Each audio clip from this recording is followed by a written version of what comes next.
Yin-Yang Mountain is an enigmatic locale where one half flourishes with verdant forests and lush vegetation, while the other half remains stark and desolate, akin to a barren hillock.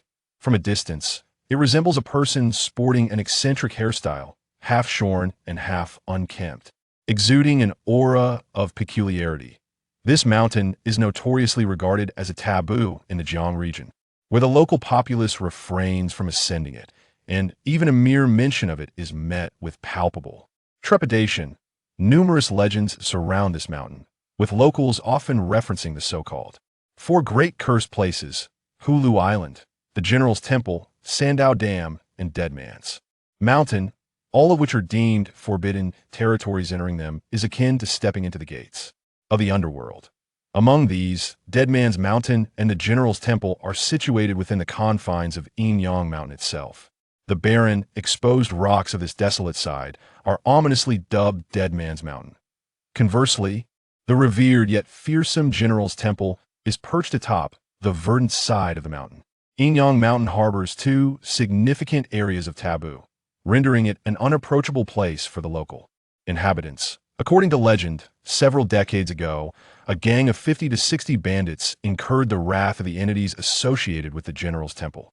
In a single night, all of them perished, their remains so mangled that they appeared to have been ravaged by savage beasts. It is worth noting that this gang was formidable, armed, and merciless, having even laid siege to the county town.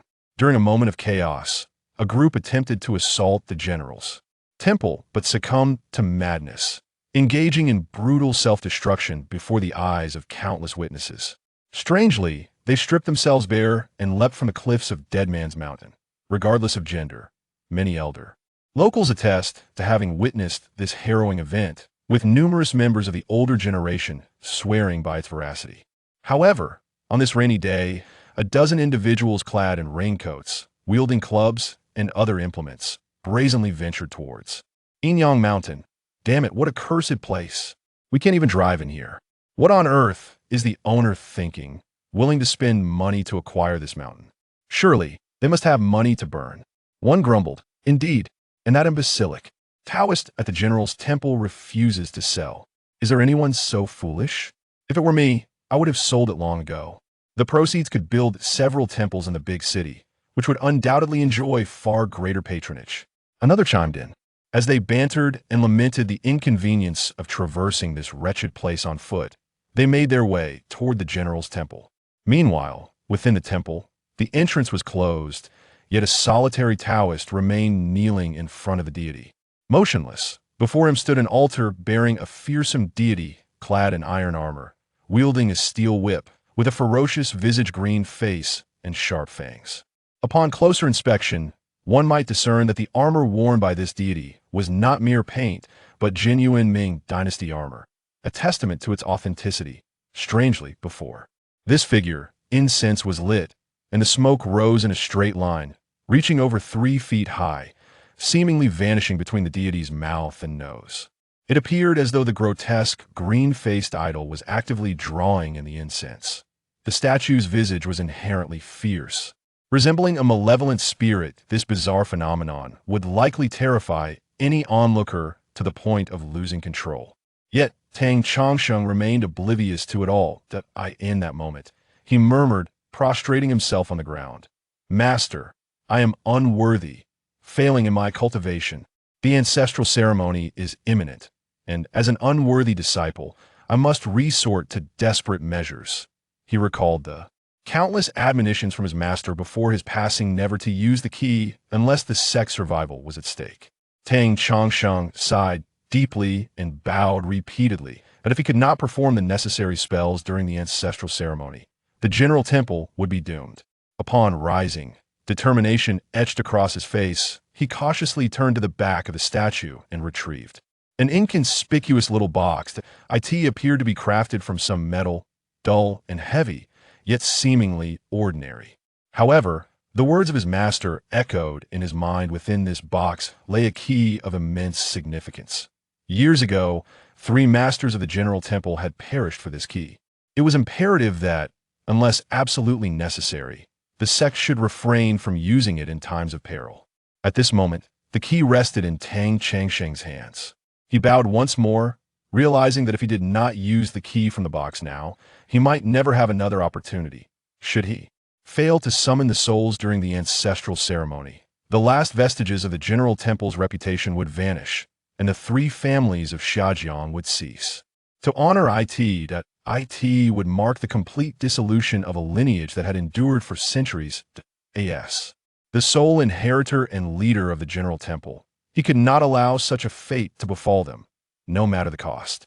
He prostrated himself again before the statue, its fierce countenance appearing even more menacing amidst the incense smoke. Yet, Tang Changsheng remained undeterred. This guardian deity had been revered by the general temple throughout the ages, and while others might tremble at its sight, the disciples of the temple would surely find it laughable if they were to fear it. However, in these times, finding true comrades to share a laugh with was no simple task. In days gone by, the masters of the general temple summoned spirits and quelled demons, commanding respect from both mountain gods and city deities alike. The entire Yin-Yang Mountain, as well as the surrounding region of Xiajiang, held the general temple in awe as, if it were divine, this was the zenith of the temple's glory and power. Yet it was also an era teeming with formidable practitioners. Now, in the face of a great calamity that has befallen the world, the end times have arrived. However, as far as Tang Changsheng is aware, the major cultivation sects are all in a state of decline. Many sects, once far more formidable than the general temple, have completely fallen into oblivion, scattered like stars in the night sky. Their situation is even worse than that of the general temple, which, despite its remote location, still manages to maintain a semblance of structure. Yet, it seems this fad is on the verge of collapse. With a sigh, Tang Changsheng recalls that not long ago, a developer announced intentions to purchase the mountain, planning to transform it into a profitable cemetery. They even went so far as to threaten him should he fail to comply with their demands. They would soon send someone to deal with him. Confronted by the pungent scent of blood emanating from the warning figure, along with the unmistakable aura of murderous intent, Tang Changsheng easily deduced that these individuals were desperate outlaws. Had it been in the past, when he could have commanded the protective deities, there would have been no need for civility with such scoundrels. Under the cover of night, he would have ordered the divine guardians to strike down these miscreants, reducing their heads to a mushy pulp. Or perhaps, he wouldn't even need to lift a finger. Any of the three prominent families of Jiang would have been more than capable of sending these foreign bullies to their watery grave. However, it would not be a simple demise. Each would be bound with heavy stones and cast into the open sea by a high-speed boat. Yet now, in the face of such a grave incident, the three families remained disturbingly indifferent, signaling their profound doubts about Tang Changsheng. It is no wonder, for even now, Tang Changsheng had yet to cross the threshold into true cultivation, unable to manifest any divine powers. The cold gazes of the Jiang families likely hinted at their suspicions. Stripped of his abilities, even as the head of the general's temple, he could easily fall victim to a well-placed bullet. With a lineage spanning centuries, the general's temple, home to 13 generations of disciples, risked losing its legacy, fading into obscurity like many other sects of cultivation. He opened the box and withdrew a small Bagua mirror. No larger than the palm of his hand, yet undeniably precious, a key to the greatest secret concealed within the general's temple. This key was destined to unveil the temple's most profound mystery. The general's temple had fallen into utter desolation, and Tang Changsheng had yet to ignite the heart flame, remaining outside the gates of true cultivation. If he were to be driven from Yin-Yang Mountain and lose his ancestral heritage, the temple's lineage would likely be severed forever. At present, Tang Changsheng could only hope that the legends of his sect were not in vain. Surely, this key harbored some earth-shattering secret, one that even the three powerful masters of the heavenly realm would covet. He believed that through this key, he might navigate the greatest calamity in the 500-year history of the general's temple. Yet, he could not shake his unease. Why had the key remained hidden for 2 or 3 centuries without being employed? His curiosity surged, but he refrained from unveiling it in the temple's main hall. Instead, he retreated to the safety of the tranquil meditation room, the most secure sanctuary within the temple.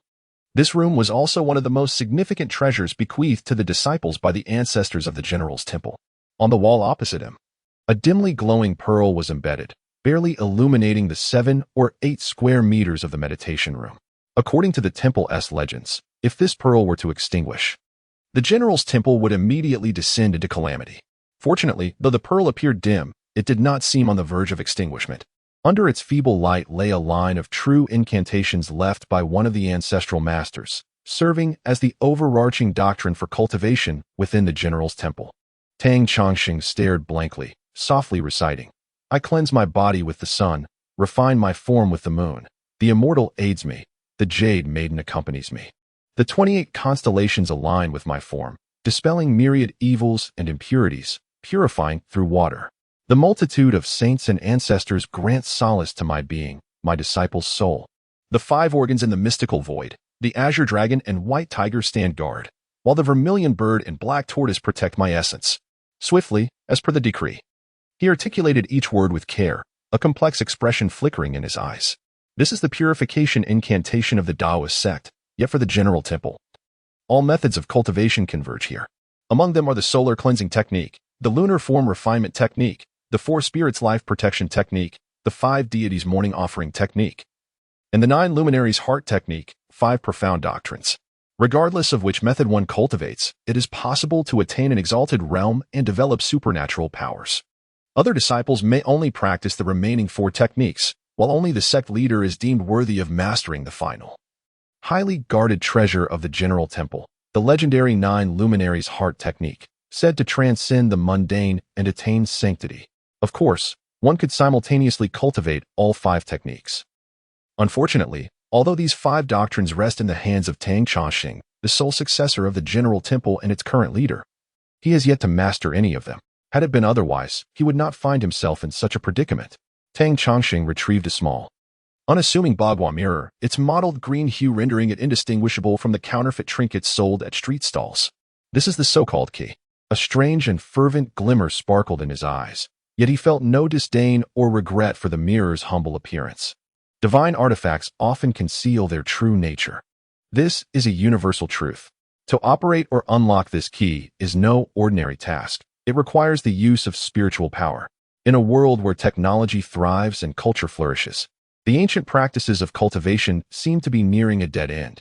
Even Tang Chongqing, who has diligently practiced for over a decade, has yet to take the crucial step towards enlightenment. Despite his ironclad resolve and unwavering desire for the Tao, he cannot help but feel disheartened at times. Perhaps it is as others say, we are indeed in an age of decline, where the principles of the Tao are obscured, and it has become exceedingly difficult to enter the path using orthodox methods. Tang Chongqing murmured to himself, yet a glimmer of determination shone in his eyes. Thankfully, I have also practiced some unorthodox methods of summoning spectral soldiers. I can still employ the technique of merging human and ghost forms.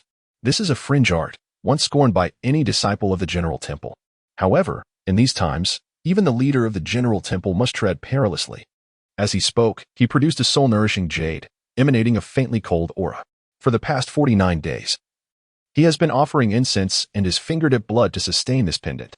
Tang Chongqing could feel his hard-earned yang energy gradually diminishing, his complexion turning pale and weak. A chilling presence began to envelop him, occasionally brushing against a surge of immense resentment. Without needing a mirror, he knew his face had grown ghastly pale, tinged with a hint of blue, exceedingly unsightly. Were he to be mistaken for a consumptive specter, few would doubt it. This art of merging with spirits is indeed an exceedingly perilous sorcery. If I had a choice, I would certainly not tread this path. Alas, Tang Chongqing murmured to himself, ruthlessly biting into his fingertip, allowing a drop of crimson blood to fall upon the soul-nourishing jade. Spirit of the Yin body, swiftly enter my form, promptly accompany my essence, awaken my spiritual orifices, and manifest in clarity. Originally, Tang Chongqing had cultivated for over a decade, his vital energy abundant. Even in winter, he did not need to don merely light garments, yet he found himself heavily layered, still feeling the chill in his limbs. He understood that the longer he engaged in the ritual to refine the ghostly soldiers, the more the Yin energy would entwine him, posing a greater threat to his physical well-being in the future. However, such concerns were of little consequence at present. As the incantation concluded, an even colder aura enveloped him in an instant, plunging Tang Chongqing into an icy abyss. At that very moment, the luminous pearl suspended in the quiet chamber suddenly reacted. A beam of light descended, and the Bagua mirror emitted a glow, its 8 trigrams swirling like shadows in a vortex.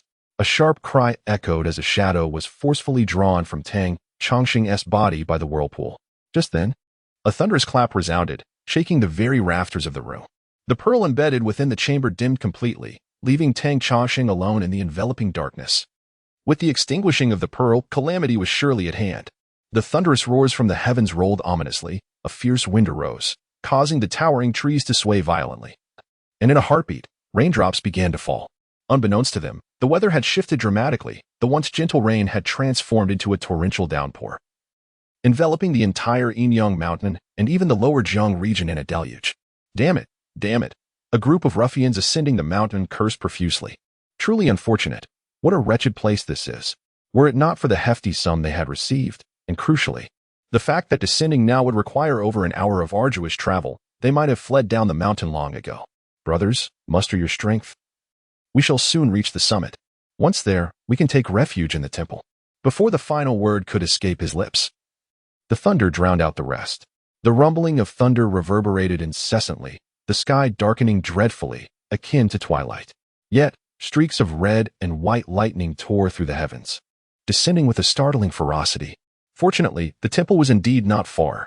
Rounding a bend in the mountain path, they beheld an ancient edifice, its black tiles and blue stones, flanked by verdant pines. In the light of day, this temple appeared quaint and charming, but amidst the flashes of lightning and torrential rain, the swaying branches resembled ominous claws. The dilapidated temple, flickering in the erratic light, bore an unsettling visage. I feel this place has an air of malevolence, someone whispered softly. I too sense something sinister. Why does this ramshackle temple appear so cursed? A few timid souls felt a growing unease within them. The leader cursed vehemently, exclaiming, "Look at your cowardice. Is there truly anything sinister in this world? Humans can traverse the heavens and the earth. Soon, life-extending genetic therapies will be a reality. At this moment, what nonsense are you all spouting? Onward. Let us demolish this decrepit temple." "But, boss, weren't we supposed to seek shelter from the rain?" A subordinate timidly interjected. "To hell with shelter. A little rain won't kill us. The sooner we destroy this temple, the better. Just looking at it sends chills down my spine." The last remark slipped out, revealing that he too felt an unsettling aura emanating from the dilapidated structure. Nevertheless, under their leader's fervor, the subordinates began to rally.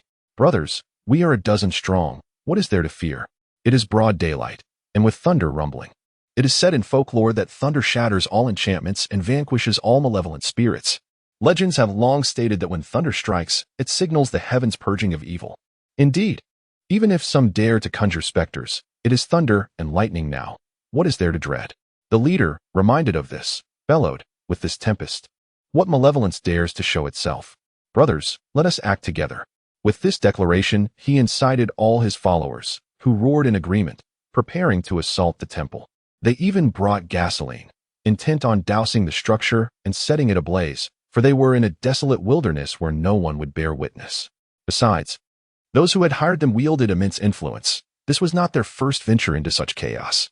Yet, at that moment, a sudden cry of battle echoed, startling them all. They feared an ambush. As the clamor grew louder, it morphed into a cacophony of thousands of warriors engaged in slaughter. The group exchanged wary glances, their seasoned experience prompting them to exclaim in unison, "Could it be a natural magnetic phenomenon?" Throughout history, many places have reported strange sounds during thunderstorms. Even the echoes of military clashes. In some locales, shadows of armies battling have been witnessed. In eras when science was less advanced, such occurrences were often attributed to lingering resentment or hauntings. However, with the rise of scientific understanding, these phenomena have often been explained as geological formations creating magnetic fields that, like tapes, record ancient events, replaying them under suitable conditions, such as during thunderstorms. In that moment, the group instinctively turned their gaze toward the source of the disturbance and beheld, upon the mist-shrouded ridge of Yin-Yang Mountain, a thick fog concealing countless shadowy figures, seemingly engaged in fierce combat. "Burn them! Set fire to them all!" Echoed voices, followed by the sound of flames igniting, painting the mist in a sanguine hue. The onlookers watched in a trance, instinctively swallowing hard, despite the conjecture that it was the magnetic field which recorded a certain ancient battle. Witnessing it firsthand in such an eerie environment evoked an indescribable sense of dread, were it not for the sheer number of their companions. Emboldened by their collective presence and the belief that this was a natural phenomenon, it is likely that they would have been paralyzed with fear. Even their leader, feeling the weight of the moment, sought to bolster their spirits. Fear not, this is merely the magnetic field capturing echoes of the past. Yet, before he could finish his reassurance, the mist began to surge towards the mountain ridge, heading ominously towards the general's temple. Among the swirling vapors, numerous shadowy figures brandishing weapons emerged, drawing near with alarming speed. In a heartbeat, the onlookers could discern that these figures, clad in ancient garb and adorned with yellow scarves, were warriors advancing upon them. The long-haired bandits. The sight of such attire sent shivers down their spines, recognition dawning upon them in an instant. Had they not been aware that the era of the long-haired bandits had long since passed, they would have been utterly terrified. Do not fear, they are but shadows. Mere shadows, they reassured themselves, yet the spectral figures encroached ever closer.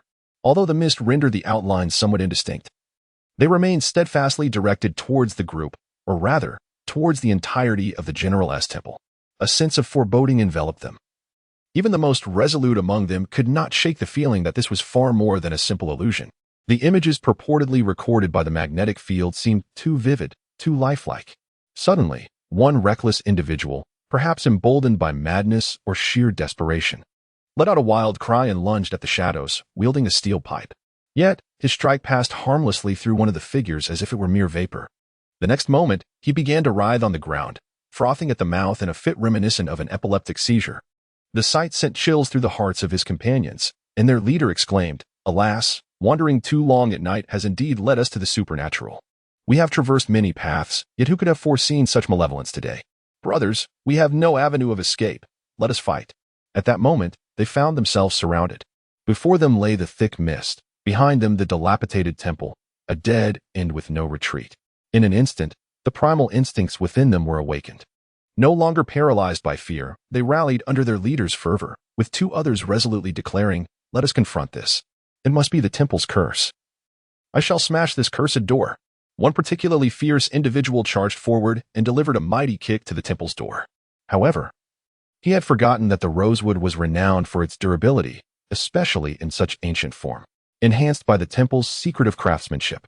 What appeared as a worn and decrepit door was, in truth, as resilient as steel.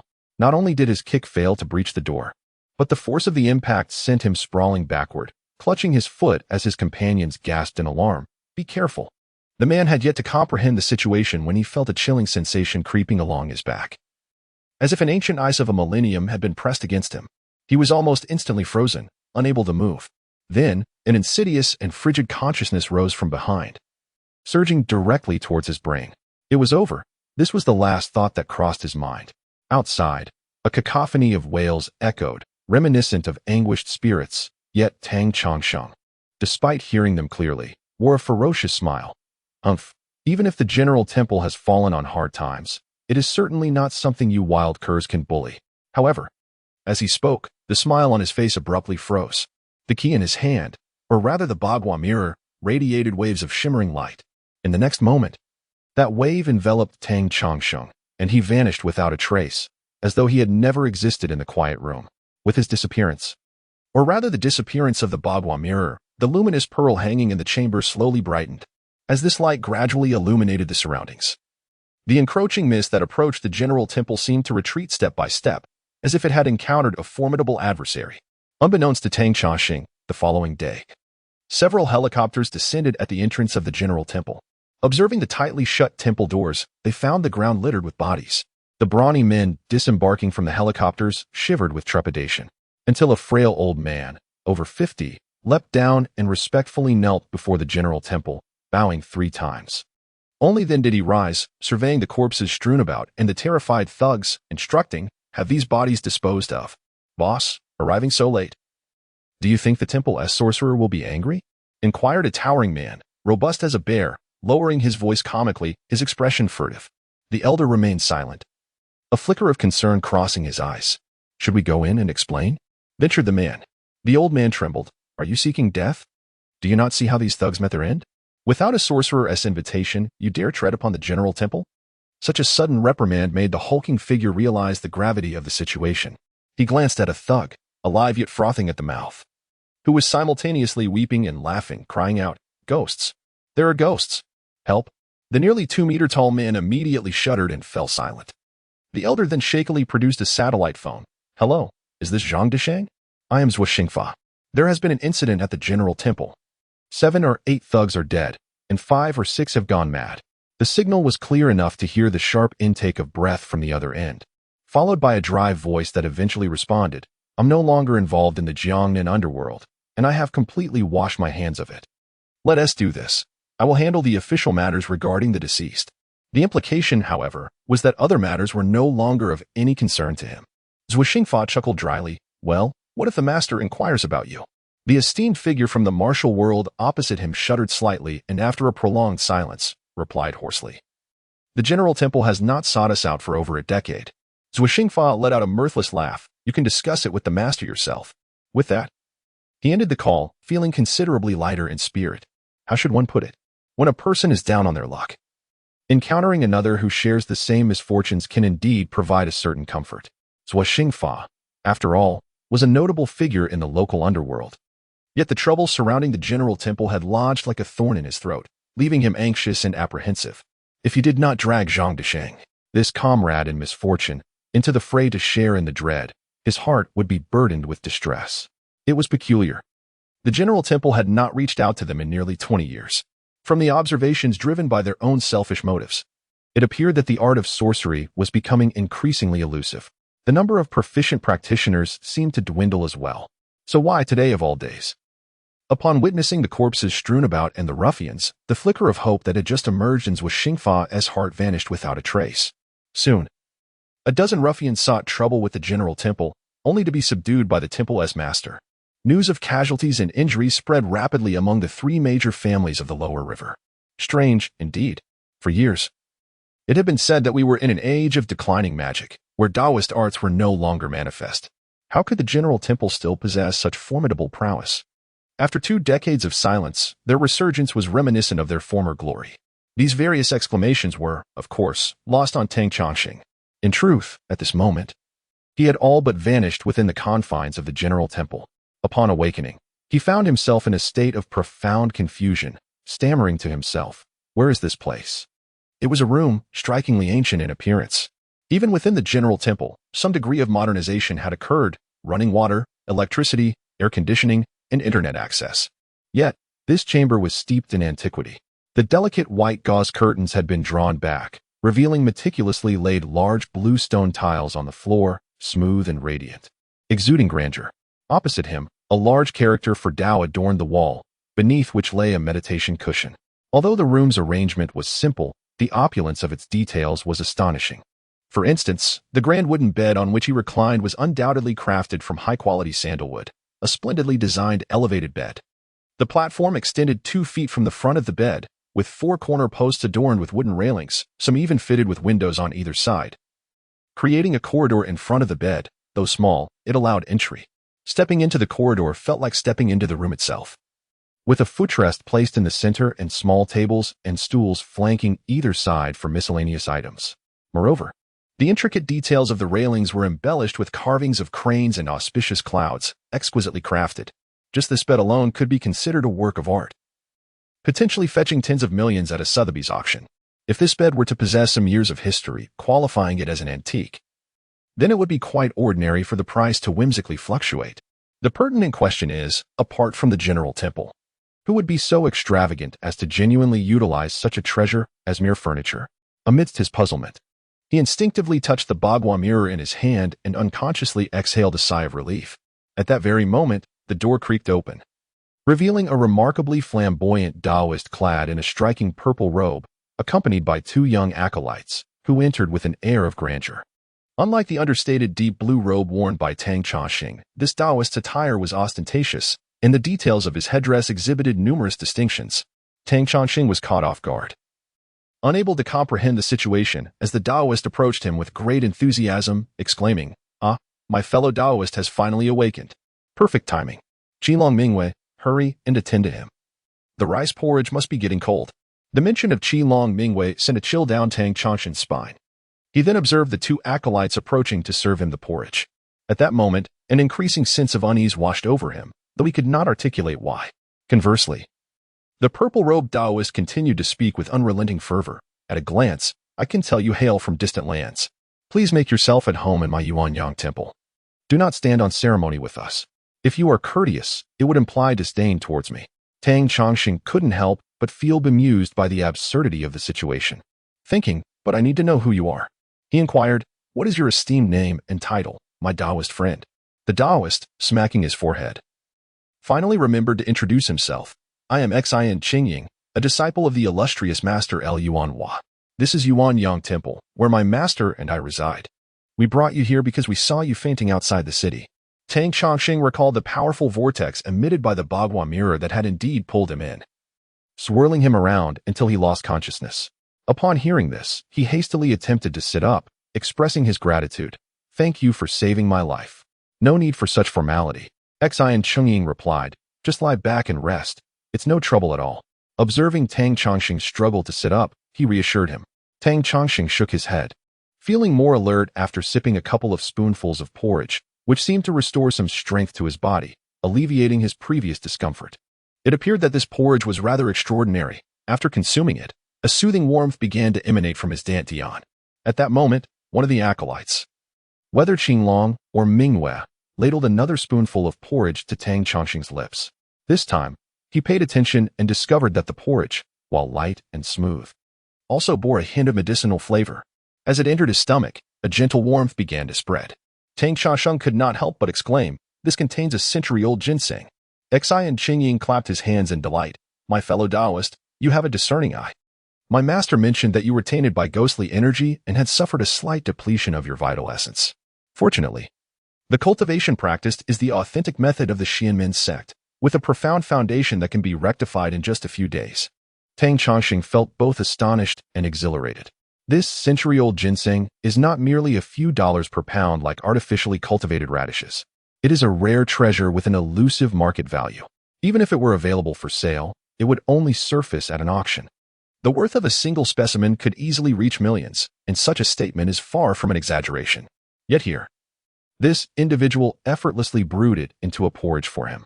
Moreover, the so-called master Yuan Hua, while his cultivation level remains uncertain, possesses an undeniably keen insight, clearly discerning his ailments. Indeed, although Tang Chongqing had recently depleted his vitality by nurturing spirits, the foundation of his over 10 years of cultivation still endured, proving solid. At this moment, Tang Chongqing increasingly felt the weight of an unsettling sensation he had long sensed. He could not help but inquire, may I ask, fellow cultivator, where exactly am I? Oh, I have already informed you. This place is the Yin-Yang Temple, located in the kingdom of Wu, Sushu City. My master is the national teacher of Prince Wu. The voice of Xian Qingying, though not loud, resonated in Tang Chongqing's ears like the sound of an explosion. He finally understood the source of the growing dissonance he had felt since awakening. Despite being confined to this room, the stark differences between two worlds accumulated with every passing moment. He realized, by heavens, I have traversed realms. The so-called key had indeed facilitated a crossing between worlds. Which dynasty of the Tang, Song, Yuan, Ming, or Qing am I in? What province and county is this? Where lies Sushu City of the Kingdom of Wu? What realm is this? A wave of shock surged through Tang Chongqing's mind, rendering it nearly blank. As night fell, the cool breeze resembled flowing water, and the stars sparkled like a gathering of jewels. Gazing upon the vast array of luminous stars, he could hardly doubt that he had indeed traversed realms. In his original world, even in secluded mountains like Yin-Yang Mountain, such a brilliant night sky was a rarity. Not to mention, the constellations in the sky differed entirely from those of his previous world S3 enclosures and 28 mansions. Moreover, what stood out even more was that Tang Chongqing, standing in the courtyard, cast two shadows. High in the night sky hung not one, but two moons, one in the east and the other in the west, suspended in the air. If this were not a crossing of worlds, then what would be? In that moment, Tang Chongqing stood in the courtyard, gazing at the rising bright moons, seemingly lost in thought. Only those nearby could faintly hear the murmurs of his incantation. Sun spirit, moon spirit, converge in the dipper. Moon soul, warm and gentle, fragrant and veiled, elegant and ethereal, urgent as the law commands. Suddenly, Tang Chongqing sprang into action, forming the Moon Lord seal. With a swift inhalation through his nose, he observed multicolored essence descending from the moon, pouring directly into his mouth. As he gazed upon the moonlight in the sky, it subtly transformed into a slender beam, cascading between his lips and nostrils. The act of swallowing produced a gentle sound, echoing within the confines of his abode like the rumbling of thunder. A shiver coursed through his body, rendering him nearly frozen. Two radiant moons poured their luminous essence into Tang Chongqing's mouth, imbuing him with a force exponentially more potent than any he had experienced while cultivating the essence of the sun and moon in his previous world. This formidable energy surged down from the towering structure, infiltrating his inner organs like a thread of ice descending through his throat, causing his entire being to feel as though it had been encased in frost. Though his hands and body remained in motion, his feet executed a series of intricate steps, following the principles of the 8 trigrams with remarkable fluidity, akin to the flow of clouds and water. An observer well-versed in the arts would recognize this as an exceptionally advanced technique of internal cultivation. As he absorbed the quintessence of the sun and moon, he simultaneously refined and transformed it, resulting in a resonant sound emanating from within his abdomen. One could only imagine the extraordinary strength of Tang Chongqing's internal cultivation, as even the most delicate of human organs had become vastly more robust than those of an ordinary person.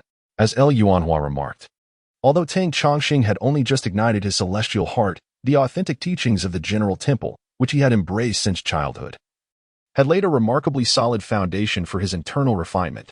What initially felt cold and frigid soon transformed under the influence of his vigorous steps, yielding a sensation of unparalleled refreshment, as if he were floating in a transcendent realm, his body growing increasingly light and ethereal.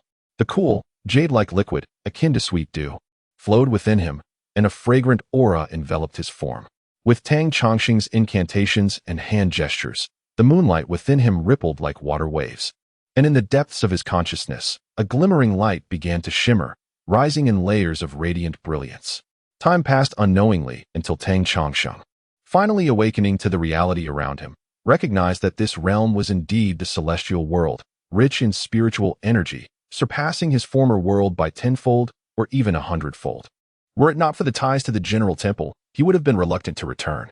Emerging from this wondrous state of cultivation, Tang Chongqing mused inwardly. Then, with a hint of melancholy, he lamented, "Alas, I am still a fraction short of purifying the impurities and perceiving the embryonic light." This marked the first time in his years of practice that he had come so close to witnessing the embryonic light, and the thought of falling just short weighed heavily on his heart. "There is no need for you to be anxious, my friend. Illuminating the celestial heart is a matter of fortuitous timing," Xian Qingying said with a warm smile as he approached. The more he observed Tang Chongqing, the more delight he felt.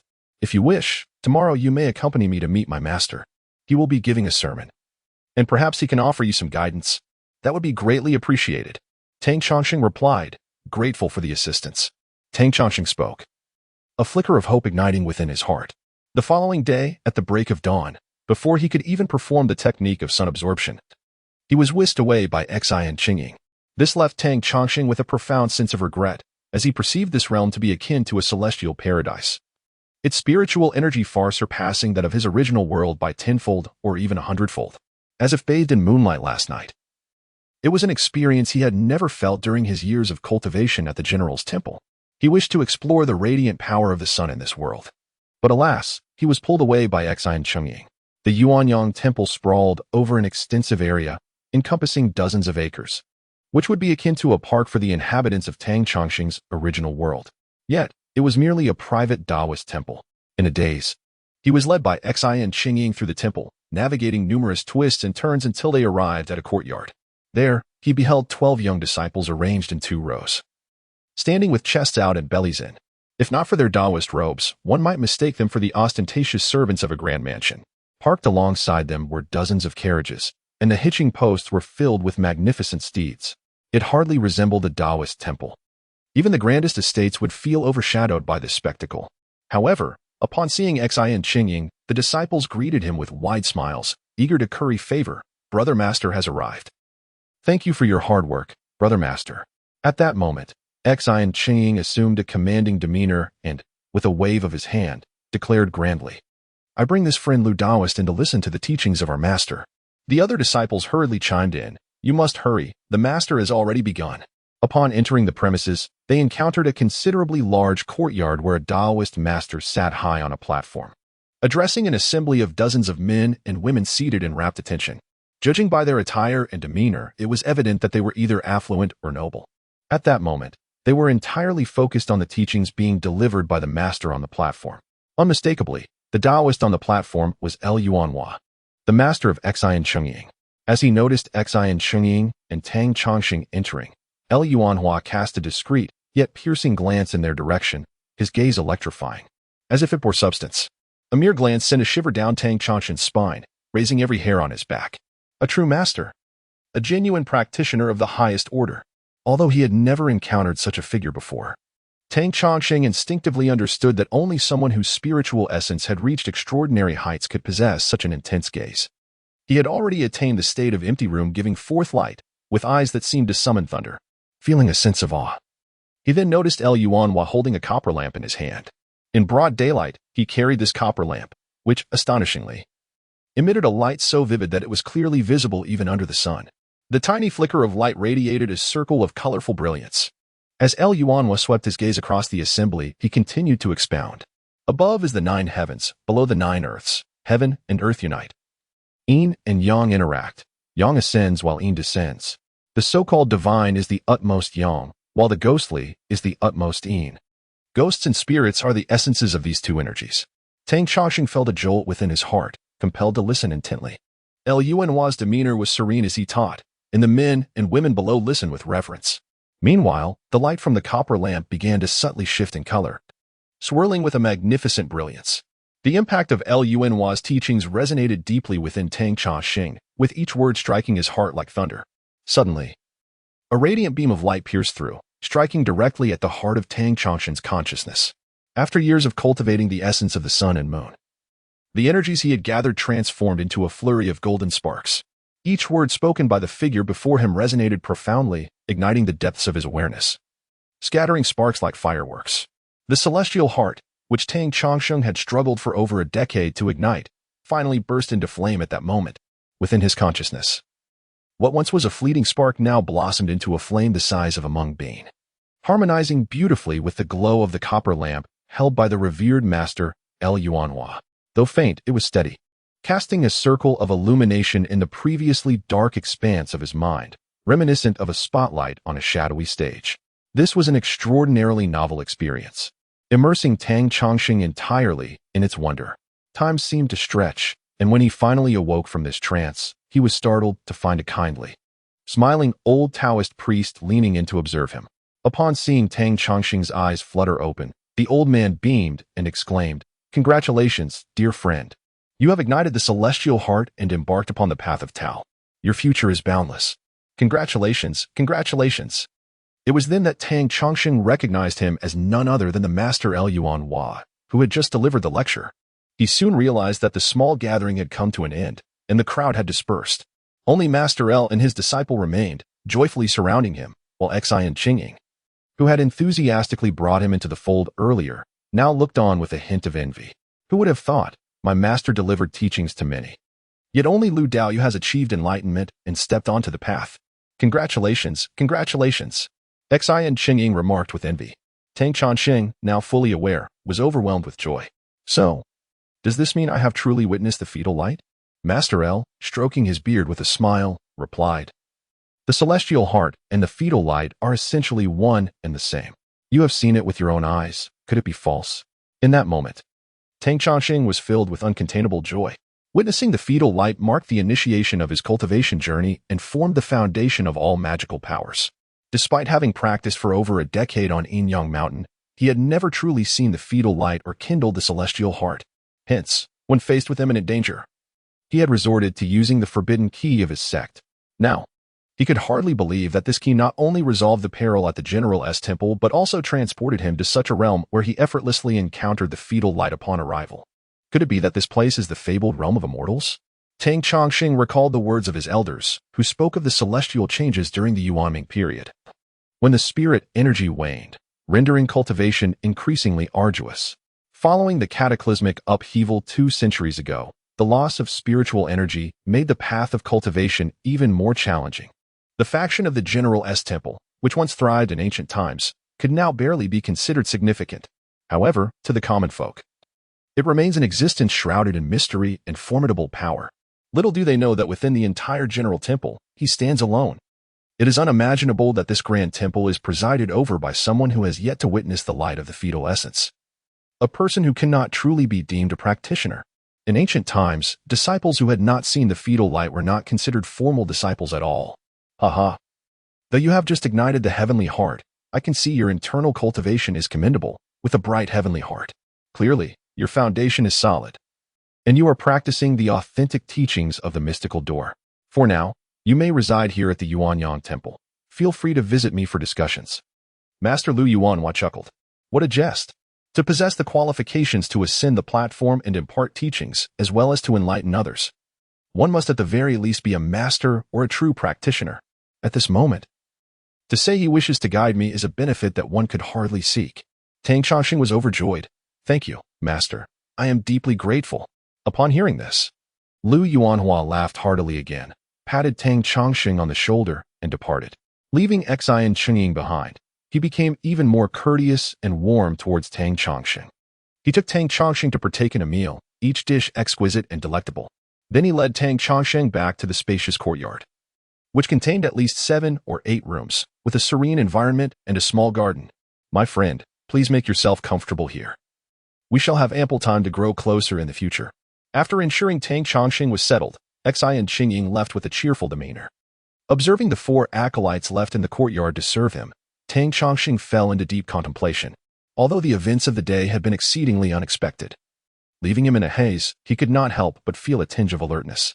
This temple is remarkably affluent, and why do they hold me in such high regard?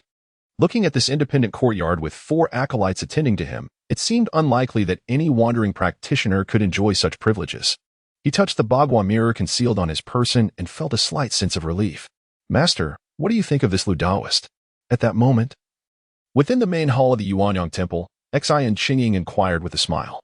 Lu Yuanhua stroked his beard and replied with a smile, as for talent, it is acceptable.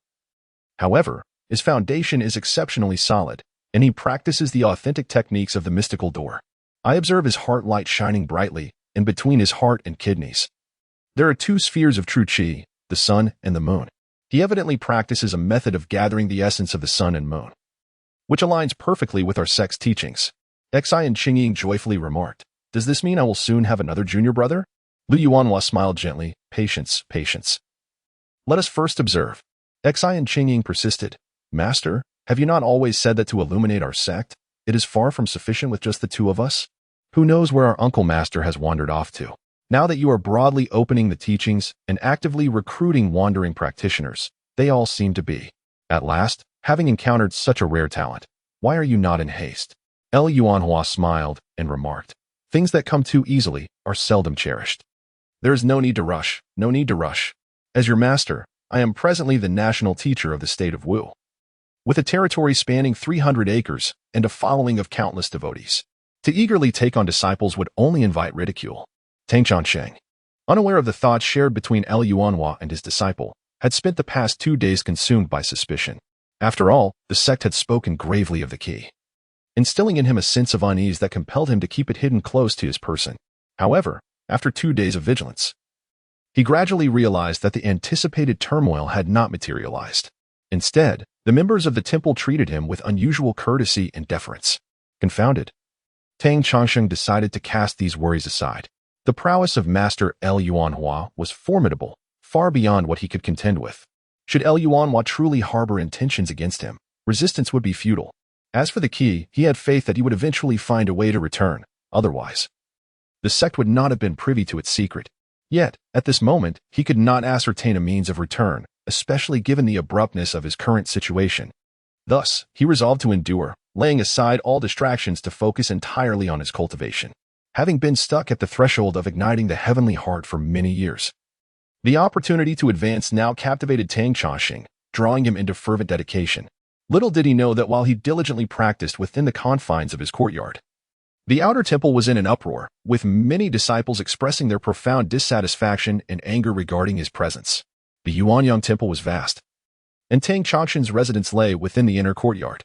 Unbeknownst to him, Lu Yuanhua and his disciple Xian Chengying had also recruited several other disciples. Though these newcomers had acceptable qualifications, they paled in comparison to Tang Chongqing, who not only resided in the inner courtyard, but also enjoyed the singular privilege of having 4 attendants, those disciples from the outer courtyard. Having been drawn in by Lu Yuanhua and his disciple, were consumed by envy over Tang Chongqing's treatment even harboring malicious thoughts. I see no remarkable talent in that Tang Chongqing. Why does Elginren favor him so? Originally, we were the ones who had caught the attention of Brother Xian. Yet he has never bestowed upon us such benefits. A private courtyard and 4 attendants. Brother Xian himself has not received such privileges. That Tang, arriving late with an unclear background, has no right to such treatment. I have heard that Elginren intends to take Tang Chongsheng as his disciple. What? That cannot be true. The disciples, already frenzied with envy, nearly erupted upon hearing such incendiary news. What a joke. El Yuanhua was a master of the celestial realm, esteemed by the state of Wu, and could be regarded as the nation's teacher. His skills were unparalleled, and his influence was immense. Amidst the throng, each individual believed themselves to possess remarkable talents worthy of serving Master El. Yet, Master El had never considered accepting disciples. This would have sufficed, as he previously had but one apprentice, Xian Chengying, and the others harbored no ulterior motives. However, a newcomer, akin to them and recently recruited by Xian Chengying, had caught Master L's discerning eye just days prior. This was utterly intolerable. In an instant, the egos of several self-important individuals, who fancied themselves endowed with exceptional gifts deserving of Master L's recognition, surged with jealousy, threatening to erupt. Brother Qingyang, among us, your methods are the most refined. Why not teach Tang Chongqing a lesson? Brother Qingyang, known for his elegance and striking presence, now bore a slight grimace, his eyes revealing a flicker of malice. A mere novice who has accomplished nothing. I shall ensure he suffers in silence, unaware of the cause. With a cold smirk, he resolved to expose Tang Chongqing's disgrace, aiming to force the latter into a position of utter embarrassment, compelling him to leave Yuanyang Temple in shame. As the others dispersed, a figure clad in black robes emerged last, returning to his chamber with a sinister chuckle. The surroundings paled in comparison to Tang Chongqing's solitary abode. Yet it boasted a modest single room adorned with flowers, a decent enough setting. Brother, you have returned. What is the situation? A figure in the courtyard, who did not don the attire of a Taoist but rather appeared akin to a merchant, greeted the black-robed man with a smile. This merchant had sewn 2 patches of hemp cloth onto his luxurious silk garments, a subtle defiance against the long-standing tradition that discouraged merchants from flaunting wealth. A remnant of a bygone era when the state suppressed commerce. Yet, the law had relaxed over time, and the merchant class had grown powerful, rendering such laws mere formalities. The merchant, sewing patches onto his splendid attire, feigned humility, oblivious to why he addressed the black-robed man as brother. Hey, dear brother, do not fret. An opportunity has arisen. The black-robed Taoist chuckled coldly. A fellow named Tang Chongsheng has recently entered Yuanyang Temple and has garnered Master L's favor. Meanwhile, those foolish individuals from the outer sect, consumed by jealousy, have incited Qingyang to confront him, hoping to see him humiliated. Oh? The merchant's heart raced. Do you mean? The black-robed man smirked ominously. First, I shall eliminate Tang Chongqing and frame those fools for it. It would be best to leave behind some evidence of sorcery, allowing the young master to take action. Unbeknownst to Tang Chongqing, turbulent undercurrents swirled beneath the calm surface.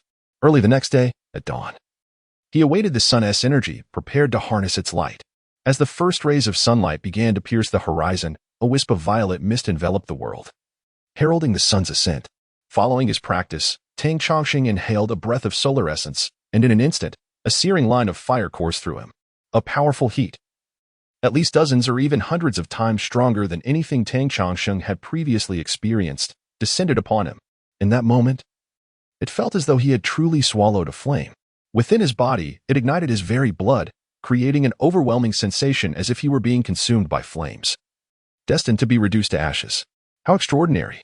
The lunar energy he encountered last night, though 10 times stronger than that of his own realm, paled in comparison to the solar energy he was now absorbing, which felt as though it was magnitudes more potent than anything he had known.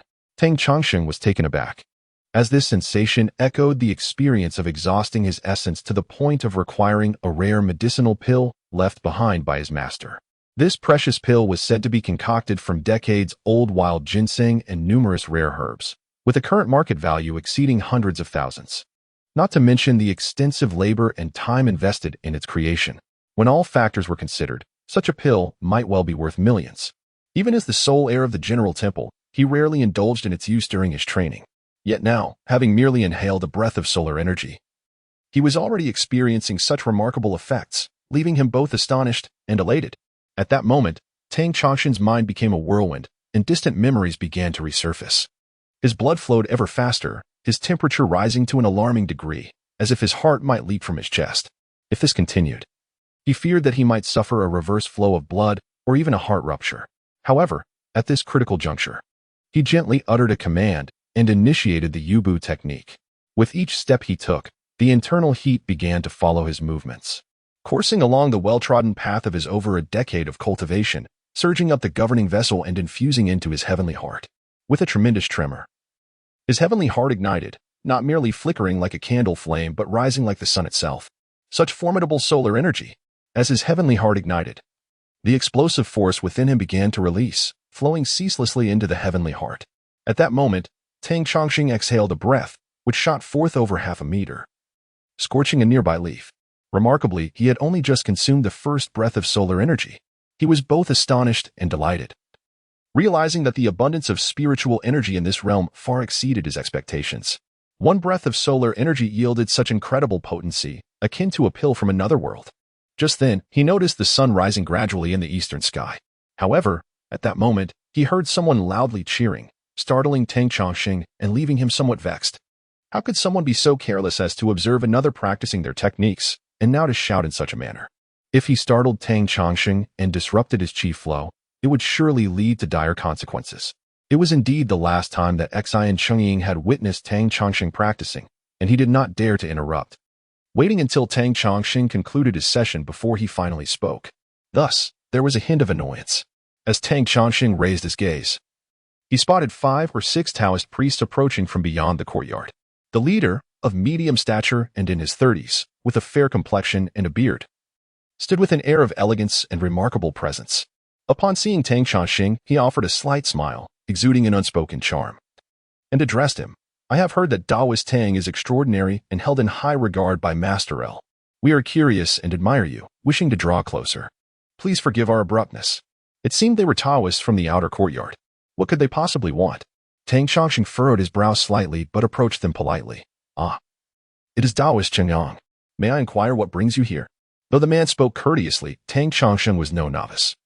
He was the head of the current generation of the General Temple, not a naive youth unversed in the ways of the world. He could faintly discern an underlying tone in Chengyang's demeanor. Not to mention the earlier loud cheers, their true intent, whether benevolent or malicious, was something that remained unclear. We heard that a Taoist named Tang has arrived at the Yin-Yang Temple, and we are eager to become acquainted.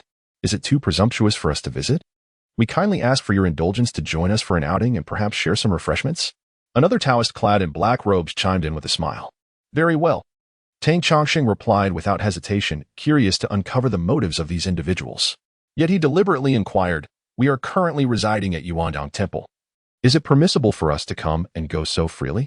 Chengyang erupted into hearty laughter. Rest assured, Taoist, Master L has always treated us like honored guests, without the burden of excessive rules. Tang Chongqing felt a sense of clarity as a sect leader himself, even if he was the only one at the General Temple. He had a vague understanding of disciple management. Even the most lenient of temples had its regulations. Regardless of whether one was a Taoist or a monk, one was expected to adhere to the rules during the communal rituals. Yet, while they recited their Buddhist scriptures, one would simply recite their Taoist texts. If these individuals were so lax in their observance of rules, did it not imply that the Yin-Yang Temple held them in low regard? Having reached this conclusion, he reflected on his own situation, residing in a small courtyard, attended by 4 acolytes. Such treatment was hardly ordinary. This comparison led Tang Chongqing to form a tentative judgment about Chengyang and his companions. In this world, matters typically revolved around desires for wine, lust, wealth, and power. People vie for recognition and respect. Clearly, they were dissatisfied with him and sought to assert themselves through him. With this thought, Tang Chongqing's smile grew even more radiant. If that is the case, let us agree on this. Yet, in his heart, he scoffed, do not underestimate the humble being. Though the General Temple has fallen into decline, its sole heir and leader is not someone easily trifled with. Both parties harbor their own ulterior motives. Yet outwardly they present a facade of amicability, laughing and joking as they proceed beyond the temple gates. Tang Chongqing possesses a quiet confidence, fully aware that these individuals merely seek to humiliate him and induce embarrassment. The notion of violence or arson is likely beyond their courage. Moreover, even if they dared to act, he, as the master of the General Temple, having glimpsed the brilliance of his destiny and ignited the essence of heaven, is certainly not an easy target to manipulate. This fortitude is precisely why Tang Chongsheng feels emboldened to accompany them. Their outward cordiality naturally leads to discussions about the myriad affairs of the Yuanyang Temple, thus providing Tang Chongsheng with insights into this realm, the Yuanyang Temple itself, and even the enigmatic figure of Master L. Yuanhua. It gradually becomes clear to him why individuals like Cheng Yangzi harbor such intense hatred and jealousy towards him. It turns out that Master L. Yuanhua's identity is far from simple, as he was originally a solitary cultivator. The esteemed Master L. Yuanhua originally dwelled in seclusion within the mountains. 5 years ago, he arrived in Susu City with his disciple, Xian Qingying, to treat the Wu Marquis, showcasing an array of mystical powers. Consequently, he garnered the admiration and reverence of the Wu Marquis, dignitaries, and common folk alike.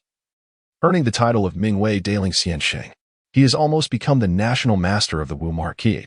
Presently, he wields considerable influence over the affairs of the Wu Marquis, participating in its grand governance as a Taoist practitioner.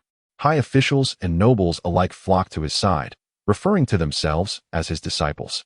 However, Master L. Yuanhua, due to his relatively shallow foundations, has but one disciple, Xian Qingying. Thus, over the past 2 years, he has sought to expand his circle, inviting talented Taoists from various regions in hopes of cultivating a stronger foundation. Unfortunately, despite his considerable power, the individuals he attracts are merely those who covet fame and fortune, lacking the essence of true Taoist sages. Hence, it is perhaps understandable that he would be overjoyed by the emergence of Tang Chongsheng. Of course, these thoughts are merely Tang Chongsheng's conjectures. The city Yangzi and his companions, arrogant as they are, would never admit that they are but a collection of mediocre individuals lacking substance. As Tang Chongsheng walked alongside them through the bustling streets, he experienced for the first time the imposing presence of the so-called street tyrants. The 6 or 7 of them marched in formation, nearly obstructing the entire thoroughfare. Passers-by, upon seeing these men clad in Taoist robes, either cast glances of curiosity or bowed reverently by the roadside. Even the carriages of the evidently wealthy made way for them, pulling aside. Just moments ago, a street vendor pushing a cart collided with one of the Taoists, who swiftly retaliated with a kick, sending the vendor sprawling to the ground. The cart tipped over, scattering fruits and wares across the street, while the group merely laughed heartily and continued on their way. Observing this, Tang Chongsheng could not help but sigh inwardly, reflecting, to hold tightly to what one possesses is less favorable than letting go. To sharpen one's edge too much is unsustainable. A house full of gold and jewels cannot be preserved. Wealth and arrogance lead to one's own downfall. Although Master L. Yuanhua possesses considerable cultivation, the behavior of his followers is excessively overbearing, which may very well lead to future repercussions. The general's temple once held significant stature, governed by strict rules. Even now, with only Tang Chongsheng remaining, he has undergone orthodox training under a legitimate master. Therefore, he holds a rather dismissive view of Master L. Yuanhua's actions. At this moment, Tang Chongsheng began to suspect that Master L and his disciples had previously been solitary practitioners. Only those who rise too quickly, without proper grounding, lack the necessary decorum. It turns out that Master L. Yuanhua, having practiced in the mountains for decades, had only recently emerged, achieving remarkable powers which caught the attention of the local Wu Marquis. Not only did the Marquis bestow upon him a grand residence to serve as a Taoist temple, but he also welcomed Master L as a trusted confidant, granting him access to the Marquis estate. Currently, Master L. Yuanhua is, without a doubt, a figure of great prominence within the Wu Marquis. Yet, lamentably, he is still in the early stages of his journey, with few capable individuals among his ranks. There was but one disciple, Xian Qingying. Thus, the doors were widely opened, welcoming wandering Taoists from various places. In no time, the place was bustling with visitors, attracting dozens of practitioners. Yet, among them, many were mere charlatans, and not a single truly capable individual could be found. Just then, Xian Qingying encountered Tang Chongsheng on the street and, upon witnessing his sudden appearance, recognized that Tang Chongsheng must possess some form of Taoist skill. He warmly invited him to his abode. Later, as Tang Chongsheng listened to L. Yuanhua's teachings, enlightenment struck him, and he unexpectedly illuminated his celestial heart and consciousness. This delighted L. Yuanhua immensely. Upon realizing that Tang Chongsheng was a rootless wandering practitioner, he even entertained the idea of taking him as a disciple. Hence, the current arrangement of a private abode with 4 young attendants serving him came to be. Becoming L. Yuanhua's disciple was akin to leaping through the Dragon Gate, not only would one learn profound Taoist arts, but more importantly, one would immediately acquire wealth and power, basking in luxury and splendor. Once this news spread, many of the deceptive practitioners in the outer courtyard turned green with envy. The situation was not complex. Amidst the crowd, Tang Chongqing pieced together the story through subtle hints. However, the sparrow knows not the ambition of the swan. He was not one to pursue such power and riches. While he mused internally, he soon beheld a wooden tower, about 3 stories high, adorned with intricate carvings, and each eave was adorned with wind chimes. As the gentle breeze blew, the chimes produced a melodious sound. Arriving at the renowned Muyu Tower, City Yangzi smiled faintly and remarked, "This is the most famous tavern in the city. Indeed, one could say in the entire Wu-Ho kingdom. The great immortal Yun Muyu once drank and composed poetry here, and his calligraphy remains to this day." After the immortal ascended, the value of this establishment multiplied. Though Tang Chongqing did not particularly favor City Yangzi, he could not deny that the fellow had a charming demeanor. Had he pursued a career as a tour guide or a broker, he would have been quite competent. Even upon hearing the introduction to Muyu Tower, a flicker of interest sparked within him. He could not help but inquire, "May we go and take a look?" The gathered Taoists chuckled, saying, "Today, we have invited our friend precisely for this purpose. Please." As they spoke, mysterious glimmers flickered in their eyes. Though renowned, Muyu Tower was still an inn, akin to the Yellow Crane Tower or the Pavilion of Prince Ting, which originally served as taverns. The innkeeper, seeing City Yangzi and the group of Taoists approach, felt a pang of despair but could only greet them with a beaming smile, treating them with utmost courtesy. Tang Chongqing harbored slight suspicions but maintained his composure, smiling. "If that is the case, let us take a look." Before long, they ascended to the 3rd floor, and he immediately felt a sense of lightness in his heart. Muyu Tower was not far from the city outskirts, and its elevated position allowed for a breathtaking view. From the 3rd floor, one could gaze upon the expansive lake, dotted with fishing boats. The lake breeze wafted in, refreshing the spirit. If one were to indulge in drink, the invigorating wind would undoubtedly elevate the experience. Dear friends, behold. Chang Yangzi and his companions, with amused expressions, pointed at a section of the wall behind the translucent silk screen, exclaiming, "The poetry of the esteemed Yun Muyu is inscribed right here." Tang Chongqing, feeling a sense of skepticism, suspected that these individuals were up to something peculiar. However, he found it inconceivable that they could be lying in ambush behind the screen. With a chuckle, he strode forward, only to discover that indeed there was no hidden presence behind the silk screen, merely a pristine white wall adorned with bold black ink, inscribing several lines of verse. A life yearning for gentle repose, bound by soft crimson threads, the beauty beckons from fragrant baths. If heaven denies such aspirations, storms will brew. Swords will soar, a man's spirit roams far and wide. Upon reading these words, Tang Chongqing's countenance shifted dramatically as he instinctively took several steps back, nearly colliding with the silk screen. He felt as though the ink on the wall was a torrent, fierce and sharp as swords, each word and stroke piercing through the air, assailing him with a relentless barrage. Under such a potent aura of sword energy, he felt utterly defenseless, as if he had faced 1,000 slashes in an instant. This was the handiwork of a sword immortal. Cold sweat dripped from his brow, and he could not help but exclaim. Cheng Yangzi and the others were taken aback. They had anticipated that Tang Chongqing would be so frightened that he would lose all composure. To their surprise, while his demeanor was indeed flustered, he managed to remain on his feet. Their gazes turned more enigmatic as they regarded him. Little did they know that Tang Chongqing had encountered something similar at the general's temple before, though the previous experience paled in comparison to the current display of sword-like intensity. It had granted him a degree of immunity. Nevertheless, he still felt an indescribable discomfort. No one could maintain a composed expression after feeling as if they had been slain 1,000 times in an instant. He forced a smile and remarked, "Indeed, the esteemed Yun Muyu is remarkable. This poetry is beyond our comprehension." The group was astonished, unable to fathom how Tang Chongqing had managed to extricate himself from the oppressive sword intent. They had all witnessed it themselves, typically in the company of friends and family, relying on one another for protection. At the first sign of trouble, they would rouse each other, lest they become ensnared in its depths. Otherwise, it could lead to madness. And there were instances where individuals had even perished from fear. Of course, this applied to those who practiced cultivation. Ordinary folk, with their mortal eyes, could not perceive such sword intent. Originally, Cheng Yangzi had intended to impart a profound lesson to Tang Chongqing, hoping to frighten him into fleeing in disgrace, thus liberating the temple of his presence. Yet, he was unprepared for the fact that Tang Chongsheng had managed to fight his way out. For a moment, Sheng Yangzi and his companions fell silent. Just then, a commotion arose from below. Xi and Qingying, accompanied by 2 others, strode up the stairs. Upon seeing that Tang Chongsheng was unharmed, he let out a sigh of relief, but then admonished, "What nonsense is this? Do you think you are capable of comprehending the characters of the sword immortal Yunmuyu?" He intended to scold Sheng Yangzi and the others, but his inherently jovial nature prevented him from taking a stern stance. He was simply the type of person who could not help but be amiable. It was said that after speaking half a sentence, upon observing Tang Chongsheng's pallid complexion, though his spirit did not appear to be severely shaken, a sigh escaped the lips of the speaker, and no further words were uttered. With a mere sigh, he suggested, "You may all return." Upon hearing this, Sheng Yangzi and the others felt as if they had been granted a reprieve, and they ceased to mention anything about drinking, dispersing like birds and beasts. At that moment, Tang Chongsheng's face was ashen, and a slight chill coursed through him. He managed a strained smile and said, "Thank you for your kindness, senior brother Xian."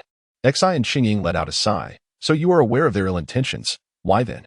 To which Tang Chongsheng replied with a smile, "Do you not also know of their dubious character, senior brother Xian?" Xi and Qingying, with a furrowed brow, shook his head in silence.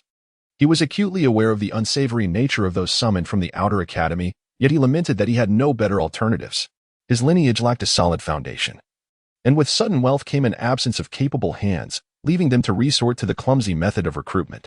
This, however, resulted in a motley crew filled with both the worthy and the unworthy. To put it bluntly, a multitude of scoundrels had been gathered. Yet not a single true practitioner of refined cultivation had graced their presence.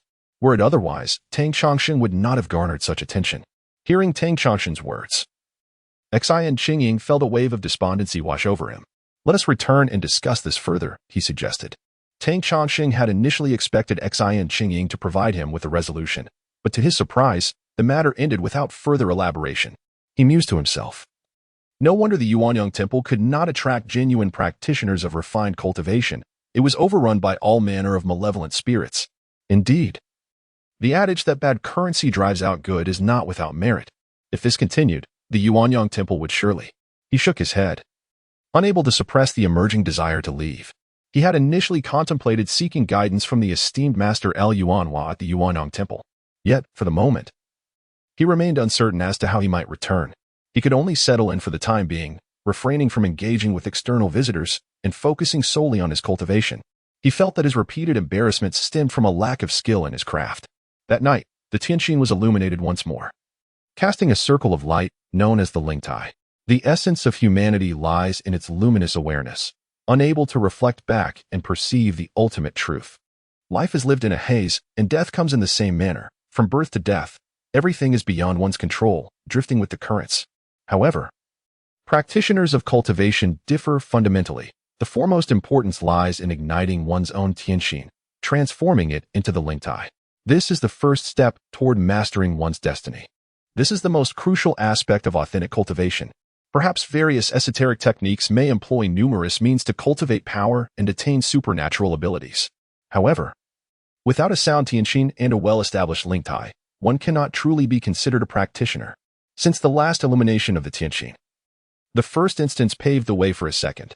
After sitting in meditation for over an hour and successfully clearing all distractions, he naturally reignited his Tianqin once more. Now, having undergone several days of diligent practice, he had gradually become proficient. Particularly today, he felt particularly well, and after sitting for just over half an hour, he reignited his Tianqin once again. A speck of light, no larger than a mung bean, gently illuminated the depths of the consciousness. This radiance, akin to moonlight, was so pure and untainted, so tender like water. Immersed in such illumination, an indescribable comfort enveloped him. Yet, suddenly, an unseen force emerged from the void, causing Tang Chongsheng's heart to race and his vital energy to spiral into chaos. His previously attuned state of mind was abruptly disrupted. As the celestial heart dimmed, Tang Chongsheng was jolted awake from this sensation. What was happening? His heart raced anxiously. At that moment, he heard the sound of sand and stones swirling outside the window. The shadows of trees swaying, casting eerie shapes that resembled countless ghostly claws dancing upon the glass. Following this, a gust of wind slipped through the crack of the door, nearly extinguishing the flickering candlelight. The temperature in the air seemed to plummet, sending shivers down Tang Chongsheng's spine, causing goosebumps to rise on his skin. This was not good. Could it be a ghostly presence? Tang Changshan's heart sank. For mortals, it might not pose a serious threat, but for practitioners. Once the celestial heart was ignited and the spiritual light emanated, it easily attracted various wandering spirits and malevolent entities, posing unpredictable risks to their cultivation. Therefore, during such moments, practitioners often needed to employ various methods to ward off external malevolence. In this instance, Tang Changshan had momentarily forgotten this essential caution. Lulled into complacency by the presence of a revered figure like Master L in the temple. Now, sensing a chill enveloping him, his hair stood on end. Without a moment's hesitation, Tang Changshan shed his robe and swiftly dodged aside. A chilling wind brushed past him, leaving a faint, icy aura that, although it did not directly strike him, left his arm bruised and numbed, as if frozen in place. The presence of the ghostly soldier sent a shiver down his spine, and he could not help but exclaim. Ordinary spirits or even lowly malevolent beings could merely infiltrate the mind, stirring up inner demons and illusions that ultimately led practitioners astray. Yet, this force, capable of directly affecting his physical form, was undoubtedly not an ordinary specter. It was a formidable ghostly soldier. Realizing this, Tang Changshan felt his hair almost stand on end. As the chilling wind surged toward him once more, he instinctively sought something to defend himself, akin to a drowning person grasping for anything to hold on to.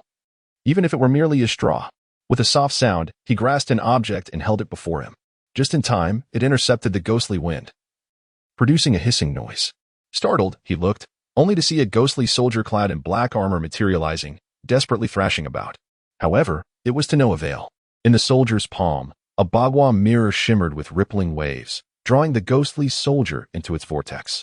In the midst of confusion just moments ago, Tang Changshan instinctively retrieved the key he always carried, positioning it defensively before him. As the light emitted by the Bagua mirror rotated and expanded once more, Tang Changshan vanished from the room. A short distance away, concealed behind a large tree, the cloaked figure observed in bewilderment and even trepidation. It was peculiar. Why had his shadowy minions suddenly vanished without a trace? Could it be that Tang Changshan possessed such formidable prowess that he had eradicated his own spectral soldiers? Alarmed by this thought, the black-robed figure hastily descended from the tree, but in his haste, he stumbled and fell, leaving him disoriented. Yet, he dared not linger, limping away in a frantic escape. Meanwhile, Tang Changshan found himself back in the general's temple, lost in thought as he gazed at the Bagua mirror cradled in his palm. Rendered momentarily speechless, suddenly, a jolt of realization surged through him, and he murmured to himself, "It is no wonder the sect spoke of the key unlocking an earth-shattering secret. It is indeed a gateway to a realm abundant in spiritual energy, a world ripe for cultivation. Perhaps it does not quite qualify as the celestial realm, but for a cultivator like Tang Changshan, it is akin to paradise. Yet, if the ancestors were privy to this secret, why did they choose to remain in a state of despair rather than utilize this key to venture into that alternate world?" This perplexity lingered in Tang Changshan's mind. However, he quickly set aside such thoughts as a familiar sensation enveloped him. The wood in the meditation chamber exuded an indescribable fragrance that brought a profound sense of tranquility to his heart. In that moment, Tang Changshan realized he had returned to the sanctuary of the general's temple. This elusive aroma was the result of a century-old peach heartwood, treated to promote mental clarity and ward off malevolent forces. The disciples of Yin-Yang Temple had always engaged in secluded meditation here, shielding themselves from the disturbances of external demons. Curiously, Tang Changshan noticed that the one-stem pearl had regained its luminosity, shining even brighter than before, though this could merely be an illusion. A sense of joy blossomed within him.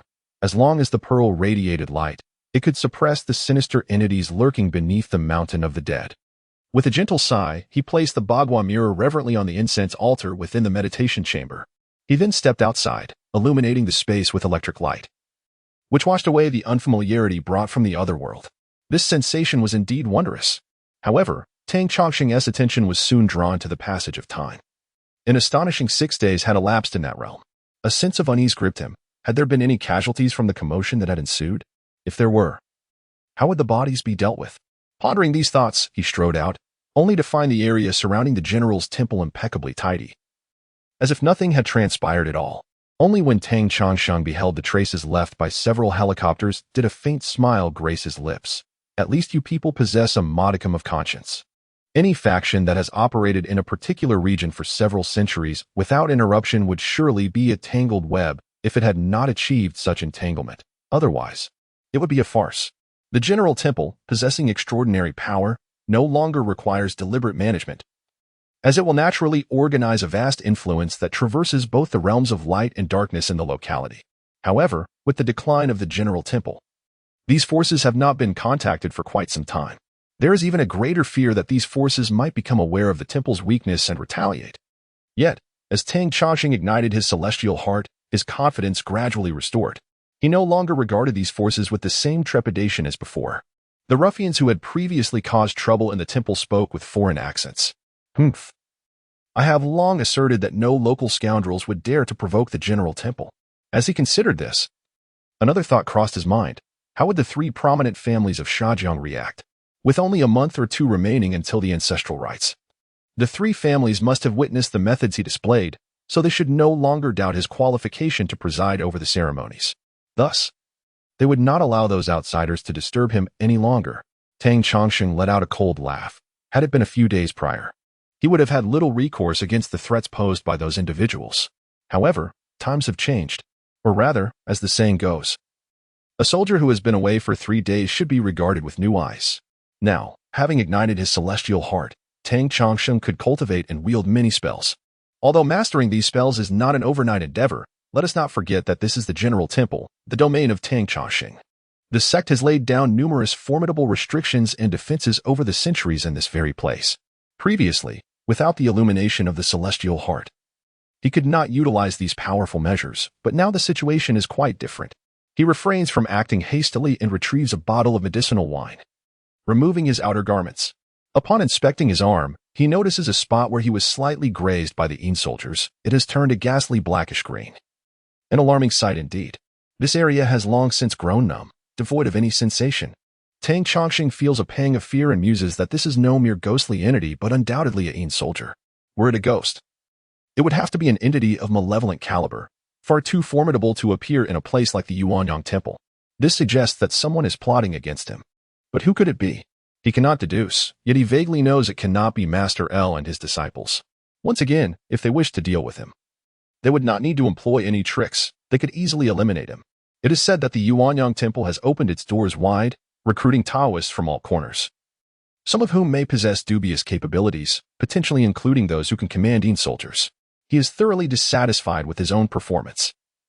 As the rightful heir and master of the General Temple, even if he had never encountered such entities before, it would be inconceivable for him to be rendered speechless by a mere Yin soldier.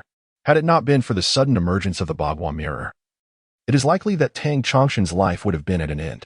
The more he pondered, the deeper his regret grew. In retrospect, Tang Chongqing possessed at least 7 or 8 methods to cope with the situation. Yet, when faced with the imminent danger, the sole heir of the General Temple was nearly paralyzed with fear. Should his master discover this, he would surely break his legs with that staff and cast him down the mountain to preserve the dignity of the General Temple. Ultimately, who could blame him? Despite bearing the title of the temple's leader, his mastery of the craft was woefully inadequate. Tang Chongqing chuckled bitterly to himself as he slowly warmed the medicinal wine in his palm before applying it to his arm.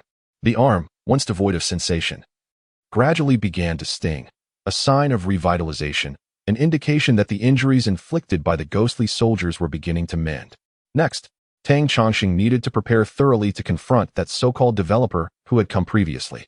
If he did not take decisive action, the fearsome reputation gained from the demise of the thugs would soon dissipate.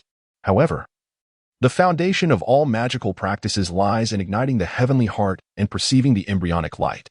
Although Tang Chongqing had now lit his heavenly heart and could cast spells, the pace at which he could ignite it was alarmingly slow. It was improbable that any adversary would grant him an hour or two of tranquility to enter a meditative state. Thus, Tang Chongqing had no choice but to prepare in advance, sketching talismans for immediate use when the time came. Yet this process proved to be far more arduous than he had anticipated. After sitting in meditation for over an hour, he finally achieved a state of calm, igniting his heavenly heart. At that moment, he maintained the illumination of the heavenly heart to contemplate the complete talisman and recite the incantations, allowing him to swiftly inscribe the talisman onto the paper. Only when the heavenly heart was aglow could the drawn talisman hold any efficacy. Moreover, he had to sustain a unique state that was akin to stillness yet not entirely so, meaning that at least during the talisman drawing process, the heavenly heart could not extinguish. This state proved even more challenging to maintain. Consequently, Tang Chongqing endured immense suffering to successfully draw a single spiritual talisman. He had to ignite his heavenly heart 3 times before he could accomplish this. It took him over an hour to light the heavenly heart, yet often the mere flicker of a thought would cause his consciousness to waver, extinguishing the light once more. This necessitated a return to square one, leading to a relentless cycle of attempts throughout the night, nearly exhausting him. Ultimately, he managed to create a talisman in a single night, thanks to his commendable innate talent and the solid foundation built from years of meditation. From the mirror, it was evident that Tang Chongqing's complexion was horrifically pale, with a hint of green between his brows, indicating that his vitality was at an all-time low. This exhaustion stemmed from the repeated ignitions of his heavenly heart, leaving him utterly drained.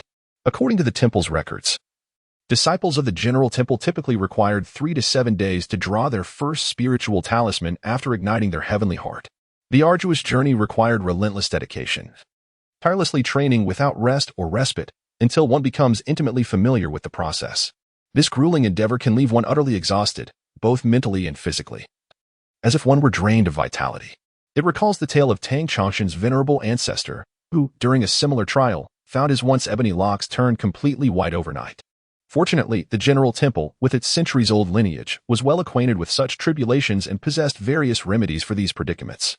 As the sole inheritor and leader of the General Temple, Tang Chongqing held all resources at his disposal. Naturally, he would not skimp on his own well-being. He carefully retrieved a precious elixir from the temple's collection, known as the Spirit Restoration Pill, specifically designed to mend the damage inflicted upon one's psyche. Remarkably, it could even remedy cases of spiritual degradation far more severe than his own. The rarity of this pill was evident. Tang Chongqing recalled that its primary ingredient was a millennium-old mountain ginseng, a treasure so rare in contemporary times that it was nearly impossible to procure. However, the secret medicines preserved by the General Temple indeed proved formidable. Once consumed, the Spirit Restoration Pill swiftly alleviated the debilitating symptoms of fatigue, nausea, and headaches. Furthermore, the effects lingered for an entire week, making it significantly easier for him to illuminate his celestial heart once more, and upon rekindling it, the radiance shone even more brilliantly. Tang Chongqing yearned to cultivate spells to seek vengeance against the shadowy developers behind these troubles. Yet, on the following morning, a visitor entered the temple. Without uttering a word, the individual paid homage, offered incense, and presented a collection of photographs to Tang Chongqing. The images depicted gruesome corpses, horrifyingly mutilated, with nearly no intact skin remaining. Even the ears had been severed, and the eye sockets were left as dark voids, chilling to behold. These photographs, when shown to an ordinary person, might induce sheer terror. However, Tang Chongqing remained composed, although he did not recognize the individuals depicted. He instinctively understood that the lifeless forms were undoubtedly those of the developers who had sent thugs to the mountain. These events, indeed, marked the fate of those outsiders.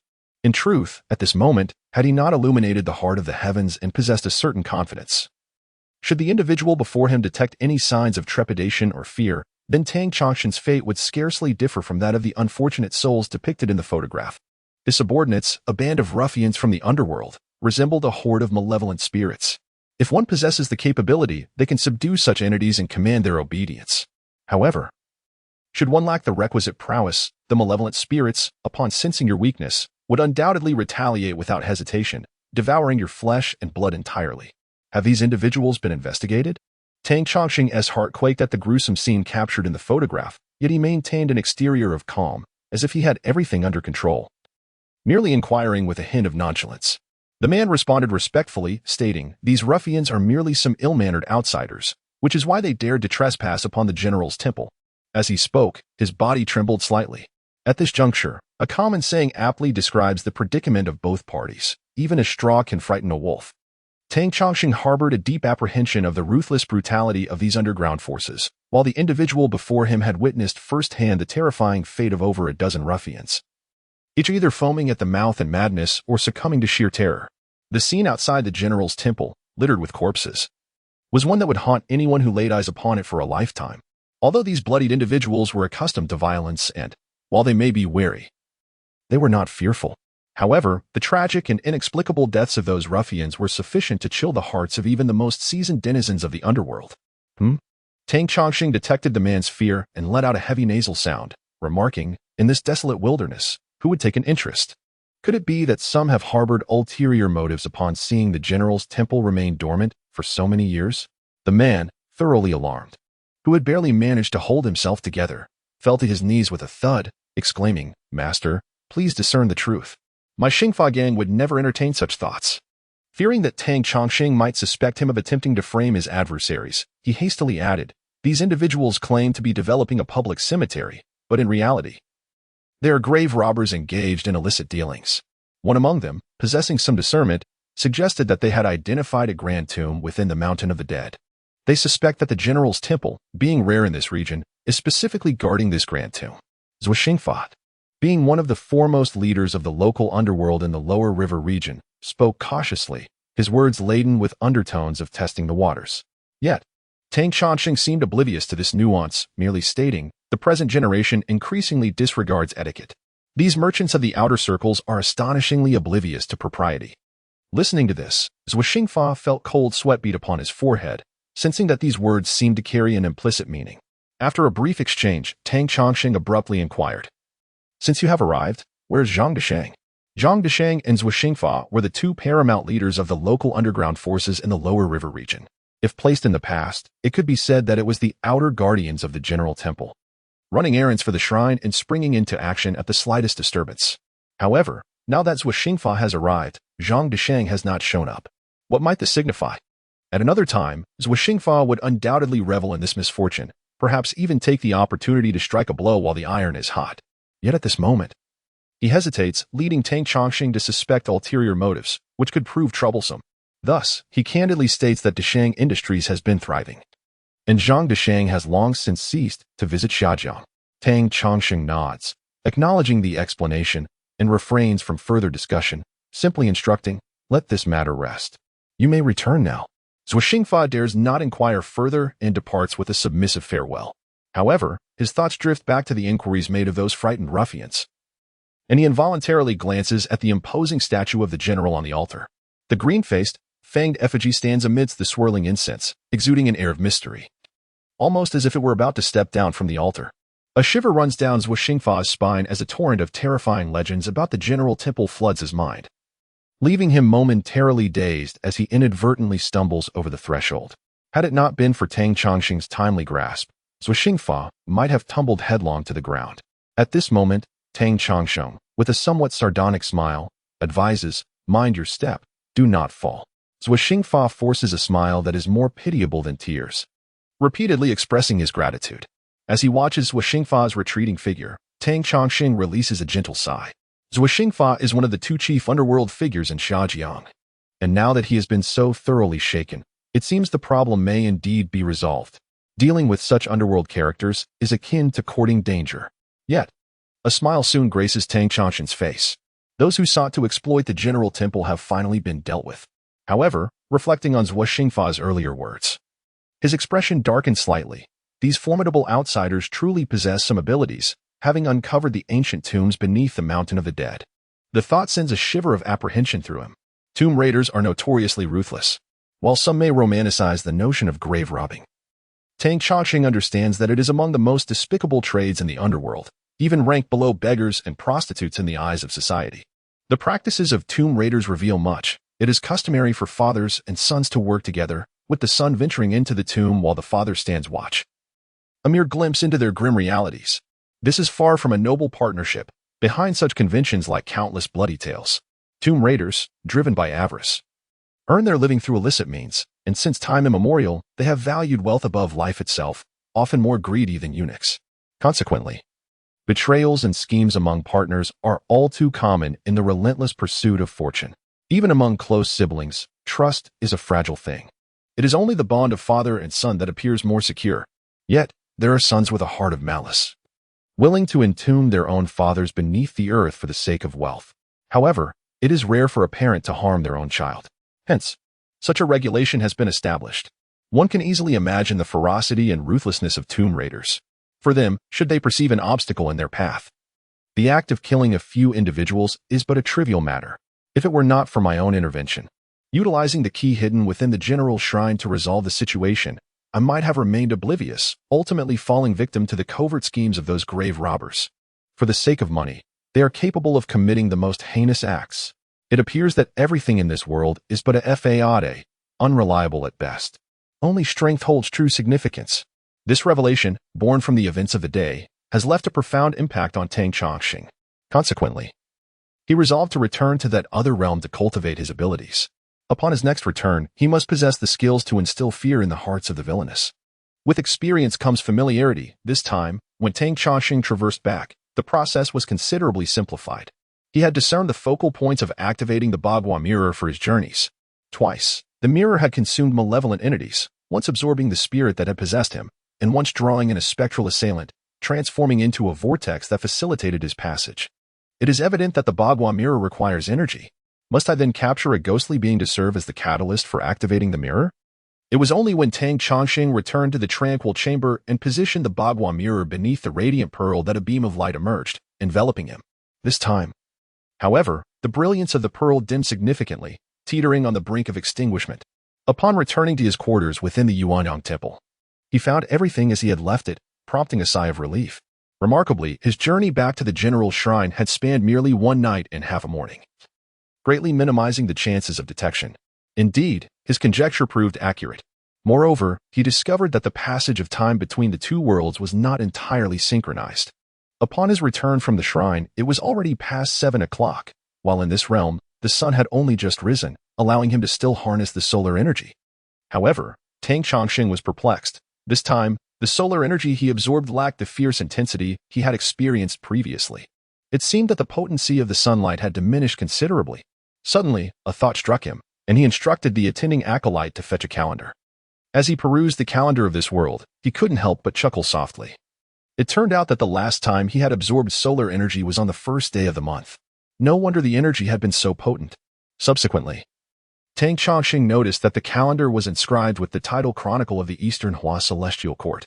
A chill swept through him as he glanced over the preceding pages, and he was suddenly taken aback. It turns out that this world indeed possesses a celestial realm, and the calendar is simply decreed by the heavens. A profound shock surged within him, leaving him momentarily speechless. Thus, one could surmise that divine beings surely inhabit this world? As Tang Chongqing murmured to himself. Xian Qingying entered with a smile. Brother Liu, are you already practicing at such an early hour? Truly diligent. By the way, Master has just completed the morning lesson and wishes to see you. Upon hearing that the esteemed Liu Zhenren sought an audience, Tang Chongqing felt a shiver run down his spine, and he straightened himself in response. When he arrived at the Tianqin studio, where the venerable Lu Yuanhua resided, he found Lu Yuanhua meticulously polishing a copper lamp with a soft cloth.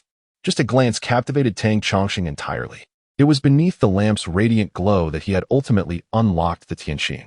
Without a doubt, this copper lamp was extraordinary, transcending the mere classification of a magical artifact. It was indeed a treasure. Under the gentle caress, the lamp's surface gleamed ever more smoothly, emanating a purplish-red metallic sheen. This is wind-polished copper. Tang Chongqing blurted out. Lu Yuanhua smiled faintly. You possess a discerning eye, yet this lamp is no ordinary wind-polished copper. He then shifted the topic. After scrutinizing Tang Chongqing for a moment, he remarked, It seems that your Tianqin fetal light has stabilized these days. Tang Chongqing hurriedly acknowledged this. Expressing gratitude for Lu Yuanhua's guidance, Lu Yuanhua merely smiled lightly, saying, It's nothing much. Now that your Tianqin is stable, you may enter seclusion to cultivate. Illuminating the Tianqin without faltering. By the way, what does your sect call this realm? Tang Chongqing promptly responded, My sect refers to it as forging the spiritual platform. Lu Yuanhua chuckled, quite apt indeed. In my Yin-Yang Temple, we call it the heart lamp. While the terminologies may differ, the essence of cultivation remains the same. Ah, I have yet to inquire, why did you leave your sect before completing your cultivation and come to Sushu City? This was a formal interrogation regarding his origins. Fortunately, Tang Chongqing had already devised a plan in his mind. He lowered his head and replied, I am but a foolish disciple, unable to perceive the fetal light for an extended period. Hence, my sect dispatched me to experience the world, awaiting an opportunity. Upon hearing this, Lu Yuanhua exhibited a hint of disappointment, though it was not entirely unexpected. The method of igniting the Tianqin and perceiving the fetal light was indeed exceedingly difficult. Some sects might employ external forces to ignite it. However, larger sects do not lack disciples of exceptional aptitude, coupled with personal refinement. Those who ignite the Tianqin often possess a more resilient and outstanding temperament. leading to greater achievements in cultivation than those who rely on external aid. Thus, certain sects grant their disciples time to wander the world. If they succeed, even if it takes a decade or so to ignite the Tianqing and perceive the fetal light, they may return to the mountains and become true disciples. If they fail to ignite it, they need not return. Given Tang Chongsheng's solid foundation and authentic cultivation of the orthodox school, it was no surprise that he hailed from such a background. Yet, this made it even more challenging to extend an invitation to him. At this moment, Lu Yuanhua could not help but sigh softly in his heart, pondering why he had yet to encounter any exceptional talents among his disciples. The great sects, with their legacies spanning hundreds or even thousands of years, possess a well-established system for recruiting, nurturing, and educating their disciples, ensuring an abundance of outstanding individuals through the generations. In contrast, smaller sects like the Yuanyang Temple lack such traditions. Their fortunes rise and fall with the capabilities of individual leaders. Occasionally, fortune may favor them with a brilliant disciple who can elevate the sect for a time, yet it is equally likely that once this extraordinary talent departs, there will be no capable successors to uphold the sect, leading to inevitable decline. Historically, many sects have experienced such cycles of flourishing and withering. Lu Yuanhua was well aware of this reality, which is why he was so eager to find talented individuals and place such importance on Tang Chongsheng. Although Xian Qingying's disciple had commendable character, he simply could not bear the weight of the sect's legacy, a truth that both Lu Yuanhua and Xian Qingying understood all too well. While he felt a tinge of regret at this moment, Lu Yuanhua did not abandon hope. As long as Tang Chongsheng had not returned to the mountain, there remained a possibility of him choosing to join the Yuanyang Temple. Furthermore, the disciples currently traveling down the mountain had not yet formally entered the sect. So if they decided to affiliate with another sect, it would not be deemed a significant matter. At this juncture, Lu Yuanhua resolved to devise further means to win over Tang Chongsheng. He smiled and said, "Indeed, I have asked Qingying to prepare a quiet chamber for you, where you can cultivate in peace, free from the disturbances of external demons." Tang Chongsheng was momentarily taken aback, yet he felt a measure of gratitude. The arrangement of such a serene space was no trivial endeavor. Creating a sanctuary capable of warding off the invasions of external demons required considerable sacrifice. Thus, Tang Chongsheng felt touched by this gesture. Seeing the appreciation in Tang Chongsheng's eyes, Lu Yuanhua smiled with satisfaction and instructed Xian Qingying to accompany Tang Chongsheng to inspect the quiet chamber for its suitability. Upon entering, they found the room adorned with celestial canopies and the 4 symbols guarding it, clearly indicating that substantial effort had been invested in its preparation. Though it could not rival the serene chambers of the General's Temple, it was still quite commendable. "Please rest assured, Taoist Lu Yuanhua continued. "I have another place for my own seclusion. This chamber is solely for your use. Daily provisions, such as food, water, and elixirs, will be delivered to you." Tang Chongsheng could not help but express his gratitude once more, saying, "Thank you very much." Unbeknownst to him, the news of his exclusive use of a quiet chamber would incite considerable envy among the other disciples in the outer court. Tang Chongsheng, as the sole heir and master of the General's Temple, had access to the resources accumulated over centuries, yet he remained oblivious to the extraordinary nature of his situation. In this world, even among the most esteemed sects, it was rare for a disciple to enjoy the privilege of an individual quiet chamber. The treatment he received from the Yuanyang Temple was akin to that of a personal disciple. Ultimately, the envy that had slightly diminished after recent events surged once more.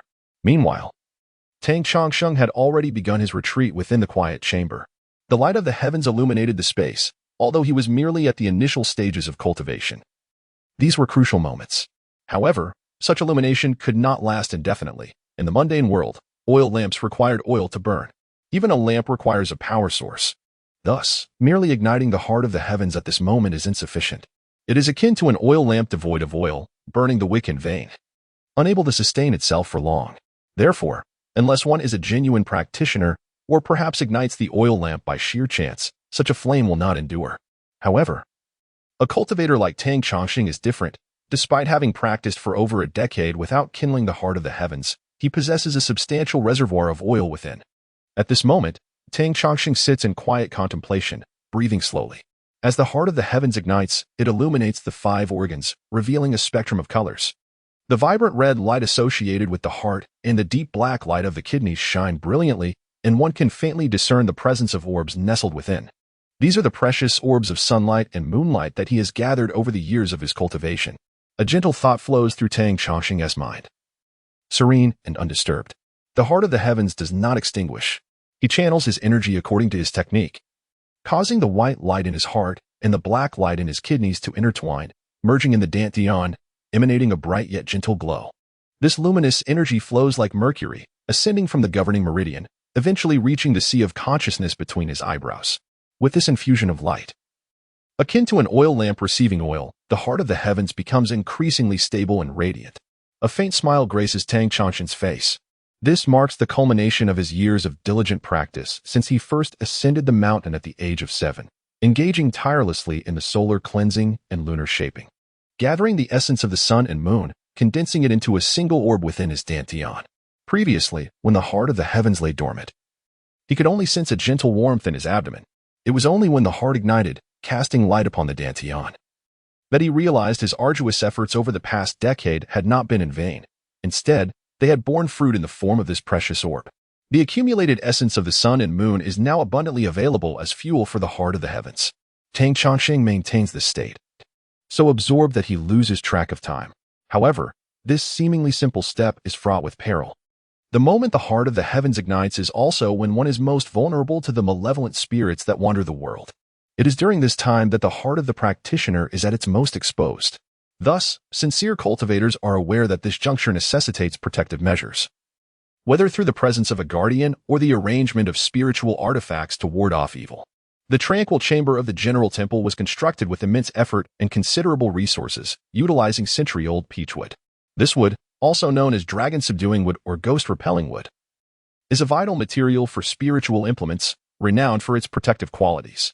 Moreover, the rarity of a 100-year-old peach tree is remarkable, as typical peach trees only live for 2 to 3 decades. The size of the heartwood from such an ancient tree is even more extraordinary. This alone illustrates the tremendous effort expended by the general temple to establish this sanctum. It can be said that in the tranquil chamber of the general's temple, no external malevolence could intrude and disrupt the cultivation. Although the serene room of the Yin-Yang temple is also exquisitely arranged, it pales in comparison to the century-old peach heartwood sanctuary of the general's temple, which has been meticulously crafted over centuries. After all, despite Yin-Yang temple's grandeur and wealth, it is still but a nascent establishment, lacking profound heritage. At this moment, for reasons unknown, Tang Chongqing suddenly felt a stirring within his heart. As the celestial light subtly radiated outward, instantly he sensed himself enveloped in a gentle glow. Above his head, the heavenly net was arranged, with cinnabar tracing symbols upon yellow cloth, adorned with the 8 trigrams and the patterns of the 28 constellations, now suspended above him, casting a faint luminescence that enveloped him entirely. The walls around him bore exquisite carvings of the 4 symbols in green jade, safeguarding all directions, their ethereal forms seemingly swirling in motion. This entire arrangement formed a comprehensive protection, encasing Tang Chongqing within. Ordinary malevolent spirits could not penetrate this luminous barrier. A common person entering would be oblivious to its brilliance. At this moment, only with the gentle outward radiance of his celestial heart could Tang Chongqing discern these wonders.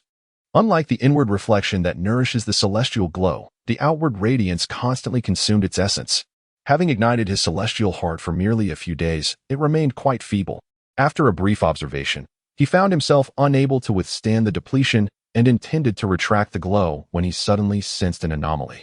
At that instant, a shadow as thin as paper slipped through the crevice of the tranquil chamber's door. Cautiously, it took a couple of steps, revealing the heavenly net and the green jade 4 symbols. The features of this shadow were indistinct, resembling merely an outline of a person. Yet it appeared to have split its mouth in a peculiar grin. Subsequently, an oval shadow akin to a mirror emerged in its hand, projecting a similar shade as though reflecting light, obscuring the heavenly luminescence above. With newfound boldness, the paper-thin shadow produced a spectral pin and boldly approached the azure dragon depiction within the jade 4 symbols, tapping twice on its eyes, effectively sealing them shut. The radiant guardian dragon at the forefront immediately began to flail as if blinded. Tang Chongqing witnessed this with clarity, and a sense of foreboding gripped his heart. Someone was plotting against him. Had it been another, newly advanced in their cultivation, they might have found this scene amusing. However, as the inheritor of the general's temple, Tang Chongqing was well versed in the myriad tricks of the Jianghu, having heard far too many tales, even if he had not directly experienced them. Such cunning was far beyond the reach of ordinary malevolent entities. This was evidently the work of a skilled practitioner of dark arts. Moreover, It is precisely at this moment of his secluded cultivation that such a disturbance arises, clearly indicating ill intentions. Tang Chongqing immediately retracted the celestial light of his heart, ceasing his efforts and awakening. He could already feel a cold sweat trickling down his back. Thankfully, the illumination of the celestial heart significantly heightened his perception, allowing him to sense that something was amiss and to notice this scene. Otherwise, misfortune would have surely befallen him. Now that he had witnessed this unfolding, it was the perpetrator who would be unfortunate. Such underhanded schemes are inherently clandestine, relying on deceitful tactics from the shadows. Once exposed, they can be easily unraveled. The situation Tang Chongqing encountered was precisely this. Had he not noticed, the shadow could have compromised the protective defenses while he was in meditation, employing countless methods to carry out a covert attack. However, now that Tang Chongqing had regained his composure, with his spirit receding and the celestial heart concealed, any further attempts at deceit would not be so simple. At this moment, with his celestial heart hidden, he could no longer perceive the shadow's movements. Nonetheless, he maintained his composure, continuing to feign meditation, even his breath betraying not the slightest alteration. Thanks to over a decade of diligent cultivation and breathing exercises, Tang Chongqing's heart rate and respiration remained remarkably unchanged, ensuring that the shadow remained oblivious to his awakening. It was not until he suddenly sensed a faint, chilling breeze accompanied by a peculiar medicinal aroma wafting between his nostrils that a jolt of realization struck him. It has arrived. Without a moment's hesitation, Tang Chongqing unleashed a thunderous shout, accompanied by a swift bite to his tongue, channeling the energy cultivated within him and forcefully expelling it forward. Amidst the mist of blood, a faint scream echoed, only to vanish in the blink of an eye. Beyond the heavy courtyards, within a chamber of the outer courtyard, a sudden scream pierced the air. A black-clad Taoist, seated before an altar and engaged in incantations, appeared as though struck by an unseen force, blood gushing from his eyes, ears, mouth, and nose, causing him to topple backward. As the blood mist dissipated, Tang Chongqing wore a faint, cold smile. The blood from his tongue, pure and radiant, not only dispelled evil, but also countered magic. The one employing such treacherous tactics undoubtedly possessed limited abilities and was certainly a practitioner of heretical paths, incapable of genuine cultivation. This time, having been struck by Tang Chongqing's blood, the assailant would likely not escape unscathed. After this cold amusement, Tang Chongqing stood with his hands clasped behind his back, contemplating the identity of the individual who sought to harm him. It certainly could not be the esteemed Master Yuan Hua. Given his ability to effortlessly guide others in unlocking the celestial heart, eliminating a novice cultivator like Tang Chongqing would be no more troublesome than squashing an ant. So, who could it be? Slowly exiting the quiet chamber, he strolled through the courtyard, lost in thought. The Yuanyang Temple was truly not an ideal place for cultivation. Its regulations were far too lax. Although Yuan Hua and his disciple Xian Qingying might be considered good people, they lacked the administrative skills and experience necessary to maintain order, leaving the Yuanyang Temple in disarray. Last time, Tang Chongqing was ambushed by a shadowy soldier. Little did he expect that this time, while cultivating in the quiet chamber, he would almost fall victim to someone adept in the art of nightmares and seals. This dark art of witchcraft is traditionally said to be a means employed within the opulent confines of royal palaces and noble residences. Why then would such a technique be wielded in the Yuanyang Temple, a place of worship? Furthermore, why would it be directed at him? He found this perplexing. Yet the feeling that the Yuanyang Temple was a quagmire only deepened. At that moment, he heard a knock at the door. Is Lu Dayu present? I, Qinjiangzi. Seek an audience before long, Tang Chongqing found himself face to face with two Taoists at the entrance, who spoke in gentle tones. Qinjiangzi? What brings him here? Surely he knows that places of seclusion are not to be disturbed. Such a lack of decorum. Tang Chongqing furrowed his brow but approached nonetheless, inquiring, What brings you here? Qinjiangzi Daoyu? Qinjiangzi, seemingly having indulged in wine, carried the faint scent of liquor and, in a fit of rage, pointed an accusatory finger at Tang Chongqing. Tang Chongqing, by what virtue do you command such favor from Master L? Tang Chongqing stepped back, his brow furrowing deeper. Was this fellow emboldened by drink? Here to unleash a drunken tirade? Friend, have you had too much to drink? Tang Chongqing replied, his voice steady. I am drunk? Qinjiangzi erupted in fury, his gaze piercing deeply into Tang Chongqing's eyes. Pray tell, Lu Xiong, what merit do you possess to have caught Master L's attention as a disciple? What? Tang Chongqing felt a tremor within him. His heart fluttered, involuntarily drawn to the depths of Qinjiangzi's gaze, which resembled an unfathomable abyss, seemingly ready to swallow his very consciousness. Yet, Within that bottomless pit flickered a pinprick of eerie green light. It appeared to stir, causing ripples in the depths as the faint glow swelled to the size of a lantern, revealing the silhouette of a colossal entity beneath the water's surface. What was this green light, this lantern? It was clearly the eyes of a monstrous being lurking below. At that moment, roused from slumber, its massive form surged forward, as if poised to devour Tang Chongsheng whole. Yet in that instant, Tang Chongsheng smiled and declared, to flaunt one's skill before an expert, the enchantment of confusion. Be undone. With his commanding shout, the dark abyss, the eerie green eyes, and the serpent-like creature vanished from sight. Only Qin Jiangzi remained. His previously gentle and handsome visage now grotesquely contorted, blood streaming from his nostrils and eyes, painting a grim tableau. You dare to break my spell? Qin Jiangzi glared at Tang Chongsheng with venomous eyes. Tang Chongsheng responded with a cold smile, delivering a swift punch to Qin Jiangzi's throat. A faint crack echoed as the throat shattered, and Qin Jiangzi gasped, attempting to utter words, yet no sound escaped his lips. He collapsed to the ground, clutching his throat desperately, convulsing until he breathed his last. Sheng Yangzi, the Taoist brother. The follower who arrived was still in shock, unable to fathom that Tang Chongsheng would so brazenly resort to murder.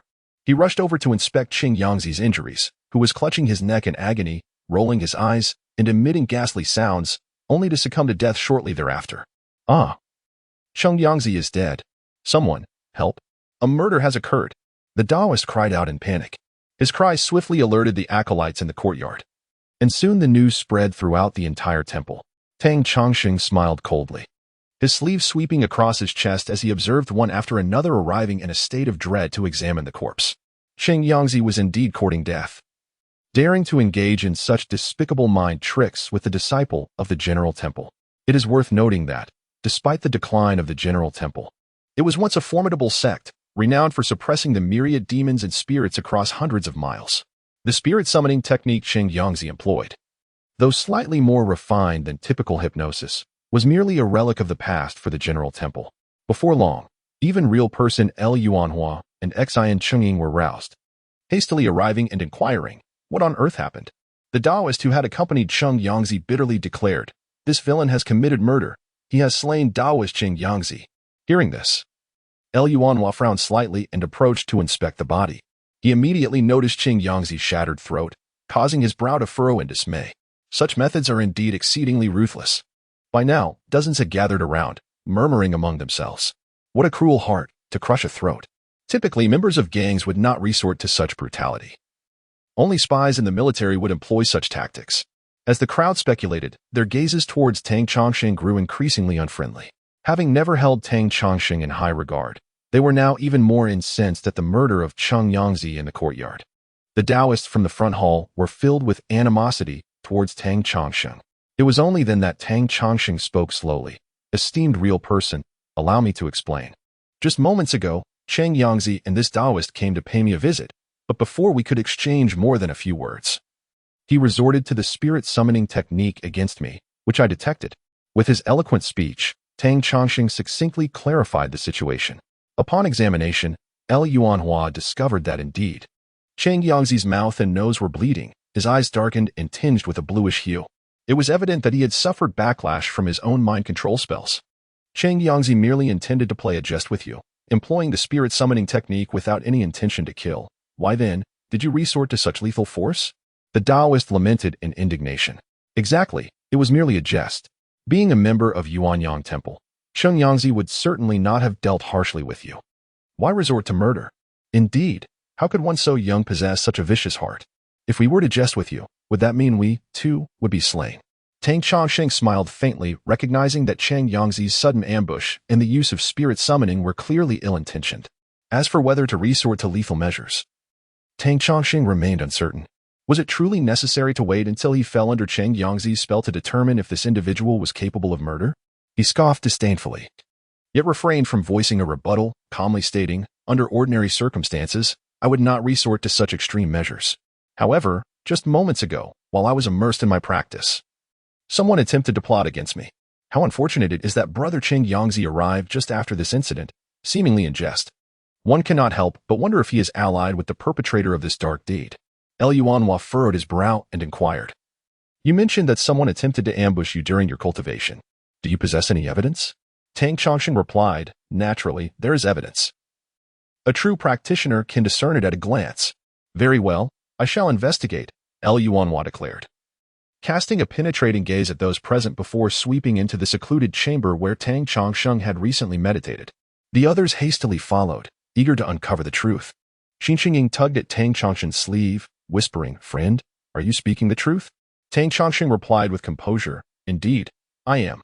Alas, you are unaware that my master had high hopes for your potential and intended to accept you as a disciple. With today's unfortunate turn of events, I fear." He sighed deeply, joining the others in the quiet chamber to seek answers. Tang Chongsheng felt a stirring within. He was no fool and easily discerned Yuanhua's intentions. However, the Yuanyang Temple was hardly an ideal sanctuary for cultivation. The outer court had attracted far too many disciples, a motley crowd, and Yuanhua and his apprentice seemed oblivious to the need for order, resulting in a plethora of troubles. In truth, Tang Chongsheng had already entertained thoughts of departure. The incident involving Qing Yangzi merely served as a pretext for his exit. After all, he had derived considerable benefits from Yuanyang Temple. Without a valid excuse, broaching the subject of leaving would prove challenging. Standing with his hands clasped behind his back, he gazed skyward. At that moment, he was not particularly concerned about the envy and jealousy directed at him for being a disciple of Yuanhua. He was indifferent to the outcome of Yuanhua's investigation. The remnants of the shadowy figure's interference with the Tianluo Huagai and the Qingyu Four Symbols chart were still evident, impossible to conceal from the discerning eye. Before long, Yuanhua emerged, his face ashen, exclaiming, "Indeed, there are hidden talents within Yuanyang Temple. Someone has even practiced the forbidden art of dream suppression. Truly remarkable, truly remarkable." The crowd erupted in astonishment. The dream suppression technique was notorious, considered a taboo spell, shunned not only by practitioners but also by the authorities. The government had strict laws. Any practitioner employing the dream suppression technique faced the dire consequence of extermination of their entire clan. In this temple, highly valued and trusted by the esteemed Wuhou, the revelation that someone could wield such a forbidden technique would surely provoke grave concerns. No one dares to advocate for Qing Yangzi amidst the tangled web of truth and deception any longer, regardless of any potential connection between Qing Yangzi and the wielder of the nightmare binding technique. It is evident that the one employing this sinister art has begun to plot against Tang Chongsheng.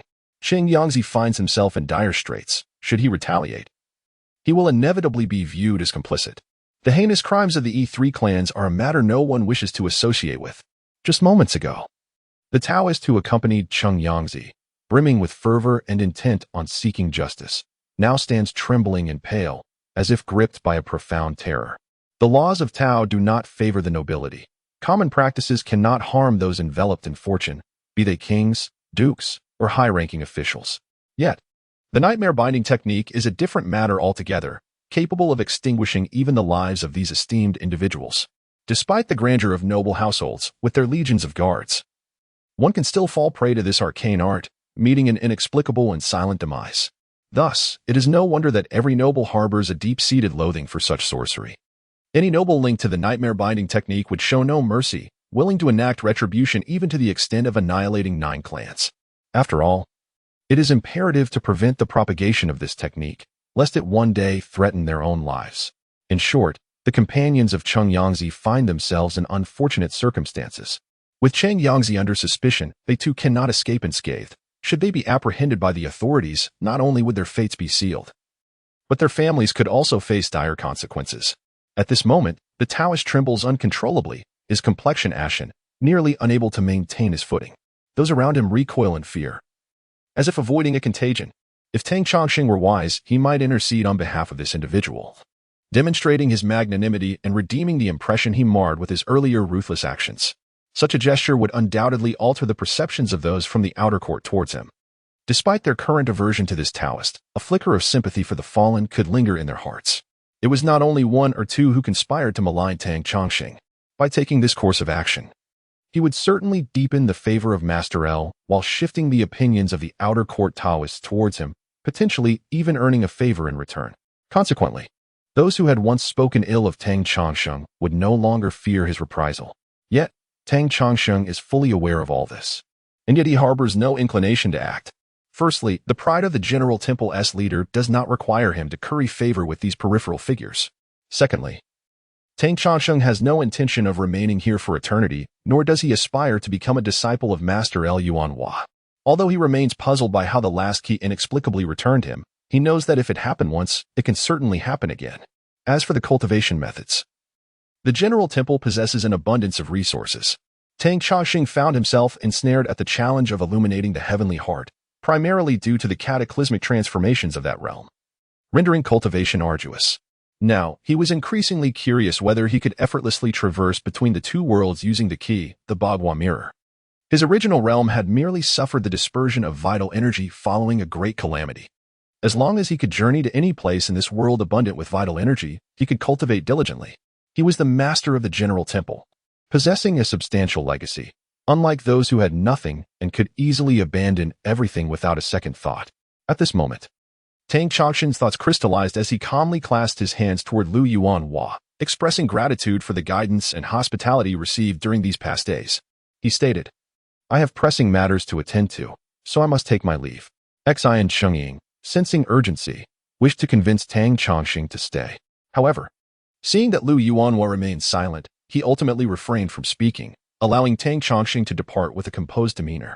Although Tang Daoist exhibited considerable talent, his pride and somewhat ruthless demeanor were regrettable in Lu Yuanhua's eyes.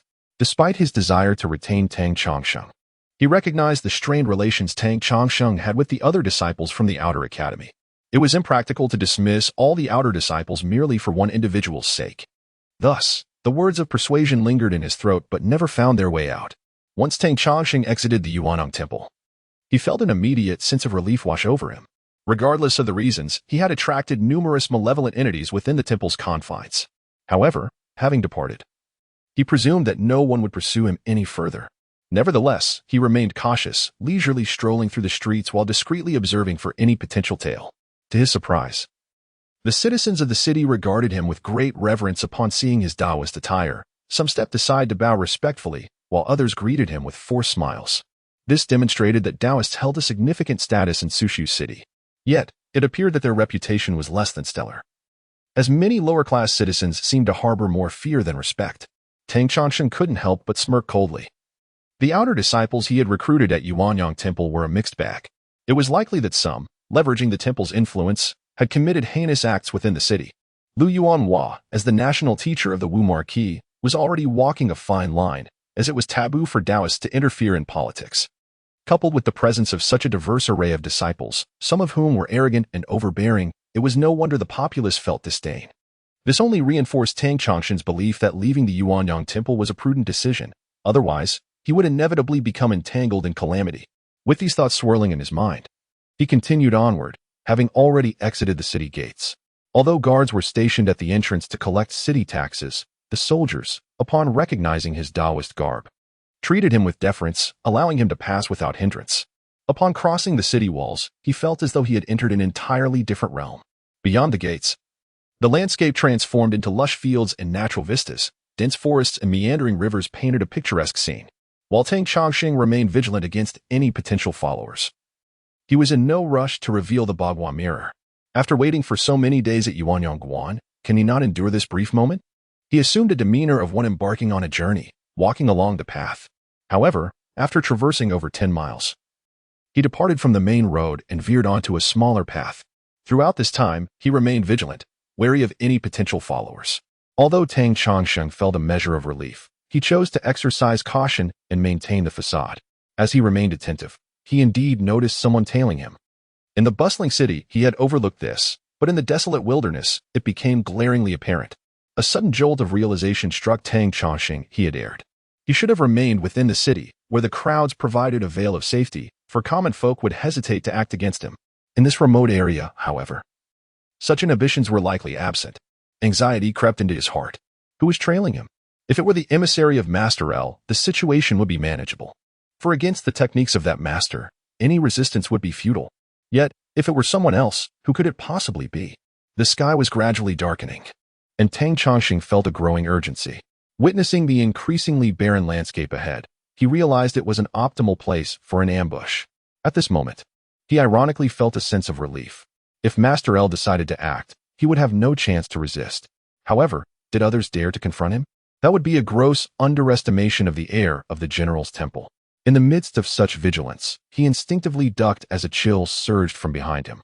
Following that icy blast, a gust of wind swirled, gathering leaves and dried grass, revealing a faint figure. Yin soldiers. Once again, it was the Yin soldiers. A wave of dread washed over Tang Chongqing. So you recognize value. Heh. With a few low, chilling laughs. A figure clad in black emerged from the thicket, gazing at Tang Chongqing with eyes filled with profound hatred. Tang Chongqing, you harmed my senior brother. You shall pay for his life. Pointing a finger, the gust of Yin wind that had just whirled past Tang Chongqing began to spiral around him like a small whirlwind, lifting fallen leaves and debris into the air. Tang Chongqing felt a deeper sense of foreboding. This was undoubtedly a Yin soldier, and not an ordinary one at that. It had already developed considerable prowess, capable of stirring the vegetation, indicating it was not far from manipulating objects. He was no stranger to Yin soldiers, as the general's temple possessed methods for refining them, though they were highly sophisticated and required advanced internal cultivation to execute. His current abilities were woefully inadequate. Nevertheless, he was well aware of the formidable nature of Yin soldiers.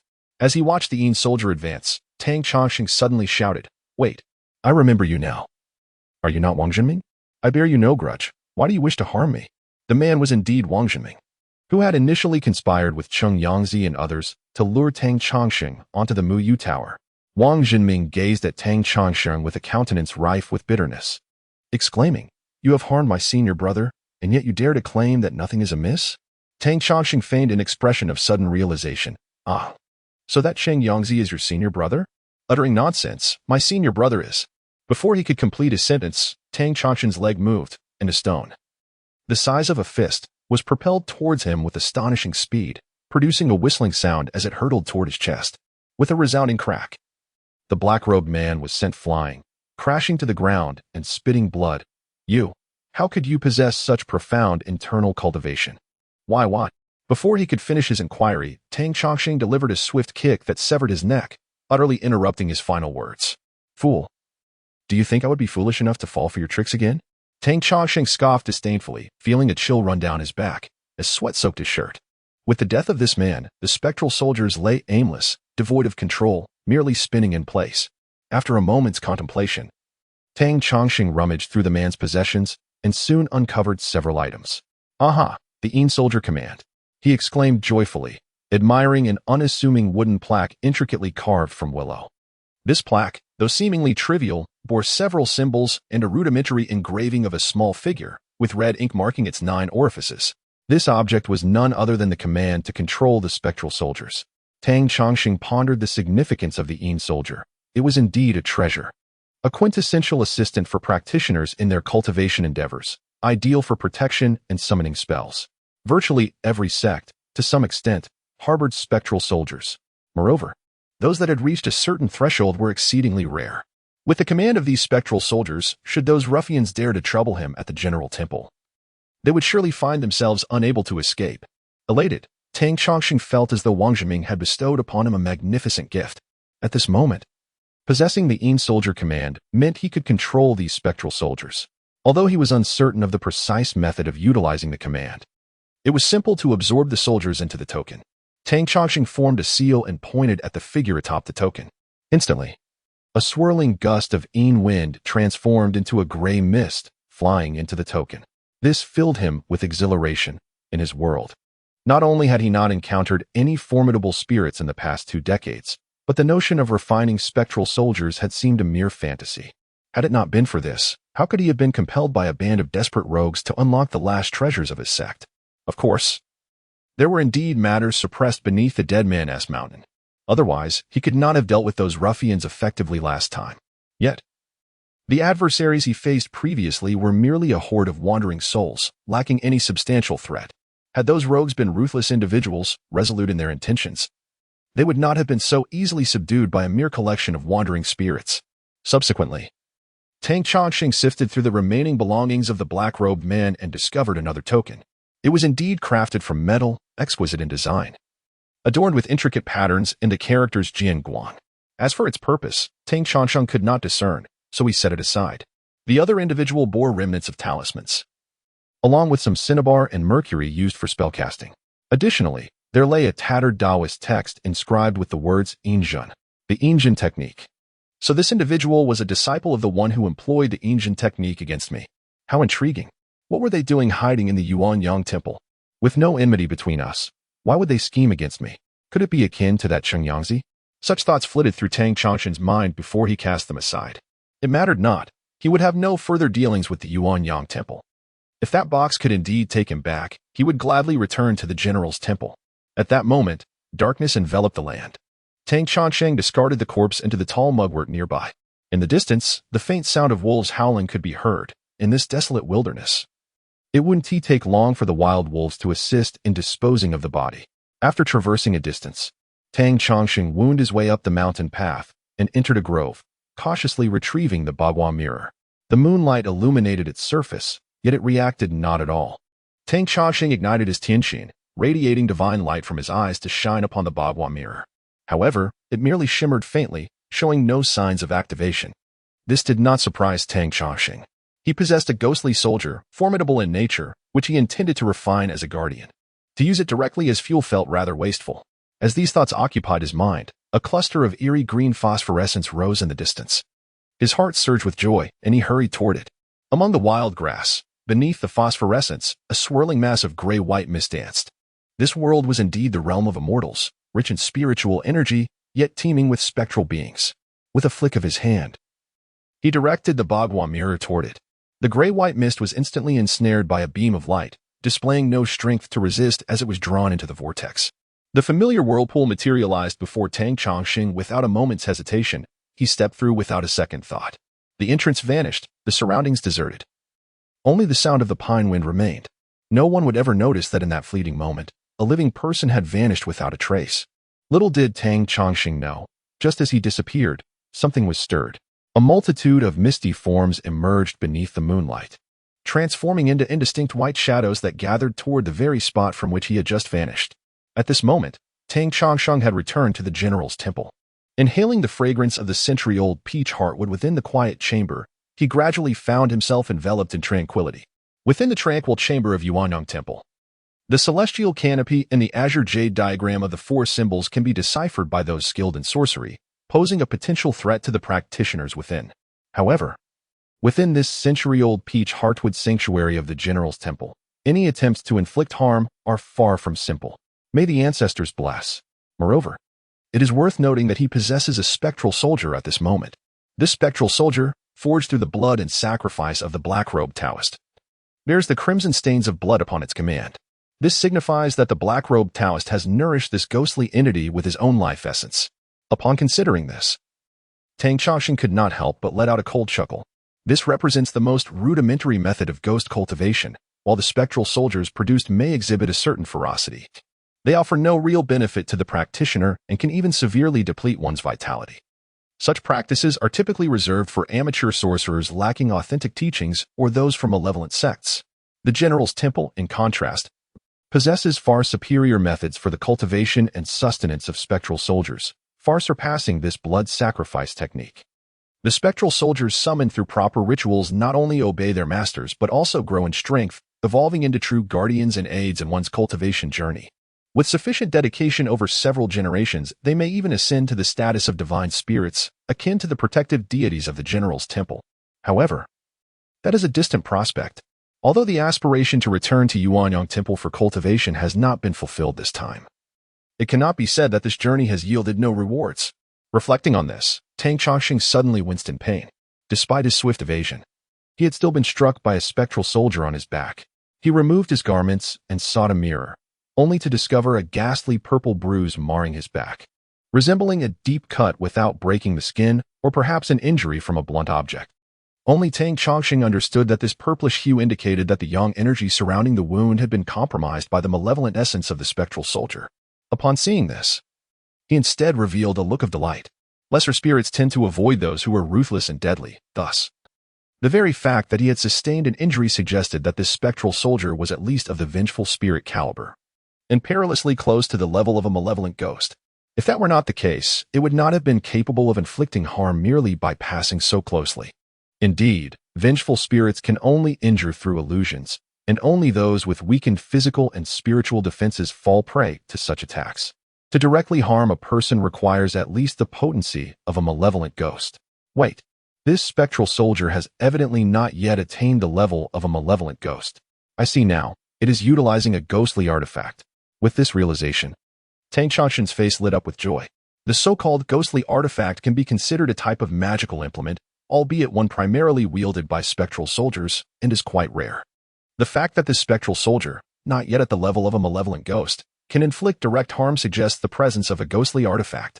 Contemplating this, Tang Chongqing smiled.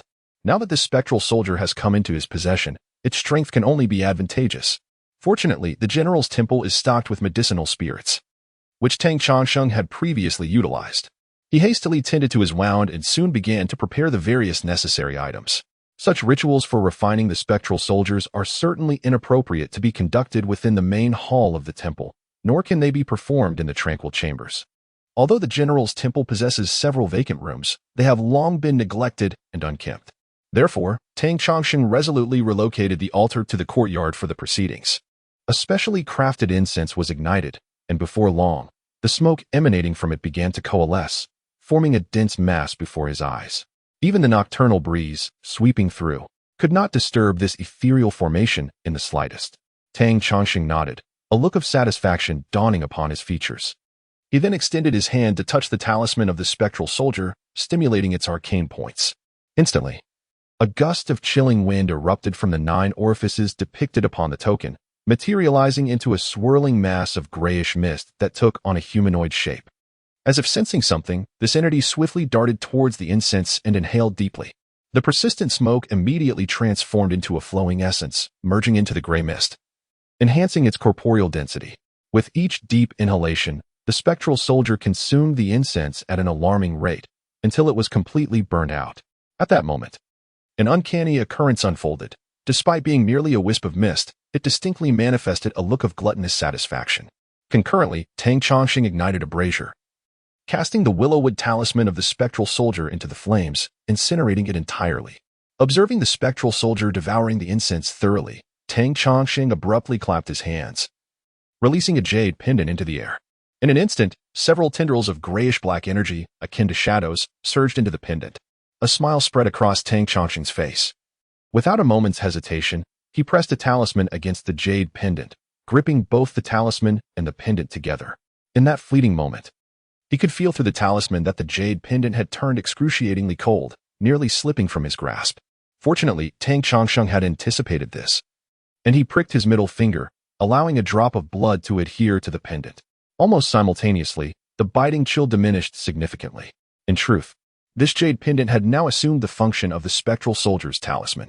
Tang Chongqing's actions were straightforward. He substituted the general's temple's ritual methods for those of the deceased black-robed Taoist. While willow possesses vitality and is an apt vessel for spirits, jade serves far better for nurturing souls. Moreover, the general's temple possesses further esoteric techniques to locate the spiritual nodes of the earth, wherein the soul jade can be enshrined and nourished. This could potentially elevate the spectral soldiers beyond their current ranks, transforming them into formidable entities. Such spiritual nodes can indeed be found upon Yin-Yang Mountain. Spectral soldiers are classified into 5 grades, known as A, B, C, D, and E. The most rudimentary E-grade spectral soldier corresponds to the level of a vengeful spirit. A vengeful spirit is characterized by the lingering resentment that remains after a person's demise, capable of inflicting harm. Those with weakened vitality are often ensnared by such spirits, experiencing illusions that may lead to their demise or untimely death. The most prevalent ghost stories revolve around themes of substitute deaths and vengeful spirits seeking replacements, all of which are manifestations of these malevolent entities. However, such malevolent spirits hold little sway over those with robust fortunes and fierce destinies. At this moment, Tang Chongqing wields a spectral soldier, classified as a grade Wu entity, akin to a vengeful ghost. This spectral soldier, having been meticulously refined by the black-robed Taoist, has approached the threshold of a fierce spirit. Furthermore, this entity possesses a ghostly weapon capable of inflicting harm upon the corporeal form, amplifying its formidable nature. Unbeknownst to Tang Chongqing, as he engages in the refinement of the spectral soldier, danger stealthily approaches. That night, rain poured incessantly, and though the downpour lessened by the following day, it did not cease entirely. Around midday, three seemingly ordinary men, clad in upscale, professional outdoor raincoats, ascended the mountain. Before them lay the desolate dead man's mountain. "Morning. Do you truly believe there is an ancient tomb within?" inquired one of the tall men. "Without a doubt. When has the old seer ever been mistaken? If he claims there is a grand tomb, then there certainly is," replied the one named Morning with unwavering certainty. The tall man's face brightened. In these times, nearly all significant tombs had been excavated. To discover one in such a remote area would indeed be a stroke of fortune. However, the old seer cautioned us about the general's temple and advised us to investigate it. This temple may harbor some complexities. What is there to fear? The tall man scoffed, reaching into his coat to grasp a once ice-cold, now warmed by his touch, handgun. "Do you truly believe that the thugs from Huamao fell victim to the hands of the general's temple? It is evident that the notorious Zhui Xingfa orchestrated their demise." He chuckled coldly. "My brothers have traversed far and wide over the years, encountering numerous ancient tombs, yet have never witnessed anything supernatural. Even the slightest disturbance, a mere blood sacrifice, has been dealt with. As for the sorcerers of this general's temple, they are merely practitioners of theatrics. Is it worth our while to brave the rain and ascend the mountain?" Another, growing impatient, twirled a small knife in his hand, its sharp edge glinting like a flash of light, instilling fear. He displayed a bloodthirsty grin. "Morning, if you are afraid, just wait until you see my blade in action." "Afraid?" Morning retorted, his composure faltering. "Just wait until I deal with the denizens of the general's temple." Yet, despite his bravado, he acknowledged the need for caution. "It is said that the general's temple holds some notoriety in this region and may possess sinister qualities. Let us not be swayed by fanciful tales. We, seasoned wanderers of the world, know that nowadays, true masters are scarce. They are merely practitioners of trickery. And I refuse to believe they possess power exceeding that of our firearms. Rest assured, when we seize an opportunity, we shall end him with a single shot, denying him any chance to wield his dark arts." The voice carried a chilling tone, devoid of any fluctuation, as if to him the act of taking a life was no different from slaughtering a chicken. It was a stark reminder that he was indeed a remorseless killer, a true outlaw. Nonetheless, there was a slight softening in his demeanor, hinting at a grudging willingness to entertain the notion. His words resonated with Chinzi, who recognized the truth in them. After all, he had traversed the martial world long enough to be well acquainted with the reality that genuine masters were a rare breed in this day and age. Even those with some prowess were merely capable of intimidating the ignorant villagers in the face of their firearms. The so-called experts would meet their end just as any commoner would. At that moment, neither of the two men held the renowned General Temple in high regard. Nor did they value a human life, having taken many already. In truth, had it not been for the recent encounter with the thugs who had dared to provoke them, leaving them with lingering unease, they would not have even considered discussing a dilapidated temple in a remote area. Left Xingfa, being a local tyrant with considerable influence, posed a potential threat. Rushing in for revenge might lead to their own downfall.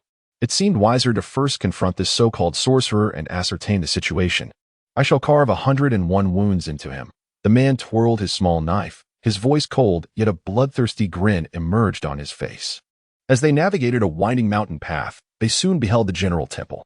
Curiously, the mountainside where the temple stood was lush and verdant, brimming with life, while just a ridge away, the so-called Dead Mountain lay barren and desolate. Though it was not entirely devoid of vegetation, the stark contrast was evident. It was hard to believe this was indeed a mountain. No wonder the old seer had discerned the unusual feng shui of this place. The Yin-Yang Mountain, one side thriving, the other lifeless, truly a testament to its name. As they spoke, they spied two courtyards nestled in the flatlands, which marked the location of the mountain god's temple. "Let us go and investigate," they said. If the temple's inhabitants were wise, they would spare him. The three men chuckled, for if they were mere commoners, they might have refrained from violence. However, in the realm of the martial world, despite their words suggesting a possibility of sparing Tang Chongsheng, they had already resolved to eliminate him. The knife wielder revealed another bloodthirsty grin, as if envisioning his blade slicing through Tang Chongsheng's skin, fat, and muscle, picturing the anguished screams that would follow as he carved into the tender flesh. As they spoke, the trio instinctively became more vigilant, their caution heightened. Having traversed the martial world for an extensive period, one inevitably grasps the wisdom of caution amidst treachery. While I may regard Tang Chongsheng with disdain, prudence remains a necessity. Yet, at this moment, the rain intensified, accompanied by fierce winds that caused the sturdy trees to sway violently, and soon the rain began to pour down.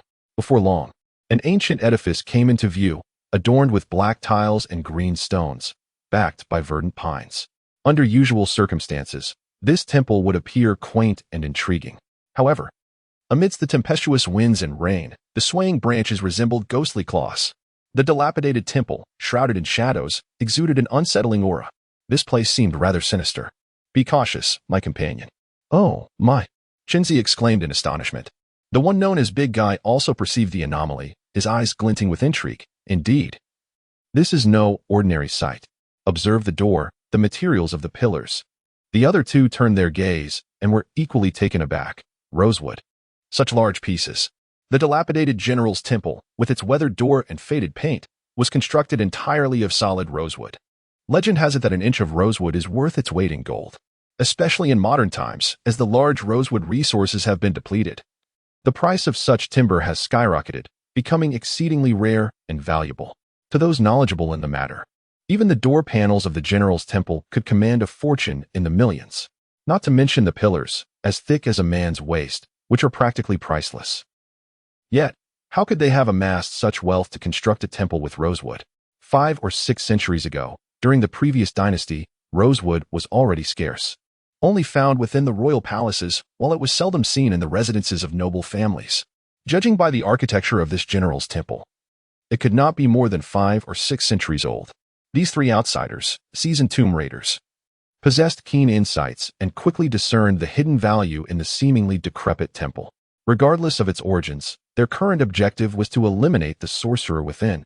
After all, the timber from this temple would be far more lucrative than plundering a grand tomb. Who knows what treasures might still reside within this temple?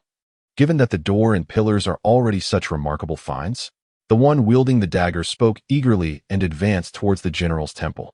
The other two exchanged glances, their hesitation dissipating, their hearts ignited with anticipation for the wealth that awaited them. No one could have imagined that this desolate, forsaken land, known as Yin-Yang Mountain, harbored such a hidden gem.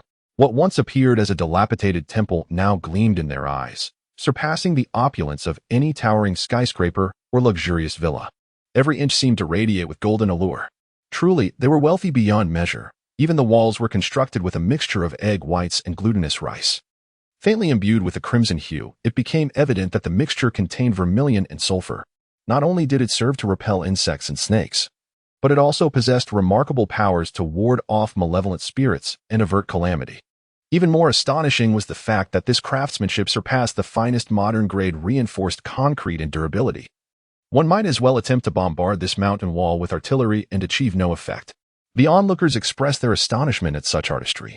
Typically, such techniques would be reserved for the most sacred chambers of royal tombs, employed solely to thwart theft, with costs that are nothing short of astronomical. Yet here, in this seemingly inconspicuous, dilapidated temple nestled in the mountains, the entire wall was constructed with this very method. The observers felt their hearts race at that moment. If someone were to assert that this unremarkable shrine was actually a royal temple from a bygone dynasty, they would readily believe it. They yearned to dismantle the temple entirely, converting it into wealth sufficient to secure a life of comfort and indulgence for the rest of their days. However, they could not discern the true nature of the temple and were determined to enter.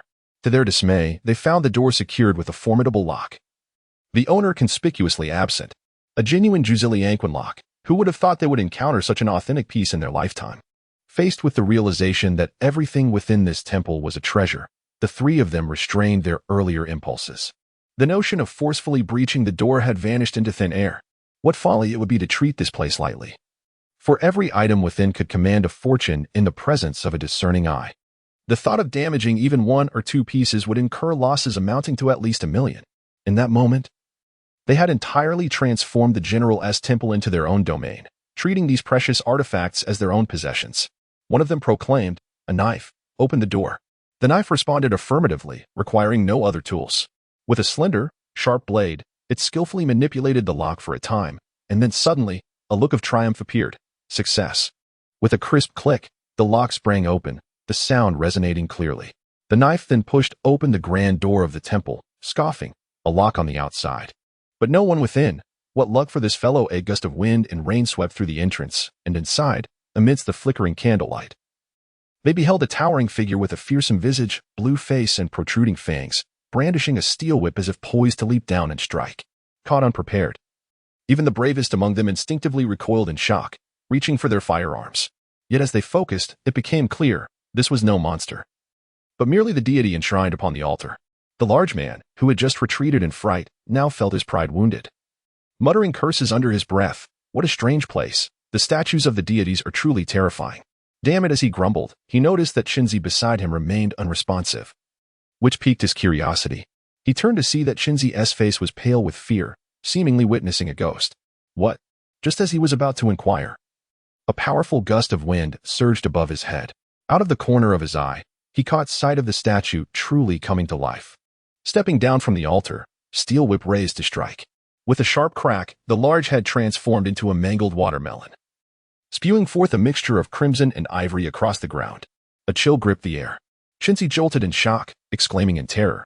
Yet her fierce spirit compelled her to unleash a barrage of gunfire upon the divine general, emptying her weapon in a single breath.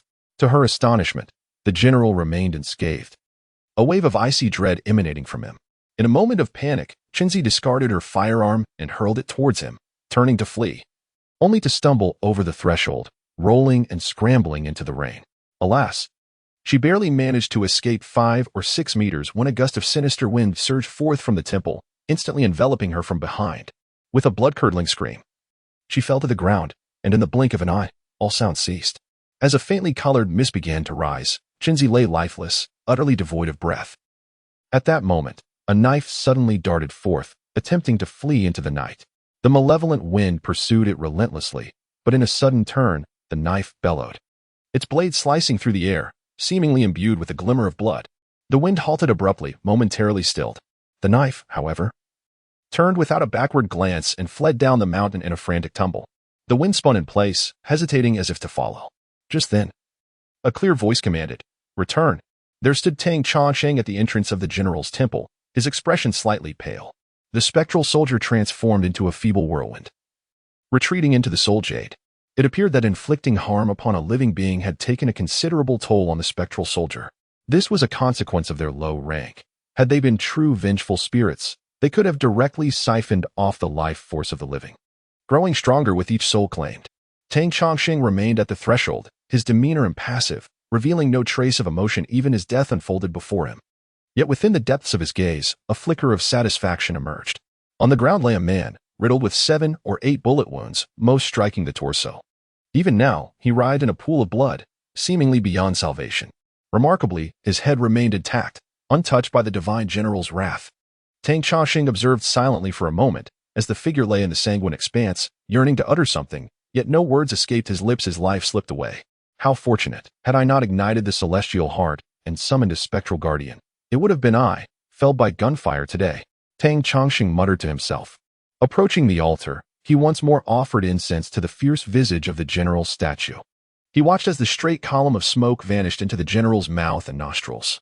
Witnessing this uncanny spectacle, Tang Chongsheng felt a surge of joy. The guardian deity had regained a flicker of sentience.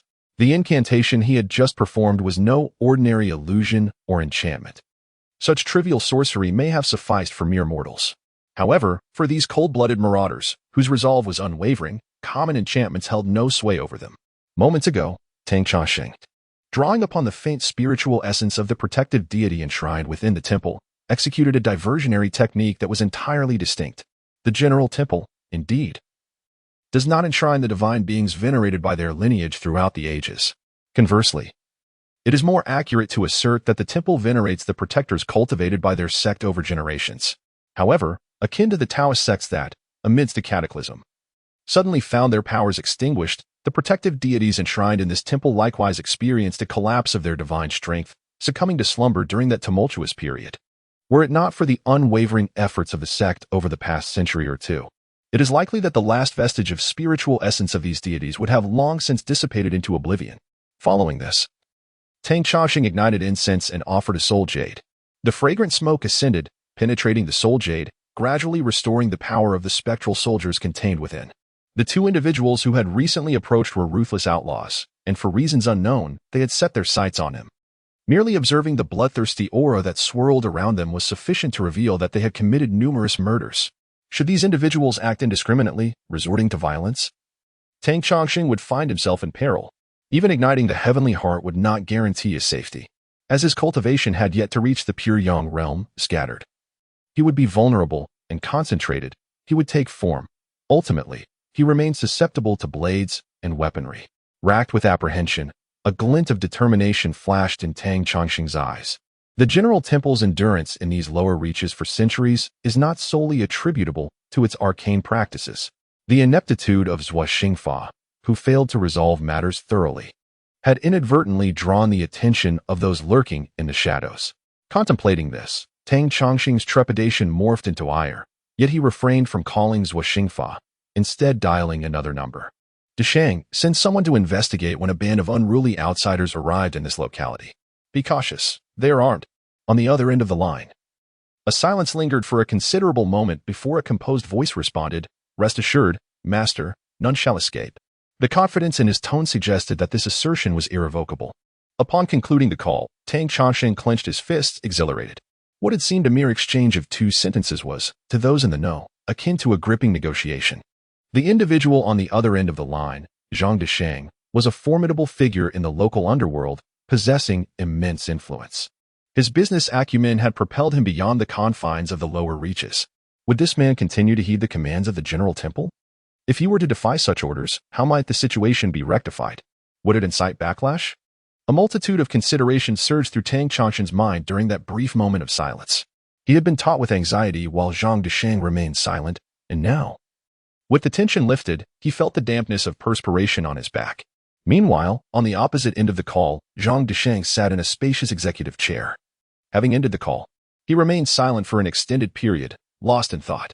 Unlike the wiry Zhuo Xingfa, he was younger yet exuded an undeniable presence. This opulent office, spanning over 200 square meters, exudes an air of grandeur and belongs to none other than Zhang Deshang, the proprietor of Deshang Industries, in the region of Jiang'an. It is well known that Zhang Deshang wields a formidable influence that traverses both the legitimate and the illicit realms. At this moment, this significant figure answered a phone call and remained silent for an extended period, uttering not a single word. His countenance was as inscrutable as a still pond, revealing no hint of the turmoil within. Yet, those familiar with Zhang Deshang understood that such behavior indicated he was grappling with an exceptionally challenging situation. After a considerable time, a faint pallor of fear emerged on his face, intertwined with profound fervor and exhilaration. Zhang Deshang finally resolved to press the call button, unusually bypassing his secretary to directly contact a trusted confidant. Within a mere 10 minutes, his loyal aides, Songda and Wan Wenhua, arrived at the office.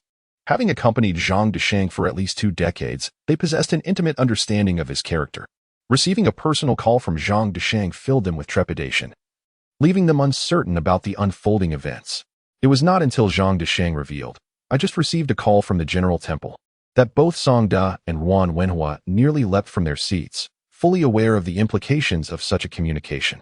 Wan Wenhua, in a state of panic, exclaimed, "Since the old master's passing, we have not received a call from them, have we?" An overwhelming sense of dread and urgency surged within him, as if he were grasping for a lifeline, desperately awaiting a response from his companion. Witnessing Wan Wenhua, typically renowned for his cleverness, in such a state of disarray shocked them both. Songda, unusually, refrained from mocking him. In truth, he was not in a much better condition, feeling a subtle cramping in his calves. If the General Temple had operated for centuries in Jiang and without establishing a complex web of influence, it would indeed be a farcical notion. To speak candidly, both Zhang Deshang and Zhuo Xingfa were once peripheral forces nurtured by the General Temple. It could be said that Zhang Deshang, who emerged from obscurity to become a regional magnate within a decade, owed his rise entirely to the protection of the General Temple. If the 3 prominent families of Jiang'an were akin to esteemed patrons of the General Temple, then Zhang Deshang and Zhuo Xingfa could be likened to the ferocious watchdogs kept at the gate. No one understood the formidable nature of the General Temple better than they.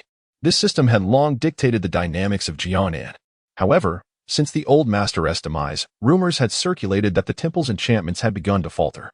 For nearly 2 decades, they had not had contact with Zhang Deshang. In a vague sense, they believed they had liberated themselves from the temple's grasp. Yet now, after a 20-year hiatus, the General Temple's command had once again reached them, evoking only shock, panic, and dread. A glint of ferocity flickered in Song Da's eyes as he remarked, "I have heard that some fierce dragons from afar have set their sights on the General Temple. Is it true that the General Temple can no longer withstand the pressure?" The implication was clear. Should this be the case, they would not hesitate to join forces to obliterate the temple. Not at all, Zhang Desheng replied calmly, a hint of concealed pride gracing his lips. If the general temple cannot contend with those dragons, they will certainly sever ties with us. The fact that they are reaching out to me suggests only one possibility. Wan Wenhua interjected, that little sorcerer has finally achieved mastery. Yet Song De trembled slightly, realizing the implications. Does this mean the general temple is poised to re-emerge? Very likely. Zhang Desheng's eyes flashed with a fierce light. Find those dragons that have crossed the river and leave none behind. Song De promptly complied, brimming with killing intent as he left. Although those dragons were formidable, they were mere newcomers in a territory where they had deep roots. Extracting them would be exceedingly simple. Meanwhile, Tang Chongsheng wore a faint smile, recalling his master's words. Only those with true skill can wield a knife. The unskilled only harm themselves with one. The general temple possesses mystical arts that can undoubtedly subdue the unruly figures of the martial world. However, should the temple lose its strength, commanding these individuals could lead to a backlash. Thus, until Tang Chongsheng illuminated his heavenly heart, he had never considered seeking help from such figures, regardless of the dangers he faced. Now, with his heavenly heart aglow, he was capable of practicing various arts, allowing him to reclaim the powers of yesteryear. A great power always requires some clandestine forces to conduct unsavory dealings behind the scenes. This applies to nations, multinational corporations, and even banks collecting debts, all of which engage with figures from the martial world. How much more so for the general temple? Rest assured, esteemed ancestors, now that I have ignited my heavenly heart, I shall surely revive our sect. For the first time, Tang Chongsheng brimmed with confidence in himself. Yet, while confidence is essential, strength holds even greater importance. After a period of quiet contemplation, Tang Chongsheng resolved to act. Although he had ignited his heavenly heart, advancing in cultivation is no trivial matter, and mastering formidable mystical arts is equally challenging. Therefore, it was paramount to first summon Yin soldiers as guardians to ensure his safety. As he gazed upon the corpse at his feet, an unusual gleam emanated from his eyes. This body could not remain. Leaving it in the temple could lead to unforeseen troubles, and the heat would cause it to decay, a problem in itself. For many, disposing of a body is a technical challenge, far more complex than the average person might imagine. However, for Tang Chongsheng, he possessed at least 7 or 8 methods. Not far from the general temple lay the Mountain of the Dead. Disposing of the corpse upon Dead Man's Mountain is indeed the most straightforward and efficient method. Without hesitation, Tang Chongsheng searched the body for some remnants, but he found nothing that could ascertain its identity. Had it not been for the presence of the spectral soldier, he might have contemplated retaining the souls of these 2 individuals to refine them into spectral soldiers. These 2 had been merciless killers in life. Their bodies suffused with the aura of bloodshed, a natural essence for crafting spectral soldiers. In death, they would undoubtedly retain their malevolence, potentially allowing for their direct transformation into true spectral soldiers. However, Tang Chongsheng already possessed a genuine spectral soldier, and given his limited resources, even the creation of one more would prove challenging. Thus, he had no intention of complicating matters further. Consequently, the possibility of retaining the souls of these 2 was eliminated. The general's temple lay in a secluded area, devoid of nearby villages. The mountains were densely wooded, and with the heavy rain, Tang Chongsheng felt assured that the sound of gunfire would not reach far enough to alert anyone. Seizing the opportunity presented by the downpour, he hoisted the body onto his back, exited the temple, and traversed a ridge, arriving at the other half of Yin-Yang Mountain, an area barren and lifeless, known locally as Dead Man's Mountain. Decades ago, this place was rife with wolves, often howling at the moon from the ridges. Strangely enough, despite its desolation and lack of prey, the wolf packs favored this mountain, occasionally revealing remnants of limbs or other dismembered remains, evidence of corpses unearthed from graves or unfortunate souls claimed by the wolves, dragged to the mountain for feasting. According to the elders, Dead Man's Mountain was once littered with corpses, so numerous that it earned its ominous name. The wolves, having grown accustomed to consuming human flesh here for centuries, continued to return to the mountain even when the dead had long since vanished. However, that was a tale from 30 or 40 years ago. The wolf packs had been eradicated by the military. Now, Dead Man's Mountain was devoid of wolves to aid Tang Chongsheng in obliterating evidence. Yet, a cliff remained an ideal location for corpse disposal.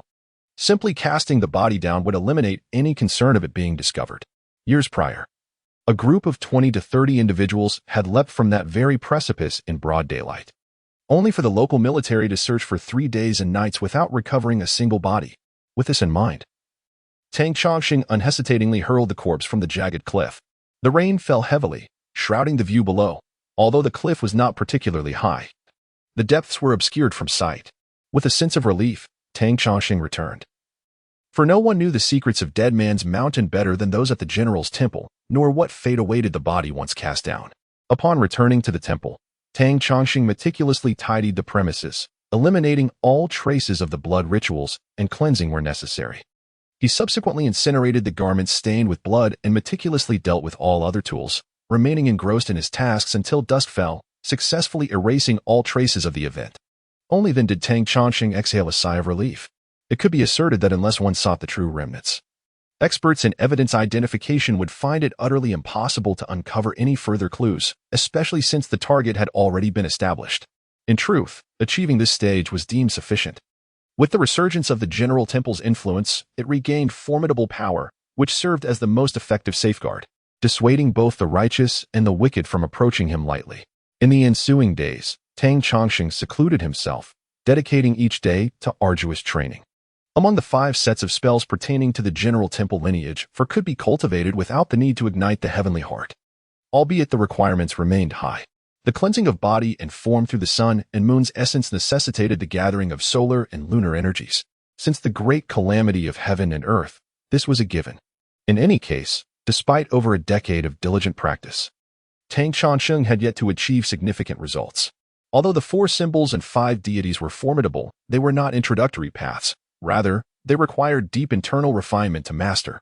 Conversely, the 9 luminaries' heavenly heart technique, which the sect leader's lineage needed to master, could only be cultivated after the heavenly heart had been activated. Furthermore, the foundation for all Taoist practices rested upon the heavenly heart. Thus, it remained imperative for Tang Chongqing to ensure the heavenly heart remained perpetually illuminated, forging a spiritual platform and a sea of consciousness to facilitate spell casting at any time and place. At the very least, he needed to limit the ignition of the heavenly heart to mere minutes. If it took 1 or 2 hours to ignite, there would be insufficient time to cast any spells, relegating him to merely preparing a few talismans in advance. However, such endeavors were not achieved overnight. In this world of waning spiritual energy, such cultivation was particularly challenging. Consequently, Tang Chongqing was still restricted to drawing talismans to summon and refine the Yin soldiers. At that moment, after igniting the heavenly heart, he turned his gaze toward the Yin soldier, who finally transformed from a mere mist into a distinct form before him. It was a soldier clad in ancient armor, most strikingly wielding a ring-headed sword that shimmered with a dark radiance, distinctly different from the Yin soldier itself. Indeed, it was a ghostly artifact, without a doubt. The Yin soldier possessed no unique qualities, but the ghostly artifact elicited a joyful expression from Tang Chongqing. This item was even more precious than the Yin soldier itself. While he could summon the Yin soldier, acquiring such a ghostly artifact was beyond his means. After observing the Yin soldier for some time, Tang Chongqing found himself increasingly satisfied. Setting aside the ghostly artifact, the Yin soldier had already been refined by the black-robed Taoist to a level nearing that of a fierce ghost. In other words, although it was a grade Wu Yin soldier, it was already very close to a grade Ding Yin soldier. One should not underestimate the significance of merely ascending one level, for the disparity in power was immense. Vengeful spirits were merely capable of dealing with those of weak fate and low fortune, and they could only indirectly confuse their targets. Thus, they could be considered the most rudimentary of Yin soldiers. For instance, take the 5th grade shadow soldier before us. If it were not for the ghostly artifact in my hand capable of inflicting direct harm, I would be utterly powerless against Tang Chongqing. However, when it comes to the 4th grade shadow soldier, or the fierce ghost level, the situation is markedly different. Even if one is robust and resilient, one can still be drained of yang energy and spirit, ultimately losing their life. The disparity is indeed vast. At this moment, witnessing that the shadow soldiers under my command are nearing the fierce ghost level fills Tang Chongqing with delight, as it saves him considerable effort. The General Temple possesses an entire set of methods for refining ghost soldiers, said to be capable of transforming ordinary wandering souls into divine generals and ghost kings. Yet, this requires one to cultivate extraordinary inner power and attain a transcendent state. Having just ignited the heavenly heart, Tang Chongqing naturally lacks such capability, and can only perform the initial segments of this ritual. Nevertheless, he firmly believes that with some effort, It would not be difficult to refine this shadow soldier into a fourth-grade fierce ghost, or even higher levels with diligence. He then retrieved a small bowl of prepared pure water and silently recited, "Alas, the long night is bitter, heated in the three realms of torment." Fierce flames emerged from the throat, ever pondering hunger and thirst. 1 sprinkle of sweet dew, akin to coolness and heat. 2 sprinkles of the water of the Dharma realm. The soul ascends to the great void. 3 sprinkles of compassionate water, nurturing all. At this moment, as Tang Chongqing silently intoned, a pre-drawn talisman was ignited, reduced to ashes, and placed into the bowl of clear water. He took a sip, held it in his mouth, and then suddenly sprayed it towards the shadow soldier. The talisman, ignited from the heavenly heart, contained mystical power. At this instant, as he released the water, he envisioned himself transformed into a being of pure clarity, radiating boundless light, soaring amidst the clouds, and exhaling with great force.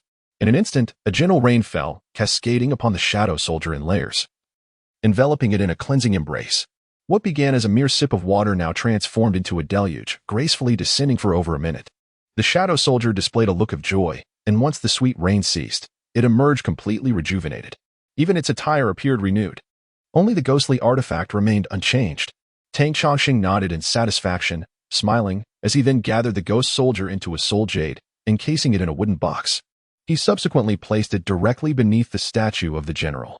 Here lies the very essence of the Yin-Yang Mountain's energy vein, the most nourishing sanctuary for ghostly souls. Each day, the earth's vitality nourishes it, sustained by incense offerings, complemented by the occasional sweet rain. One can surmise that in a month or two, this 5th-grade shadow soldier will ascend to the 4th grade. By that time, it will prove to be of even greater utility, capable of reconnaissance, spirit communication, and entering dreams. It could even serve as a true protector, capable of taking lives. In the heyday of the General Temple, it did not merely host protective divine generals. It commanded 5 battalions of shadow soldiers. Back then, with sufficient shadow soldiers patrolling the mountains, any movement within the entire Yin-Yang Mountain would be detected by such shadow soldiers. If the 2 ruffians, Bagua and Qinzi, had stormed the General Temple at that time, there would have been no need for Tang Chongqing to intervene.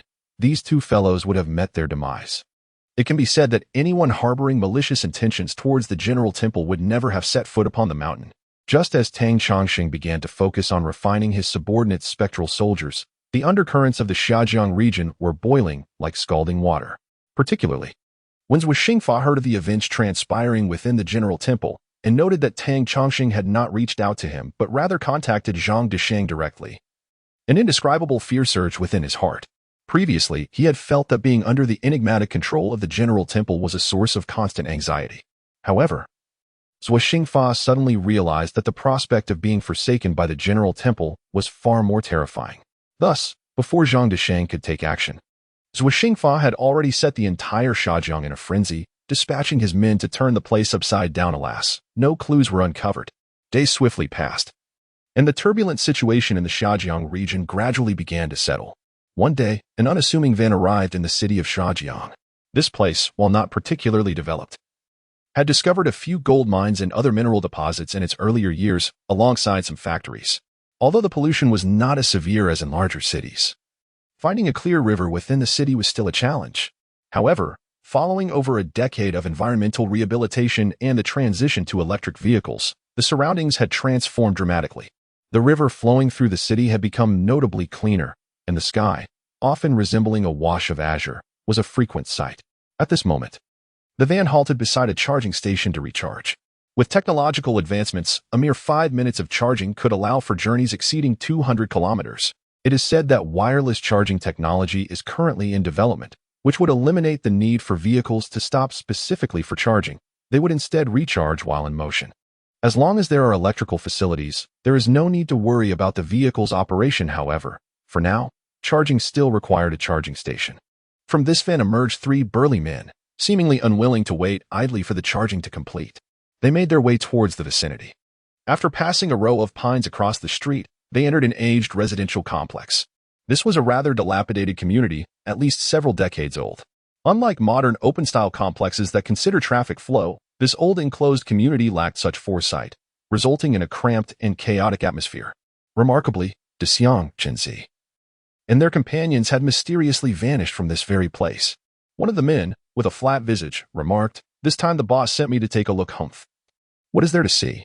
They've been missing for so many days. They must have met with disaster. It is surprising that such a small place like Xiajiang could harbor such hidden talents, causing trouble for the likes of Daxiang. Silence. Something feels amiss.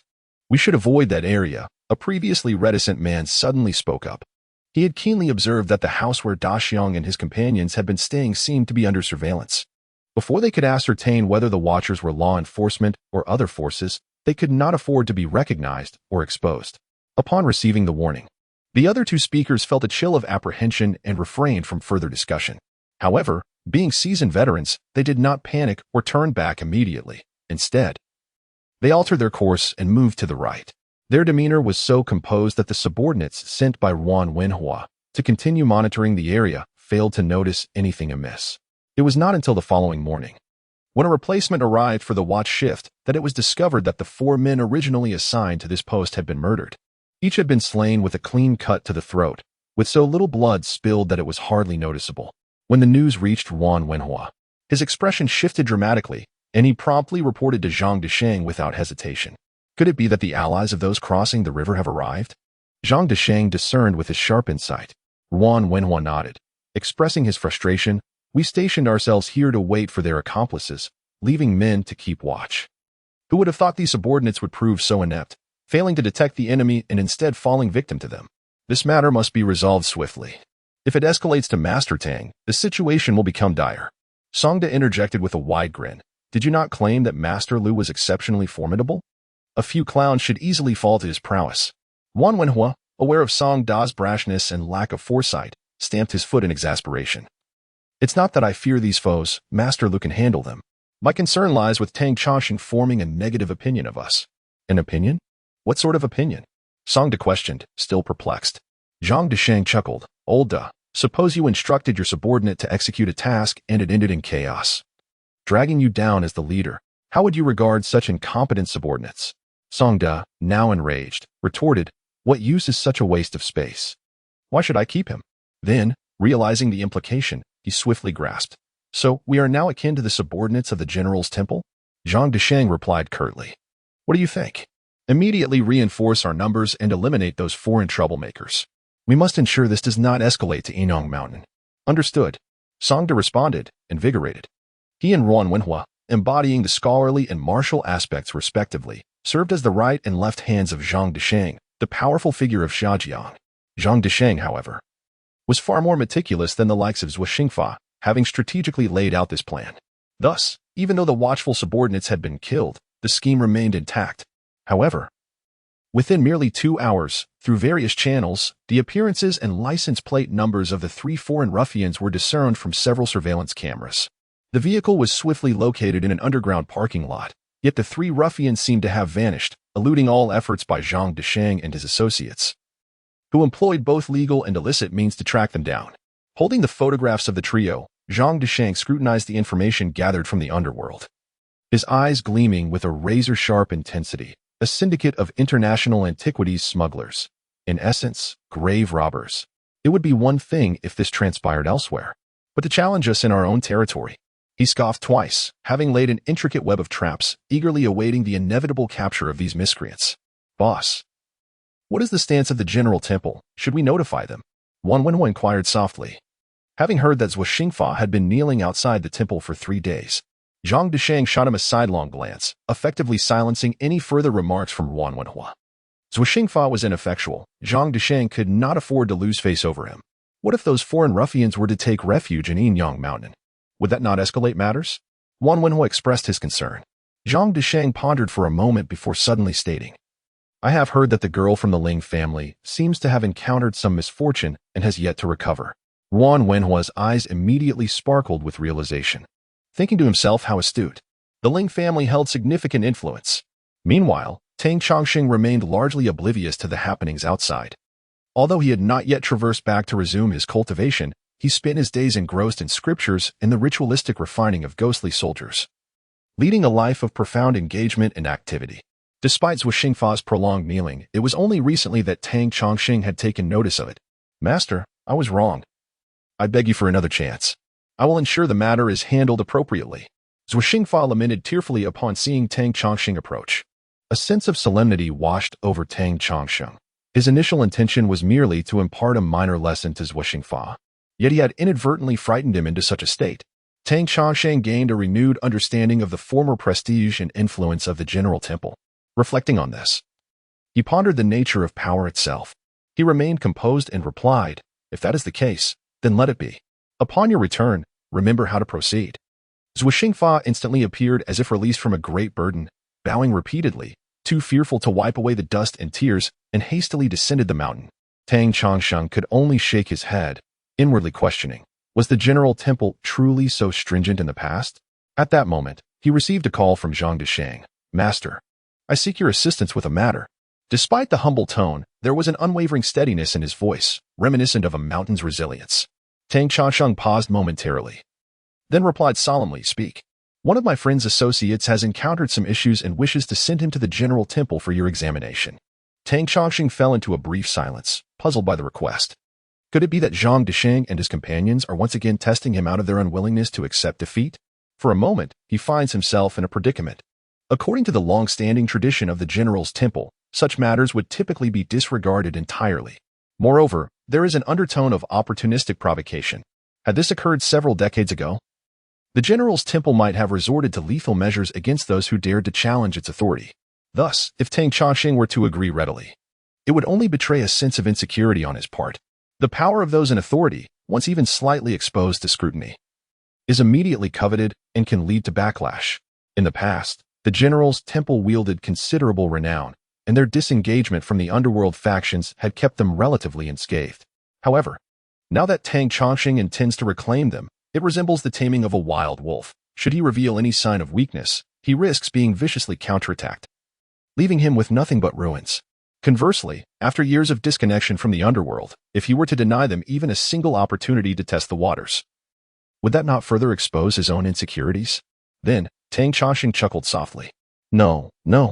Had he not witnessed Zhuo Xingfa kneeling before the General's Temple in a state of utter despair for 3 days and nights, perhaps he would have given in to suspicion. Yet, having seen Zhuo Xingfa's palpable fear, he realized that his earlier musings were merely the product of his imagination. Although he could not fathom why Zhang Disheng had suddenly proposed conditions at this juncture, he resolutely declared, "This shall not happen again," and promptly ended the call. On the other end of the line, Zhang Disheng pinched the bridge of his nose, feeling increasingly unsettled. It appeared that Tang Chongsheng exuded an air of immense confidence. Could it be that the formidable powers of the General's Temple had returned? Contemplating this, a subtle smile crept onto Zhang Disheng's lips. Perhaps the resurgence of the General's Temple would indeed benefit Disheng Industries. Despite the constraints imposed by their superior, could this not also suggest that they had regained some backing? Tang Chongsheng spent the night in restless preparation for the following day, unsure whether this was merely Zhang Disheng's trial. He realized he could not afford to lose face for the General's Temple. Regardless of Zhang Disheng's true intentions, he was determined to rescue the individual he had sent. Although he was uncertain about the nature of the troubles Zhang Disheng would present, he believed that aiding the afflicted should not lead him astray. Moreover, the General's Temple was not a hospital, and ordinary ailments would not seek them out for treatment. Thus, it was most likely that they were dealing with some form of malevolent affliction. Based on these assessments, Tang Chongsheng began to prepare talismans in advance. To be honest, he had crafted numerous talismans over the past few days, yet they were predominantly the Yin soldier talismans meant for summoning spectral warriors. And he lacked suitable talismans for the current situation. That night, Tang Chongsheng diligently inscribed 3 spiritual talismans. Now, as he gradually honed his skills, he was no longer like the first time, when it took him an entire night just to draw a spiritual talisman, almost exhausting his very essence in the process. Early the next morning, before the sun had risen, Tang Chongsheng stood atop the highest ridge of Yin-Yang Mountain, awaiting the dawn to gather the first rays of sunlight. The so-called essence of the sun represents its vital energy, while the moonlight embodies the energy of the moon. The interaction between these two forces gives rise to all living things.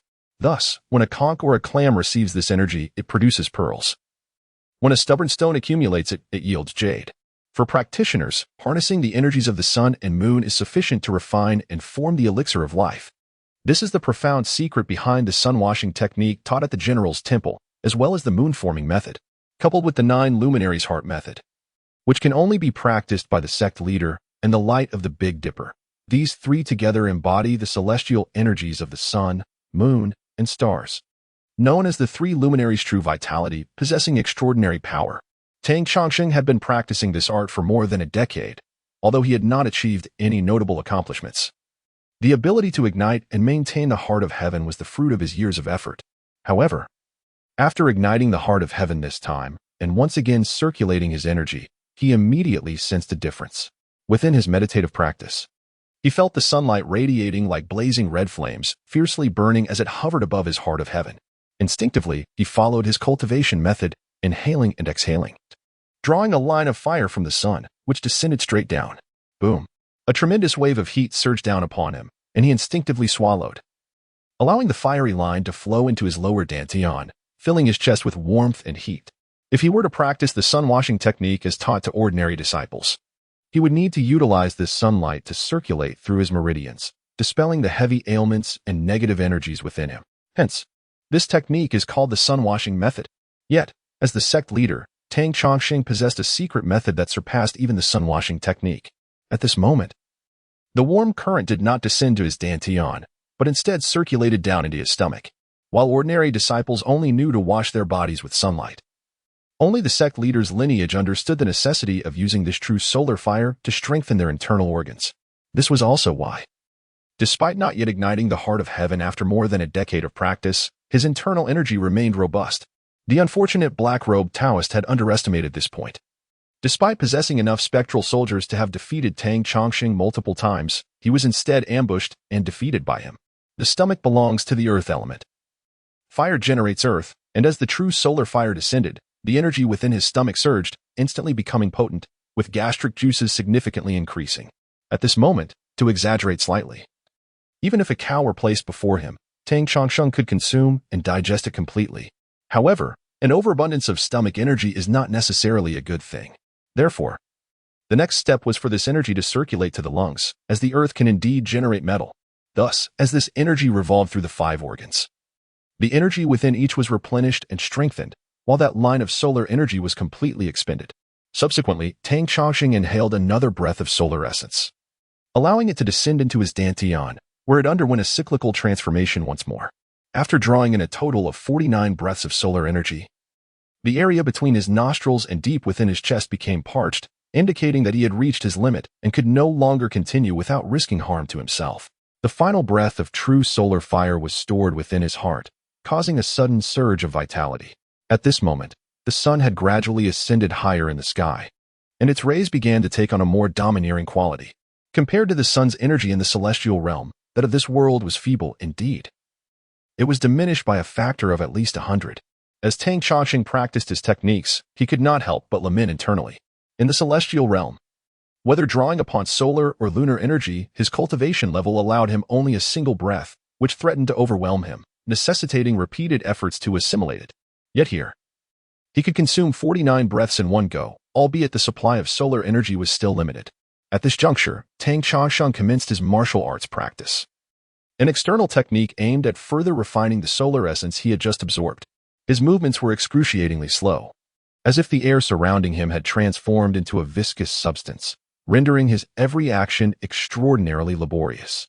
After only a brief period of practice, despite the frigid morning temperatures in the mountains, beads of sweat adorned his body, which quickly evaporated into billowing wisps of vapor due to his elevated body temperature. Although the General Temple was not renowned for its internal martial arts, this particular set of techniques, if disseminated among the common folk, would undoubtedly be regarded as an exceptionally profound internal style.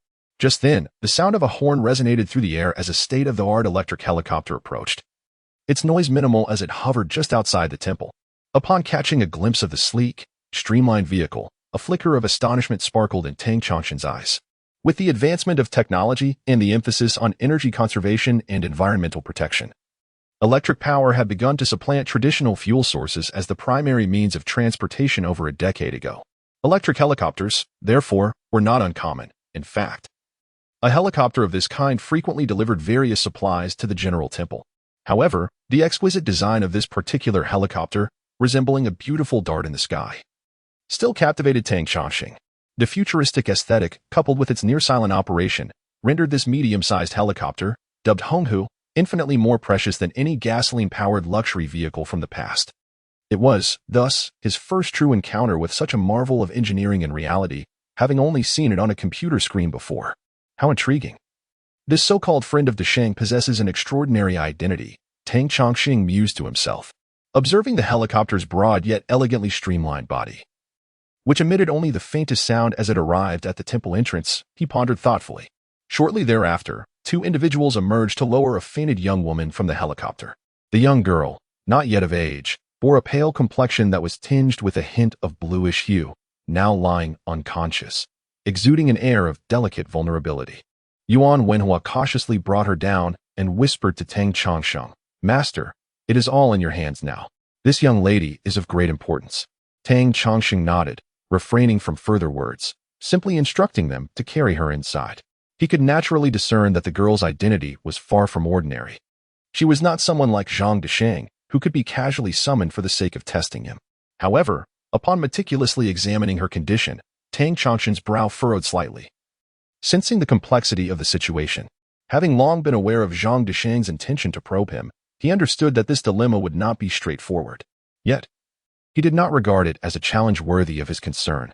Ever since the cataclysm of heaven and earth, and the ensuing upheaval in the mortal realm, one could hardly claim that beings of exceptional prowess, such as practitioners of arcane arts, had entirely vanished, even in this world. Seeking out formidable entities like malevolent spirits or supernatural beings had become little more than idle speculation. For years, as the heir of the General S Temple, he had never encountered such phenomena. Tang Chongqing did not believe that Zhang Desheng could conjure such entities to trouble him. Yet, the moment he laid eyes upon the unconscious girl, an unsettling realization dawned upon him. She had undoubtedly fallen victim to malevolent forces. Moreover, the severity of her condition was alarming. It was not merely a case of ordinary affliction, it resembled the dire effects of a haunting. After Tang Chongsheng had vanquished the dark-robed Taoist, he had acquired the Yin Soldier Order and an enigmatic token inscribed with Jianguan, along with a booklet detailing the art of subduing spirits. In truth, he had casually perused the booklet before casting it aside. Within the realm of the General's Temple, the arcane and treacherous art of spirit subjugation was hardly a secret. The temple possessed its own methods of spirit control, far surpassing those described in the booklet. Thus, Tang Chongqing immediately recognized the anomaly surrounding the girl. Did practitioners of spirit subjugation still exist in this day and age? He pondered. According to ancient conventions of the martial world, fellow practitioners generally refrained from intervening in such matters lightly. This unspoken understanding was meant to minimize the likelihood of conflict. Yet, there were other customs as well. The General's Temple was a significant authority in the region, while it might be acceptable for ordinary folk to traverse the area. Practitioners of the arcane arts were expected to pay their respects at the General's Temple upon arrival in the vicinity of Yin-Yang Mountain. This was known as paying homage to the dock in the olden days. However, given that another practitioner had cast a spell upon this girl without visiting the General S Temple, the implications were grave. At the very least, it suggested a blatant disregard for the temple's authority. At worst, it indicated a deliberate provocation, positioning themselves as adversaries to the General's Temple. In either scenario, it was imperative for the temple to intervene and rescue the girl. Failing to do so would imply a fear of their adversary. And should they fail to save her, it would equate to tarnishing their reputation. In the past, it would have been akin to a martial arts school being successfully challenged by an outsider. Despite the fact that these rules of the realm have long since become mere relics in the aftermath of that great calamity, and practitioners have become increasingly rare, Tang Chongqing, as the leader of the General's Temple, remains rather traditional in his views and places great importance on such matters. Thus, the first thought that crossed his mind was whether there might be like-minded individuals present. However, he quickly shook his head in denial. It is not to say that there are many practitioners left. Moreover, those capable of mastering the art of nightmare suppression are typically not individuals from the realm. Furthermore, the situation of this young girl bears some resemblance to being affected by the nightmare suppression technique, yet there are distinct differences. How is it? Is Miss Wen going to be all right? Observing Tang Chongqing lost in contemplation, Ruan Wenhua anxiously inquired. Tang Chongqing remained silent, abruptly tearing open the girl's collar, revealing a glimpse of her alluringly fair skin. The two individuals who had brought her in immediately tensed up, instinctively reaching for their waists. However, Tang Chongqing paid no heed to them. Instead, he removed a necklace from around the girl's neck. It was evident that this necklace, seemingly carved from an unknown type of wood, was not particularly valuable, yet it was exquisitely crafted, adorned with an abstract pattern resembling a bat. Such peculiar little trinkets are typically found in accessory shops, often showcasing individuality.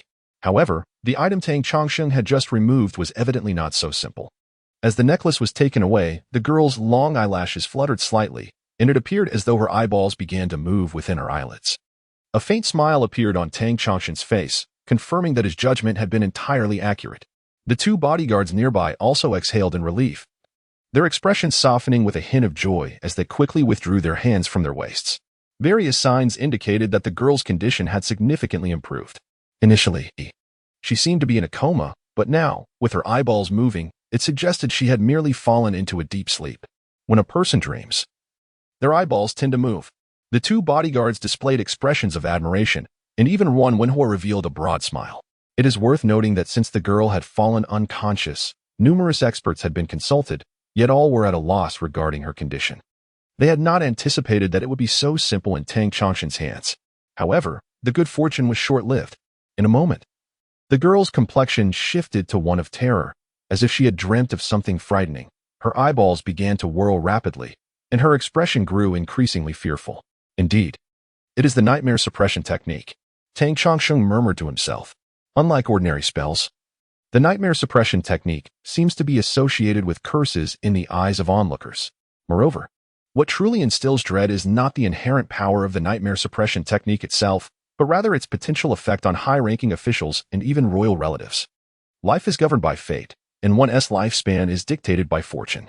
Those in high positions possess a predestined destiny, and their fortunes in later life often far surpass those of ordinary individuals. Thus, it is generally acknowledged that many common magical practices can inflict harm upon ordinary individuals. Yet they prove futile against those of noble birth. Hence, it is said that such arts do not take effect on the esteemed. However, the technique of nightmare suppression is an exception. Even the most fortunate may fall victim to its insidious grasp. Throughout history, countless dark incidents involving witchcraft and nightmare suppression have transpired within the imperial palace. Numerous princes and favored consorts have met their demise beneath the shadow of such sorcery. To say nothing of the ordinary noble residences and grand estates. Therefore, Tang Chongsheng asserts that those who typically wield witchcraft are seldom from the common folk. They are predominantly nurtured by ancient aristocratic families. In this present world, amidst great tribulations in the waning of mystical arts, technology advances at an unprecedented pace. It has become increasingly rare to encounter practitioners of the old ways, let alone those who cultivate the art of nightmare suppression. At this moment, the young maiden's condition bore an unsettling resemblance to that of nightmare suppression. As her expression grew more and more terror-stricken, she appeared to be ensnared in the abyss of a nightmare from which there was no escape. Tang Chongsheng observed keenly, snorting coldly, as he took a pinch of vermilion and deftly inscribed a few symbols upon the maiden's brow. Humans possess 3 souls and 7 spirits. Upon death, these essence components begin to disperse. Particularly, the 7 spirits associated with the physical body begin to diminish during the prolonged suffering of illness, ultimately dispersing upon the final breath. Thus, those who languish in sickness often become confused even before their demise. In medical terms, this may be attributed to dementia or Parkinson's disease. However, from the perspective of the Taoist tradition, it signifies the gradual dissipation of the 7 spirits. Those ensnared by the nightmare suppression technique are forcibly stripped of their 7 spirits, rendering them worse than dead, perhaps even turning them into imbeciles. At this moment, after inscribing the talisman upon the maiden's brow, Tang Chongsheng secured her celestial heart, ensuring her primary soul would remain intact, thus allowing for the resolution of other matters. Indeed, as the symbols were drawn, the terror etched upon the maiden's visage began to gradually abate. Yet, before long, the talisman inscribed upon her brow swiftly dried and dimmed, transforming into wisps of mist that ascended into the air. Witnessing these supernatural phenomena, both Wan Wenhua and the 2 bodyguards held their breath, captivated and wary, not daring to make a sound. Their discerning eyes recognized the gravity of the maiden's plight and understood that these occurrences were far from mere illusions of magic. At this moment, it appeared that Tang Chongsheng was engaged in a fierce battle against a formidable malevolent force residing within the maiden. They feared that any significant disturbance on their part might disrupt the delicate balance and scare everything away. However, the maiden's condition seemed to deteriorate, nearly prompting them to cry out in alarm. Soon, beneath her delicate skin, the emergence of blue veins became evident, as though some creature were writhing within. Tang Chongsheng snorted coldly, a sense of foreboding washing over him. He was acutely aware of his limitations, although he had ignited his celestial heart. His spiritual foundation had yet to be established, preventing him from constantly wielding his powers. Each time he entered a meditative state to ignite his celestial heart required 1 to 2 hours of focused effort. Had there been prior preparation? The situation might have been more manageable. However, faced with an unforeseen crisis, illuminating the celestial heart proved to be no simple task. The young woman's condition appeared rather dire, leaving no ample time for him to make the necessary arrangements. Fortunately, he possessed the foresight to act swiftly, carefully retrieving a slender incense stick from a wooden box atop the incense table. Though reluctant, he recognized the urgency of the moment. This was a sacred calming incense, passed down through the general's temple, which, while not inherently extraordinary, was significantly more expensive than typical incense, each stick costing upwards of 10,000. Yet, the true potency lay not in its cost, but in the fact that this incense had been revered on the altar for decades, possessing an efficacy that newly crafted incense could not rival. Such treasures could only be offered by a sect with a lineage spanning centuries, embodying the essence of heritage. There exists a multitude of items that appear inconsequential but are, in truth, irreplaceable. No amount of wealth could procure them. This profound heritage surpassed even that of the revered Master Luanhua's Yin-Yang Temple. Despite the Yin-Yang Temple's sprawling grounds and opulent facade, akin to a noble estate, if a trade were possible, Master L would surely prefer to exchange his lavish surroundings for the unassuming, aged structures of the general's temple, which might seem trivial but held immense value. While the nouveau riche flaunted their extravagant possessions, true aristocrats cherished furnishings and utensils imbued with centuries of history. A single piece from their collection might fetch a price capable of acquiring the luxury vehicles possessed by the affluent. The general's temple, steeped in hundreds of years of heritage, could indeed be deemed a bastion of nobility. Thus, the disciples of Yin-Yang Temple, personally instructed by Master Luanhua, held no allure for Tang Chongqing. At this moment, as the calming incense was ignited, a subtle fragrance wafted through the air, the smoke considerably lighter than that of ordinary incense, almost ethereal. Upon encountering this delicate aroma, the anguish etched on the young woman's face began to soften, her once prominent veins receding gradually. Her expression transformed into one of serene tranquility, as if she were peacefully slumbering, even emitting a gentle, sweet snore. Tang Chongqing, witnessing the effectiveness of the calming incense, exhaled in relief and wiped the sweat from his brow, silently acknowledging the potency of this incense, aged over 20 years on the altar.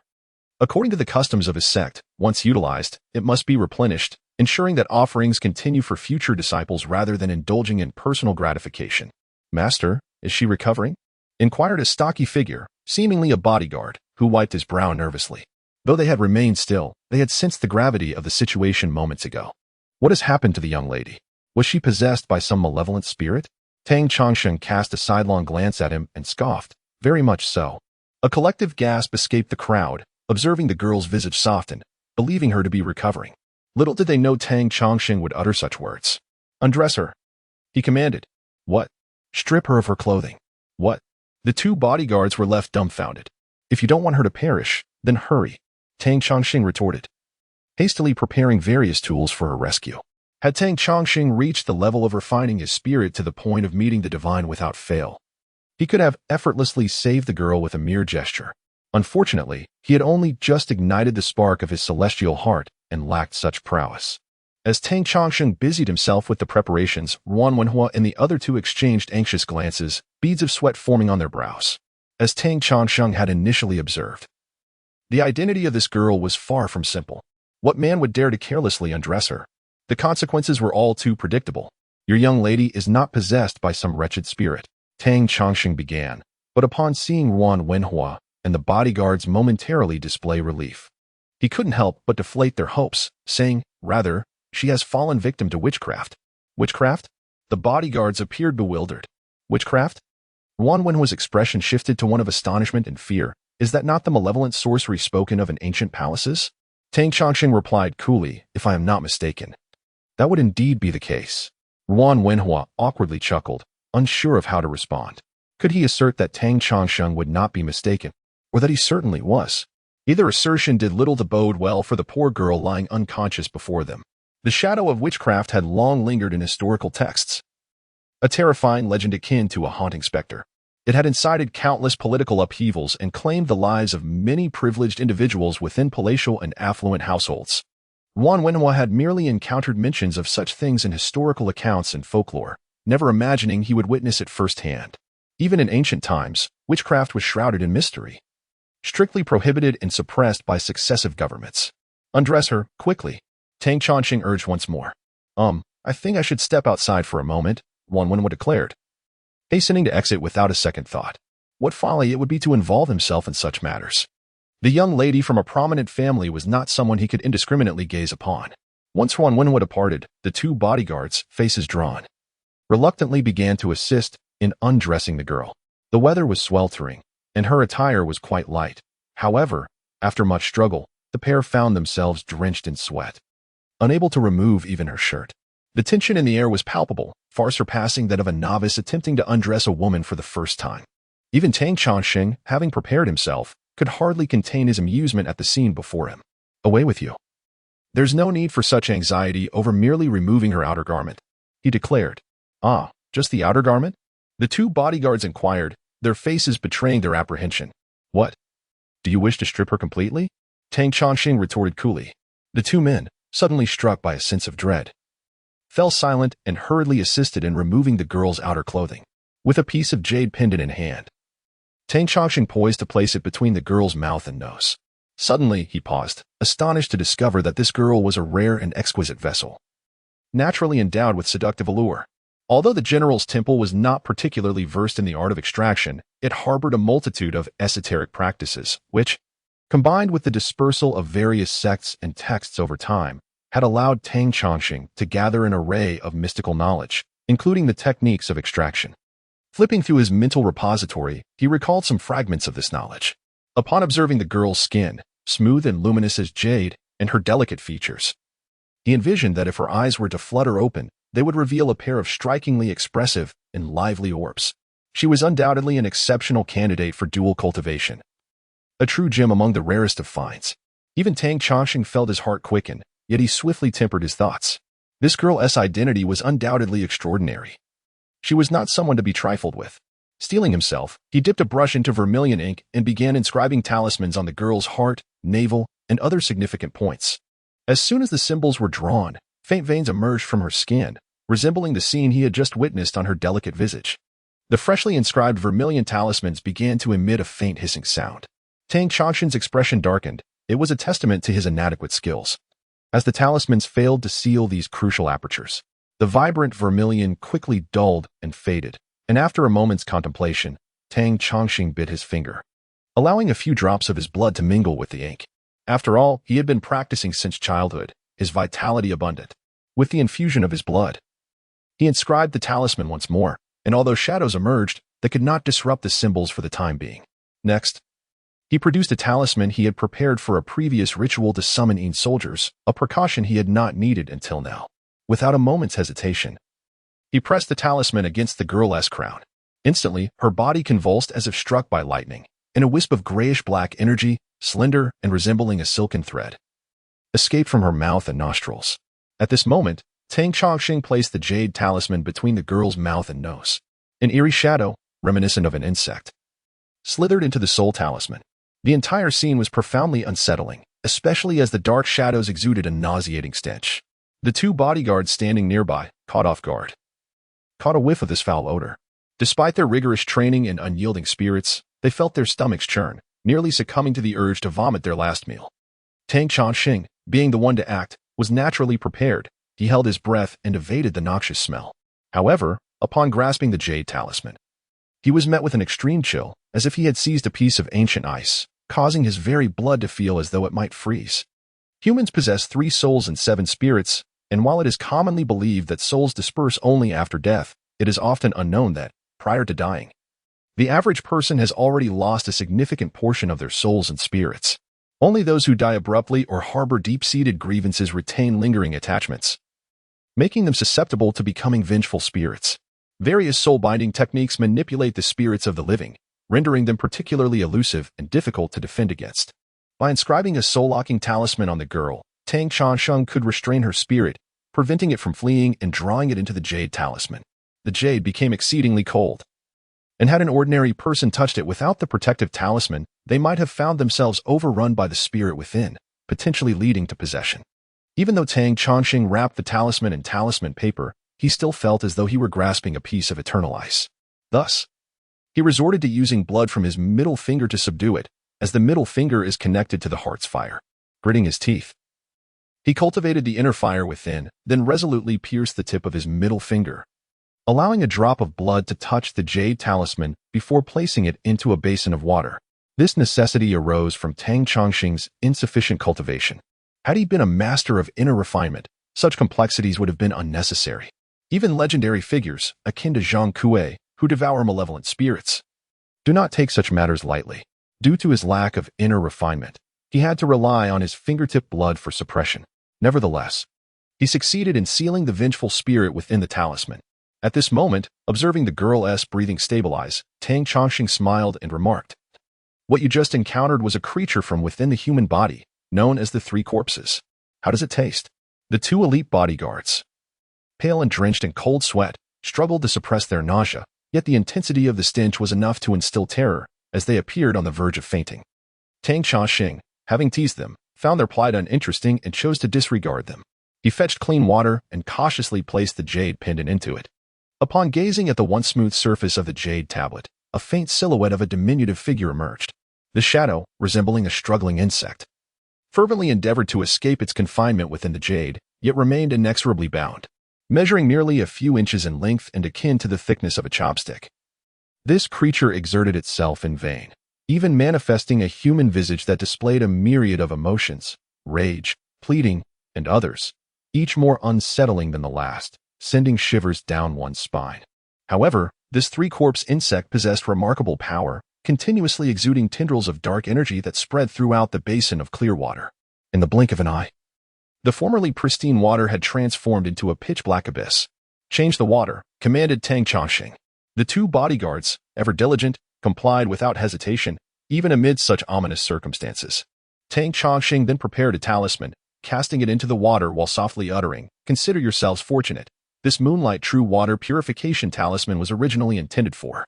This talisman, drawn not long ago, was crafted for the purpose of refining ghostly soldiers, utilizing moonlight to cleanse the impurities of the spectral souls. Its efficacy far surpassed that of the previous incantation. Before it could be employed for its intended purpose, it was repurposed for this situation. Nurtured by the Huaqi, let the spirit be purified, the six dusts be untainted, all karmic stains be cleared, the three fields be illuminated, the 9 doors opened, nourishing roots take hold, and the deceased souls return to infancy, swiftly as commanded. As he recited the incantation and formed the necessary hand seals, he ignited the moonlight true water purification talisman, casting the ashes into the basin. The once ordinary water now shimmered with a hint of silver light. This silvery glow descended upon the diminutive figure, gradually cleansing the dark energy that enveloped it. Despite the figure's desperate struggles, they were rendered futile, though this talisman was not specifically designed to target the three-corpse insect. Its properties akin to moonlight purification made it somewhat effective. Moreover, Tang Chongqing had cultivated the Tang refinement technique, embodying the essence of moonlight. Thus, the moonlight true water purification talisman he created radiated a heightened potency.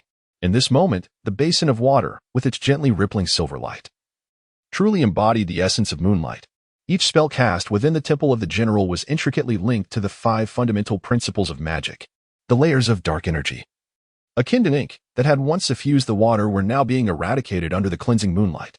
The bodyguards, entranced and silent, observed as the basin became a battleground of light and darkness, an inexplicable and eerie spectacle.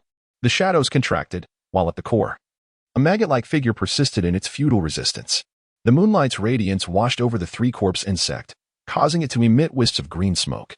As the shadow gradually faded and diminished, time seemed to stretch indefinitely. Ultimately, when the flickering silver glimmers on the surface of the water in the basin began to vanish, the dark aura surrounding the jade pendant also started to dissipate. It was only at this moment that Tang Chongqing revealed a hint of joy. Success had finally been achieved. He picked up the jade pendant once more and placed it gently between the girl's lips and nose, applying the slightest pressure. Instantly, several faint shadows darted back into the girl's body. The two bodyguards were struck with a chilling dread. Despite their awareness that modern medicine acknowledges the presence of countless bacteria and microorganisms within the human body, Witnessing these writhing, grotesque forms still sent shivers down their spines. "All right. She can be moved now," Tang Chongqing stated with an air of nonchalance. The bodyguards were momentarily taken aback, but as they observed the girl's steady breathing, appearing as if she were in a sweet, deep slumber, they realized she no longer seemed troubled. Reflecting on the extraordinary phenomena Tang Chongqing had exhibited earlier, their awe intensified. Human beings often regard the unknown with a sense of mystery, which in turn cultivates reverence. Among the most enigmatic concepts, death and spirits undeniably evoke the greatest trepidation and respect. Across all civilizations, those who engage with these realms, be they sorcerers or shamans, are invariably the most venerated figures.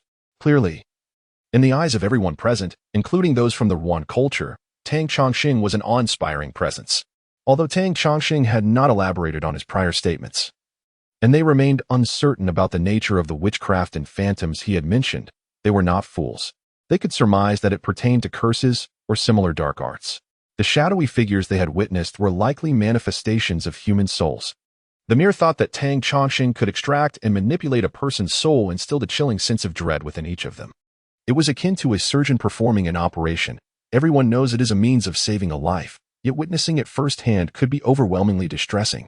If the physical body evoked such unease, one could only imagine the fears associated with the even more mysterious and delicate soul. At that moment, the two bodyguards regarded Tang Chongqing with profound reverence. Recalling how they had instinctively drawn their weapons in his presence earlier, they now felt a wave of trepidation wash over them. They were not cowards by nature, yet the realization that even in death, their souls could not escape the grasp of another was infinitely more terrifying than death itself. Following this experience, Zhang Desheng and his dark underground forces would undoubtedly think twice before defying the will of the General Temple. Hearing Tang Chongqing's words now felt like a reprieve from a death sentence. In haste, he lifted the young girl and made his way outside. He even recalled turning back to respectfully burn incense before the statue, leaving behind a substantial donation. Watching as the figures faded into the distance, their vehicle disappearing into the dense woodland below the mountain, Tang Chongqing pondered for a considerable time, raising a peculiar necklace in his hand. He murmured to himself, "This necklace is quite strange. I cannot discern its material." Tang Chongqing was unable to identify the composition of the necklace, which was carved with a rather sinister bat, exuding an aura of malevolence. He could not comprehend why young girls were enamored with such bizarre ornaments. Some even seemed to take pleasure in adorning their clothing with skulls and devils, or wearing them as accessories. Was it merely for the sake of appearing cool? However, Tang Chongqing was certain that the reason the girl had fallen victim to her current plight was indeed this necklace. It seemed to serve as the talisman for the nightmarish binding technique. Evidently, it must have been wielded by a practitioner well-versed in such arts. To think, in this apocalyptic world, there were still experts of the same ilk. This time, Tang Chongqing had undoubtedly offended that unknown adept. According to the rules of the martial world, when recognizing a fellow practitioner's actions, one should refrain from recklessly countering their spells if one does not wish to make an enemy. By breaking the opponent's enchantment, Tang Chongqing had effectively declared war, a term in the martial lexicon known as raising bridges. He had unwittingly provoked a formidable adversary. Yet, how could this individual, active near Zhangjiang, dare to disregard the General Temple? Such insolence towards the temple's reputation could not be overlooked. For the honor of the General Temple, Tang Chongqing could not relent. Should this enemy truly dare to seek trouble at the General Temple, a chilling glint flashed in his eyes. Beneath the ridges of Dead Man's Mountain, countless enemies' corpses had been discarded over the centuries. However, returning to the necklace, its peculiar style and exotic charm suggested it was not of Middle Kingdom origin. As Tang Chongqing scrutinized the odd necklace, its owner had already begun to sense its presence. Tang Chongqing was no deity, unable to foresee such matters. Even if he could, he would not be overly concerned. As the adage goes, when soldiers come, let the generals meet them. When water flows, let the earth cover it. With the protection of the ghostly soldiers, he felt no fear should a fellow practitioner come knocking. Moreover, he had successfully subdued Zhang Desheng this time. With Zhang Desheng and Zhua Xingfa, two underworld leaders, guarding him, he was shielded from adversity. Thus, in the days that followed, Tang Chongqing entered a period of seclusion. Dedicating himself entirely to refining his ghostly soldiers, he began meditating, honing his celestial heart. Initially, it often required 1 or 2 hours of quiet sitting to dispel distractions and ignite the celestial heart. Frequently, the heart would extinguish shortly after being lit due to the emergence of stray thoughts. However, As Tang Chongqing practiced diligently each day, he gradually mastered the process. Now able to ignite his celestial heart after approximately an hour of meditation. Furthermore, the duration for which the celestial heart remained lit was increasingly prolonged. However, it was not long before Tang Chongqing encountered yet another bottleneck.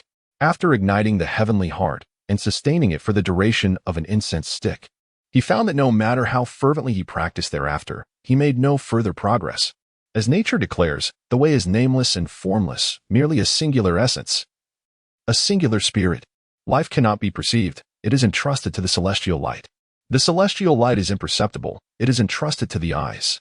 Thus, the path of cultivation lies solely in the reflection upon the heavenly heart. Having sat in meditation for over an hour, the once chaotic thoughts began to settle. His breath was already harmonized, and a faint glimmer began to emerge at the heavenly heart, fragile as a spark. Subsequently, as Tang Chongqing channeled the refined essence of the sun and moon within him, it gradually reversed through the governing vessel to the heavenly heart. The light, which initially resembled a mere spark, began to stabilize and grew to the size of a soybean, illuminating a circle within his sea of consciousness. However, after maintaining this for the duration of an incense stick, the heavenly heart ultimately flickered out. At this moment, Tang Chongqing sighed, feeling a profound sense of regret. Having practiced since childhood, engaging in breath control and introspection, he had dedicated over a decade to finally reaching the heavenly heart and glimpsing the light. Yet, this light could not endure, nor forge the spirit platform. This left his cultivation lacking significant achievements, unable to cross the true threshold. Outsiders only recognized the general temple's methods as sinister and treacherous, unaware that at its core, it still adhered to the righteous path of cultivation. The flickering of the heavenly heart could not maintain its brilliance, and he lamented that his own heavenly heart could not shine consistently. It appeared that the accumulation of inner energy was insufficient. The conservation of matter applies equally to cultivation. Igniting the heavenly heart merely serves as a wick, while the essence cultivated within is the true fuel for the flame. Moreover, with the recent frequent ignitions of the heavenly heart, the inner energy accumulated over the years was depleting at an alarming rate, plunging Tang Chongqing into a predicament. It seemed he must return to the celestial realm if he wished to make any real progress in his cultivation. While he contemplated this, he was also vaguely aware that activating the Bagua mirror was not a simple task. It would likely require energy, evidently provided by the orb within the quiet chamber. Yet, the source of this orb's energy, its name, and its purpose remained elusive, despite his extensive research. This uncertainty made Tang Chongqing hesitant to traverse recklessly, fearing the depletion of the orb's power would lead to dire consequences. However, now that he found himself in a predicament, he could not dwell too long on such matters. After 2 days of preparation, he resolved to traverse once more. Nonetheless, this time, he anticipated a journey lasting at least 10 days to half a month, during which he would enter seclusion and diligently cultivate. In this way, he would ensure he was well equipped for the endeavor. Yet, this also posed another issue: what to do about the portal of the general temple. Originally, being away for a day and night posed little concern. But this time he would be absent for an extended period, leaving the temple unattended, which was untenable. Without mentioning the individual who previously employed the art of witchcraft to cast a chilling spell, there exists the potential for the unwary to intrude upon the temple, which would not be inopportune. Despite the ancient facade of the general temple, within its confines lie treasures that cannot be purchased with any amount of wealth. As for seeking assistance from others to guard the premises, that notion is utterly ludicrous. After much contemplation, it became evident that there was but one recourse: relying on the spectral soldiers. The 5th-grade spectral soldiers, while formidable, remain insufficiently powerful, notwithstanding their ghostly weapons capable of inflicting harm. Such abilities are limited to the night. During daylight, they dare not emerge to safeguard the sanctity of the temple. Tang Chongqing pondered deeply and resolved to make arrangements within the general temple, ensuring that the spectral soldiers could manifest even in the light of day. Were this to be attempted elsewhere, it would be deemed a fanciful dream. Spectral soldiers, being of the Yin nature, harbor a profound fear of the sun as true fire. It is not merely the 5th-grade spectral soldiers of the vengeful spirit tier that would be affected. Even the more potent malevolent spirits would find themselves utterly disintegrated in the presence of sunlight. Even within the confines of a structure, the sun's true fire can seethe and consume. Fortunately, this general temple is distinct. Originally a site of auspicious feng shui, it has been meticulously cultivated by the forebears of his school for centuries, endowing it with exceptional qualities. Although Tang Chongqing's cultivation is modest, preventing the spectral soldiers from roaming freely in daylight, he possesses methods to allow them to manifest within the grand hall dedicated to the deity. Let us not forget that this hall is specifically consecrated to the protective deity, with the earth's energies converging therein. As long as they remain within this hall, the spectral soldiers would be unharmed. However, should anyone dare intrude, bypassing the grand hall would ensure their demise. Having devised this strategy, he promptly set about making preparations, offering incense to both the deity and the spectral soldiers. With the necessary materials in hand, he traversed through the portal. He was eager to ascertain whether the previous malfunction of the flashlight and firearms was mere coincidence or something more insidious. Having made his decision, Tang Chongqing wasted no time. That very night, he secured the temple doors, ignited a long incense stick upon the altar, and instructed the protective spectral soldiers to guard the entrance. With a measured grace, he opened the box and traversed through the elliptical portal. Indeed, in this world, all endeavors become easier with familiarity. This time, Tang Chongqing successfully crossed over, finding himself not in the city of Su, as he had anticipated, but rather in the desolate wilderness where he had last departed, still under the cloak of night. As the dark blue halo flickered and vanished, Tang Chongqing materialized. The stars above shimmered brilliantly, yet he lamented the fact that he had forgotten to bring a functional flashlight, which now lay inoperative. In this place, devoid of any illumination and lacking even the ambient light pollution that one might find in the most remote of modern locales, the darkness was pure. Were it not for the faint starlight above, he would have been unable to see his own hand before his face. Tang Chongqing distinctly recalled having inspected the flashlight prior to his departure, yet he could not fathom why it had failed him now. However, upon inspection, he discovered that the firearm he carried was similarly compromised. This handgun, once belonging to that unfortunate giant, Tang Chongqing had thought it might prove useful and thus refrained from disposing of it. Fearing potential dangers in this new realm, he had taken it along, only to find it malfunctioning as well. Were it merely the flashlight that had failed, it could have been dismissed as mere coincidence. Yet the handgun's failure as well inevitably raised questions. He decided to bury both items beneath a tree, initially planning to wait until dawn before departing.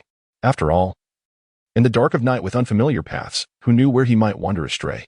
Just then, a beam of moonlight broke through the clouds, casting a silvery glow that illuminated the surroundings. The indistinct forms of short trees in the forest revealed themselves to be leaning gravestones. Under the moon's radiance, a distant wolf howl pierced the silence, stirring the wilderness. A faint, eerie green light began to rise from the graves, creating a scene that, amidst its uncanny horror, bore an unexpected beauty. Countless phosphorescent flames emerged from the earth. In his haste to return, Tang Chongqing had been vigilant only for pursuing threats. Entirely unaware that the very woods he had left were a sprawling graveyard, a chill ran through him as he realized the implications. Such places were naturally steeped in malevolence. And while in his original world, supernatural occurrences were rare and often dismissed, the unknowns of this realm were a cause for concern. Just as these thoughts crossed his mind, he heard rustling sounds as the earth shifted, and pale, ghostly claws broke through the ground. Then, mist began to swirl from the graves, half-formed figures vaguely visible within. What in the world? Tang Chongqing nearly exclaimed. It was exceedingly rare to encounter vengeful spirits in his homeland, yet here they were, numerous and daunting. Regret washed over him for not having brought his protective spiritual beings along. Fortunately, Tang Chongqing was no ordinary individual. As a disciple of the general's temple, he possessed certain skills. At that moment, he formed a hand gesture and inscribed 3 characters for ghost in his palm, whispering softly into the air, "I am a ghost. I am a ghost. I am a ghost." This was a folk remedy for confronting apparitions. However, for the average person, such a method would prove largely ineffective. But for someone like Tang Chongqing, who had cultivated a formidable will since childhood, the outcome was different. Drawing upon this power to hypnotize himself, he felt his vital energy begin to wane, his lifeblood subdued. To the eyes of those spectral entities, he had once radiated vitality, a beacon in the night akin to a blazing torch. Now, however, he dulled, blending nearly with the realm of the deceased or the very flora surrounding him. Thus, no malevolent spirits seemed to take an interest in Tang Chongqing. Nevertheless, with his vital energy greatly diminished and his blood essence suppressed, he must be sweating profusely at this moment. It is astonishing that all around him are vengeful spirits. So many vengeful spirits. One must understand that in the modern world, it is rare to find even a formidable ghost, let alone attain enlightenment. Even with the esteemed position of the temple master, Tang Chongqing had scarcely encountered any vengeful spirits. Yet now, it appeared as though countless ones were spread across the mountains, perhaps numbering in the dozens or even hundreds. Should they discover him, a living human, it would be all too easy for them to tear him apart. Tang Chongsheng lamented within. How did he end up in such a perilous place? Unless he possessed the extraordinary powers of his ancestral master. Being detected by so many vengeful spirits would surely spell his doom. Tang Chongsheng cautiously retreated, preparing to escape this deadly locale. He moved with great care, making every effort to avoid the blunder of snapping a twig beneath his feet. Thanks to his agile physique, honed from years of martial training, such a folly did not occur. Carefully, he navigated through the woods, only intending to flee swiftly once he had exited the ancient tomb's confines. However, fortune did not favor him, as the moon once again concealed itself behind a shroud of clouds, plunging the surroundings into profound darkness. The only solace for Tang Chongsheng was that there were no ghostly flames in this direction. Thus, he trudged forward, each step a mix of certainty and uncertainty, nearly stumbling as the moonlight re-emerged. It was then that he realized he had come upon a ruin, obstructed by a collapsed wall, with only a foundation scarcely a foot high remaining. Not far off, he could see a wooden lattice window, marred by a gaping hole, ensnared by cobwebs. Through this aperture, a desolate courtyard came into view, overgrown with weeds, illuminated by the bright, watery moonlight, rendering the scene exceedingly forlorn. Where is this place? Tang Chongsheng's heart raced as he surveyed his surroundings. Unbeknownst to him in the darkness, he had inadvertently wandered into an abandoned estate. Everywhere he looked, there were crumbling houses, fallen walls, and overgrown trees, all bathed in the moonlight. Dust and cobwebs lingered in the air, creating an eerie atmosphere. In such an eerie situation, the atmosphere resembled that of a ghostly film. Had it been another person, they might have been paralyzed with fear by now. However, for Tang Chongsheng, this place was far more welcoming than the chaotic burial ground he had just left. At the very least, there were fewer spectral entities here. Perhaps he could even find a place to spend the night. With this thought in mind, he approached a seemingly intact house. Yet, as he neared the structure, a sudden crack echoed beneath his feet, and in the pale moonlight, he realized he had crushed a decayed bone. The door of the dilapidated house had collapsed halfway, and Tang Chongsheng, covered in dust, crawled out. A rustling sound startled him, revealing a creature, either a rabbit or a weasel, that scurried into the underbrush. He paid it no mind. It was not surprising for such an old and neglected house to harbor phantoms, let alone snakes, insects, and rodents. Just as he contemplated the ghostly matter, a faint sound of a woman weeping wafted through the air, drifting and elusive, like fingers scratching at one's spine, eliciting involuntary shivers. At that moment, Tang Chongsheng found himself unafraid. With a dismissive snort, he declared, "If you dare to show yourself, I shall ensure you regret it, Spectre." In that instant, he felt emboldened. Ghosts fear the brave. The more one cowers, the more they are preyed upon. Conversely, when one stands firm, filled with vigor, common specters tend to recoil in fear, avoiding confrontation. With resolute strides, he made his way towards the source of the sound, discovering that the area was quite expansive, with courtyards nested within courtyards, seemingly abandoned for ages. The once vibrant garden had succumbed to wild overgrowth, with no trace left of the once cherished flowers.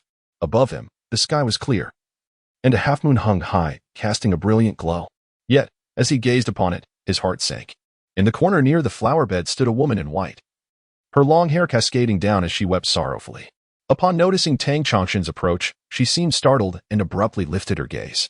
Under the moonlight, her face was grotesquely disfigured, revealing bone beneath the flesh, with one eye socket dark and hollow, even housing wriggling maggots.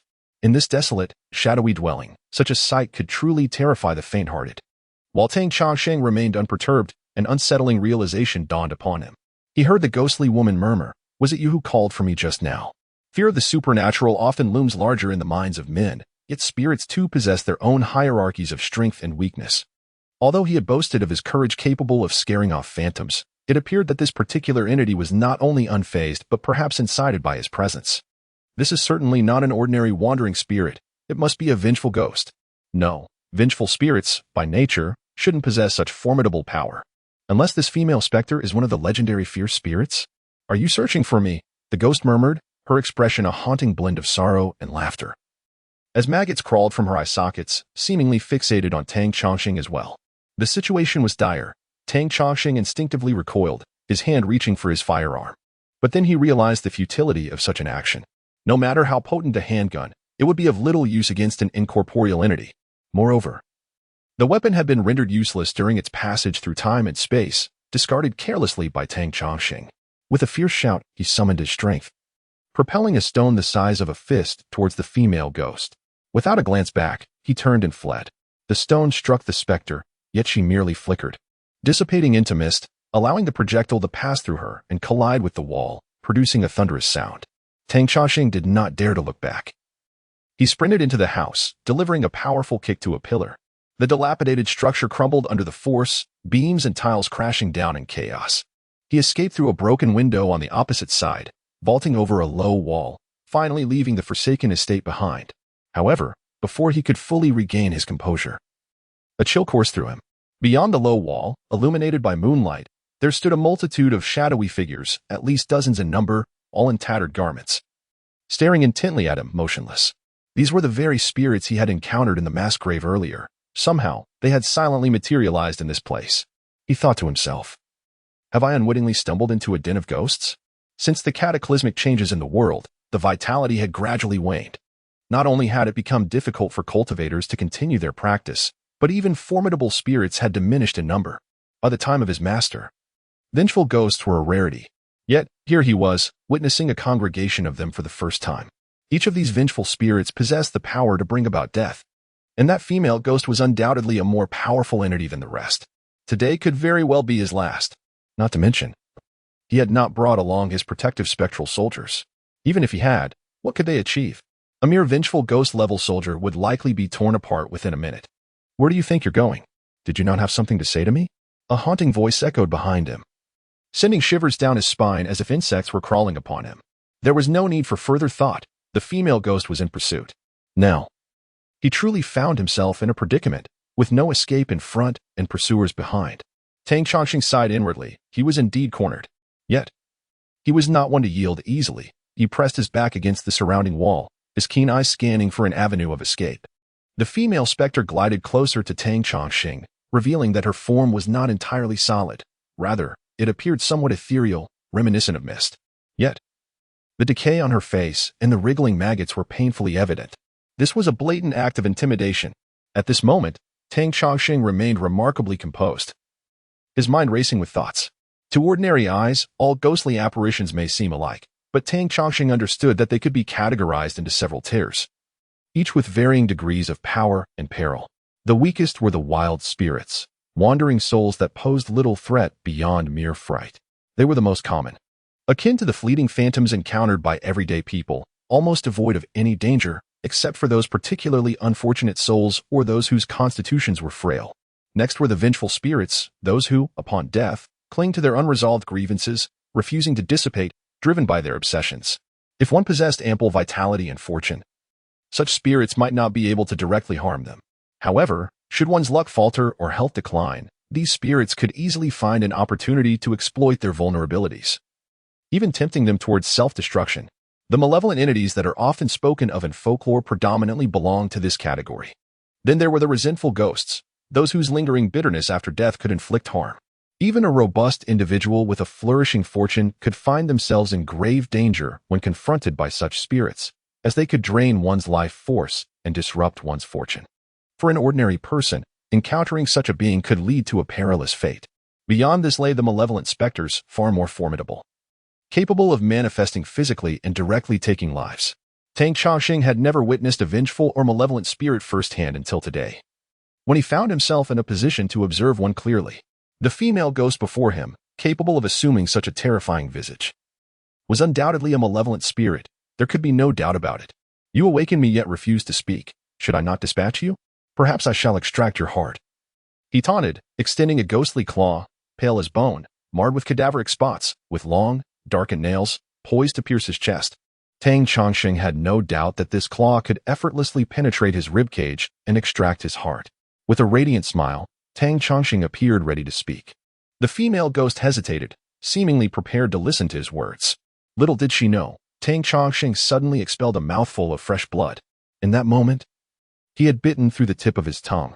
With a splatter, the sanguine essence of his tongue, a symbol of vitality, struck the ghost's face, causing her to emit a shriek as wisps of green smoke arose, as if she were ablaze, retreating in dismay. Tang Chongqing chuckled coldly, his youthful body, fortified by martial training and abundant in yang energy, rendered this act effective even against a malevolent spirit. While this might not extricate him from his predicament, surrendering to be bound and perish was an outcome Tang Chongqing could never accept. Indeed, the female specter soared out over 10 paces, her form materializing once more as she cried out vehemently, "Kill him, kill him." The previously motionless apparition surrounding her began to stir, slowly drifting towards Tang Chongqing. The female ghost, filled with wrath, lunged fiercely at him. Her grotesque visage, now marred further by the blood of the sun, appeared even more pockmarked. Although the blood was formidable, it bore little consequence against a malevolent spirit of her caliber. Had a vengeful spirit been struck by such blood, it would have either been immediately obliterated or severely wounded. It was evident that this female ghost was indeed a genuine malevolent spirit, undeniably powerful. As the malevolent spirit drew closer, a glint of determination flashed in Tang Chongqing's eyes. With a cold smirk, he flicked his finger, sending a bead crashing into the ghost's chest. In an instant, a plume of azure smoke, laden with the scent of sulfur, erupted forth. The ghost shrieked in agony, retreating a couple of steps before her entire form inexplicably transformed into a gray mist, which was swiftly carried away by the night wind, leaving no trace behind. Witnessing this spectacle from a distance, the throngs of vengeful spirits recoiled in fear, instinctively retreating. Tang Chongqing produced another bead, his voice resonating with authority as he declared, "If you do not withdraw, do you wish to experience the might of my thunder pearl?" The vengeful spirits, upon hearing this, retreated involuntarily. Tang Chongqing released a sigh of relief, though he understood the truth of the matter. While it appeared he had effortlessly vanquished a malevolent spirit, his success was attributed to the thunder pearl in his possession, an extraordinary one, having been placed before a deity for over 5 years, granting it immense power. Currently, only 5 such pearls existed in the general's temple, all of which Tang Chongqing carried with him. This was the foundation of his audacity to traverse this unknown realm. However, regrettably, he was now down to 4 pearls, and with each use, the count dwindled. Yet, the vengeful spirits remained oblivious to this fact, intimidated by the thunder pearl's might. Unwilling to approach Tang Chongqing, yet equally reluctant to withdraw, leading to a stalemate. Tang Chongqing stifled a groan, resolutely concentrating his mind, determined to ignite his inner heart. While some would falter in chaos, others would unleash their latent potential in peril. Undoubtedly, Tang Chongqing belonged to the latter category. Amid this precarious standoff, his mental focus sharpened, banishing distracting thoughts to the distant realms. In a mere span of half a stick of incense, he managed to ignite his inner heart, a radiant light emanating from his brow. With the awakening of his inner heart, not only did his senses sharpen significantly, but even the unseen and unfelt became vivid before his eyes. At that moment, he envisioned the protective deity of the general's temple, a figure with a green face and sharp fangs, clad in golden armor, wielding an iron whip. Upon his shoulders rested 2 precious orbs, one representing the sun and the other the moon. Upon contemplation, the ordinary observer might not discern the change, yet they would certainly perceive a newfound majesty emanating from Tang Chongqing.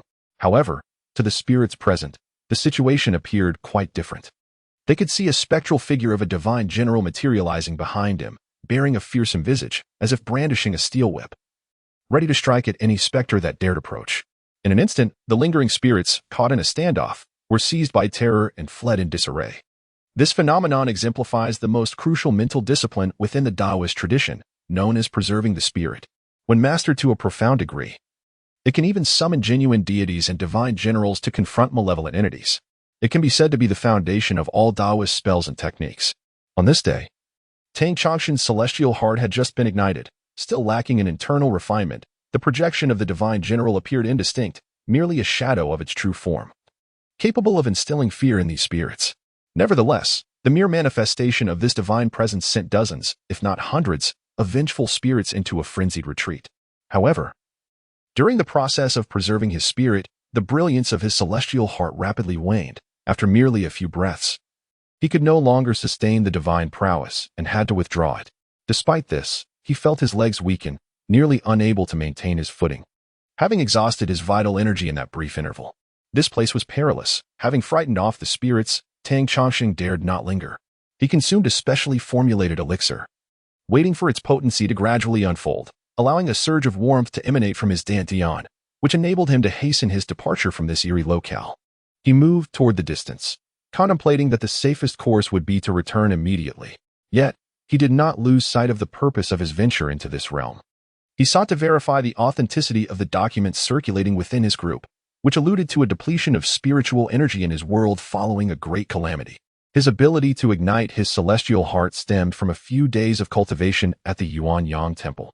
Regrettably, at that time, he had not yet ignited his celestial heart and was unable to introspect deeply, lacking sufficient understanding of the subtle changes in his body's absorption of spiritual energy. Since he had made the effort to come this far, Tang Chongsheng was determined not to abandon his quest, especially considering its implications for his future cultivation. As dawn broke, he surveyed his surroundings, noting the undulating mountains, lush and verdant, revealing a breathtaking landscape amidst the peaks. The scenery here was splendid. Perhaps he could construct a dwelling among these hills and pursue his cultivation in this serene environment. The more he observed, the more content he felt. The area was sparsely populated, with only occasional traces left by hunters or herbalists. Beyond that, there was a notable absence of human presence for miles. A stark contrast to the chaotic burial grounds of the previous night, with nearby water sources enhancing its appeal. Most delightfully, he discovered a natural cave in the vicinity, which alleviated the need for building a shelter. The only concern was that this cave might have served as a resting spot for mountain dwellers seeking refuge from hunting tigers. The entrance to the cave was not only sealed but also obscured, with a layer of hay spread within, alongside some air-dried, cured meats and grains. Tang Chongsheng recalled that in his own world, there existed such simple customs in the remote mountains. Hunters or herbalists would construct wooden shelters in the wilderness, leaving behind firewood and provisions for travelers venturing into the mountains. Similarly, those who had stayed here would selflessly replenish the supplies upon their departure. Residing on Yin-Yang Mountain, Tang Chongsheng was a rather traditional figure, well acquainted with the ways of hunters. He understood that mountain hunters typically chose to hunt in the autumn when food was abundant and animals were plump. Moreover, these hunters often partook in this endeavor during their agricultural off-season. However, it was currently spring and summer. Even if he were to stay for 10 days or a month, it was unlikely he would encounter any hunters. Nonetheless, he reasoned that even if he did, what of it? Generally, the mountain folk were simple and hospitable. And with his formidable martial prowess, there was little to fear. Thus, Tang Chongsheng swiftly resolved to remain here. Each morning, he absorbed the essence of the sun, and by night, the essence of the moon. In quiet contemplation, he polished his celestial heart, discovering that the spiritual energy in this realm far surpassed that of his own world, granting him a sensation akin to rapid advancement in his cultivation. Yet, unbeknownst to him, as he focused his spirit that very night, envisioning the protective deity, an unusual occurrence transpired within the general temple. As Tang Chongsheng concentrated, a shimmering light began to radiate from the statue, imbuing it with a newfound significance, as if it had come to life. The soul jade placed beneath the altar dimmed its radiance, hesitant to reveal any signs of anomaly. The first step of cultivation is to ignite the celestial heart. In the temple's teachings, this step is referred to as the celestial heart possessing true orifices, akin to the spark of a starflower. Should one stabilize this light, they embark on the path to immortality. This illustrates the difficulty and importance of this step. However, while igniting the light of the celestial heart is crucial, it merely signifies entry into the practice. The next step pertains to the spiritual platform. The temple's teachings declare, the celestial heart must constantly circulate. The spiritual platform must not waver. Of the 36,000 methods, this serves as the foundation of all. Only by maintaining a constant illumination beneath the celestial heart, forging the spiritual platform, and enlightening the sea of consciousness can one establish the true foundation of cultivation. Otherwise, regardless of the spells Tang Chongsheng attempts to perform, he must await the ignition of the celestial heart. While drawing talismans may not require immediate execution, for those spells that must be cast instantaneously, time would not permit him to meditate for an hour or even half an hour. Therefore, the significance of the spiritual platform becomes evident. Tang Chongsheng felt that the rapid growth period following his entry into the celestial heart had passed, and he had reached a bottleneck. However, upon returning to this celestial realm for his cultivation, he soon realized that such notions of bottlenecks were mere illusions. As he practiced in this world, daily gathering and refining energy, the pace of his advancement in cultivation could only be described as astonishingly swift. It seems that the arduous path of cultivation in this mundane world is fraught with challenges, the spiritual energy too meager to sustain one's endeavors. Yet, the matter of bottlenecks is of no concern. At this very moment, while Tang Chongsheng is pursuing his cultivation in the celestial realm, on a vessel traversing the lower reaches of the river, 3 men kneel before a seemingly frail old man, expressing their indignation, as Wu Xingfa and Zhang Desheng have gone too far. He walks his own path, while I traverse my solitary bridge. As practitioners who delve into the depths, we have always maintained a distance from these local ruffians. However, now they are frantically seeking us out. Da Xiang, The old man, seated with his eyes closed, appeared to be in a trance, seemingly oblivious to their words. But as soon as the three finished speaking, the old man known as Daxiang opened his eyes and uttered a perplexing statement. "My necklace has been broken." Huh. The three were bewildered, gazing at this venerable figure. Reputed for his vast supernatural abilities and mastery of various geomantic secrets, unsure of the meaning behind his sudden declaration, "You have stirred a hornet's nest. I warned you at the outset. Beneath Yin-Yang Mountain lies a great tomb, fraught with peril. The general's temple is clearly a suppressive formation. Yet you did not heed my caution, blinded by greed. Alas," Daxiang sighed deeply, "this time, you have surely offended those whom you ought not to cross. It is evident that Zhou Xingfa and Zhang Desheng are merely the hounds of the general's temple. You aimed for the general's temple, and it is no wonder they will not let you off lightly. I have long told you, some wealth is attainable, while some is best left untouched." The three gasped in disbelief. Yet Daxiang offered no further explanation. Only a cold, disdainful laugh escaped his lips. "The general's temple, how dare it thwart my endeavors?" Huh. They were taken aback by the sudden shift in Daxiang's tone. Just moments ago, he seemed disinclined to intervene, yet now he spoke with such fervor. "In this region of Jiang, how many possess the ability to break my spells?" Daxiang scoffed. "In this final age of Dharma, perhaps only the general's temple holds such power." Heh. "I am eager to witness the true extent of the general's temple's capabilities." Before he could utter the last word, he suddenly sensed impending danger. Before he could articulate his thoughts, a flat-bottomed sand dredger surged forward with full throttle, barreling towards their cargo ship. At this moment, the two vessels were alarmingly close, leaving no room for evasion. Both the three men and Daxiang's expressions shifted dramatically. This was no mere accident. It was clearly a deliberate act. Regrettably, they realized this too late. With a thunderous crash, the dredger collided with their vessel, sending all four tumbling like rolling gourds. In the distance, a kilometer away, Zhang Desheng, accompanied by Yuan Wenhua and several subordinates, watched with cold amusement as the collision unfolded in the river. Hee. It seems there is indeed some cleverness at play. Having hidden by the river, how could we find any trace of these individuals? The voice of Song De came through the walkie-talkie, tinged with a hint of excitement. "Boss, rest assured.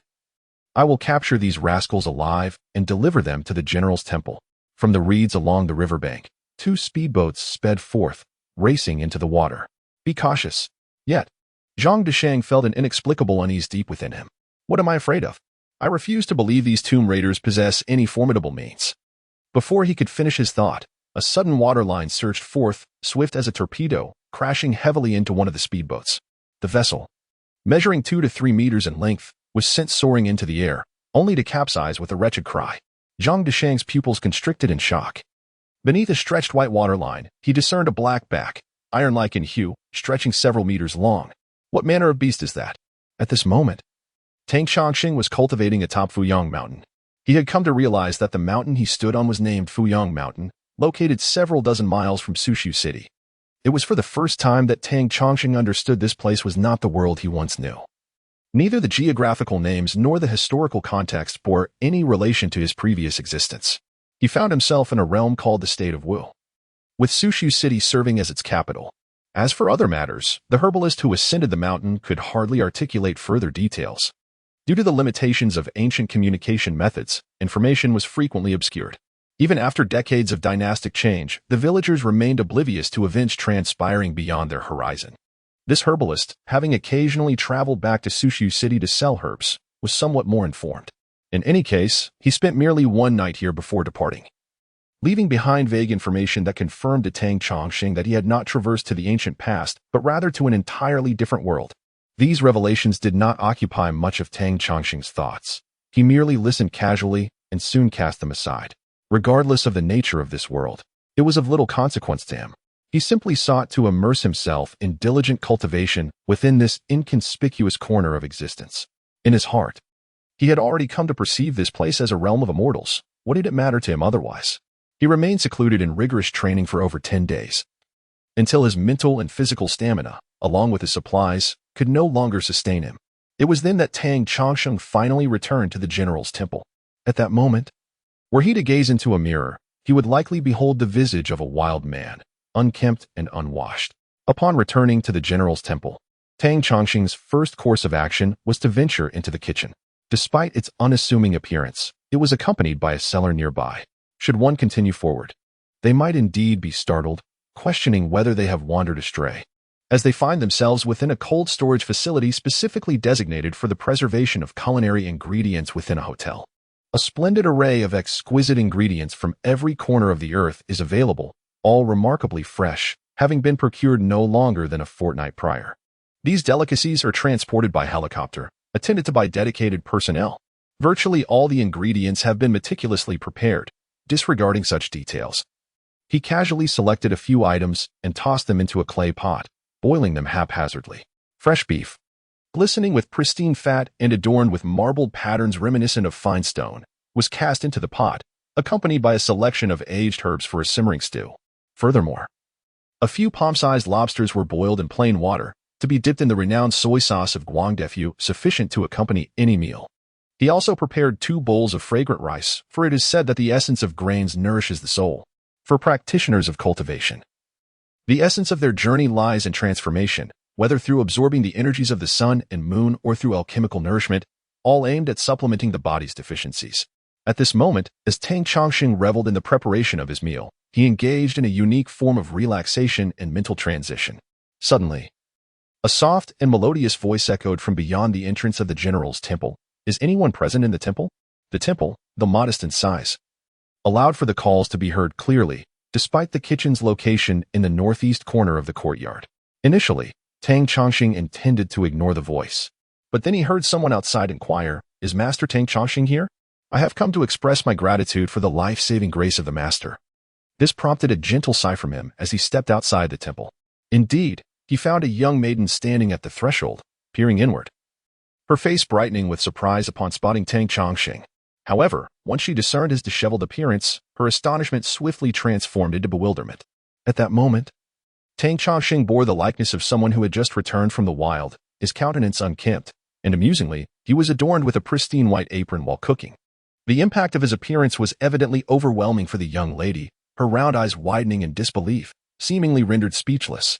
In her heart, she had envisioned the temple's master as enigmatic and powerful, a figure who should exude an aura of the uncanny, perhaps draped in flowing black robes, obscuring their visage, emanating an air that discouraged any intruders. Yet, reality often proves to be harsh, and Tang Chongqing's current demeanor shattered much of the young maiden's preconceived notions. However, as Tang Chongqing took in the young lady's features, he felt a twinge of discomfort. He quickly recognized her. She was none other than Ling Xiaoyu, the very girl he had rescued previously. Now, she stood before him clad in a cream-colored tracksuit, radiating a serene and gentle aura akin to her slumbering state. Nevertheless, Tang Chongqing could discern the cleverness and quirkiness that lay beneath her exterior, a fact not surprising when one observed the peculiar necklace she wore. Moreover, there are terrifying legends surrounding the General Temple. It is likely that a typical young maiden, even if rescued, would scarcely muster the courage to venture here alone. Furthermore, Tang Chongqing, with his keen eyes, observed that before she emerged, the maiden's gaze had been darting about with curiosity. A naturally clever and eccentric girl, drawn by her inquisitiveness, had come to this General Temple. Realizing that her identity seemed rather unusual, Tang Chongqing felt an increasing sense of trouble. He could almost envision the words trouble emblazoned on her forehead as she stood before him. Curse it. This was akin to a tender shoot tied before his nose, something to behold yet not to grasp. Tang Chongqing mused inwardly. Having already discerned that this girl possessed an innate charm, a rare gem indeed, stirring one's heart. Alas, her identity was a hindrance, making any rash actions unwise. Consequently, Tang Chongqing lost interest. Had it been another time, he would have been deeply engrossed in his cultivation, eager to send the girl away quickly to resume his practice. However, after enduring over 10 days of closed-door training, secluded in the mountains with no entertainment but relentless cultivation, though his body could bear it, his mind had grown weary and could no longer withstand the strain. Thus, he found himself returning to the mundane, taking pleasure in cooking. At this moment, encountering such a vibrant and lively maiden before him, Tang Chongqing unexpectedly revealed a warm smile. After all, those who visit the temple are merely pilgrims, are they not? Dear lady, there is no need for excessive formalities. As the saying goes, one should aid those from whom they receive blessings. I did not rescue you for free. Your family has also contributed generously to the temple, have they not? Please, come in. Tang Chongqing spoke in a matter-of-fact tone, attempting to present himself as somewhat mundane. He was acutely aware that girls of her age are often filled with curiosity, and it would be prudent not to appear too extraordinary, thus piquing her interest. Despite her striking beauty, which was nearly unparalleled in Tang Changshan's experience, he found himself too engrossed in the boundless mysteries of the Tao to entertain any romantic notions. Even though he yearned for a shift in mood, he remained resolute. As expected, upon hearing his words, the maiden displayed a hint of disappointment, yet she still inquired, "May I come to offer incense to the deity?" It is not customary for a temple to prevent others from making offerings. Thus, though Tang Chongqing was reluctant and wished for the girl to depart swiftly, he could only smile and invite her inside. "Master, what deity is enshrined in this temple? Why does it appear so formidable? It seems rather fearsome, does it not?" Tang Chongqing silently critiqued, pondering why this temple was nestled in the mountains, seemingly inconvenient for visitors. Perhaps it was to deter disturbances.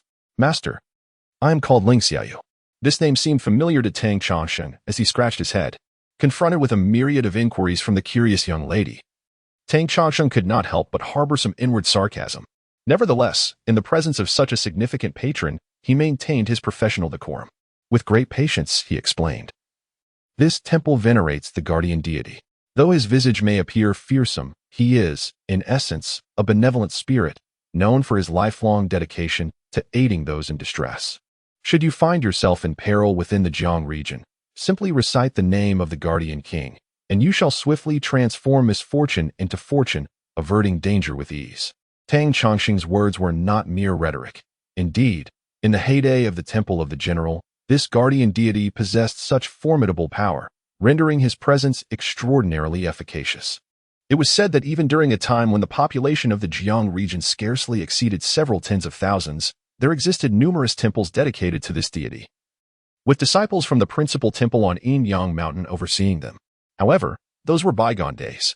Following a great calamity, the guardian deity had dwindled to a mere wisp of spiritual light, succumbing to a deep slumber, leaving behind little trace of his former efficacy. Yet, this did not deter Tang Chongqing from promoting such beliefs. He did not intend to deceive. Rather, he held a firm conviction that, with the elevation of his own spiritual practice, he would one day restore the guardian king to his former glory. Suddenly, Ling Xiaoyu smiled and inquired, "Master, is that not the so-called Dead Man's Mountain over there? I have heard it was once an ancient battlefield. A contingent of long-haired soldiers, having retreated from the mainland, met their end there, ambushed, and subsequently incinerated, leaving not only thousands of lives extinguished but also the forested slopes scorched bare. Thus, the mountain earned its grim moniker, correct?" Tang Chongqing's pupils constricted slightly, and he replied with a smile, "It is surprising that Miss Ling is aware of such trivial matters. Indeed, I recall you are not originally from the Jiang region. Are you?" Ling Xiaoyu wrinkled her nose playfully and responded, "Of course I know these tales. I am also aware that your Temple of the General serves as the guardian for the three prominent families of Jiang. Throughout generations, it is you who presides over their ancestral rites."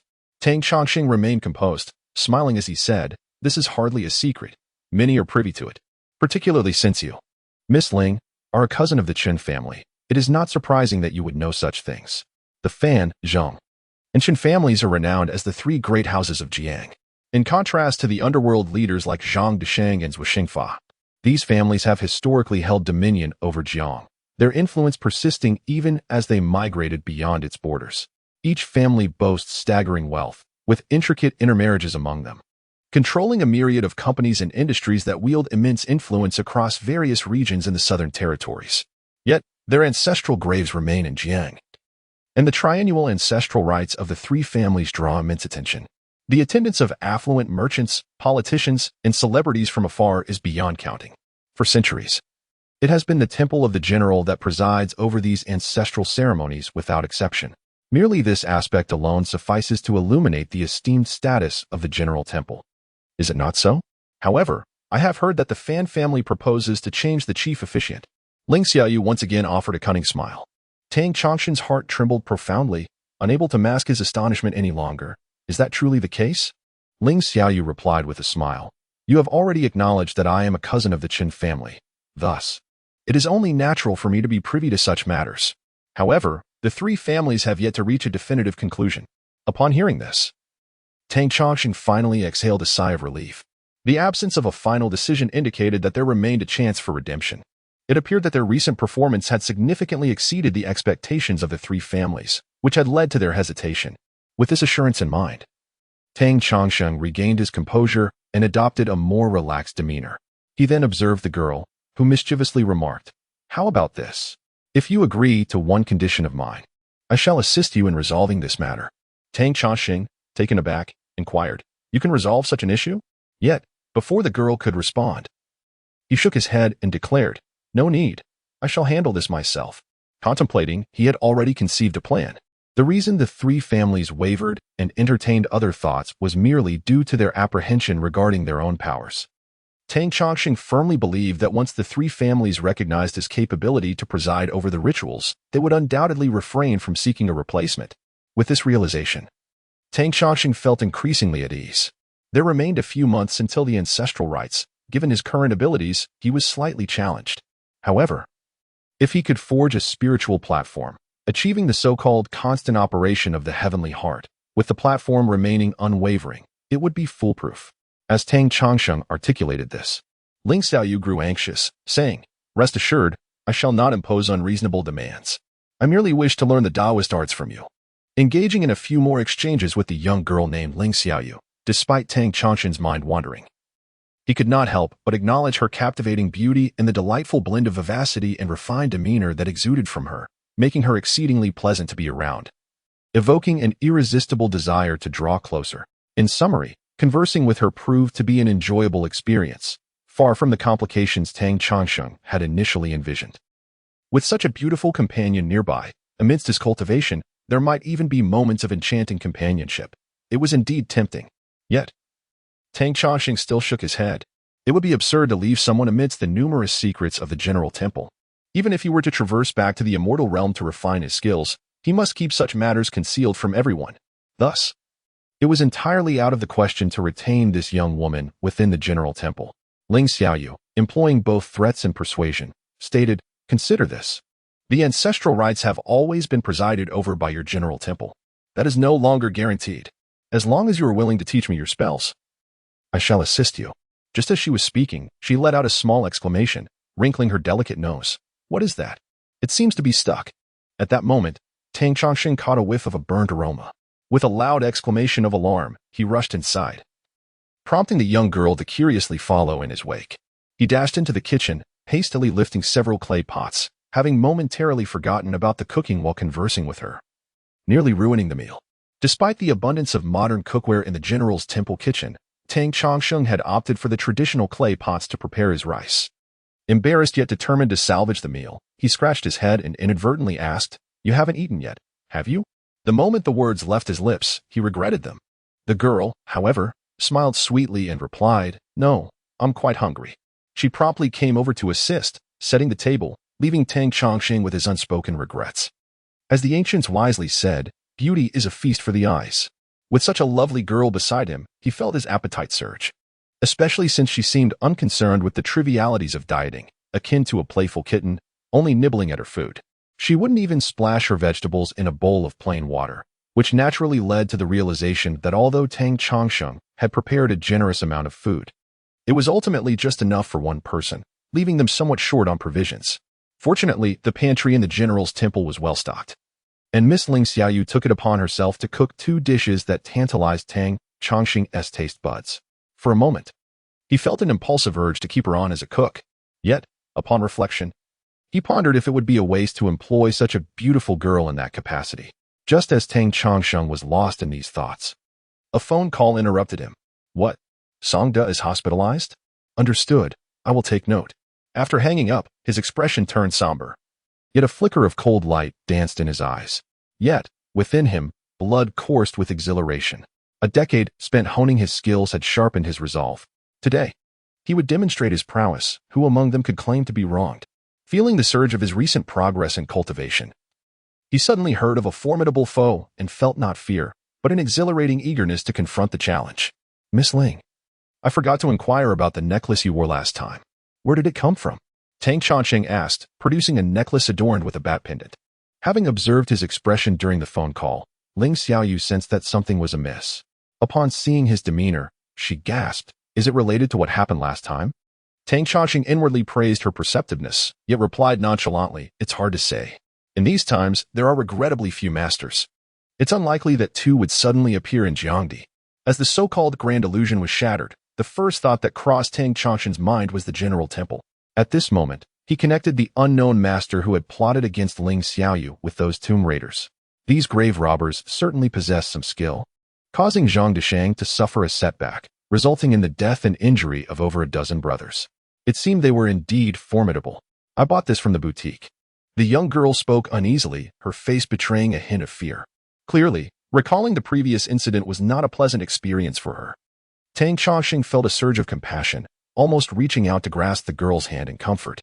He instinctively ran his fingers through his hair to mask his momentary lapse. Yet, inexplicably, his disdain for the hidden enemy intensified. After a moment's reflection, he smiled and said, "You should stay in my temple for a few more days. Rest assured, I will send someone to inform your family."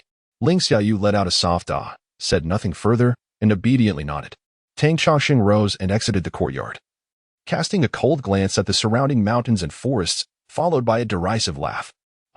At this moment, they are likely waiting for me to hastily descend the mountain. I, on the other hand, will remain atop the peak to see whether you dare to strike." Within 2 hours, Zhang Deshang and Zhuo Xingfa arrived at the mountain with a group of men. In the footage, a white line in the river resembled a torpedo, violently capsizing a speedboat, sending 4 or 5 people tumbling into the water. Subsequently, that white line surged forward with astonishing speed, charging towards another speedboat. On board, Songda and his crew desperately fired their weapons, unleashing dozens of bullets that splashed into the water. Yet, nothing could halt the monstrous advance. As it overturned the second speedboat, "Master, what on earth is that creature?" Zhang Deshang exclaimed, his face a mask of horror as he gazed at the now-still screen. The clarity had been maximized, revealing the shadowy, iron-like dorsal fins surfacing from the depths. It appeared to be an enormous fish. Tang Chongqing's eyes narrowed slightly. Then he burst into hearty laughter. "Excellent, excellent.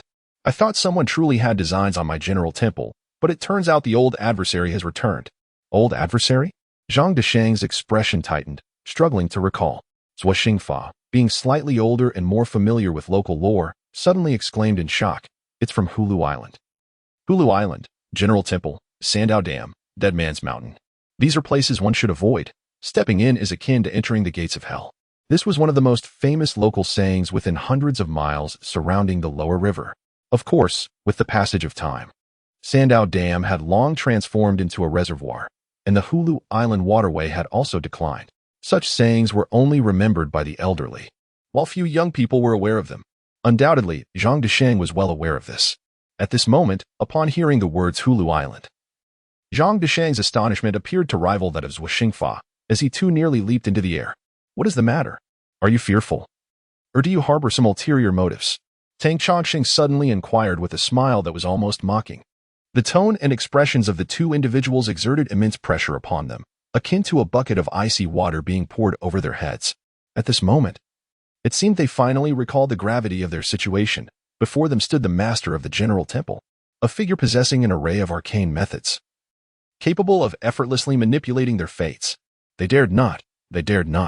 After all, the General Temple represented orthodoxy, and it was the sorcerer who truly embodied legitimacy. Zhuo Xingfa wiped the cold sweat from his brow, inwardly lamenting his plight. Tang Chongqing let out a chilling laugh, casually remarking, "Fear not. Since this concerns the matters of Hulu Island, there is no need for your intervention." Before he could finish his sentence, both Zhuo Xingfa and Zhang Deshang felt as though they had received a reprieve. Yet, they did not dare to reveal their relief, suppressing it with great effort. In truth, they felt quite wronged. It was the internal strife of the General Temple, a case of brethren turning against one another, yet it had to affect us lowly subordinates. However, such thoughts were ones they would never dare to voice before Tang Chongqing. Tang Chongqing, naturally, was well aware of their sentiments and harbored no expectations of them. He merely scoffed. So the people of Hulu Island have returned. Had this occurred some time ago, he would have indeed been powerless to resist. But now, as he pondered, he gestured, summoning a gust of sinister wind that swept through the room. All that remained was the astonished countenance of Zhuo Xingfa and Zhang Deshang, filled with terror. After sending those two away, Tang Chongqing fell into a brief contemplation when he suddenly heard a young girl's voice inquire, "I heard the General Temple seems to be encountering some troubles?" Tang Chongqing looked over in surprise, recognizing Ling Xiaoyu, he was not taken aback, as he had spoken without regard for her presence during his conversation with Zhou Xingfa and Zhang Desheng. Lu Xingji merely stated, "It's not exactly a trouble. Just some old grievances from years past. I had thought that after all these years, the matter would have been settled. Yet it appears some are unwilling to let go." He continued, "Be cautious tonight. Under no circumstances should you step outside the general temple. I suspect something will transpire." "Are you suggesting a diversion?" The girl's eyes sparkled with curiosity. Tang Changsheng, slightly taken aback, affirmed, "Indeed, that is precisely the case." The shadowy figure discreetly sent over a dozen individuals to the hospital, likely preparing for me to intervene. "So you deliberately refrained from acting?" Ling Xiaoyu inquired. Tang Changsheng nodded. "Thus, there exists an 80% likelihood he will return tonight to launch a surprise attack." "What exactly is going on?" Ling Xiaoyu was filled with curiosity. There was nothing to conceal about these events, and Tang Changsheng spoke candidly in the heyday of our general temple. There were not merely this single temple in the lower Jiang region. There were establishments on Yin-Yang Mountain, as well as on Hulu Island. And even various counties across the lower Jiang prefecture possessed their own branches. Tang Changsheng spoke languidly, omitting one crucial detail. In truth, over 200 years ago, the main temple of the General Temple was originally situated on Hulu Island before it was relocated to Yin-Yang Mountain. Subsequently, Tang Changsheng chuckled softly and remarked to Ling Xiaoyu, "You surely have no idea about this. After all, you are not from Xiajiang." Ling Xiaoyu's eyes sparkled with curiosity as she responded, "I want to hear it." It sounds like a tale from a martial arts story. Under different circumstances, Tang Changsheng would have relished the opportunity to regale the young lady with stories. Yet at that moment, he found himself devoid of such inclination. He replied, "It is merely an old and worn tale. Over 30 years ago, the lineage of Hulu Island violated the rules set by our founder and was expelled from the mountain gates. If you wish to know more, follow me." "Where to?" Ling Xiaoyu inquired, her curiosity piqued, her eyes almost sparkling with excitement. She began to imagine whether Tang Changsheng would take her to a sacred site at the General Temple, perhaps to the Cliff of Regret of the Huashan sect, where the grievances and enmities of the sect were recorded. To her surprise, Tang Changsheng led the fanciful girl directly to his study, opened his computer, and said, "You can look for yourself. Ah, records of Xiajiang Prefecture? Collection of myths of Xiajiang? Local legends of Xiajiang?" Ling Xiaoyu was momentarily taken aback. Tang Changsheng smiled lightly, a hint of pride gracing his features. "More than half of the various legends circulating throughout Xiajiang are related to my general temple." After a brief pause, he added, "The legend you mentioned last time about the Mountain of the Dead is documented in these books." Ling Xiaoyu gasped, feeling somewhat dizzy. She had thought it was a very obscure matter to bring before Tang Changsheng. Embarrassed, she began to peruse the library haphazardly. "Oh, what is this?" She wondered aloud as she clicked on an article titled, "Speculations and Theoretical Analyses on the Causes of the Great Cataclysm." In an instant, she felt an overwhelming sense of discord. The title of such an article evoked thoughts of school papers, rather than something that should belong to an ancient, mystical sect endowed with immense power. Tang Changsheng merely smiled, despite the general temple being situated atop a mountain, isolated from the hustle and bustle. It was equipped with modern amenities such as water, electricity, and internet, rendering his life far from that of ancient sages. Therefore, he could search for information without resorting to the primitive method of flipping through books. In fact, the General Temple had established a resource library years ago, making research quite convenient. This library housed not only a wealth of materials on cultivation but also analyses from many contemporary researchers. Enthusiasts both domestic and abroad harbored a fervent interest in cultivation, especially in this era of information explosion. Various ancient secrets and even many esoteric techniques from prestigious sects had been disseminated far and wide. Although cultivation had become a mere legend in this world, many still held great passion for the subject, dedicating countless efforts to research, even if it was often just theoretical discourse. Despite Tang Changsheng's old-fashioned ways, the changing lifestyle had influenced him, preventing him from becoming completely isolated from the world. Ultimately, this era has undergone a profound transformation. Ling Xiaoyu perused the document, which not only contained various speculations, but also established numerous models. A graph illustrated the decline of spiritual energy in the universe following the cataclysm, indicating that in the present age, the reduction of spiritual energy has reached an unprecedented low. If this situation persists, it will irrevocably plunge the world into a realm devoid of spiritual essence, rendering cultivation an unattainable dream. The various aspects of cultivation may very well become mere mythological tales, no longer believed by anyone. Ling Xiaoyu couldn't help but exclaim, "So this is truly the end of the Dharma age. I had thought you were so formidable. Is what is written here genuinely accurate, or is it mere fabrication?" Tang Chongqing shrugged. "Perhaps more than half of it is true. In fact, regarding the calamity that occurred nearly 2 centuries ago, even Tang Chongqing, the sole heir and leader of the authentic cultivation sect, knows little. He only understands that during that time, the spiritual energy of the world dwindled, making cultivation increasingly arduous. However, during his master's time, 50 or 60 years ago, igniting the heavenly heart was still a relatively uncomplicated task.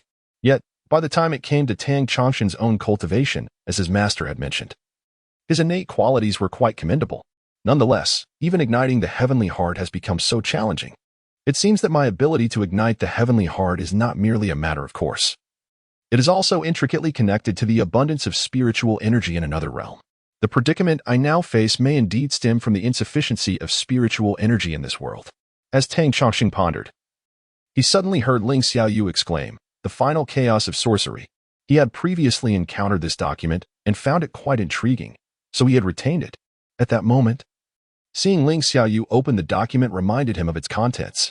It stated that over 200 years ago, during the mid-dynasty period, the world experienced a drastic upheaval, leading to a rapid disappearance of spiritual energy. Within just a few decades, the once mighty practitioners capable of soaring through the skies had vanished without a trace. Ultimately, what remained were merely fringe practitioners, dabbling in ghostly exorcisms, feng shui, and divination. However, as decades passed, even these marginal practices began to lose their efficacy. This culminated in a shocking rebellion known as the Fist and Courage Uprising, where countless sorcerers and shamans gathered, employing methods such as spirit invocation and divine intervention to resist the authorities and foreign powers. Countless individuals, adorned with talismans and claiming invulnerability to blades and bullets, charged unarmed against the foreign forces armed with guns and cannons. This group came to be known to outsiders as the Longmagen. Such events had a profound impact on future generations, even influencing the establishment of the current dynasty. Yet, Tang Chongqing never anticipated the deeper implications behind this. Why did the spiritual energy dissipate so abruptly over 200 years ago? Various factions proclaim it to be a great calamity of heaven and earth. Yet the origins and developments of this catastrophe remain elusive. How is it that within a mere few decades, a thriving community of numerous sword sects and practitioners capable of soaring through the skies has descended to the level of mere sorcery?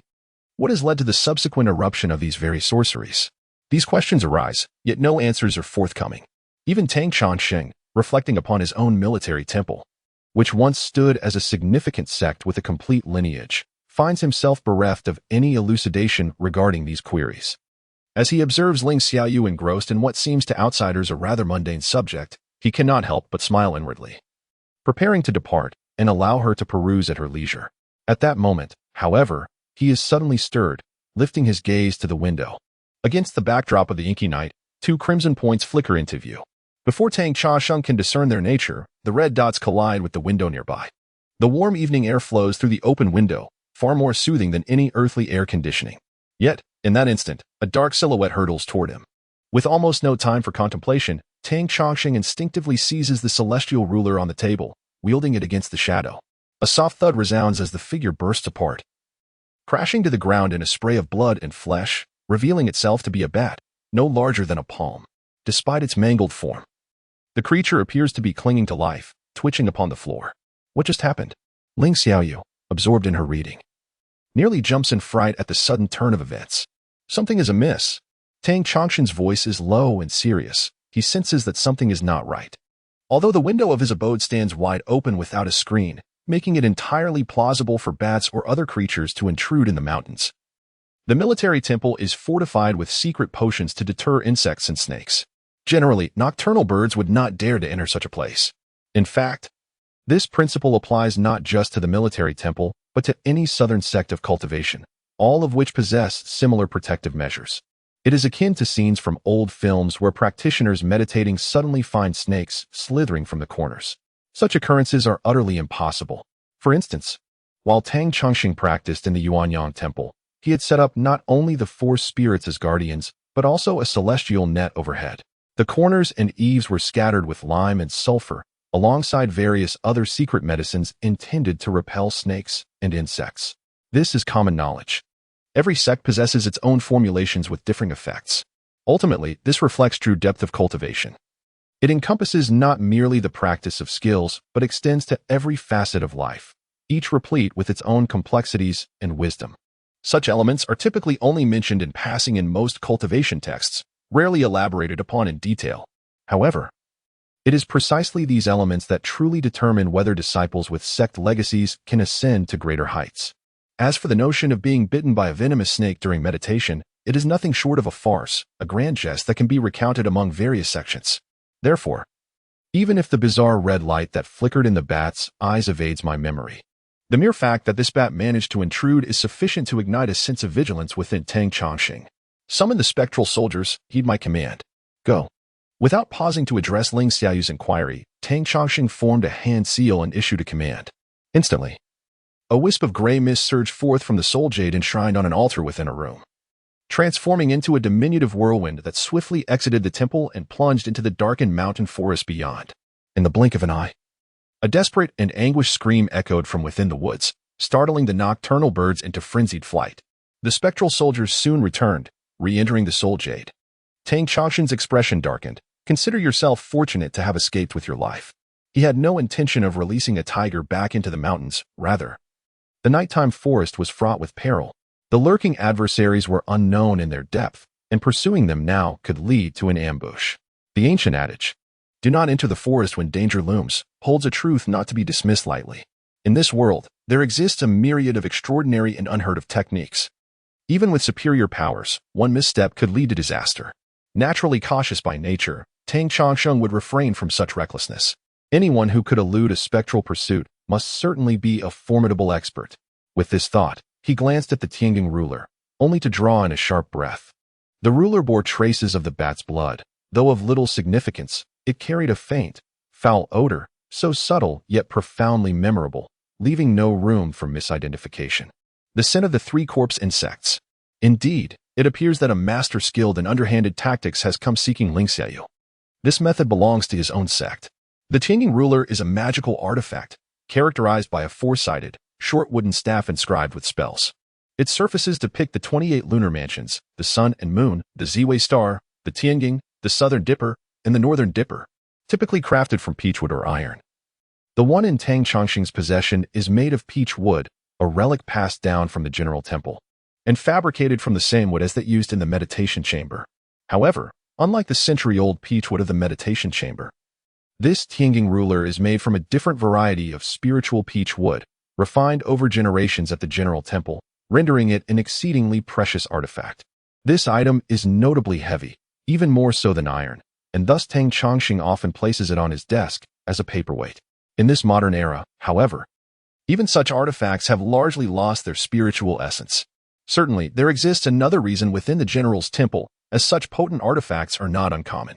In all the places where Tang Chongqing frequently frequents, these items are strategically placed, serving as a safeguard against such eventualities.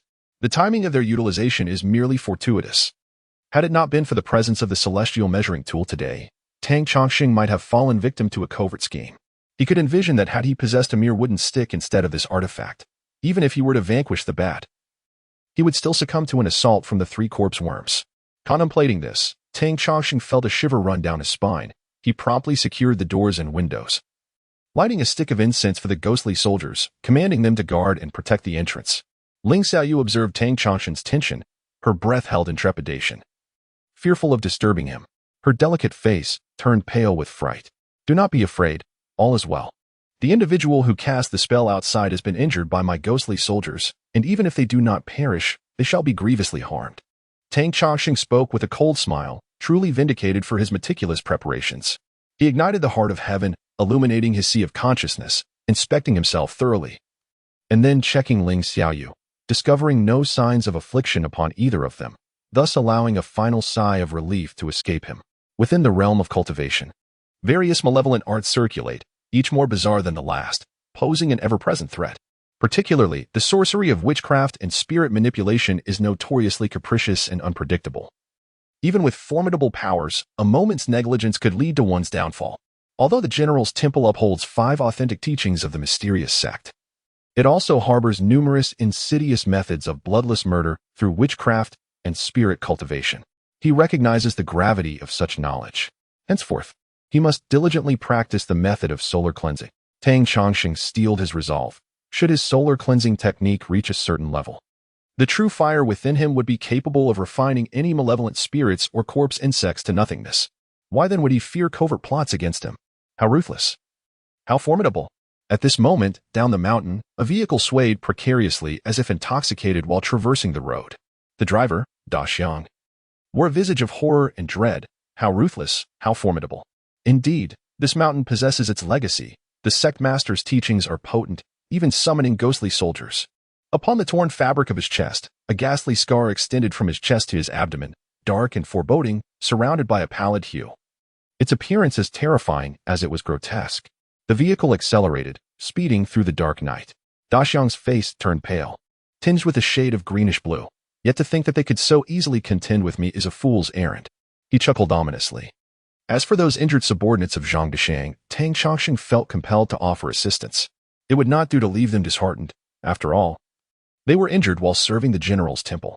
Therefore, having successfully ambushed Da Xiang, Tang Chongqing hastened down the mountain early the next morning to assess the injuries of Song Da and the others. Ling Xiaoyu insisted on accompanying Tang Chongqing, eager to witness the unfolding events. Her curiosity was insatiable, and her energy boundless. Tang Chongqing, through a mixture of persuasion and reasoning, spent half a day convincing her to remain. He expressed that upon his departure, the General Temple would be left unattended, and should anyone intrude, it would spell trouble. Thus, he implored Miss Ling Ling to assist in safeguarding the premises. Meanwhile, the endlessly curious Ling Xiaoyu was deeply intrigued by the various documents stored in Tang Chongqing's database. Engrossed in her reading, consequently, Tang Chongqing agreed to grant her access to the archive, considering that the gathered information was of no confidential nature, which ultimately secured her presence. Although Chen's hospital is not the largest in Shajiang, such distinctions are typically reserved for public institutions. It is undoubtedly one of the finest, being a private establishment founded by the illustrious Chen family. Upon entering the hospital, Tang Chongqing immediately sensed an unusual atmosphere. This peculiarity intensified as he approached the inpatient building, where he found an even more pronounced ambience. Word had spread that the renowned master from the General Temple had arrived, prompting both the hospital's administration and numerous doctors to wait anxiously at the entrance. The atmosphere among the crowd was palpably strange, with dignitaries remaining silent and downcast. In contrast, some ordinary doctors and nurses whispered peculiar remarks from the periphery of the gathering. Is it really so easy to extract sand for that boss? Perhaps now they are facing their retribution, one mused. What sand extraction? I heard it was clearly the work of the Xingfa gang. I even saw Lord Zhuo Xingfa himself inspecting the place last time. A collective gasp ensued at the mention of Zhuo Xingfa's name.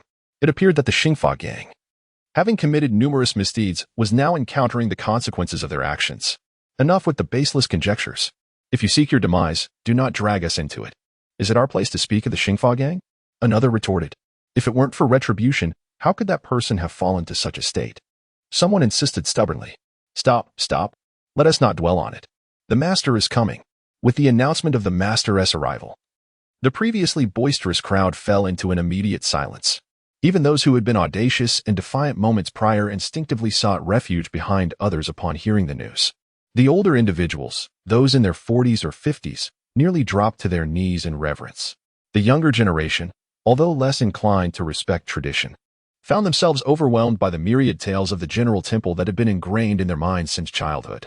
Patients, whether hospitalized or visiting for treatment, also caught wind of the news, waiting with a mixture of awe and curiosity at the roadside, their gazes fixed on a figure emerging from the crowd. It was Zhuo Xingfa, accompanied by Zhang Deshang, the hospital's administrator, and even the local police chief, who were all gathered around a single individual as if they were stars encircling the moon. The young mage stood before us, clad in a slightly worn yet spacious blue robe that accentuated his frail physique and pallid complexion.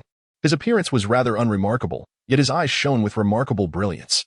From a distance, even before he approached, the crowd awaiting him instinctively parted, their faces adorned with humble smiles. The mage offered a slight nod as he passed by, continuing onward until he vanished into the building. It was only after the sound of a child's cry echoed that the crowd seemed to awaken from a stupor. The previously tense silence dissipated, giving way to the cacophony of children wailing, adults scolding, and the buzzing of murmurs.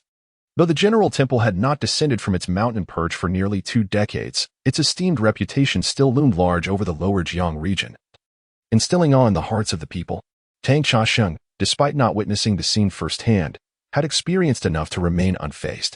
As the heir of the general temple, it was only natural for the common folk to hold him in reverence. For centuries, across the expanse of Lower Jiang, who among men, women, and children did not harbor deep respect for the mages of the general temple? Who was unaware that these mages possessed the power to command spirits? When they intervened to save lives, even the king of hell himself could not lay claim to a soul. Yet, when they turned to take lives, no one could intervene, not even the police. The wisest course was to willingly present oneself to the general temple, for it was said that in death, one might find less suffering. To the eyes of others, the mages of the general temple were viewed as omnipotent beings. However, upon entering the room, Tang Chongqing was struck by the pallor of the attending doctors and nurses, the atmosphere heavy and peculiar. Without inquiry, he approached, lifting the blanket only to be met with a foul odor. Despite his mental preparations, the sight of Songda and the others left him momentarily stunned. Such brutal methods. Under the harsh light, the figure on the stretcher was nearly unrecognizable, covered in festering sores and edema, a truly harrowing sight.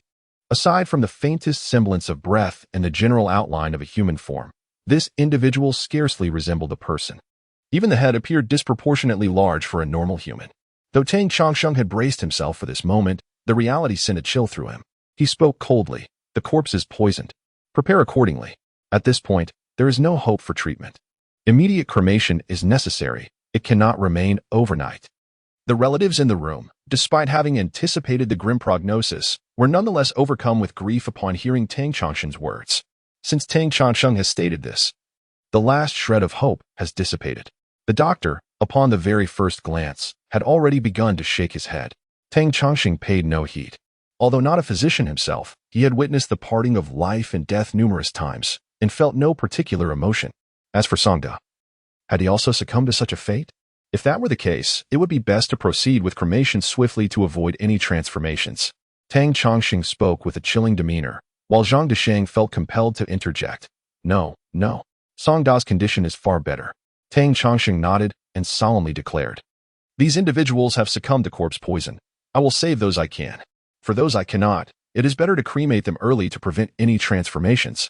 The surrounding crowd responded affirmatively. At that moment, someone shouted, Wait, is there any basis for what you refer to as transformation? Tang Chongsheng turned in astonishment to find a tall, model-like female doctor coldly questioning him. Adjusting her gold-rimmed glasses, she continued. Or are you suggesting that what you call corpse poison is actually a contagious virus capable of turning people into zombies?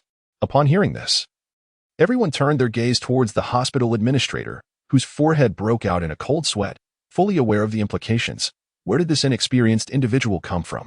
Chen Xian. You should leave. This matter does not concern you.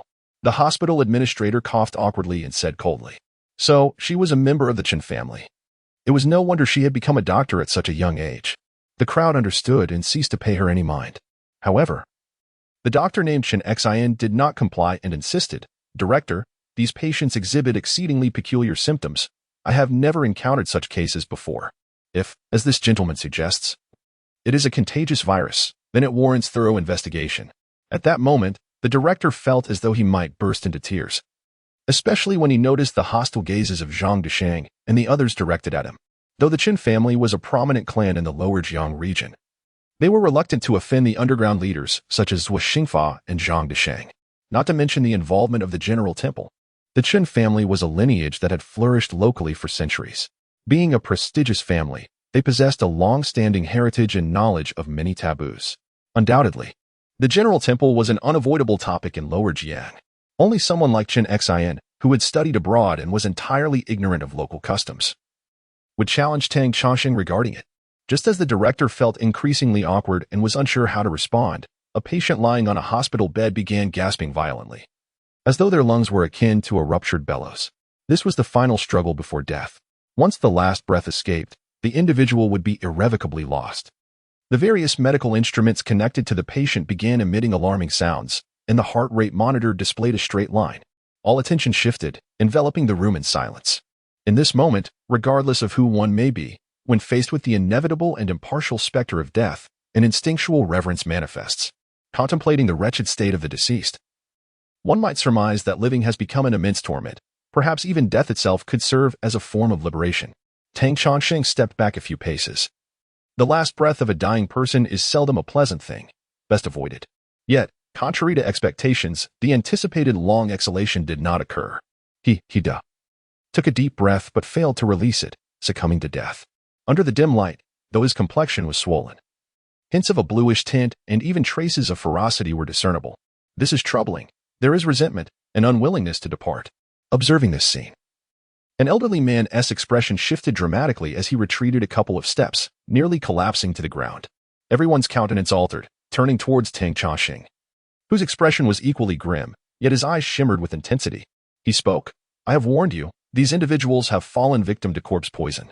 At the moment of death, a surge of resentment clogs the chest, refusing to escape. This will lead to the transformation into a zombie. Perhaps in the bustling cities, many have forgotten such beliefs. However, in this less prosperous and modern locale of Shajiang, the populace had heard these tales since childhood, and now their faces paled in unison. Directing their gazes toward Tang Chongqing, a nurse, her voice barely above a whisper, asked with a dry throat, "Master, are you suggesting that he will become a ghost?" Swallowing hard, the surrounding individuals instinctively began to gulp. It is not a ghost he will become, but rather a zombie. However, there is no cause for alarm. Within 7 days, the soul may return. Rest assured, he will not transform into a malevolent entity before then. Tang Chongqing spoke solemnly. And what happens after those 7 days? Someone inquired, on the verge of tears. Did I not instruct you to incinerate the body immediately? Tang Chongqing responded, a glint of severity flashing in his eyes. Oh. The room full of people awakened from their stupor. Whether relatives or fellow doctors and nurses, they immediately began to prepare for the swift cremation of the corpse. Perhaps a fragment of the body should be preserved for analysis and research, Chen Xian timidly suggested. Yet, her words were promptly disregarded. Typically, it would be nearly impossible for an ordinary person to arrange for such rapid cremation, especially given the local custom of burial, which emphasizes resting in the earth.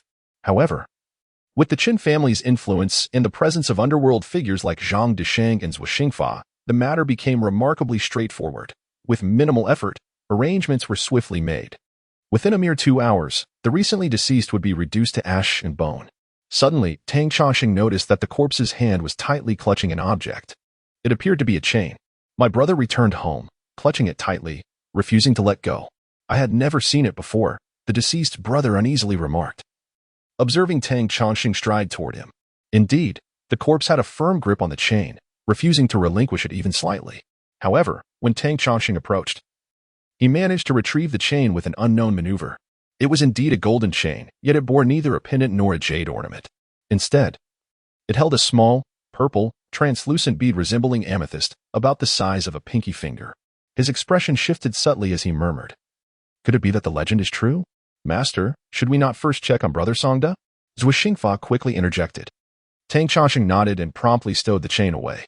Songda's condition had improved significantly, although he had been afflicted by corpse poison, causing dark patches across his body. His forehead bore a distinct purplish hue. After a mere glance, Tang Chongqing declared, "There is still hope. Prepare glutinous rice." He then listed a plethora of medicinal herbs for preparation. Upon hearing that Songda could be saved, a collective sigh of relief swept through the group. Even from those who typically had a strained relationship with him, such as Zhuo Xingfa. Perhaps it was a case of empathy and misfortune or a form of psychological comfort. They seemed to feel that if Tang Chongqing could cure the corpse poison, he could not possibly be inferior to the healer from Hulu Prefecture. Thus, aligning themselves with Tang Chongqing appeared to be a wise choice. There were at least 7 or 8 individuals who could potentially be saved, but rescuing each one would prove to be a formidable challenge. It seemed that returning to the general's temple tonight would be impossible. However, with this turn of events, one could only worry that someone might attack the general's temple. A faint smile crept upon Tang Chongqing's lips as he hoped that Ling Xiaoyu, the girl, could be relied upon to bring him a pleasant surprise. Suddenly, he turned to Zhang Disheng and inquired, "Zhang, I heard that Ling Xiaoyu is related to the Qin family?"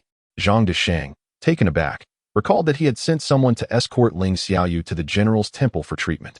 Upon hearing Tang Chongqing's question, he promptly replied, "Yes. Miss Ling is a cousin of the Qin family. She came to our region for leisure during the holidays. He then paused, recalling having seen Ling Xiaoyu's figure on the mountain previously, and added, "The Dr. Chen Xin we encountered earlier must be Miss Ling's elder cousin." Tang Chongsheng nodded but refrained from further inquiries. Zhang Deshang lowered his voice, noting, "Her father seems to originate from the Shu lineage of the Ling family in Baihu, and currently holds a minor official position in the central region of the continent. The Baihu Ling family is indeed a notable scholarly lineage, a distinguished clan, albeit from a branch that does not hold significant status." Meanwhile, Ling Xiaoyu was seated in the study of the general's temple, as darkness gradually enveloped the surroundings. Unfamiliar, strange sounds echoed, yet the general's temple, despite its mountainous location, was built with meticulous attention to detail, devoid of the scurrying sounds of rodents. Nevertheless, the intermittent calls of nocturnal owls from outside were sufficient to unsettle anyone. Although Ling Xiaoyu had a fair amount of courage, sitting alone in this ancient temple deep in the mountains, confronted by the fearsome visage of a deity, she felt an overwhelming sense of trepidation. She had initially been engrossed in examining the various materials and documents collected by Tang Chongsheng. As of now, a sense of despair has enveloped me, rendering me unable to continue. I can only silently murmur, hoping for the swift return of Tang Chongsheng. In such circumstances, time drags excruciatingly slowly, creating a sensation akin to a year passing for each day. Each glance at the clock reveals that only a few minutes have elapsed. This torment is indeed unbearable. Meanwhile, Tang Chongsheng is diligently attending to the injured within the hospital. It is worth mentioning that Songda and his companions have met this unfortunate fate while serving the general temple. Thus, if Tang Chongsheng fails to save them or is unable to do so effectively, it would surely dampen the spirits of many. 8 large wooden tubs brim with scalding hot water, infused with various medicinal herbs, transforming the contents into a potent herbal concoction. An extraordinary fragrance wafts through the air, perceptible even beyond the confines of the hospital. Fortunately, being a hospital, it is well stocked with medicinal supplies. Despite the encroachment of Western medicine in recent years, the current government promotes the development of traditional Chinese medicine, ensuring a robust presence of practitioners within each medical institution. The sight of 8 living individuals submerged in these wooden tubs soon yields a faint odor, mingling with the herbal aroma to create a remarkably unique scent. Consequently, the doctors and nurses throughout the hospital are compelled to don double-layered masks. As for complaints, who would dare to voice objections against the actions of the General Temple's healer in their efforts to save lives? Tang Chongsheng stands in a dimly lit office, gazing out the window into the inky darkness below. He murmurs to himself, "Surely, the sin has reached you? When do you plan to take the bait?" The hot water in the tubs cools, necessitating a swift replacement with fresh boiling water. The water drawn from the patients has taken on a dark hue, reeking with an unbearable stench. A mere whiff is enough to induce nausea. This water cannot be carelessly discarded, lest it harm living beings. It requires special treatment before disposal. The entire hospital is a flurry of activity, and Dr. Chen Xin is no exception. She is particularly intrigued by Tang Chongsheng's methods of treating patients, as she had previously deemed Songda and his companions beyond remedy. Yet, with each replacement of hot water, it becomes evident that their condition is improving markedly, with the ghastly purplish bruises on their skin gradually fading. This transformation leaves Chen Xin astounded. She cannot comprehend the underlying causes of their ailments or the pharmacological mechanisms at play. In her eyes, traditional Chinese medicine defies modern scientific explanation, resembling more of a mystical practice. This very notion is what drove her to study Western medicine abroad. Yet, astonishingly, Tang Chongsheng's seemingly arcane methods are yielding results. As Chen Xin is lost in contemplation, she suddenly notices that mist has begun to envelop the surroundings. Not only is the hospital shrouded in fog, but tendrils of it are also seeping in through the windows and doorways. Alas, why does it feel as though the temperature continues to plummet? Have you turned on the air conditioning? No, I haven't. I too sense the chill deepening. Listening to the nearby nurses whispering in hushed tones, Chen Xin couldn't help but shiver, her delicate skin, as fine as porcelain, prickling with goosebumps. Is it already April or May? How can it be so cold at night? As she pondered this, she intended to approach the window to close it. However, a young nurse had already gone ahead to shut it. Glancing outside unintentionally, she saw the dim street lights enveloped in fog, rendering them almost indistinguishable, evoking an ominous sense that weighed heavily on her heart. At that very moment, a strange noise suddenly erupted from the air. The young nurse, caught off guard, was startled by the flapping sound as a swarm of bats unexpectedly burst in. swooping down towards her face and head. In an instant, she let out a blood-curdling scream. When she turned around, her face was marred with bloody scratches. Her eye gruesomely gouged out. A chorus of terrified screams echoed throughout the duty room. Vampire bats! They are vampire bats! Doctors and nurses shrieked, scattering in every direction. Meanwhile, the swarm of bats had dispersed, launching themselves at everyone. Outside, the mass of bats descended like a dark cloud, relentlessly surging through the window. Chen Xian, astonished, couldn't help but recall the various legends she had heard while abroad. Particularly, the sight of these bats stirred thoughts of vampires within her. Yet, she had never encountered such creatures overseas, let alone in her own country. In that moment, a sense of absurdity enveloped her. It wasn't until the blood-eyed creatures lunged at her that she instinctively waved her arms to fend them off. Instantly, she felt sharp pain in her arms, followed by a numbing sensation. Panic-stricken, she realized, I must get out. I must escape. These bats are venomous. In her frantic state, she was bitten several more times but managed to retreat from the duty room, locking the door tightly behind her. The sound of bats battering against the door echoed relentlessly. At that moment, a thin layer of mist began to waft into the corridor, perhaps from outside. The temperature dropped even further, and the corridor lights dimmed, exuding a feeble glow. This sensation felt eerily reminiscent of a morgue. Just as she was lost in thought, a shadow suddenly collided into view. Clad in a blue and white-striped patient gown. Startled, everyone paused, their voices caught in their throats. Chen Xian, perceptive, noticed the individual's erratic movements and cried out, "Be careful!" As her warning fell, the others too discerned the situation. The figure's eyes rolled back, revealing only the whites. Moving in a grotesquely awkward manner, its face contorted in a terrifying grimace. His body was smeared with blood, and in his hand, he clutched a sharp scalpel. Amidst the cacophony of screams and chaos, he struck, plunging the blade into the neck of the nearest doctor. Blood splattered. Upon witnessing such a gruesome scene, the remaining 5 or 6 doctors and nurses were paralyzed with terror, scattering in all directions. However, the maniacal patient fixated on Chen Xian and pursued him relentlessly. Although his physique appeared grotesquely uncoordinated, reminiscent of a stroke survivor, his speed was astonishingly swift, creating an inexplicable paradox. His face was a mask of horror, contorted and twisted, exuding a malevolent aura that seemed to warp the very raindrops around him. Such a visage, akin to a harbinger of death emerging from the depths of hell, would chill the heart of anyone, even Chen Xian, compelling them to flee in fear. Yet, the patient continued his pursuit. Seizing Chen Xian's clothing just as he prepared to strike again, blood poised to spill. At that moment, Tang Chongqing suddenly appeared from nowhere, issuing a fierce shout as he delivered a powerful strike to the patient's chest. The impact resonated with a thunderous boom, far more akin to the sound of a massive drum than flesh meeting flesh, reverberating through the air. The patient was sent hurtling backward, crashing several meters away. Before he could touch the ground, a shadowy figure erupted from his body. Despite the imperative for composure, especially from the attending surgeon, Chen Xian could not help but exclaim, instinctively grasping Tang Chongqing's garment. "We must go." Tang Chongqing's face was ashen as he pulled Chen Xian away. He had not anticipated such a formidable display from the great seer. In the past, encountering even a single vengeful spirit had been a rarity. Now, how had the seer managed to summon at least dozens of malevolent spirits into the hospital? Where did these entities originate? Tang Chongqing inwardly cursed, lamenting the chaos in this world devoid of magic. At this moment, the hospital was enveloped in a dense white mist, shadows flickering ominously. Almost before he could fully comprehend the situation, a chilling essence surged towards him. "This is bad," Tang Chongqing silently admonished himself, realizing there was no time for further reaction as an icy wave washed over him. Acting swiftly, he bit his tongue, spitting forth a mouthful of blood. Having trained since childhood, though he had only recently entered the celestial heart realm, his vitality was significantly stronger than that of an ordinary person.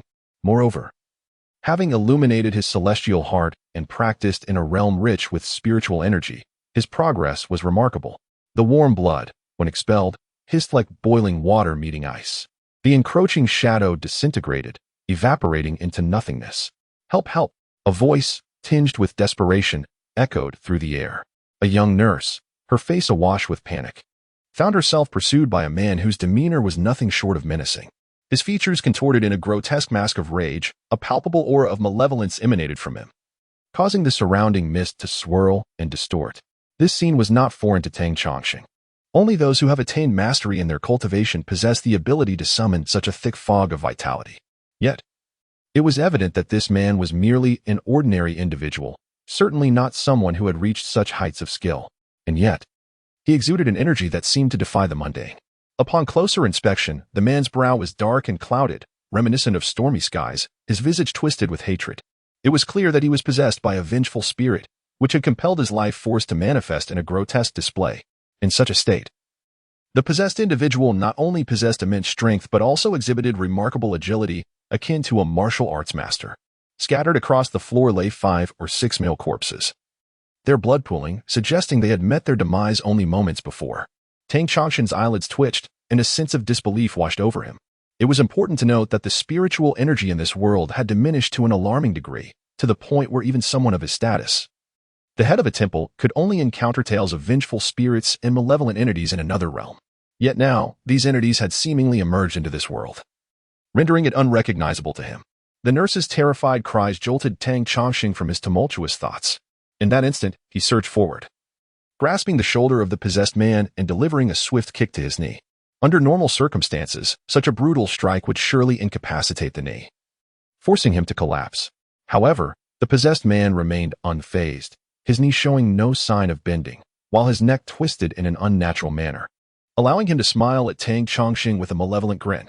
At that moment, even Tang Changshan, known for his bravery and skill, felt a chill run down his spine. This was dire. Such reckless expenditure of vitality could lead to the man's depletion.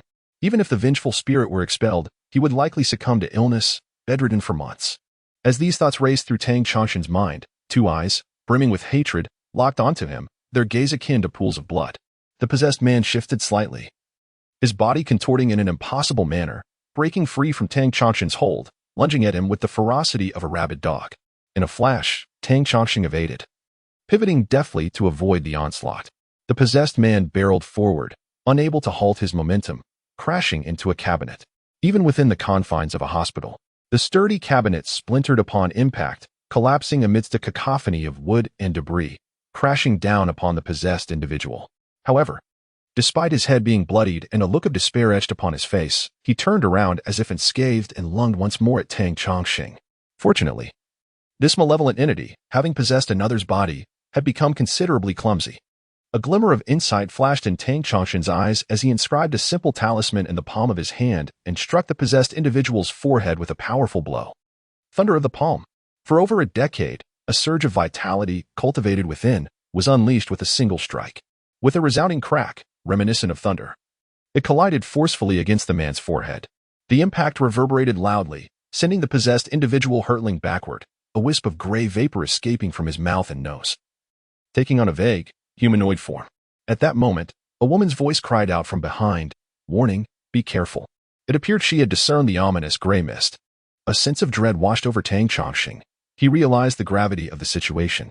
Indeed, as if responding to Chen Xian's warning, the gray mist abruptly stirred, transforming into an arrow-like projectile that shot towards the rear. The speed was astonishing, leaving Tang Changshan no time to intervene. As he merely turned around, he was already witnessing the gray mist lunging toward Chen Xian, almost instantaneously poised to invade her body. A wave of despair surged within him. He feared this could be the end. Despite the apparent ease with which he had expelled the malevolent spirit with a mere palm strike, the exertion of such a technique, this palm thunder, had taken a significant toll on him. Given his current level of cultivation, he could barely manage 5 strikes in total. Now, he had already expended 3. At this moment, there lingered a sensation of trepidation and vulnerability. However, the malevolent spirit transformed into a grayish arrow of energy, lunging forward with alarming speed, seemingly poised to engulf Chen Xian. Yet, Tang Changshan gritted his teeth, biting down on his tongue to awaken his latent potential, prepared to expend a significant portion of his vitality to unleash another strike of palm thunder. But there was no but left, the gray essence. As it approached Chen Xian, inexplicably vanished into thin air. It was as if, at the very instant it made contact with her, a faint glow emanated from Chen Xian, and the malevolent entity was instantly obliterated. Nevertheless, Tang Changshan discerned that she had not been possessed by the vengeful spirit. Could it be that this malevolence vanished into nothingness?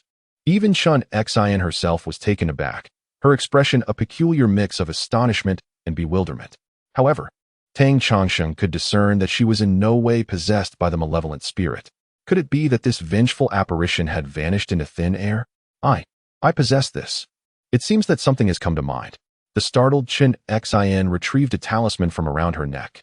A necklace, yet another necklace. Tang Chongqing couldn't help but scoff inwardly, reflecting on how he had recently encountered several necklaces. Indeed, there seems to be a peculiar fate at play. As I contemplated thus, a resounding crash echoed as the door was flung open, followed by a cacophony of flapping sounds. A swarm of bats surged forth like a swirling tempest of darkness, filling the entire corridor. This scene was reminiscent of Tang Chongqing confronting a whirlwind. Countless bats have emerged in an overwhelming multitude. Tang Chongqing let out a cold snort, casting aside a water bottle filled with a pungent liquid that sliced through the air. In an instant, the approaching bats screeched in terror, retreating chaotically, some even colliding with the walls. What was it? Garlic water. A mysterious smile crept upon Tang Chongqing's lips. In truth, he too felt a sense of astonishment. He had merely prepared a small amount casually and had never anticipated its efficacy. At that moment, he had already escorted Chen Xin into a vast waiting room, commanding, "Stay here and do not move." With that, he turned and descended the stairs. Upon looking around, Chen Xin realized that not only were Song De and the other injured present, but most of the hospital staff were there as well. The room was surprisingly adorned with talisman papers everywhere. "Dr. Chen, come here quickly. You're injured. Let's tend to it first." Just then, Tang Chongqing had burst out of the inpatient building. The surroundings were shrouded in thick mist, yet the individual who had been casting spells downstairs had vanished without a trace. Only remnants of yellow papers and soybeans fluttered gently in the night breeze. The technique of turning beans into soldiers. Observing the scene, Tang Chongqing's gaze sharpened, exclaiming, "The Yin soldiers' encampment. I thought this had long been lost. No wonder it is indeed possible to employ the bean sowing technique." Beside a pool of fresh blood lay a small wooden tray resembling a Chinese checkers board. A mixture of joy and surprise illuminated Tang Chongqing's expression. This was one of the most significant treasures of the general's temple. It had been lost during his master's era, and he had presumed it was forever out of reach. Now, witnessing it, he realized it had indeed fallen into the hands of the Hulu prefecture lineage. This time, it could be considered a return to its rightful owner. Excellent. Excellent. Truly profound internal cultivation to even wield the bean sowing technique. I thought you, the disciples of Hulu prefecture, had entirely forgotten your own sect's arts, resorting instead to some Western sorcery to flaunt your prowess. His voice carried upon the night wind, yet after a prolonged silence, no reply came. The sorcerer who had been casting spells had already recognized the peril and fled the scene. At that moment, he was oblivious to Tang Chongqing's words. As he was retching blood, a grimace on his face, indeed, the Yin-Yang Mountain is truly a lineage of masters. They have managed to disrupt the easily obtainable spirit food and the bean sowing technique. With that, he spat out another mouthful of fresh blood. Fortunately, at that moment, 3 shadowy figures rushed in, calling out, "Dexiang, Dexiang, are you all right?" Upon seeing someone to assist him, Dexiang felt a wave of relief wash over him and promptly lost consciousness. Already injured by the Yin soldiers, he was now further afflicted. This time, even if fate spared him, he would surely be bedridden for several months. On the peak of Yin-Yang Mountain, Ling Xiaoyu waited patiently, only to succumb to drowsiness. By the time she heard commotion outside the temple, it was already around 5 or 6 in the morning. Startled awake, she instinctively clutched the talisman in her hand, feeling a pang of fear. It was then that she noticed Tang Chongqing striding confidently into the temple. "Ah!" Ling Xiaoyu exclaimed, leaping to her feet, embarrassment flooding her cheeks. "I'm so sorry. I fell asleep. I forgot to keep watch." Tang Chongqing offered a gentle smile. "Isn't that a good thing? It is precisely because you guarded the temple all night that nothing untoward occurred." "Really?" the young girl replied, skepticism lacing her tone. Yet, upon seeing Tang Chongqing's smile, she deflated like a punctured balloon. "I'm not that capable. By the way, this is the talisman you gave me last night." Tang Chongqing had entrusted her with the talisman, instructing her to ignite it should any danger arise. Yet, she hadn't had to use it at all. Reflecting on this, it only added to her disappointment. Tang Chongqing chuckled. "Keep this talisman as a token. Carry it with you for protection." In truth, he had no need for anyone to guard the temple. He had left the protective Yin soldiers behind to watch over the premises. His words were merely a ruse to dissuade Ling Xiaoyu from insisting on accompanying him to the hospital. He had anticipated danger at the hospital the previous night, but was unprepared for the extent of the threat, which had far exceeded his expectations. Nevertheless, He felt immense joy in reclaiming the long-lost magical artifacts of the General Temple, including the Yin soldier encampment. Turning to Ling Xiaoyu, he said, "Well, the matter is nearly resolved, and you may return home now. I must enter seclusion for a period, and the temple shall be left unattended." Huh. Ling Xiaoyu was taken aback. Although reluctant to leave, as her time at the General Temple had been thrilling and enjoyable, she found herself with no good reason to remain. Especially since Tang Chongqing had issued a clear dismissal. She resigned herself to depart, though her eyes darted around, clearly concocting some mischievous plan. However, Tang Chongqing, preoccupied with the recent retrieval of the Yin soldier encampment, failed to notice her scheming. Once his emotions settled, his thoughts returned to the pursuit of cultivation. At that moment, he took out the Yin soldier array and examined it closely. To his surprise, the so-called Yin soldier array was merely a chessboard, crafted from some magnetic material. It held all the pieces firmly in place. Each piece represented different ranks, such as general, colonel, lieutenant, and soldier. With a total of 32 pieces, it was precisely the number needed for a battalion of Yin soldiers. If he could indeed cultivate a full battalion of Yin soldiers, it would far surpass the power of individual soldiers, essentially forming an army from the underworld, immensely more formidable than mere scattered troops. In its heyday, the General Temple boasted the strength of 5 battalions of Yin soldiers, thriving in an era filled with exceptional talents and divine beings. Indeed, the mountain deities and city gods across the Jiang region must harbor a modicum of fear towards the General's Temple. At this moment, having reclaimed one of the ghostly battalions, Tang Chongqing murmured to himself, "Could this be the blessing of my ancestor, allowing me to first refine a battalion of spectral soldiers?"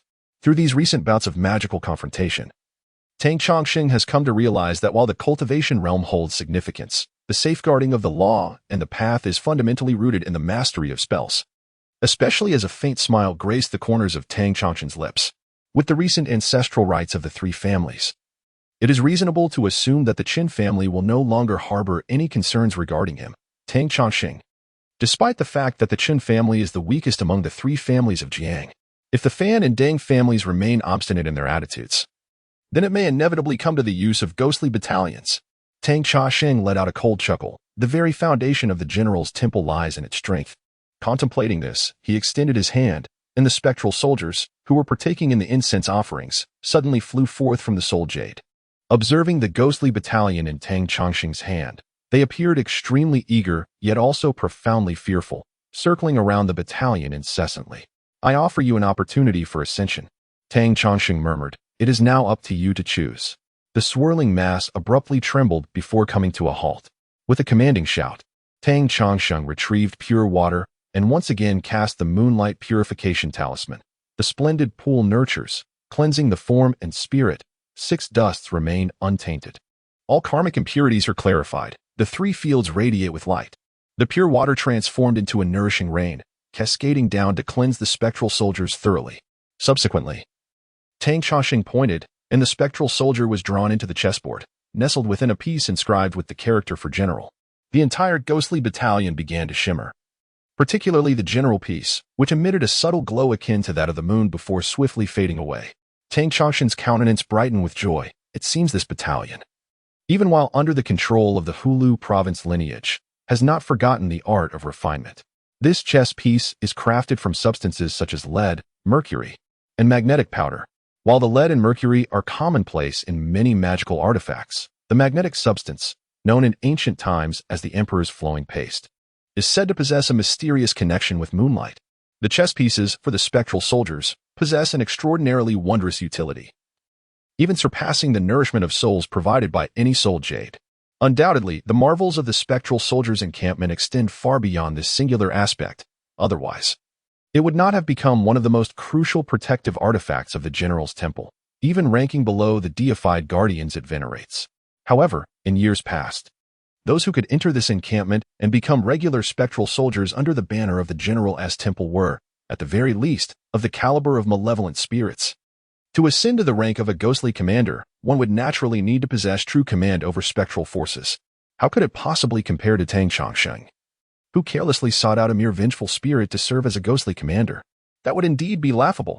Yet, Tang Chongqing paid no heed to such matters, embracing simplicity amidst the chaos. In this age of declining magic, where are the intricacies to be found? Look at the lineage from Haluku, which has been excavating tombs and plundering graves for years, yet has only managed to unearth a handful of vengeful spirits. In a hospital, Tang Chongqing effortlessly dealt with them. First, he resolved the numerical issue. In the future, he could address the quality of the spirits. Frankly speaking, even if he were to encounter a powerful malevolent spirit now, it would be no small feat to escape with his life, let alone subdue it. With determination, Tang Chongqing envisioned where he might discover a multitude of formidable spirits. Under the moonlight, which shone like water without a cloud in sight, illuminating a stretch of wild graves, wisps of mist began to emerge from beneath the tombstones, transforming into grayish-white vapors, some already taking on human forms. Others remained mere clouds of mist, appearing ready to dissipate with a gentle breeze. At that moment, an elusive fragrance wafted through the air, capturing the attention of a half-human, half-mist figure. This shadow swiftly traversed through layers of brambles and trees, soon arriving at a clearing where an incense stick was placed atop a bowl of rice, gradually igniting. Although ordinary folk might not perceive the scent, it held an irresistible allure for these spirits. Witnessing the mist rush heedlessly towards the incense stick embedded in the rice, suddenly, a yellow bag embroidered with the 8 trigrams materialized, enveloping the grayish-white vapor entirely. With a swift tug of a string, it tightened and was placed upon the ground. It became evident that several such bags had already been laid on the ground, suggesting that at least 7 or 8 spirits had fallen prey to this bait. Lured in like fish, Tang Chongqing emerged slowly, murmuring to himself, "What a stroke of bad luck, I've caught another wild spirit." The earlier mist, half-formed and half-vapor, was clearly nothing more than a solitary wandering spirit. If it were a vengeful spirit, it would have retained its form without dissipating. How could it fail to manifest human likeness? After a night of toil, he had only managed to capture 3 vengeful spirits, while the others were merely solitary, wandering souls. How could he prevent Tang Chongqing from feeling that his efforts were in vain? Just as he was speaking, another mass of mist was drawn closer. And without needing to look closely, he discerned that it was yet another wild spirit attracted to the scene. Tang Chongqing silently cursed his luck, however. He could not afford to remain idle.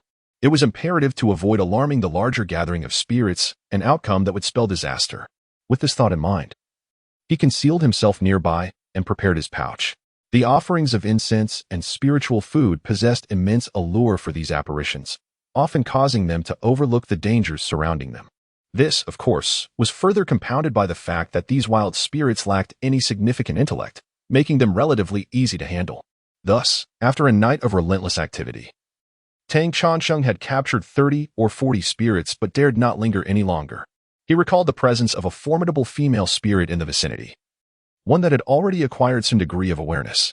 Should she detect his presence, it would undoubtedly lead to significant trouble for him.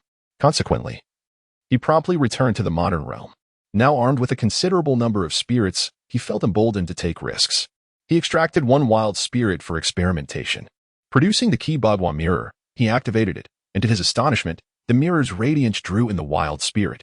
However, halfway through the process, the light began to dim, indicating that 1 wild spirit was insufficient.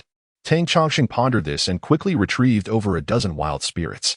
The light of the Bagua mirror intensified, spinning faster and faster until it transformed into a vortex, whisking Tang Chongqing away from his original location. As I suspected, he murmured to himself. The use of the Bagua mirror for traversal required energy. It appeared that employing a vengeful spirit would necessitate at least 1, whereas wild spirits demanded a larger quantity, at least a dozen. Furthermore, if nothing were to be used as a filling, it seemed that the very essence of the luminous pearl would be drained instead. Additionally, Tang Chongqing noted that after several journeys, he discovered that various modern technological creations became utterly useless upon arrival in this realm. Whether firearms or flashlights, they seemed to be rendered ineffective, likely due to the differing laws governing the 2 worlds. Upon returning to his own world and ensuring that no disturbances had occurred within the temple, Tang Chongqing focused his entire being on refining the Yin soldier formation. The paramount significance of this formation lay not only in its capacity for daily protection and dispelling, but also in its immense utility during ancestral rituals. The 3 families, particularly the Fan and Deng clans, had flourished considerably and transformed from their former selves. The Fan family, in particular, had become exceedingly prosperous, wielding considerable influence across numerous regions in the Southern Territories. Given that there existed extraordinary individuals capable of wielding magical powers in this world, It was plausible that with the Fan family's financial might, they could summon such a person. Tang Chongqing sighed deeply. Nevertheless, he understood that any practitioner daring to interfere with ancestral rituals would be regarded as an enemy of the General Temple, a conflict that could only end in death. With that, Tang Chongqing prepared to immerse himself once more in the ritualistic refinement of the Yin soldiers. An overwhelming sense of impending crisis began to swell within him, though he could not pinpoint its origin. However, at that moment, unexpectedly amidst the sounds of laughter, the girl Ling Xiaoyu reappeared in the general's temple with a playful demeanor. Before Tang Chongqing could usher her away, she promptly declared, "I have come to deliver news. The Fan family has invited a master to preside over the ancestral rites." Tang Chongqing felt a surge of frustration, harboring no doubts regarding the accuracy of Ling Xiaoyu's information. Nevertheless, the mere mention of this news caused his heart to sink. Fortunately, Ling Xiaoyu, quick-witted as she was, did not wait for Tang Chongqing to compose himself before revealing further details. It is said that he was invited from Central Plains and appears to be a Taoist priest from the Maoshan sect. A Maoshan priest? Tang Chongqing scoffed. In this world, it seems every folk magician claims to be a Maoshan priest. While his words may have been somewhat exaggerated, there was a kernel of truth within. It could be said that nearly half of the folk magicians in the southern regions of the Central Plains claimed affiliation with the Maoshan sect. This was largely due to the historical prominence of Maoshan as a formidable sect, renowned and celebrated in its heyday. The General's Temple, in comparison, could hardly hold a candle to the Maoshan sect. Such comparisons were remnants of a bygone era. The once mighty Maoshan sect had long since scattered, much like many other great sects of the world. In contrast, the now humble General's Temple, having retreated to the southern wilds, was barely sustained by Tang Chongqing's efforts. Hence, upon hearing the name of the Maoshan priest, Tang Chongqing scoffed. Yet, deep down, he felt far from at ease. The Fan family, being affluent and influential, was not foolish enough to invite a charlatan. This implied that the Maoshan priest they had summoned must possess genuine skills. Ever since his encounter with that formidable adversary, Tang Chongqing had come to realize that while the ranks of skilled practitioners had dwindled, they were by no means extinct. Observing Tang Chongqing's grave expression, Ling Xiaoyu added, "But that is not the only piece of bad news. Could it be that the Deng family has also summoned someone?" Tang Chongqing inquired solemnly. Ling Xiaoyu playfully stuck out her tongue. "Yes. They have invited a shaman from the Lame Horse sect." Tang Chongqing paused, initially intending to respond with irritation, only to be taken aback by the fact that even the Deng family had sought assistance. "They have summoned a Lame Horse shaman to preside over the ancestral rites?" he remarked incredulously. There could be no more absurd news than this. The regions of Shajiang, where ethnic Chinese congregated, were home to the Fan, Deng, and Shen families, all of whom held deep reverence for tradition and their ancestors. To now invite a Lame Horse shaman for ancestral rites, did they not fear that their forebears would rise from their graves to chastise these ungrateful descendants? Hearing Tang Chongqing's amusing remarks, Ling Xiaoyu covered her mouth and laughed heartily. She was unaware of the gravity of the situation, and seeing Tang Chongqing's relaxed demeanor, she mistakenly believed he could handle it with ease. "I heard that the Deng and Fan families are currently at odds, each vying for superiority. Thus, upon noticing that the Fan family had engaged a master, the Deng family, in their desperation to find a skilled practitioner, had no choice but to settle for a Lame Horse shaman to fill the void," Ling Xiaoyu explained. Upon hearing this, Tang Chongqing nodded slightly, yet his mind was already bustling with calculations. He scrutinized Ling Xiaoyu from head to toe, making her feel increasingly uneasy under his gaze. Finally, he smiled and inquired with a twinkle in his eye, "Did you not express your desire to become my disciple and learn the art of magic?" Ling Xiaoyu exclaimed in delight. "Are you truly willing to accept me as your student?" Tang Chongqing shook his head, replying, "It is not possible for me to take you as a disciple just yet, as I am not of the age to do so. However, I can impart some magical knowledge to you." "Thank you, master." Ling Xiaoyu's initial disappointment transformed into exuberance, prompting her to bow in gratitude. Tang Chongqing swiftly pulled her upright. The warm weather and her light attire made her delicate skin feel particularly smooth against his hand, stirring something within him. He quickly released her and feigned seriousness, clearing his throat. "I've already stated that there's no need for formalities. You needn't call me master." Ling Xiaoyu pouted slightly, looking down, and replied with a smile, "Yes, master." Tang Chongqing felt a wave of embarrassment wash over him and awkwardly insisted, "There's no need to call me master. What shall we call it then?" "Mage, Taoist. Feel free to choose." Thus, it could be considered that he had accepted an outer disciple. Historically, the General Temple had welcomed numerous such outer disciples, typically affluent patron seeking favor, thereby serving as a protective layer for the temple. With their wealth, they expanded the temple's influence, while the temple in return ensured their safety, a mutually beneficial arrangement. In truth, such a paradigm was exceedingly prevalent in ancient Central Plains. The families of Fan, Dang, and Chen initially shared a similar relationship with the general temple. However, with centuries of intertwined destinies, numerous disciples from these clans genuinely became part of the temple, thus deepening their bond. Of course, in the past 200 years, as the spiritual energy of the world waned and the power of the general temple diminished, these families began to flourish independently, drifting away from their former ties. Nonetheless, the ancestral rites remained firmly under the temple's purview. Master, I wish to learn the art of invisibility. Do you possess such knowledge? Ling Xiaoyu suddenly interjected, startling Tang Chongqing. Taken aback, he queried, what do you intend to achieve with the art of invisibility? Ling Xiaoyu tilted her head, a smile playing at her lips. Clearly lost in fanciful thoughts. Haven't you seen any films?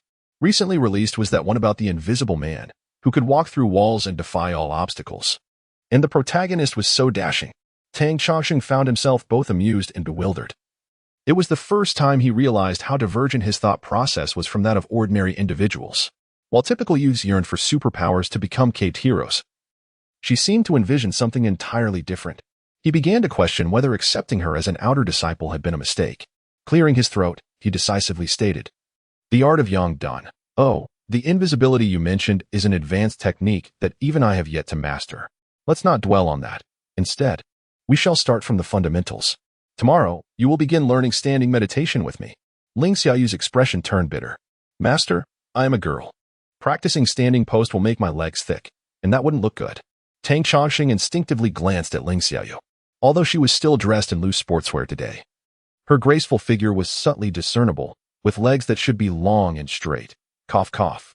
Ling Xiaoyu chuckled. You can't tell like this. Next time, if I wear shorts, you'll see. She tugged at Tang Chongqing's arm, shaking it playfully. Tang Chongqing could only smile wryly. Then let's forget about it. After all, it was merely a suggestion to scare you. My military temple is not a martial arts school. Oh, I knew you were the best, master. Ling Xiaoyu exclaimed joyfully. Tang Chongqing felt a rush of warmth, mentally scolding the enchantress, vowing to eventually subdue her.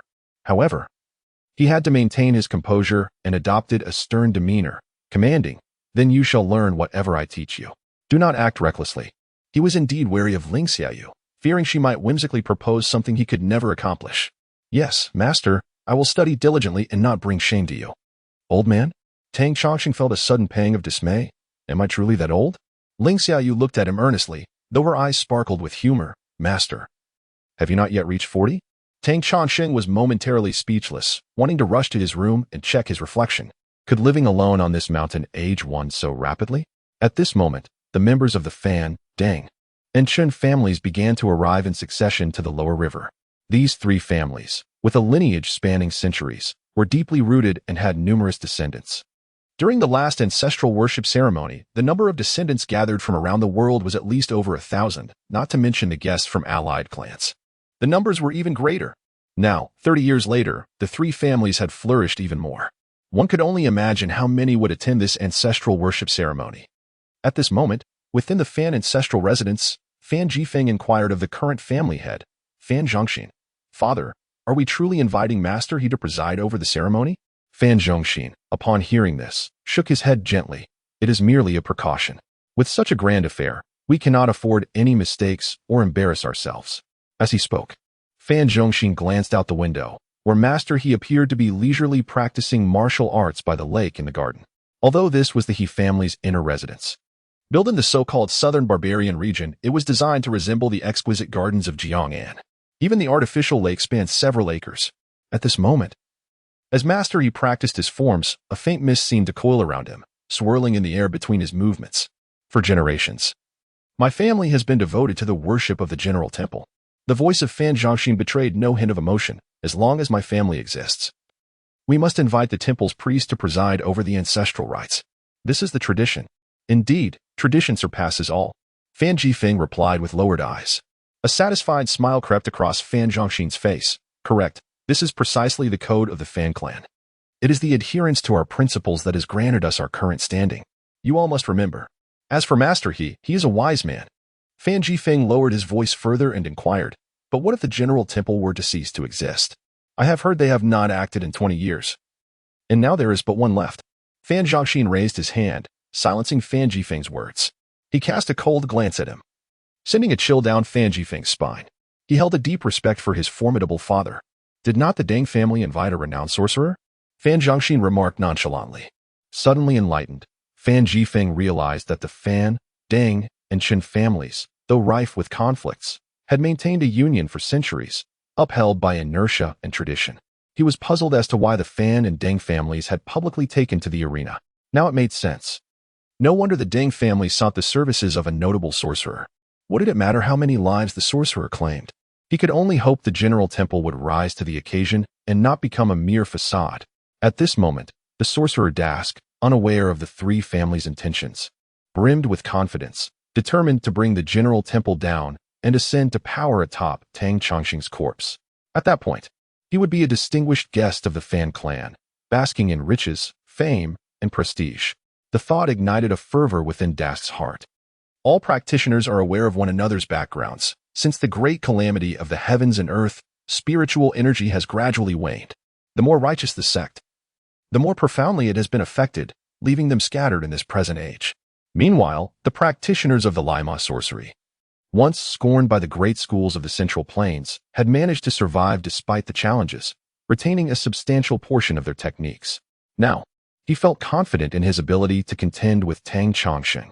Perhaps the general temple was formidable before the ancient calamity, and decades ago.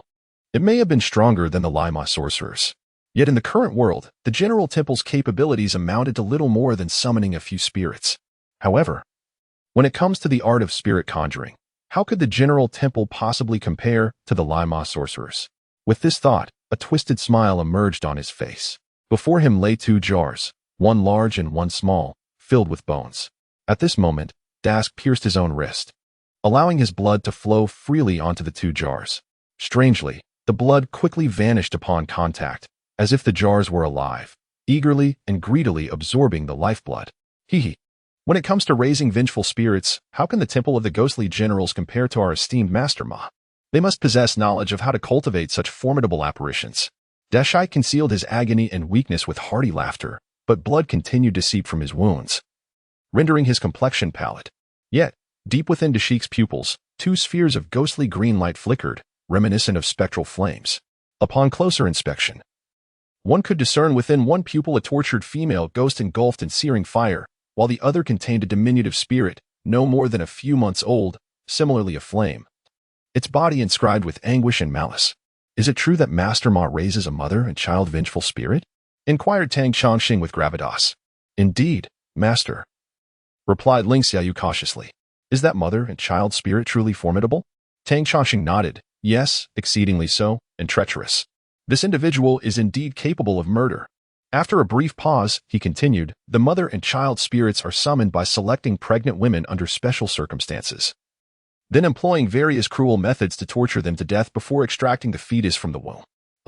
Perhaps the chilling nature of Tang Chongqing's words was overwhelming.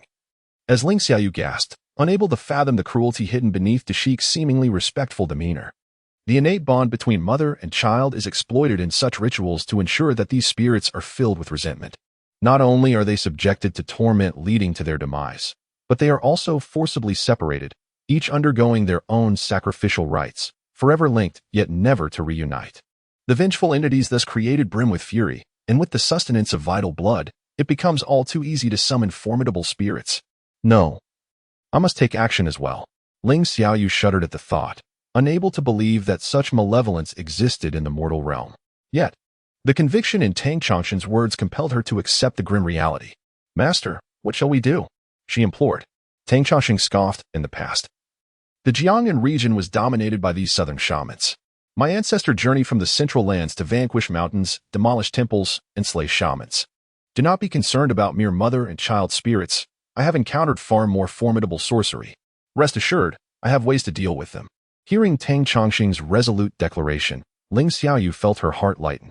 "Stay here while I prepare the incantations," commanded Tang Chongqing. Ling Xiaoyu hesitated to protest but ultimately refrained, unwilling to impede Tang Chongqing's crucial work. As she watched him turn away, A mischievous thought crossed her mind. If you won't let me observe, I shall sneak a peek. Her words were not spoken softly, and Tang Chongsheng clearly heard them. His footsteps faltered momentarily before he proceeded to the courtyard. During cultivation, one may retreat into a quiet chamber to meditate and shield oneself from external malevolence. However, when it comes to summoning the spirits under his command, such discretion is not feasible. It must be conducted in the open courtyard. As Ling Xiaoyu stealthily followed behind Tang Chongsheng, he couldn't help but shake his head, thinking, if you wish to observe, then do so, but do not be frightened when the moment arrives.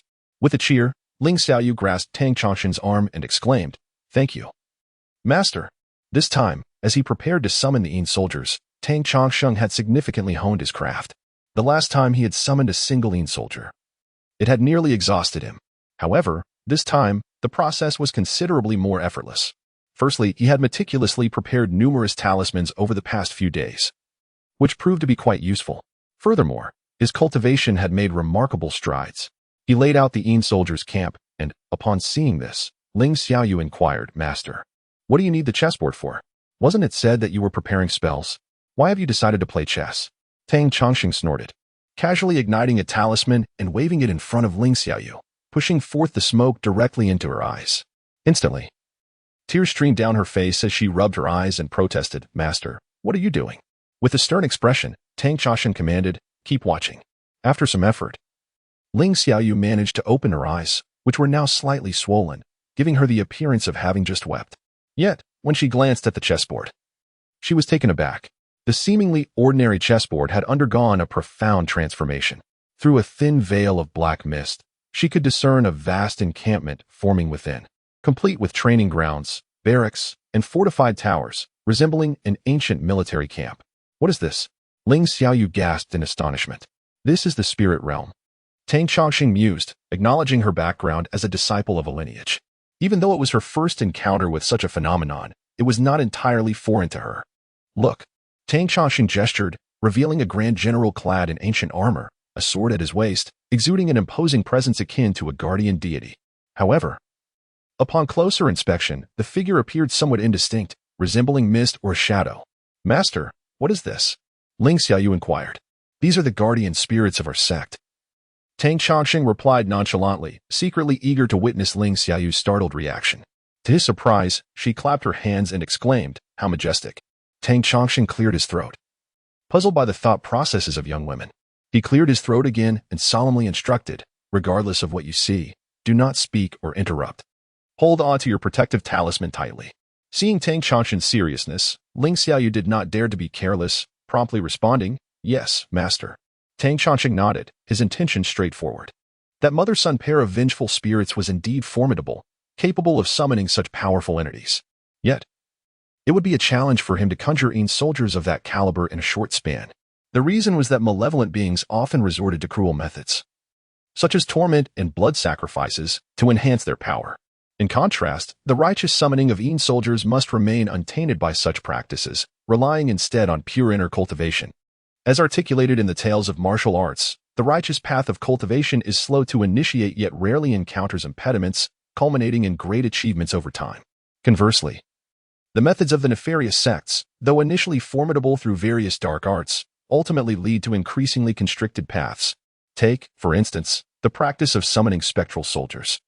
Those who are righteous can summon them without fear of future repercussions, often even accruing merit.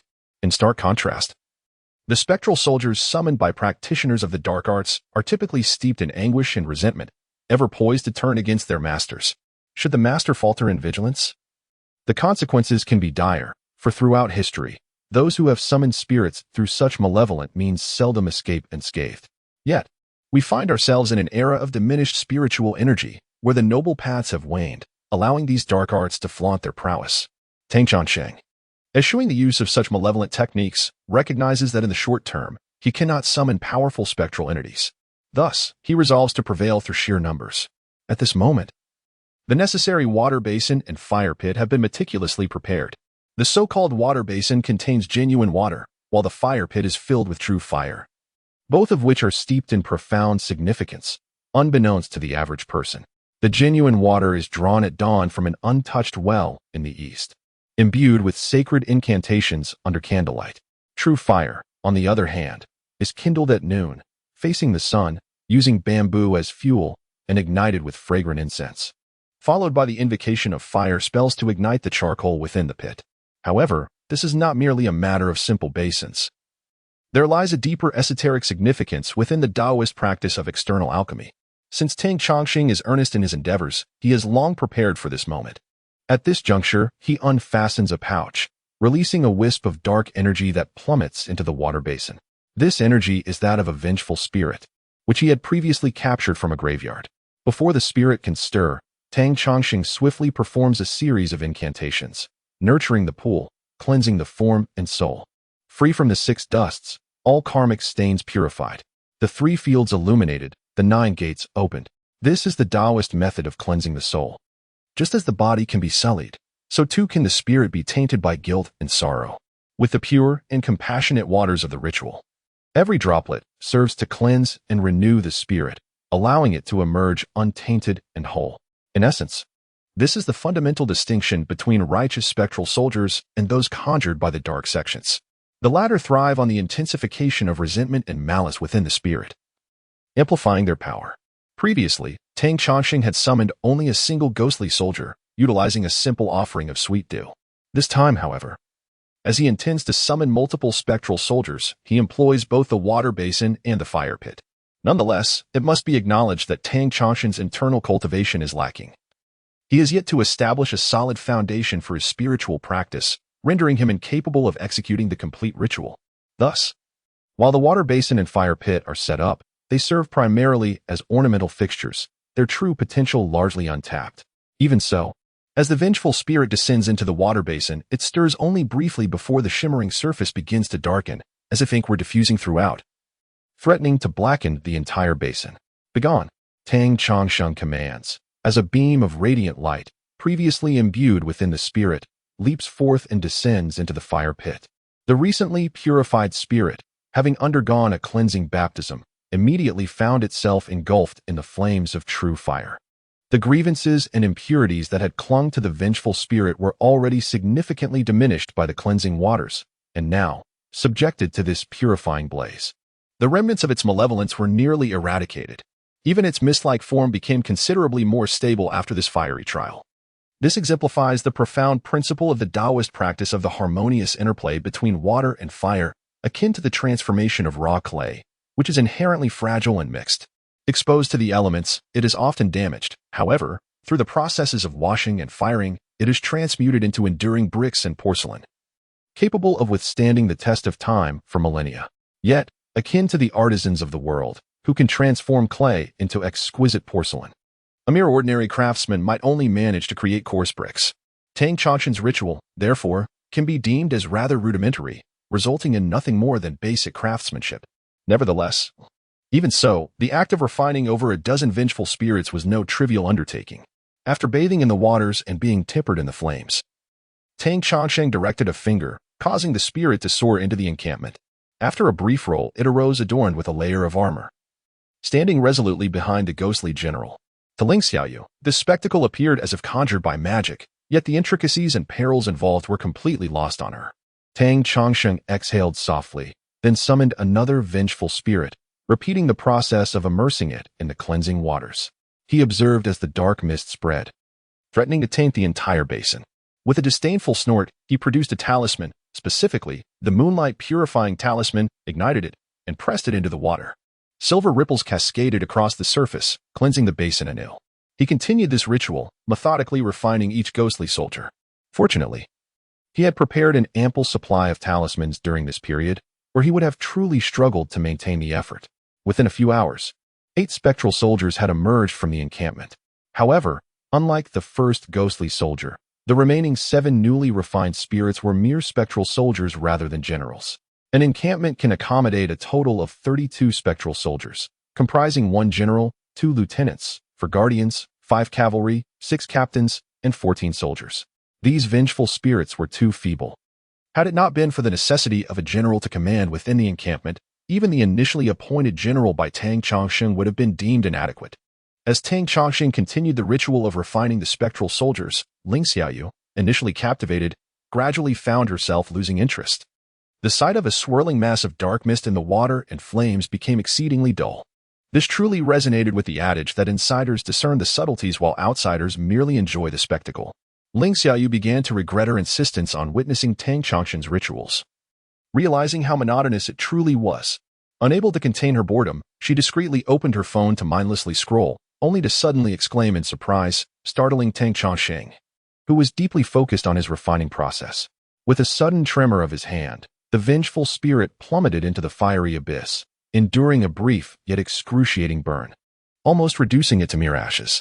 Tang Changsheng, filled with fury, was on the verge of unleashing his wrath when he heard Ling Xiaoyu exclaim, "Master, this is dire. A thunderstorm is approaching tonight." "What?" Tang Changsheng gasped, instinctively raising his gaze skyward. In the pitch-black night, not a sliver of moonlight was visible, casting an ominous gloom. The humidity in the air was palpably high. More significantly, this season was notorious for frequent thunderstorms, as recently reported by the meteorological station. Ling Xiaoyu continued, her urgency palpable. Tang Changsheng was taken aback. The evening had seemed fine, leading him to dismiss the possibility of a storm. At this moment, he could no longer afford to hesitate, an unsettling premonition burgeoned within him. He hastily disregarded the incense altar and commanded, "Wait here." Grasping the Yin soldier's camp plate, he dashed towards the tranquil chamber.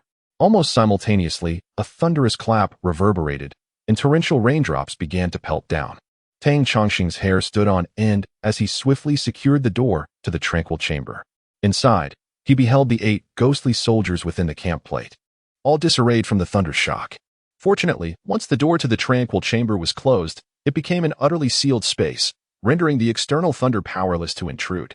Grateful for Ling Xiaoyu's quick thinking, Tang Changsheng felt a surge of relief. Had it not been for her timely warning, all his efforts might have been in vain. Thunderbolts obliterate all forms of magic, and though these spectral entities had been purified to some extent through water and fire offerings, their malevolence still lingered. Under the thunder's might, even the Yin soldier's camp plate stood vulnerable to damage.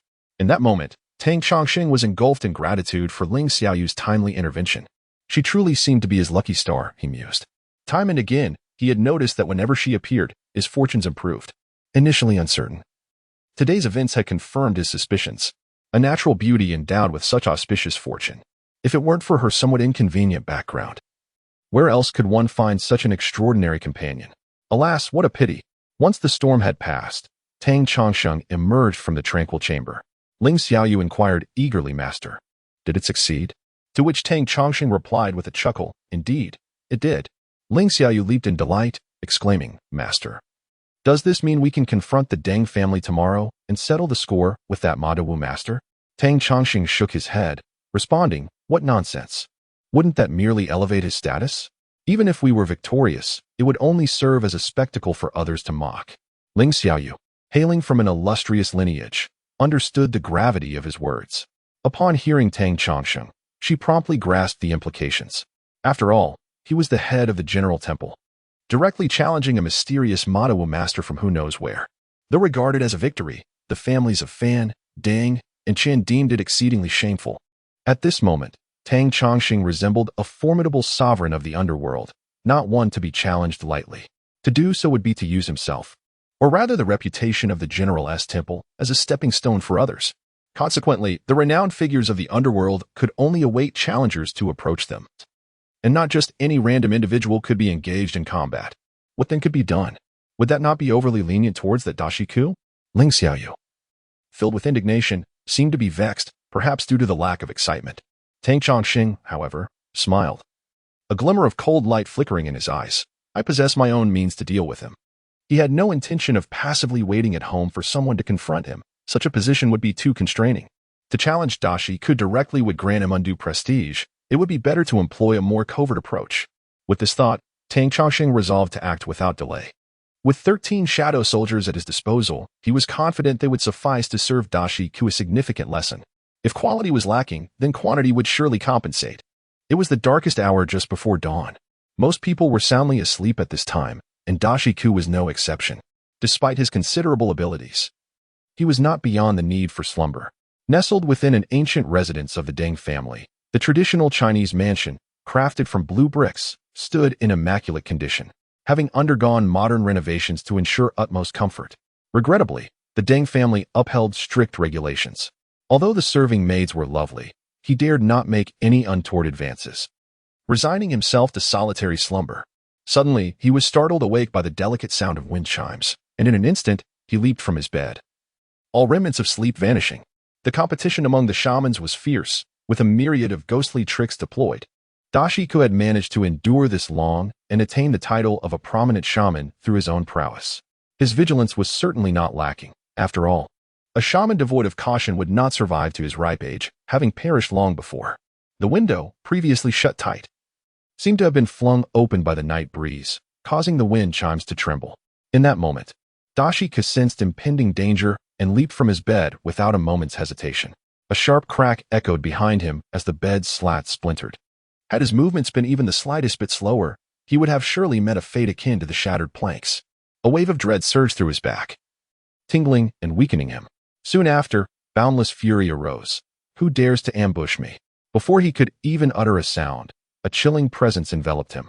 Startled, Dashiko instinctively tore the talisman from his neck and held it before him.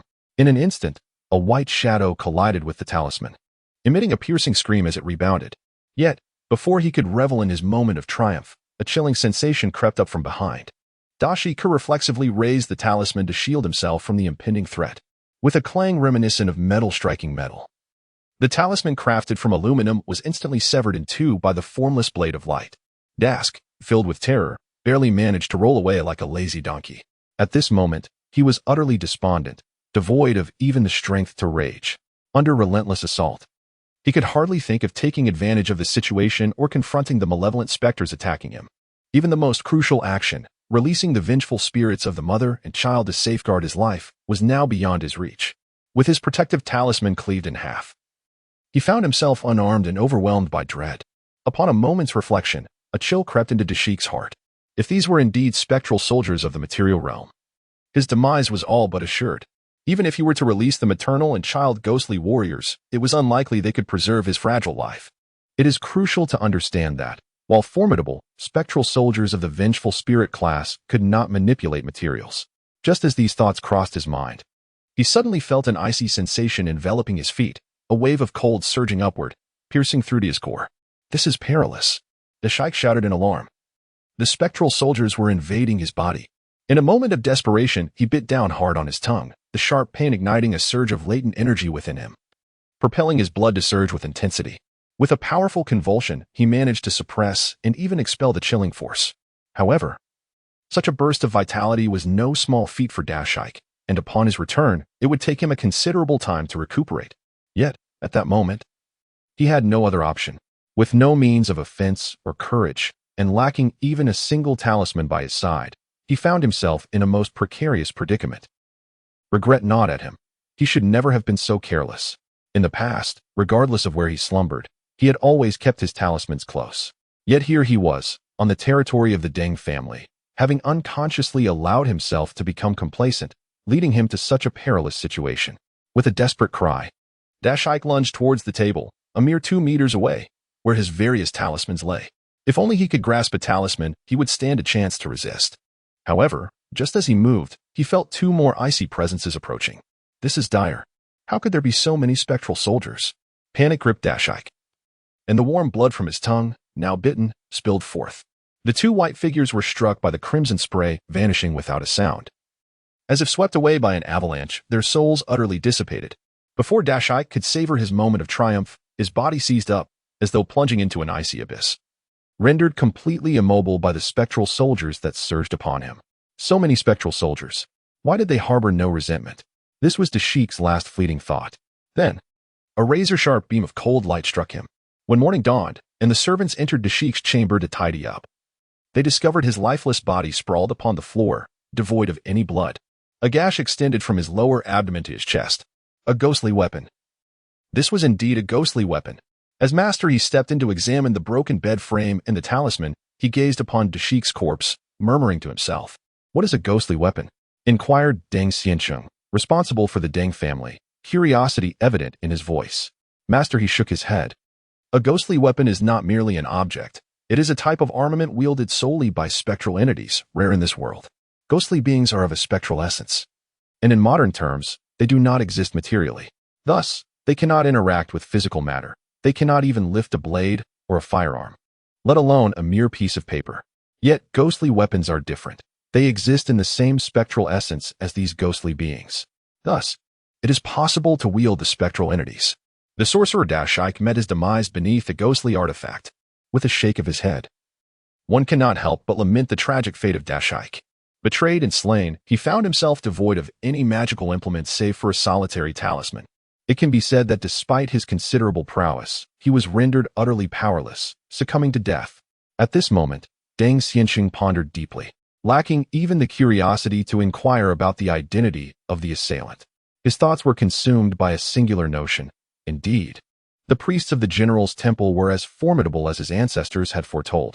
As for that Ma Dashike, he was utterly foolish, manipulated like a mere tool, without any awareness.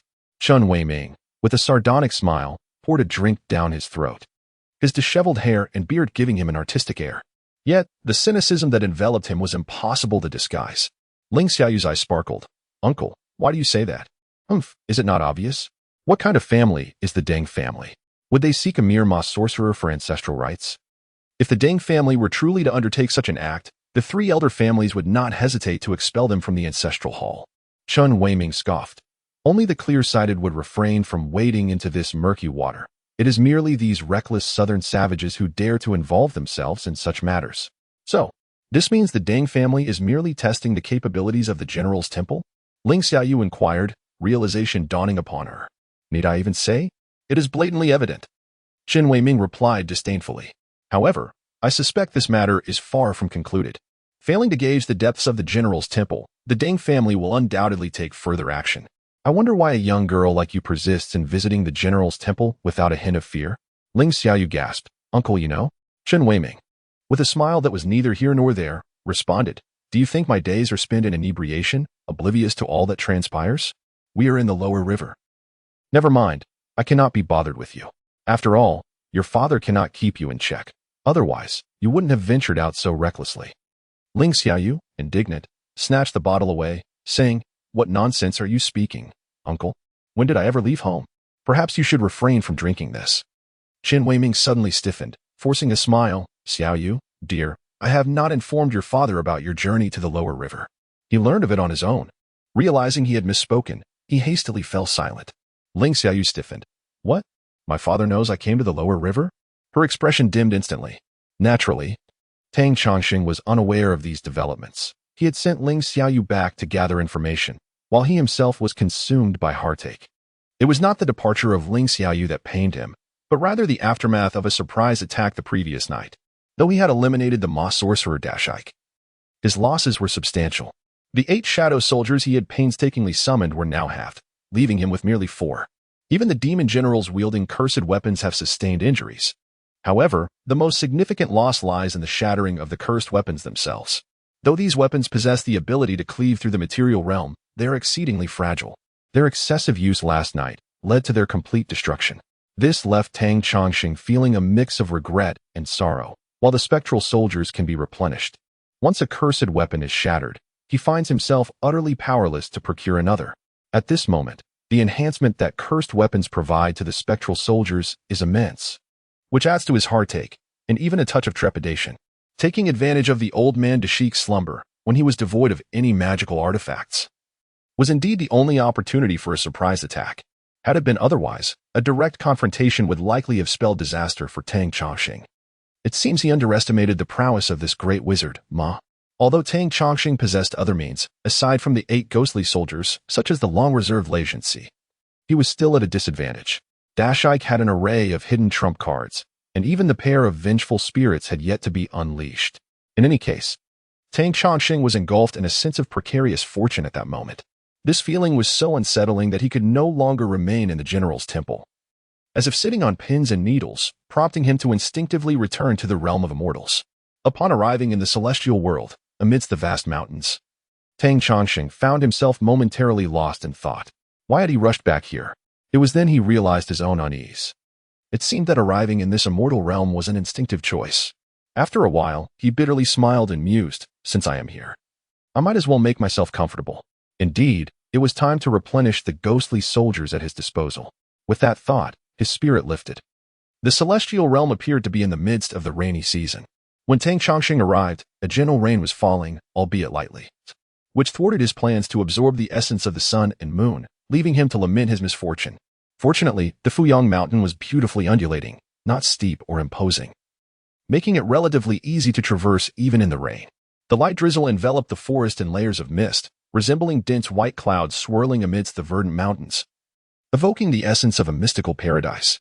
After a while, as Tang Chongqing gazed, he suddenly found himself lost in a reverie, longing to leap onto a cloud and soar through the skies. At that very moment, however, he heard the faint sound of metallic clashing emanating from the thick fog below, alongside indistinct voices that included words pertaining to the capture of Taoists. This stirred something within him, prompting an instinctive retreat into the surrounding bamboo grove. Before long, the sound of footsteps reached his ears. He beheld a group of armored soldiers, numbering 5 or 6, marching along the mountain path, exuding an air of menace. A gust of wind carried a faint whiff of blood through the crisp mountain air, causing Tang Chongqing's heart to skip a beat as he sensed impending danger. He became acutely aware of the need for silence, holding his breath and waiting for the soldiers to pass. At that moment, a green venomous snake slithered down from a bamboo stalk, inching closer to Tang Chongqing. The sight of the bamboo leaf-green snake caused his pupils to constrict, for he recognized it as a highly toxic creature. His muscles tensed, and he remained utterly still. Moving now would surely raise the suspicions of those soldiers. Given their fierce demeanor, they would not hesitate to take a life in the wilderness. Fortunately, the dense fog obscured his presence, allowing the soldiers to pass by the bamboo grove without detecting any trace of him. However, the green snake slowly slithered past Tang Chongqing. For only a few species of serpents would dare to attack humans. He dismissed the soldiers' affairs as irrelevant to him. Shaking his head, he continued on his journey. Despite his words, he couldn't shake off the vague concern about the whispers of capturing a certain Taoist. Could it be a pursuit aimed at him? Surely not. Even if someone from Yuanyang Temple had become his adversary, several months had elapsed since then. His movements had been so elusive that it was hard to fathom why soldiers would come to this mountain in search of anyone. The place known as the Mass Grave was not far off, and soon, Tang Chongqing arrived there, seeking a spot to rest until nightfall when he would act. Yet, whether due to the exhaustion of recent days or the immense psychological pressure, he unexpectedly fell asleep beneath a dense canopy of a great tree as the rain began to fall. When he awoke, darkness had already enveloped the sky. He did not awaken of his own accord. Rather, it was the distant commotion that roused him. Upon lifting his gaze, he beheld a distant glow resembling a long serpentine dragon. The sound of clashing metal and fierce shouts drew nearer, accompanied by the command to capture the demon Taoist, forbidding his escape. Moments later, a figure, radiant as a shooting star, emerged from the forest, transforming into a human form. The crimson light illuminated the mountainside, and upon closer inspection, he realized it was a Taoist priest holding a bronze lamp. The fiery glow emanated from this lamp, casting a red light that caused the errant ghosts to shriek as if scorched by sunlight, either vanishing into thin air or retreating into the underbrush. Humph! All spirits heed my command, dare to defy, and my way shall not tolerate it, the Taoist proclaimed coldly. Over 10 vengeful spirits, unable to evade the light, fell to their knees at his feet, drawn in by the radiance. Tang Chongqing, quick to seize the opportunity, concealed himself among the underbrush and trees, his heart racing with trepidation. This Taoist was undoubtedly a master unlike any he had encountered in his life. He was well versed in commanding the spirits of the underworld. Yet, to see this Taoist subdue dozens of vengeful ghosts with a mere beam of light was beyond belief. Such skill could only be found in legends from centuries past. But where exactly was this taking place?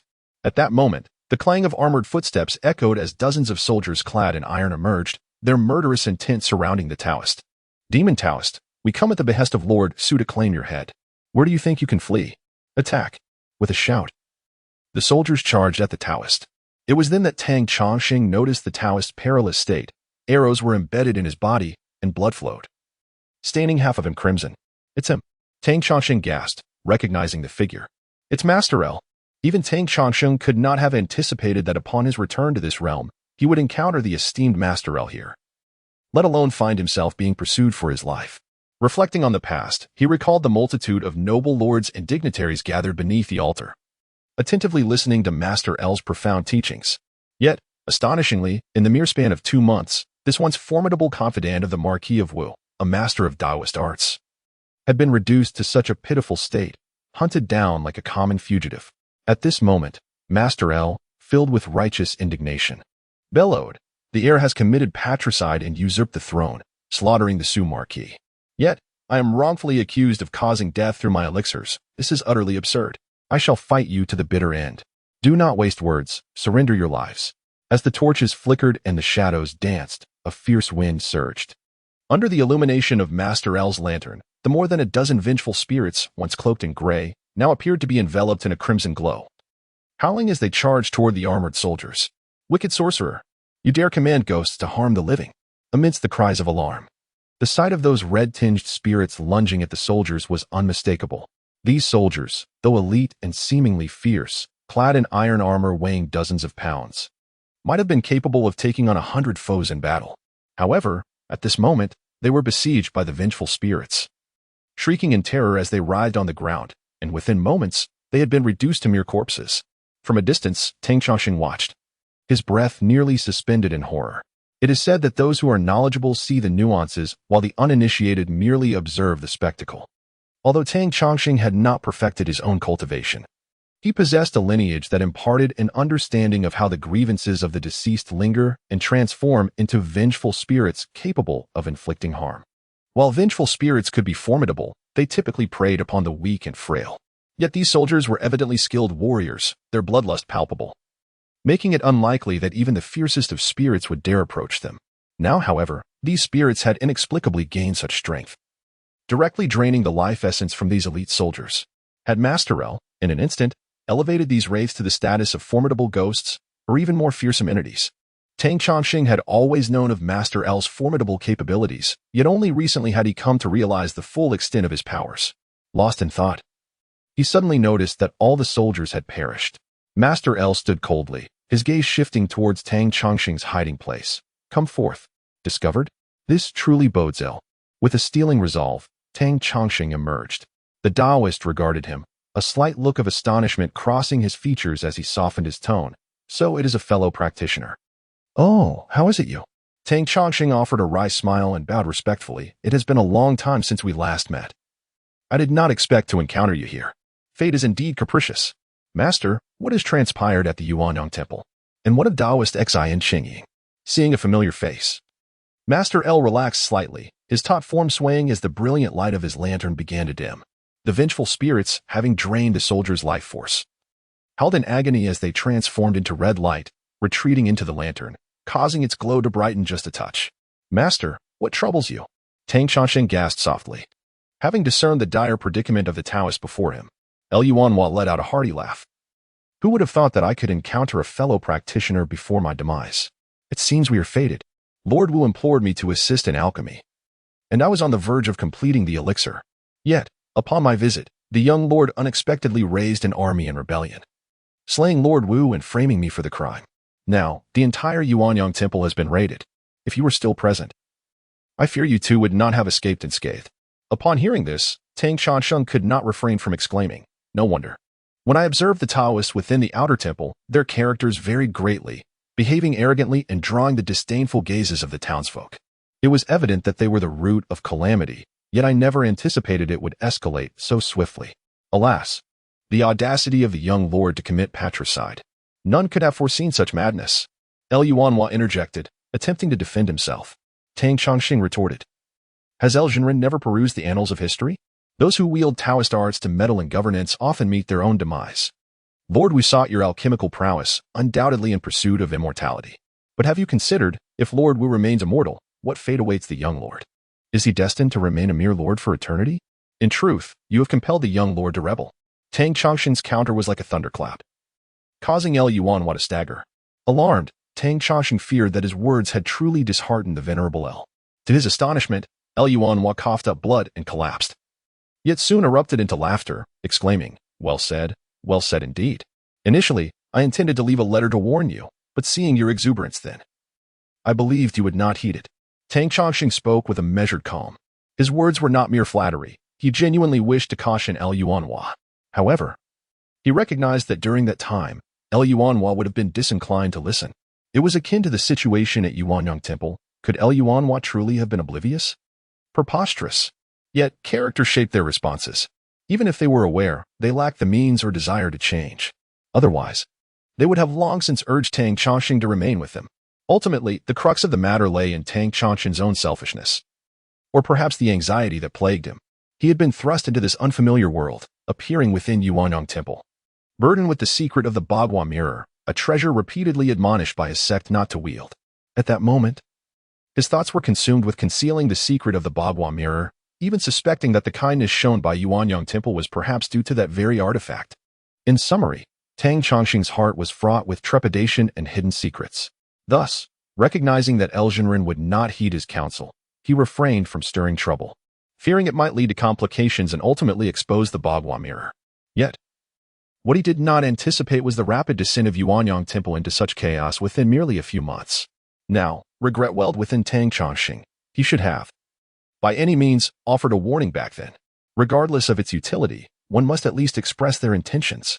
Upon hearing this, Lu Yuanhua appeared to be both tearful and amused. Well said, well said.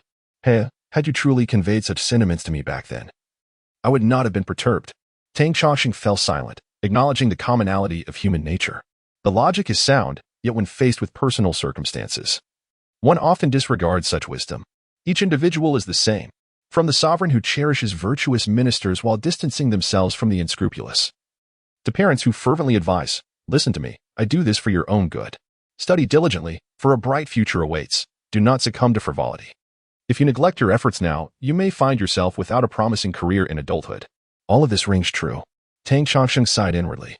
Yet at that moment, he suddenly stirred and earnestly declared, if you have any instructions, esteemed elder, I shall certainly assist if it is within my capacity.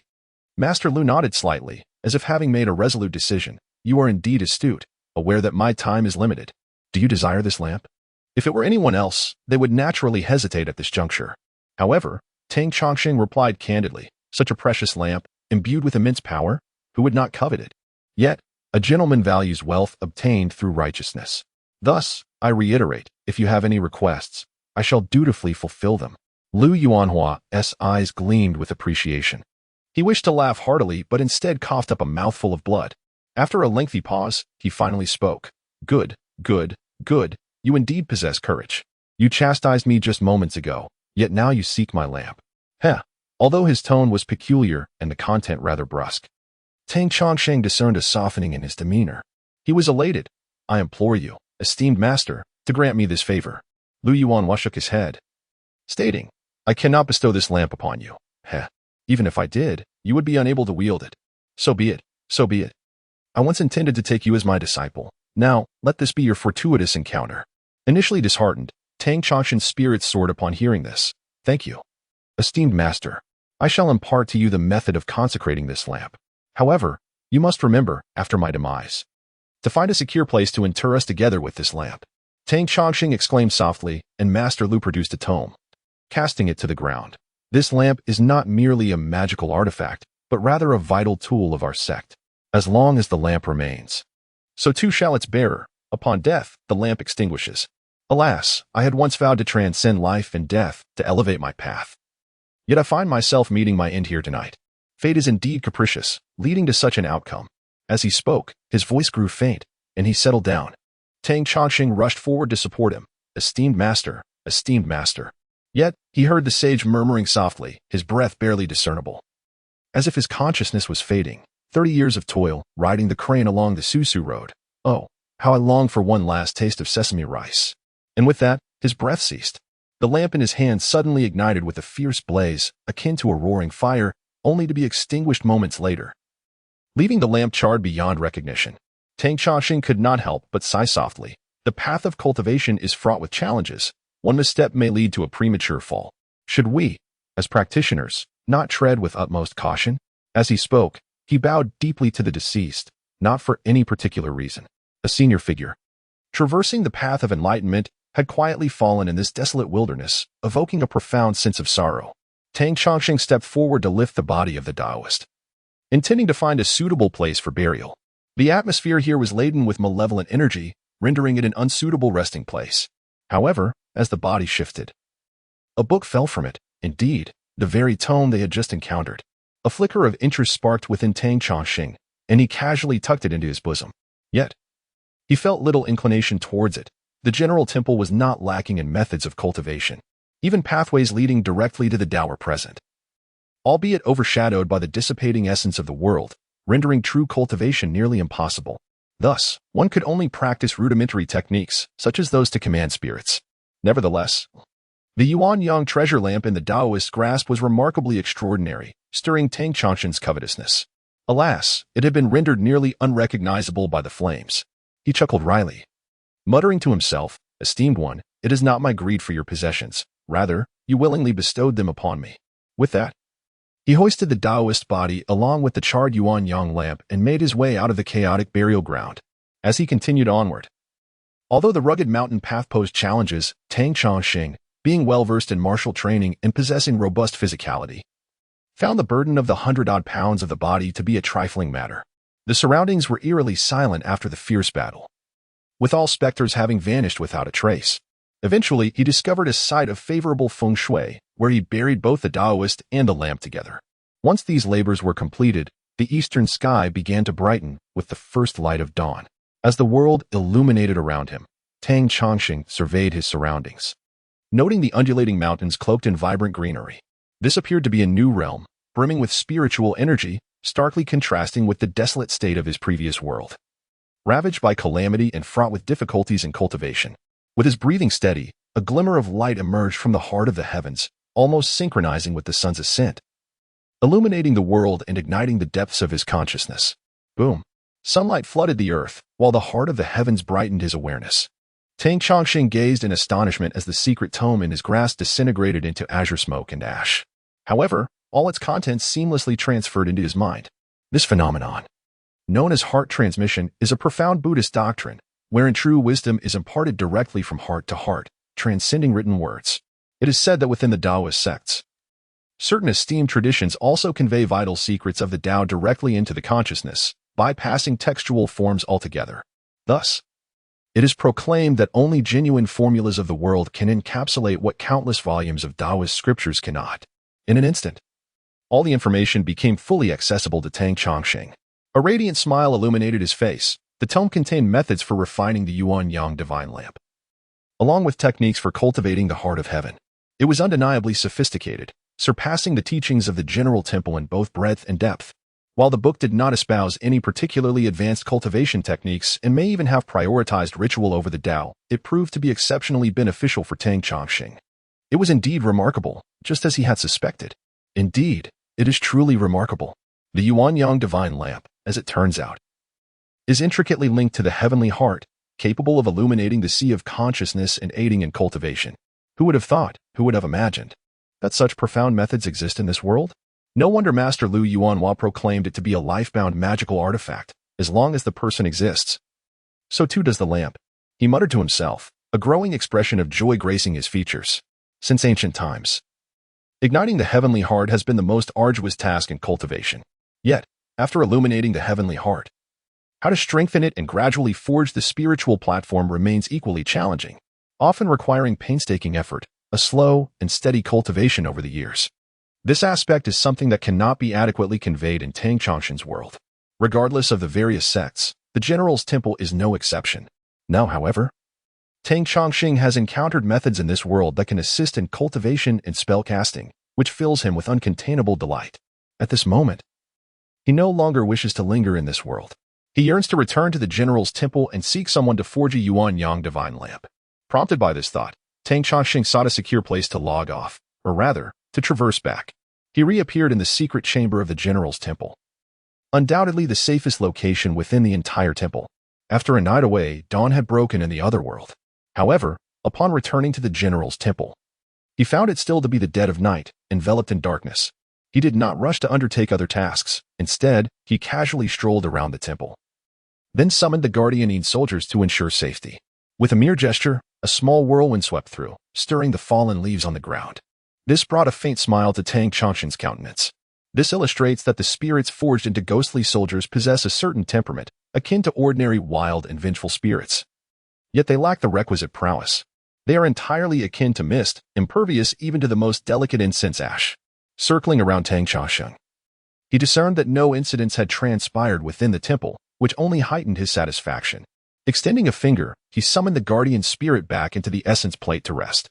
Tang Chongqing closed his eyes, meticulously calculating that the forging of this artifact would require a considerable sum. The general's temple was not lacking in funds. For the ancients, crafting a primordial lamp from gold, silver, copper, iron, and lead in precise proportions could prove quite troublesome. Typically, one would need to enlist the help of master artisans. But for Tang Chongqing, the process was far less cumbersome. It could be said that any task at the general's temple, with a mere command, would see countless eager souls vying to assist and contribute financially. However, in this era, matters were rendered even simpler, requiring no such mobilization. A single phone call could place an order directly with a factory. Remarkably, within just 3 days, a beautifully crafted primordial lamp was delivered into Tang Chongqing's hands. He grasped it, feeling its weight and noting the exquisite craftsmanship. Though the lamp was forged from the 5 metals, it predominantly featured copper, showcasing a splendid golden red hue that radiated a precious light. Tang Chongqing couldn't help but nod in profound satisfaction.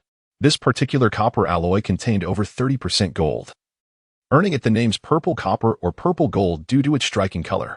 It is said that the longer such purple copper artifacts are used, the brighter their luminance becomes. Coupled with the special proportions of silver, iron, and lead incorporated into it, the cost of this copper lamp reached several $100,000. Fortunately, the temple could still afford such an expenditure. The subsequent steps were considerably simpler. This copper lamp could not be ignited with ordinary oil, but required fragrant oil. The so-called fragrant oil, derived from sesame seeds, possesses a distinctive aroma and was traditionally used for offerings to deities in ancient times. This was a straightforward task, as the temple already had ample supplies to fill the lamp. However, the process of igniting it proved to be more complex. This copper artifact could not be ignited with mundane fire. Thus, the optimal choice was to use the sacred fire of samadhi.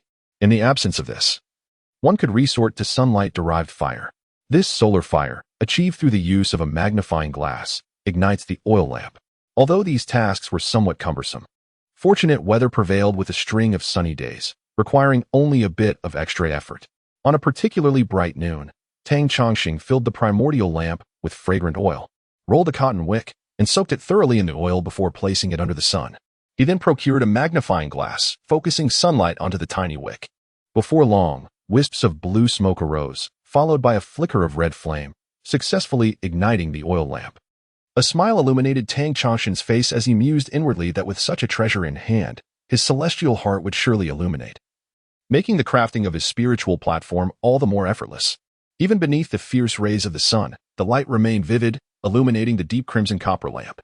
To his astonishment, a delicate halo of light emanated from its periphery, exuding an air of both mystery and beauty. What a marvelous treasure! Tang Chongqing rejoiced inwardly. Yet he understood that this was merely the initial step. Although the primordial lamp was ignited, it had yet to be recognized as a true magical artifact. It required his own efforts and refining before any remarkable phenomena could manifest. Upon returning to his quiet chamber, the external clamor and brightness were completely shut out. With the doors firmly sealed, not a glimmer of light could penetrate. He pricked his fingertip with a needle, allowing a drop of blood to fall into the oil lamp. At that moment, the lamp's glow became even more enigmatic, encircled by a radiant halo. Tang Chongqing settled into a meditative posture before the light, closing his eyes and lowering his gaze, striving for tranquility. The light filtered through his eyelids, guiding him directly into the sea of consciousness. Suddenly, a tremor coursed through the sea of consciousness. The divine heart, which typically required an hour or two of meditation to ignite, flared to life as the lamp's light penetrated his awareness. An identical figure of Tang Chongqing manifested within the sea of consciousness, seemingly in meditation with his eyes tightly shut. Yet, upon closer inspection, it appeared as nothing more than a mass of light. This was the embryonic light of the primordial spirit. Despite having ignited the divine heart numerous times, Tang Chongqing had never fully illuminated his sea of consciousness to discern the most arcane aspects of his being. To his astonishment, he had achieved this for the first time. A surge of excitement caused him to utter a soft exclamation, marveling at how the primordial sun lamp had illuminated his consciousness, revealing the profoundly mysterious embryonic light. However, as this thought crossed his mind, the scene before him erupted with a violent jolt, shattering into fragments. The oil lamp extinguished, leaving only a wisp of blue smoke. This wondrous lamp truly possessed remarkable power. Having just experimented with it, he realized it could indeed aid his cultivation. Although Tang Chongqing's disposition was somewhat somber, he could not suppress a wave of joy, dancing around in elation.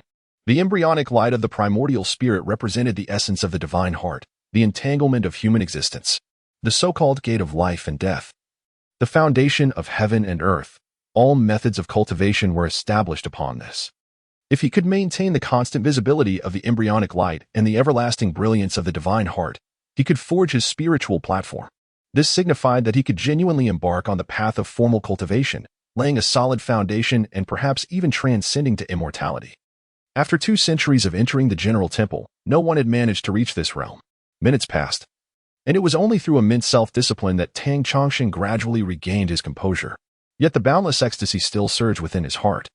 Although he could not yet forge the spiritual platform, his cultivation was far from sufficient.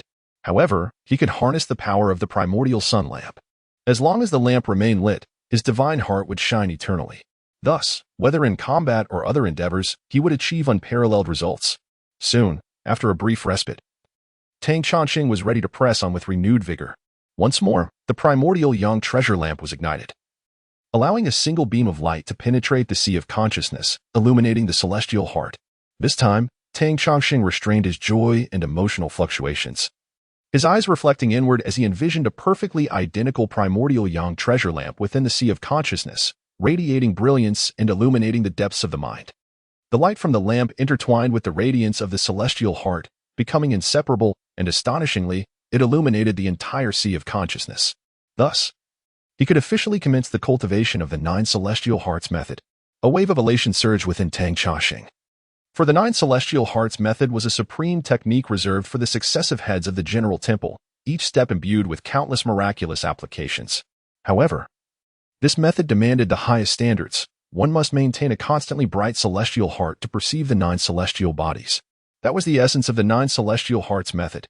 If Tang Chongqing continued his current pace, achieving the ability to cultivate the 9 celestial hearts method would require at least another 6 months to a year to stabilize the celestial heart. But now, with the assistance of the primordial yang divine lamp, he could begin his training immediately. Just as he was unable to resist the urge to attempt practicing the 9 celestial hearts method, an unexpected phenomenon occurred. The luminous pearl hanging high in the quiet chamber was struck by the light from the primordial yang divine lamp, unexpectedly emitting a radiant beam in return. Instantly, as if projected, an image appeared on the opposite wall. It revealed an ancient battlefield shrouded in cold winds and mist, littered with broken swords and fallen skeletons. There were also shadowy figures drifting within the fog, even engaging in fierce battles amongst themselves. Tang Chongqing's heart trembled with shock. How could this place still exist? In the wake of a great calamity, the spiritual energy had waned, leaving cultivators in dire straits, unable to progress further. Even the spirits and deities suffered the same fate, perhaps even more tragically, as they perished in droves. Yet before him lay a complete ghost domain. Without needing to ask, Tang Chongqing instinctively knew where this ghost domain was located. It was unmistakably beneath Yin-Yang Mountain. Once, Ling Xiaoyu had proudly recounted a tale to Tang Chongqing about Yin-Yang Mountain. She spoke of a band of long-haired thieves who had been ambushed there, with thousands of lives burned alive upon the mountain. Tang Chongqing knew this to be true. Moreover, those foreign tomb raiders had observed the terrain of Yin-Yang Mountain, believing it to be a location of profound geomantic significance, indicative of a grand tomb. This, too, was no falsehood. Thus, the situation within the ghost domain beneath Yin-Yang Mountain was far more intricate and formidable than anyone could have imagined. It could even be said that the establishment of the general temple here was intended to suppress this very ghost domain. Over time, Tang Chongqing had nearly forgotten about this ghost domain. Yet, he never anticipated that in this era of waning magical loss, when the general temple was on the brink of losing its legacy, the ghost domain would still endure. No wonder, Tang Chongqing murmured to himself, recalling the upheaval he witnessed the first time he unlocked the key. At that moment, a sinister and menacing apparition abruptly manifested before Tang Chongqing. Within its eyes, which resembled immense bronze bells, flickered a flame-like crimson glow, seemingly intent on drawing Tang into its fiery embrace, reducing him to ash. With a gasp, Tang Chongqing ignited a spark in the Yuan-Yang divine lamp, only for it to extinguish almost immediately. The image it cast vanished without a trace. Breathing heavily, Tang Chongqing struggled to suppress his trepidation. Such formidable power! This presence undoubtedly belonged to an entity far beyond the realm of ordinary spirits. Moreover, he discerned that within this battlefield, there were likely numerous other spirits of similar caliber. Wiping the cold sweat from his brow, He began to comprehend why the ancestral masters of the General Temple had relocated its entrance from Halizu to the Yin-Yang Mountain. The mere emergence of one of these spirits could incite chaos across the land. Even a singular maternal spirit had instilled in him profound dread, compelling him to resort to stealth to eliminate the formidable Madashi wizard. Yet now, the ghostly realm was teeming with such malevolent entities. Truly, life had become unbearable. Tang Changsheng lamented but gradually regained his composure. The multitude of fierce spirits, having been suppressed beneath Yin-Yang Mountain for so many years, likely could not escape at will. If only one or two were to break free, he believed he could manage them with his skills. With this thought, he exhaled slowly, finding a measure of relief. His gaze fell upon the luminous pearl hanging in the quiet chamber, and he murmured to himself, "It appears that the key to restraining that ghostly domain is intrinsically linked to this pearl. No wonder my master always emphasized that if the pearl were to extinguish, the General Temple would surely perish." Presently, the pearl radiated a faint, ethereal green light, seemingly more brilliant than before.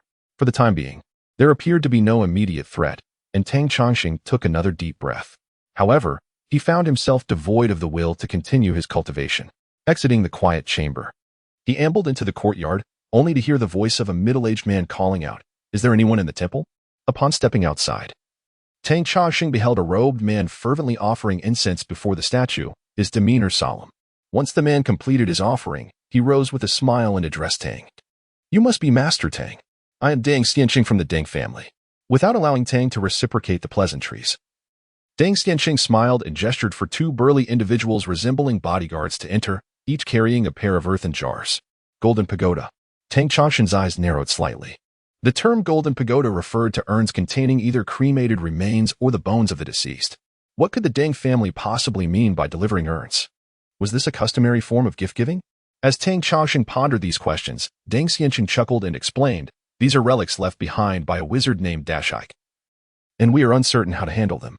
Only Master Tang can be entrusted with this matter." With that, he bowed slightly and departed with an air of nonchalance. Upon leaving the General Temple, someone inquired, "Sir, is this sufficient?" A mysterious smile flickered on Deng Xianqing's lips. "What else could be done? Let us proceed. Should we not keep a watch around?" A man resembling an assistant murmured softly, "Send a couple of skilled marksmen to maintain vigilance. We cannot allow any unruly individuals to disrupt my affairs in Jiang." A hint of stern authority resonated in Deng Xianqing's voice. Having essentially confirmed the remarkable abilities of the General Temple's heir, it was imperative to prevent any foolish interferences. Otherwise, it would tarnish the reputation of the Fan, Deng, and Chen families. As they ascended in the helicopter, a flash of light illuminated the surrounding woods near the temple. It was a signal from those stationed nearby. Deng Xianqing smiled with satisfaction as the helicopter swiftly departed. At that moment, a playful smile also grazed Tang Changsheng's lips. Such matters could hardly remain concealed. Then, he circled the two golden pagodas. Suddenly struck by a thought, he exclaimed, "Mother and son vengeful spirits. I knew the Deng family would bring no good tidings." Cursing inwardly, he felt a twinge of embarrassment. After all, he had been the one to intrude upon their home first. Although he had vanquished Dashike, it was not unreasonable for them to pass the troubles on to him. Nonetheless, the most significant aspect was that Tang Changsheng recognized this as yet another trial. Simply eliminating the mother and son spirits was not a daunting task, merely exposing them to the sun would suffice. However, since they had been delivered to him, it was evidently a test of his abilities. He must find a way to guide these vengeful spirits to the afterlife. Guiding vengeful spirits. This was indeed no trivial challenge. Yet, the true measure of the ancestral rites was not merely the combat prowess of the officiant, but rather their ability to liberate the souls of the departed. Before acquiring the Yuanyang divine lamp, Tang Changsheng had lacked confidence. But now, with the lamp in his possession, a smile crept upon his lips. As per the usual practice, with the moonlight purification talisman at hand, he dissolved it in clear water, creating moonlight true water, which he then poured over the two golden pagodas. As the clear water cascaded down, it seemed to strike upon glowing coals, emitting a hissing steam. Too piercing. Silent screams echoed forth, and in an instant, within a radius of several dozen meters around the General Temple, birds took flight, and insects fell silent, all stunned by the sound. Meanwhile, several hundred meters away, two observers fixated on the General Temple suddenly felt an overwhelming wave of dread wash over them. Their minds turned blank, their hearts nearly ceased to beat. Then, they witnessed a startling scene. Birds from all directions soared into the sky, as if a circle centered around the General Temple had erupted, flapping their wings in a frantic escape. What had transpired? in the communication device. Both individuals were in a state of sheer panic, simultaneously questioning each other. They completely disregarded the professional requirement to maintain communication silence during outdoor vigilance. This place indeed felt eerily sinister. Tang Chongqing naturally noticed the scene outside, where birds were startled into flight, yet he paid it little mind. Even knowing that 2 bodyguards from the Deng family were present outside, it hardly concerned him. At that moment, Tang Chongqing gazed at the 2 golden pagodas, muttering, "This Dasai truly deserves to be punished. His resentment is so profound, one wonders how he has tormented this mother and son." As the moonlit true water was completely dispensed, the malevolent aura surrounding the vengeful spirits diminished somewhat. However, for the mother and son, this was merely a drop in the ocean. It seemed that the moonlit true water was insufficient. Tang Chongqing shook his head. Realizing that cleansing the grudges of these vengeful spirits with moonlit true water would require at least a decade of painstaking effort, that was simply not feasible. Resolutely, he decided to utilize the Yin-Yang divine lamp, perfectly suited for the task of generating purifying water. While the moonlit true water was commendable, it merely utilized the power of moonlight. In contrast, the purifying water involved internal refinement, transforming this lunar energy into purifying water for application. Frankly speaking, Tang Chongqing's innate abilities were far from sufficient for such a feat. However, with the Yin-Yang divine lamp at his disposal, he could attempt it. In this realm, the sunlight and moonlight were too weak, making it challenging to gather and refine true fire and true water. Therefore, the matter necessitated a journey to the celestial realm. With the demise of Master L, it was likely that no soldiers would be scouring the mountains any longer. With this thought, Tang Chongqing resolved to seal the gates of the general's temple and return to the celestial realm. This time, however, Tang Chongqing lacked any spectral entities to activate his energies. The ordinary wild spirits he had captured had all been exhausted. Yet, he remained unperturbed, using the Yin-Yang divine lamp to cast light into the 8 trigrams mirror. In an instant, the luminous pearl within the quiet chamber emitted its brilliance, illuminating the surroundings. The next moment, Tang Chongqing found himself back in Yin-Yang Mountain. As he anticipated, the soldiers could not possibly conduct a prolonged search in the mountains. With the death of Master L Yuanhua and the heir of the Wu Marquis eager to ascend his new title, there was little inclination to dispatch anyone into these deep, remote woods for any purpose. He confidently strolled back into the hidden cave, where the soldiers, despite their apparent activity in the vicinity, had yet to discover its location. Settling in, Tang Chongqing harnessed the solar energy during the day and the lunar power at night, channeling them within his body to refine them into purifying water and true fire. With the Yin-Yang divine lamp in hand, his cultivation speed significantly accelerated. After 3 days, he finally succeeded in creating genuine purifying water. As he poured it over the 2 golden pagodas, an anguished wail resonated, echoing endlessly. However, such sound was inaudible to the average ear. However, the mountains were teeming with snakes, insects, rodents, and various beasts and birds, all fleeing in haste. The purifying water of Dharma poured forth, and one could feel the resentment of the mother and child spirits dissipating by a significant fraction. This brought great joy to Tang Chongqing, for the purifying water of Dharma proved to be remarkably potent. The moonlit water, at best, could alleviate merely a fraction of the resentment. Yet, after undergoing internal refinement, it could eradicate a full 2/10 of the lingering malice. It is no wonder that various sects and schools perpetually advocate for internal refinement. If I had not obtained the primordial Yang divine lamp, even if I were to preside over the ancestral rites, I would be utterly helpless. Tang Chongqing murmured to himself. It was only at this moment that he truly recognized the inadequacies of his cultivation. Moreover, with just over a month remaining until the ancestral rites, he felt an increasing urgency not to waste any time. 3 days swiftly passed, and during this period, the resentment of the mother and child spirits had diminished by nearly half. On this night, having just utilized the purifying water of Dharma, Tang Chongqing was in a state of focused meditation when suddenly, an intense chill surged from outside the cave, causing the shadows of the trees to sway ominously. In an instant, the fire he had kindled appeared to flicker perilously, the once fierce flames shrinking to a blue hue, as though they could be extinguished with a mere breath. Just as Tang Chongqing's heart was filled with uncertainty, a cold voice echoed from outside. "Which Taoist is daring enough to perform sacrificial rites here? We, the ghostly officials, have arrived. Do not delay in coming forth to pay your respects." Ghostly officials? A flicker of intrigue sparked within Tang Chongqing as he stepped outside. Amidst the misty rain, he discerned a swirling mass of black energy, indistinct and elusive. The falling raindrops seemed to be repelled by this dark presence, unable to penetrate it. Tang Chongqing was taken aback. This was undoubtedly the presence of formidable spirits. He quickly bowed in reverence, stating, "Esteemed ghostly officials, I assure you, I am not a malevolent practitioner of soul sacrificial rites. I merely seek to refine the spirits of this mother and child who have been wrongfully transformed into vengeful ghosts. Such matters could not be feigned." The nature of his practice would be evident upon scrutiny. However, the ghostly official merely scoffed. "Who granted you permission to perform rites here? This is the domain of the mountain deity." Tang Chongqing found himself at a loss for words, and as he extended his hand, a piece of paper money appeared in his grasp. Instantly, the black energy before him shimmered, revealing a ghostly figure clad in dark official robes, resembling a living human being, albeit surrounded by swirling darkness. The sheer power of this entity left Tang Chongqing astounded. This spirit was undoubtedly more formidable than any vengeful ghost. Moreover, the official attire and iron chains it bore seemed to be spectral artifacts, far beyond what Tang Chongqing could contend with. Even with the aid of the primordial Yang divine lamp, he would ultimately stand no chance against such an opponent. "You, Taoist, show a measure of discernment. However, I do not recognize your paper money. Indeed, wealth can compel even the most stubborn of spirits." Upon seeing the paper money Tang Chongqing held, the ghostly official's demeanor softened, and his tone grew gentler. "Do you possess the paper money of Donghua?" Tang Chongqing's countenance changed dramatically at that moment. He felt an overwhelming urge to slap himself. How foolish he had been. The talisman money he held was none other than the offerings left behind by the generals at the temple, items casually refined by the ancestors of old. As for their magical efficacy, there was no need to elaborate. However, the world had changed drastically. The ghostly emissaries of this celestial realm would surely not recognize the talisman money from his own world. It was utterly absurd. No, it was akin to encountering the spirits of the deceased.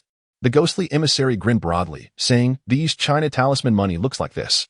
Though the best is issued by the heavenly court, your kind of practitioners produce inferior quality."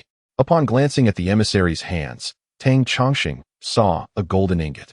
He inwardly scoffed. "Goodness, inflation in my world has skyrocketed. Even hundreds of billions in currency cannot buy anything. Who would use this ingot?" In fact, such talisman money did exist in the general's temple, but it was inconvenient to carry. What he had brought along was mere currency. At this moment, he pondered for a moment and folded the paper currency in his hands into the shape of an ingot. Fortunately, he had learned a thing or two in the past. Although the folded ingot was not particularly aesthetically pleasing, it was recognizable enough. With a flicker of inspiration, he illuminated it with the light of the Yuan-Yang divine lamp, envisioning the form of a golden ingot in his mind. A glowing image of a golden ingot was projected, landing upon the talisman money. In an instant, the paper note transformed into a resplendent ingot.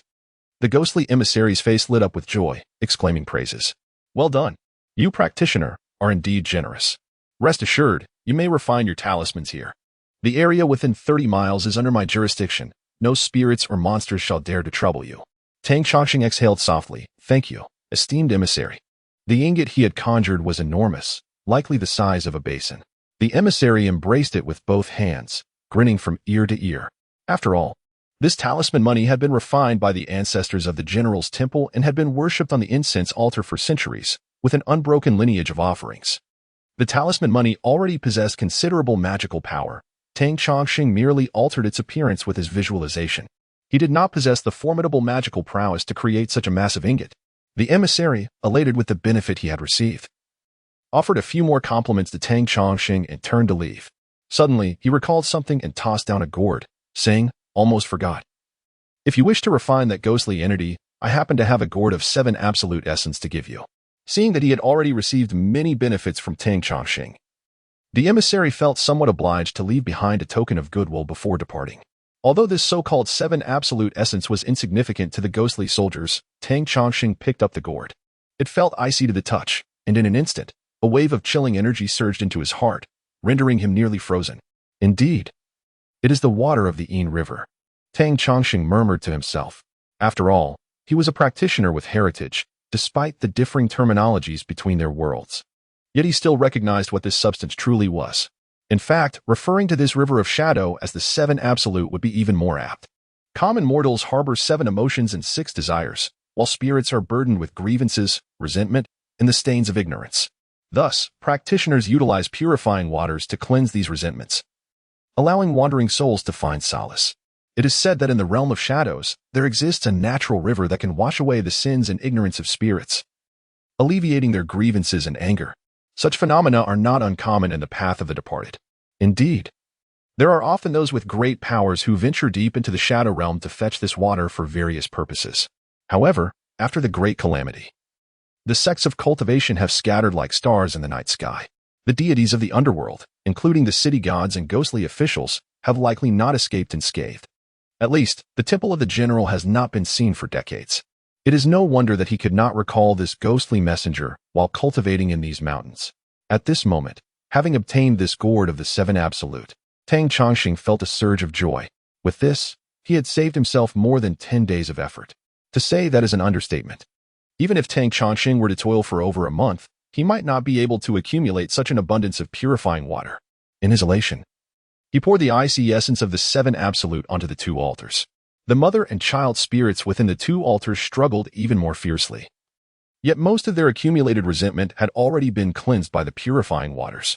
With such an abundance of the seven absolute, using less than a third was sufficient to cleanse the spirits thoroughly.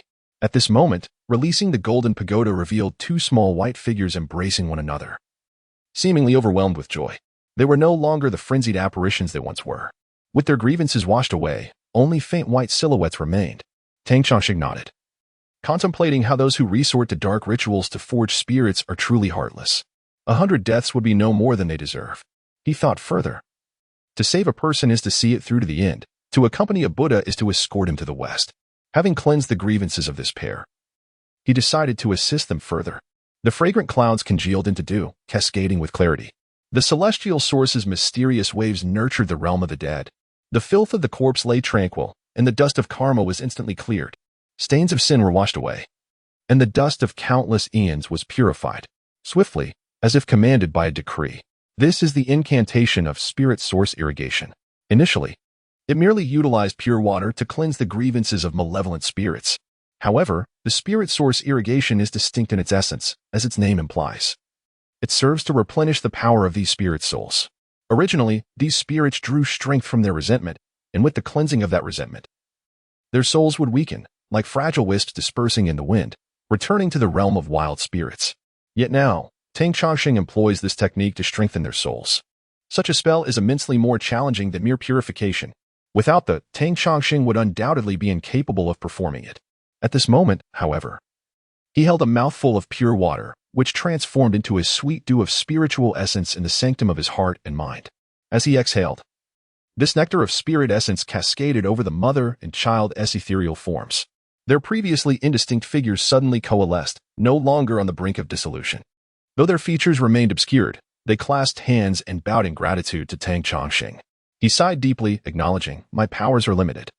I can assist you only to this extent. Come, let us return home." With this thought, he carefully gathered their remains, ensuring they would no longer be separated. The pair expressed their gratitude once more before vanishing back into the golden pagoda. Tang Chongqing sighed again, bearing the pagoda back to the general's temple. He noted that, after this period of cultivation, the lamp oil had nearly been exhausted. With the spirits of the mother and child now refined, there was no need to linger atop Yin-Yang Mountain. He placed the golden pagoda in its rightful spot and lit 3 incense sticks, which served to nourish the souls. Having completed his tasks, he opened the temple door, only to be startled by the sight before him. There, curled up at the entrance, was a young girl. Who else could it be but Ling Xiaoyu? It was early morning. Although it had not rained, the heavy dew in the mountains had soaked her garments. She appeared cold and shivered, resembling a forsaken puppy left outside. Suddenly, Tang Chongqing felt a tremor in his heart, unable to resist. He reached out to embrace the girl. Yet, midway through, he changed his approach, opting to place a hand on her shoulder. The moment he made contact, he sensed something was amiss. Ling Xiaoyu seemed to tremble incessantly, as though in the grip of a fever. Alarmed, he noticed her cheeks were abnormally flushed, while her lips appeared pale and cracked. This was not good. She was ill. The fever was alarming. Without a moment's hesitation, he scooped the girl into his arms. She was petite and soft, seemingly weightless, save for the warmth and tremors that radiated from where they touched.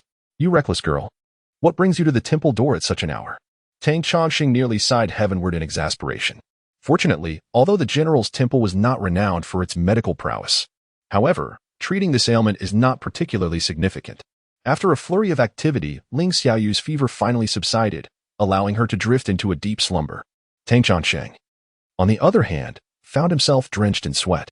It was only at this moment that he made a phone call to the Deng family, requesting them to retrieve the Golden Pagoda. Once the examination was concluded, submissions were inevitable, were they not? Before long, Deng Xiansheng returned to the military temple. Without uttering a word, Tang Chongsheng preemptively stated, "The Golden Pagoda is there. You may take it. I have resolved the matter, but I hope this is the last time." A sense of weariness permeated Tang Chongsheng's heart. These rascals had subjected him to repeated trials, causing him considerable trouble during this period. If there were to be another occurrence, Tang Chongsheng would undoubtedly sever ties. Deng Xiansheng maintained his slight smile and replied, "No, no. Indeed. We must prepare for the upcoming event in a month's time. It is advisable for the master not to overexert himself. Here lies a 500-year-old ginseng, which is quite rare. And I present it to you as a token of appreciation." Tang Chongsheng snorted coldly but accepted it without reservation. The Ding family conducted themselves commendably, recognizing the need to compensate him. Since he had accepted their gift, it would be unbecoming to pursue further grievances. With a mere wave of his hand, he urged them to depart swiftly, so as not to linger and become a nuisance. Deng Xianqing took no offense. A person of high standing undoubtedly had their own temperament. He bowed respectfully to Tang Chongsheng and, with his subordinates, soon exited. Within half an hour, a helicopter descended into a grand Chinese-style estate. This was not the property of the Deng family, but rather the ancestral home of the Fan family. At this moment, the key representatives from the three prominent families of Jiangnan, Fan, Deng, and Qin were quietly awaiting their arrival.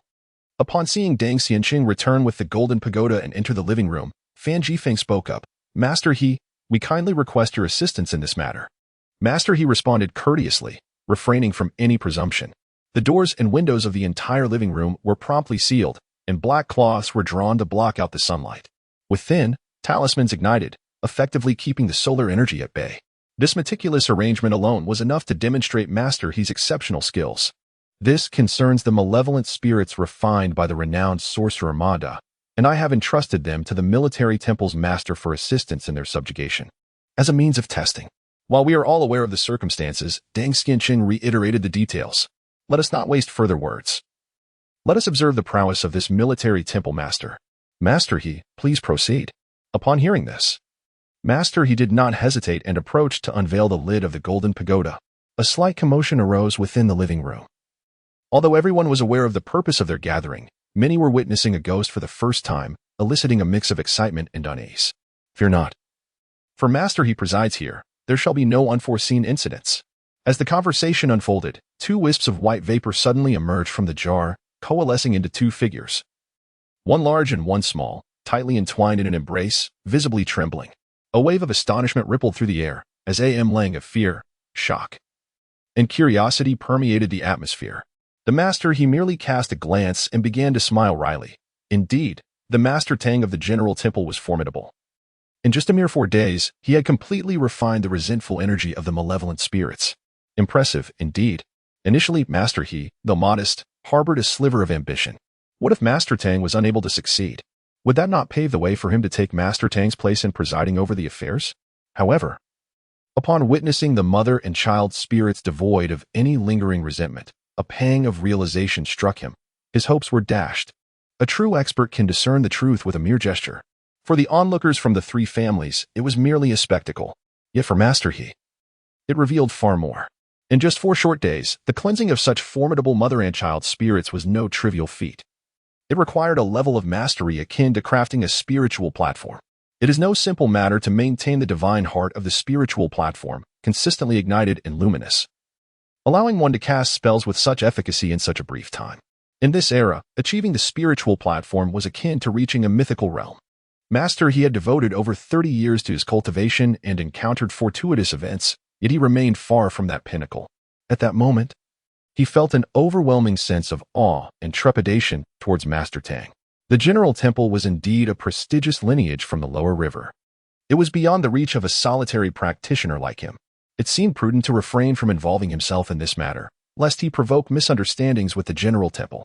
Unbeknownst to Master He, Master Tang possessed the primordial Yang divine lamp, a treasure that could assist in igniting the divine heart, leading to a misapprehension that Master Tang had indeed established a spiritual platform. With this thought, despair washed over him. He gestured, returning the mother and child spirits to the golden tower. The talismans were withdrawn, and the doors and windows reopened. The blazing sunfire once again filled the room. At that moment, Fan Jifeng finally inquired, "Does this mean the masters of the General Temple are truly formidable?" Master, he offered a bittersweet smile, but remained silent. Fan Jifeng did not press further, exhaling in relief. He surveyed the room, and the heads of the Fan, Ding, and Shen families all nodded in agreement, sharing a sense of relief. Traditions are traditions, rules are rules. Since it had always been the custom for the General Temple to perform the rites, they were reluctant to stir the pot unless absolutely necessary. With Master He, a professional, confirming their suspicions, their doubts dissipated. Meanwhile, Ling Xiaoyu had awakened, her face slightly flushed, but no longer from fever. "Thank you for saving me," she said bashfully, her voice barely above a whisper. Master Tang smiled wryly. "I wondered why you ventured up the mountain alone in the middle of the night, and even sat at the door all night. Are you not aware of the chill that envelopes the mountains at night?" Ling Xiaoyu cast a disdainful glance at Tang Chasheng, her voice tinged with a faint sob. Who could be so heartless as to leave someone crying outside all night without opening the door? Tang Chongqing was momentarily at a loss for words, unable to explain that the door was securely locked and that he had traversed into another realm. At that moment, Ling Xiaoyu's pitiable demeanor tugged at his heartstrings, compelling him to surrender. "It is entirely my fault. Given how you have cared for me, I shall forgive you this once." Ling Xiaoyu beamed with a generous smile, yet a thought struck her, causing her cheeks to flush as she gazed at Tang Chongqing. "I always believed you to be a paragon of virtue, but it seems you are not as noble as I presumed." Now it was Tang Chongqing's turn to feel an acute embarrassment, recalling the incident while he was assisting the young girl with her ailment, during which he had inadvertently touched her inappropriately. To his astonishment, the feverish girl appeared to be aware of it. Naturally, Tang Chongqing adamantly denied any intention behind his actions, insisting they were accidental. However, under her scornful gaze, he found himself at a loss. In the days that followed, Tang Chongqing found his life remarkably fulfilling. Each day was punctuated by diligent practice, igniting the Yuan-Yang divine lamp, and preparing various talismans. During his leisure moments, he would frolic with Ling Xiaoyu in the mountains, and time passed swiftly in this manner. Just as he immersed himself in this modest happiness, the surroundings of Jiang began to buzz with increasing activity. One early morning, having just harvested the sun's essence atop Yin-Yang Mountain, he noticed a helicopter adorned with the Qin family insignia descending. A sudden premonition gripped him. As expected, a man clad in a high-collared uniform disembarked, appearing to be in his 40s, bearing a resemblance to Ling Xiaoyu. He approached Tang Chongqing with purposeful strides, exuding a certain charisma that was hard to articulate. Yet, as Tang Chongqing drew nearer, an inexplicable sense of oppression enveloped him, causing unease to settle in his chest, as if some unseen weight pressed upon his heart, distorting his very consciousness. With a smile, the man extended his hand. "You must be Master Tang, correct? I am Ling Xiaoyu's father, Ling Zheng. I have come to take her home. Thank you for looking after Xiaoyu." Tang Chongqing found himself momentarily speechless. Ling Xiaoyu had never spoken of her father, and despite Tang Chongqing's inquiries, she always evaded the topic. Now, faced with Ling Zheng, he felt an unusual sense of guilt, an unfamiliar sensation. However, Ling Zheng did not linger on pleasantries. "Where is Xiaoyu? I have come to fetch her."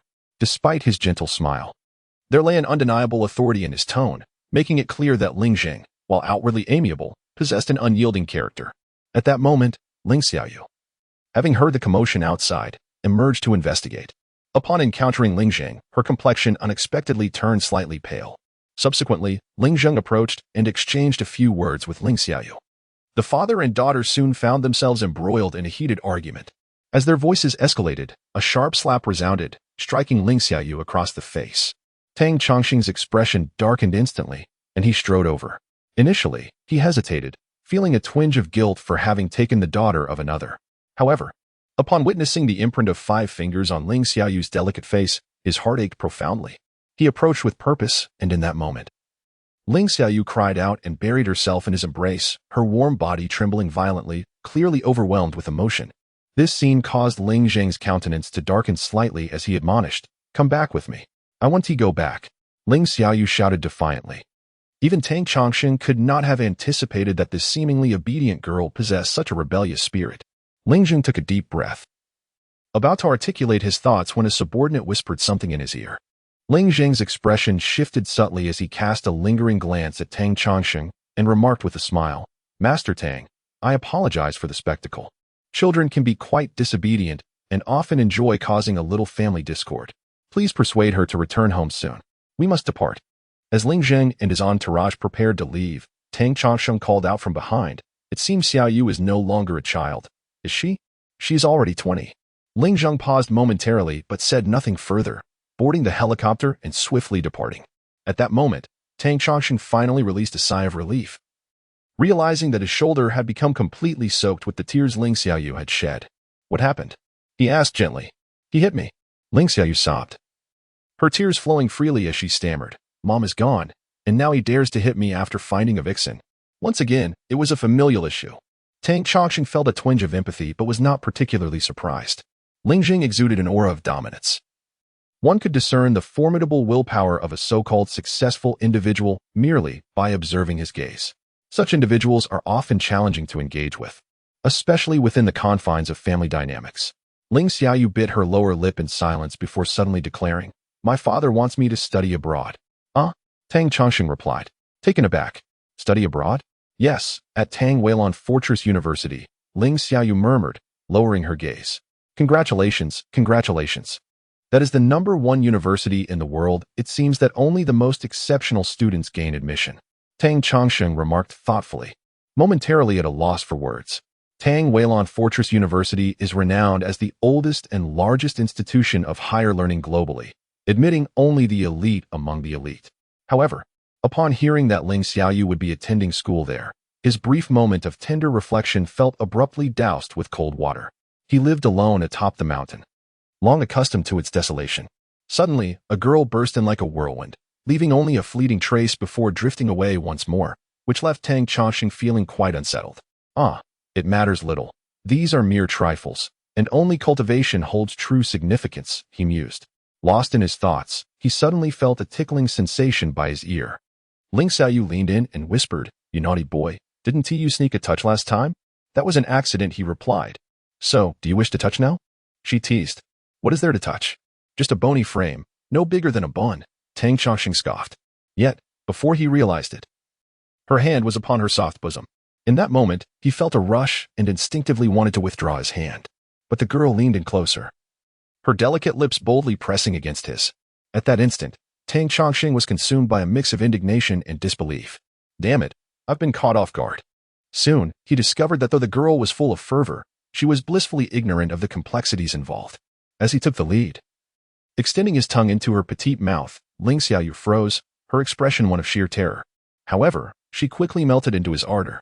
"My father treats me poorly. Especially after my mother passed away, he married another woman. He never cares for me, always wrapped up in work," she confided, curling up like a kitten in his embrace. After their passionate encounter, her emotions settled, and she began to share her stories with him. Tang Chongsheng listened quietly, offering no words, occasionally stroking her silky hair. She leaned into his touch, reminiscent of a languid little feline. Even those born into prestigious families, despite strict upbringing, often found themselves introduced to worldly pleasures by the age of 15 or 16. Many experiences, shrouded in mystery before they are lived, tend to become trivial once encountered. This was a crucial aspect of aristocratic education. Tang Chongsheng had once been taken to witness such affairs. Yet now, the experience felt entirely different. The two spent the day in carefree abandon, and by the next morning, Tang Chongsheng resumed his cultivation, feeling invigorated, as if his practice had become increasingly effortless. The ancients spoke wisely. Lonely Yin does not generate, solitary Yang does not thrive, and indeed, they were not mistaken. The pressure had been immense lately, not only due to ancestral rites but also because of the haunted domain beneath Yin-Yang Mountain. It resembled a ticking time bomb or a dormant volcano ready to erupt. It was frustrating that even his master treated the matter with a mere wave of the hand, perhaps believing that as spiritual energy waned, the haunted domain had equally diminished. Once Ling Xiaoyu fell into a deep slumber, he quietly rose and sat in the tranquility of his chamber. Before him lay a radiant Yuanyang divine lamp, pulsating in synchrony with his breath and heartbeat, exuding an air of profound mystery. After a considerable time, Tang Chongsheng opened his eyes and gazed upon the lamp. A circle of light emanated from it, casting an image upon the wall, resembling a screen, revealing the silhouette of none other than Ling Xiaoyu's father, Ling Zheng.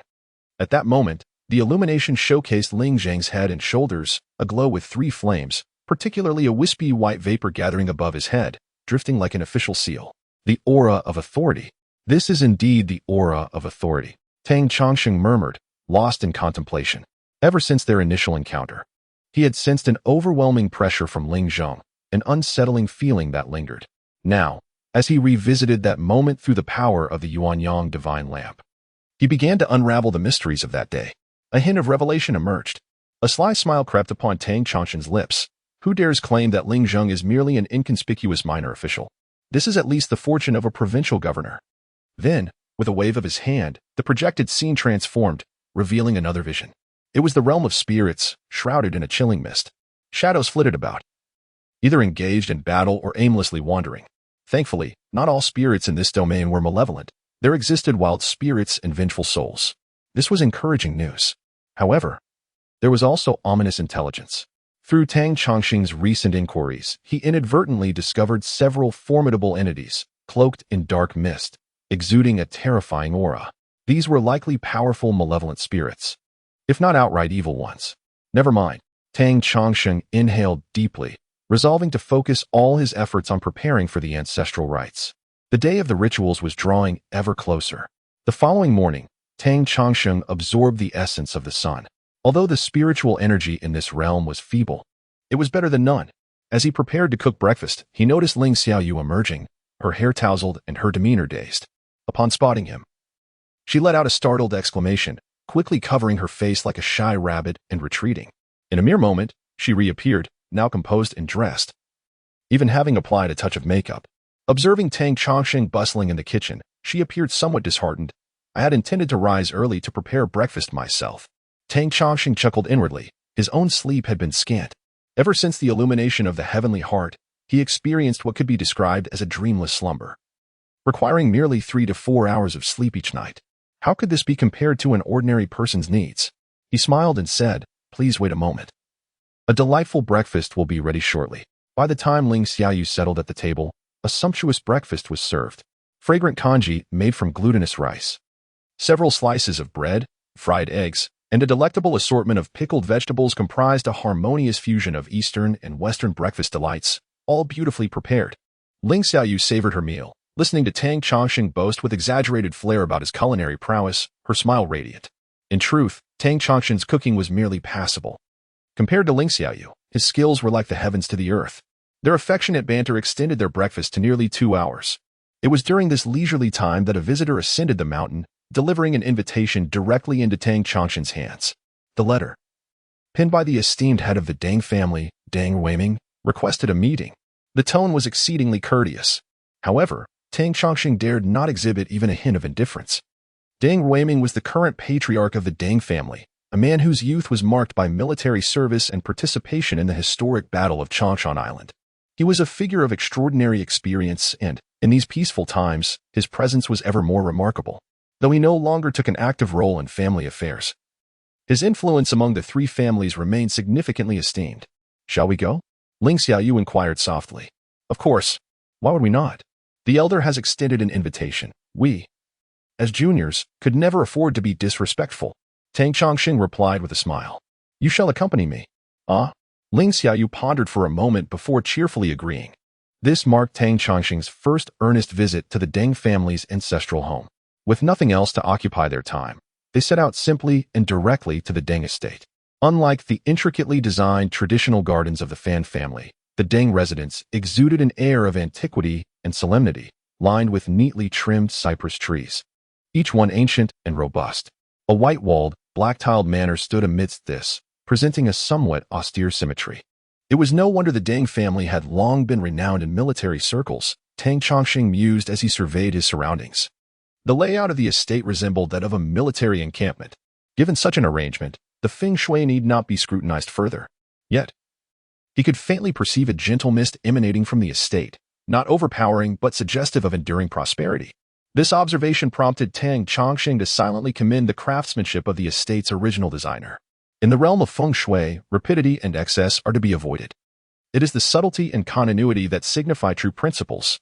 Over there is the Four-Cypress Hall, Ling Xiaoyu noted, evidently familiar with the area. Acting as a guide for Tang Chongsheng. As a member of the Qin family, She often took the opportunity to explore the Ding residence in the Fan estate during her leisure time. The families had long since branched out, and unless it was a major ancestral ceremony, the ancestral home seldom saw its owners residing within. As the two individuals walked, the esteemed Deng Xianqing, whom Tang Chongqing had encountered on several occasions, approached with a few companions, greeting them with a smile. "A distinguished guest arrives. I apologize for my lack of proper welcome. Miss Ling has also come." From behind Deng Xianqing emerged a notably handsome young man, whose gaze fell upon Ling Xiaoyu, who was nestled closely beside Tang Chongqing, and a fleeting shadow of melancholy crossed his eyes. Tang Chongqing immediately understood the situation. However, it was hardly surprising. A striking beauty like Ling Xiaoyu would undoubtedly attract admirers.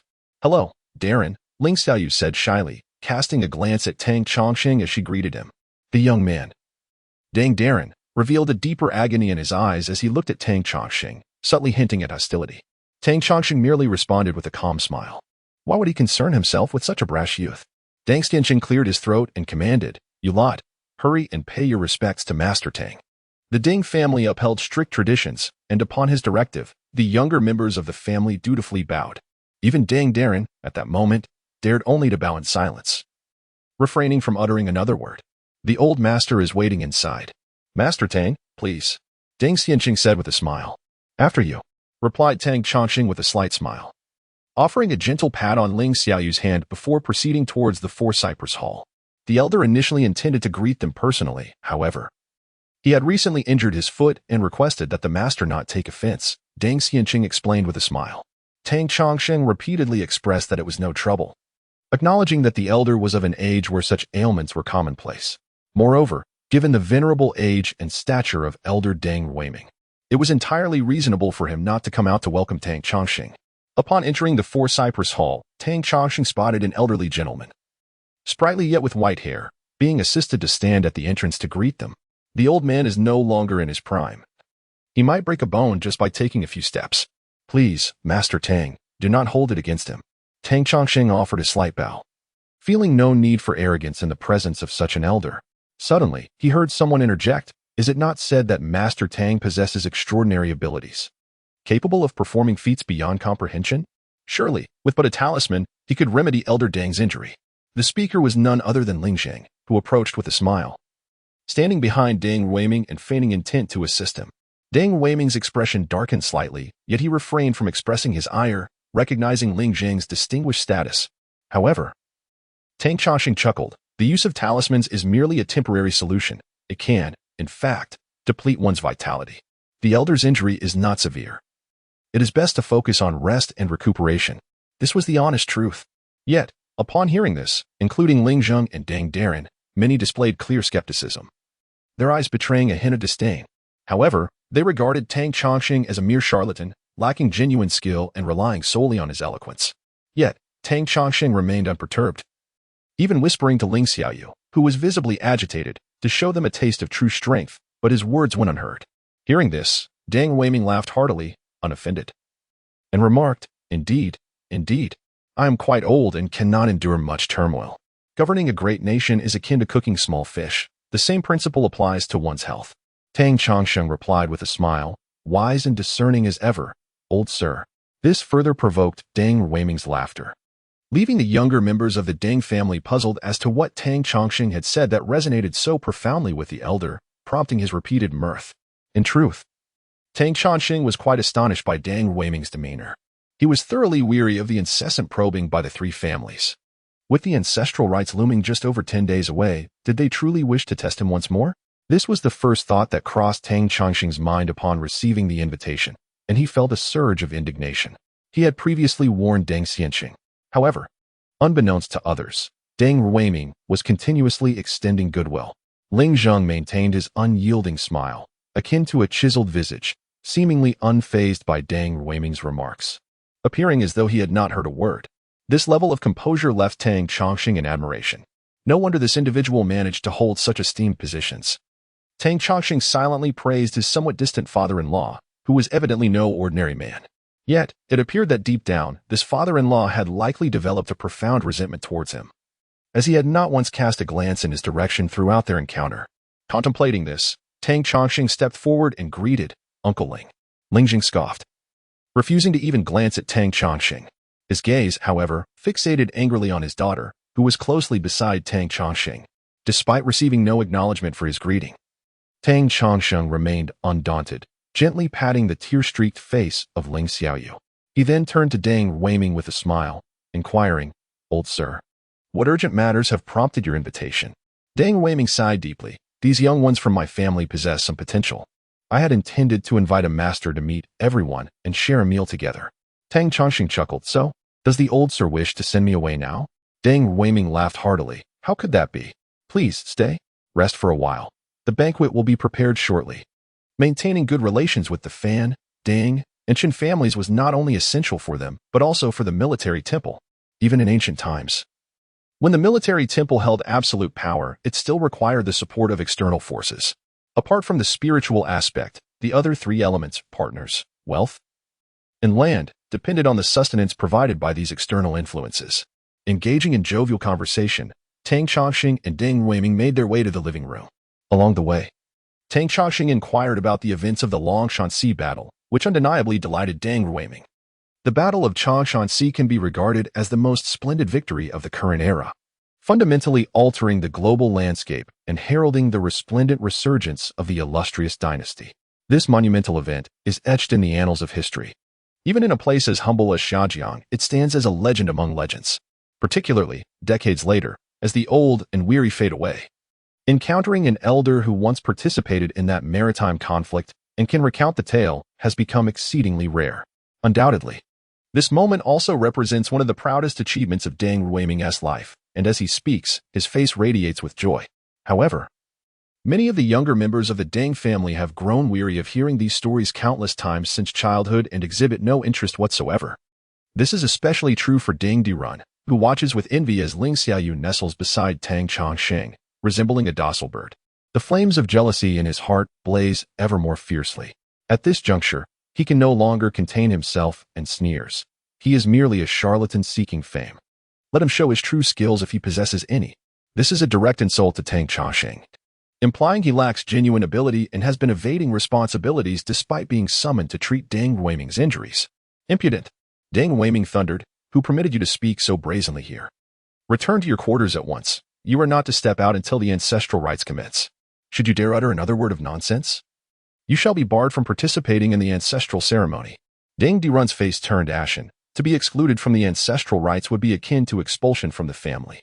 The other younger members of the Deng clan fell silent, intimidated by Deng Weiming's wrath.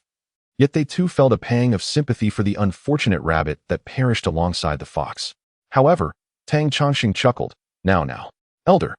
This brother Dirun claims I am merely a man of words. I wish to show him my true capabilities. Allow me to handle this matter and let him witness my prowess." Upon uttering these words, all eyes in the living room turned toward him with fury. Even Ling Xiaoyu tightened her grip, evidently feeling that Tang Chongqing was overstepping his bounds and striking while the iron was hot. It seemed as though Deng Dirun had already been dealt with, yet Tang Chongqing was not willing to relent. Deng Weiming's expression remained unchanged as he replied, "Very well." Tang Chongqing was certainly not petty or narrow-minded. At this moment, he approached Deng Dirun directly. The young man's eyes blazed with a fiery intensity as he glared at him, remaining silent. If mere glances could kill, Tang Chongqing would have perished countless times. Yet, in the face of Deng Dirun's seething glare, Tang Chongqing smiled to himself, thinking, "The more you stare at me like that, the greater your impending misfortune will be."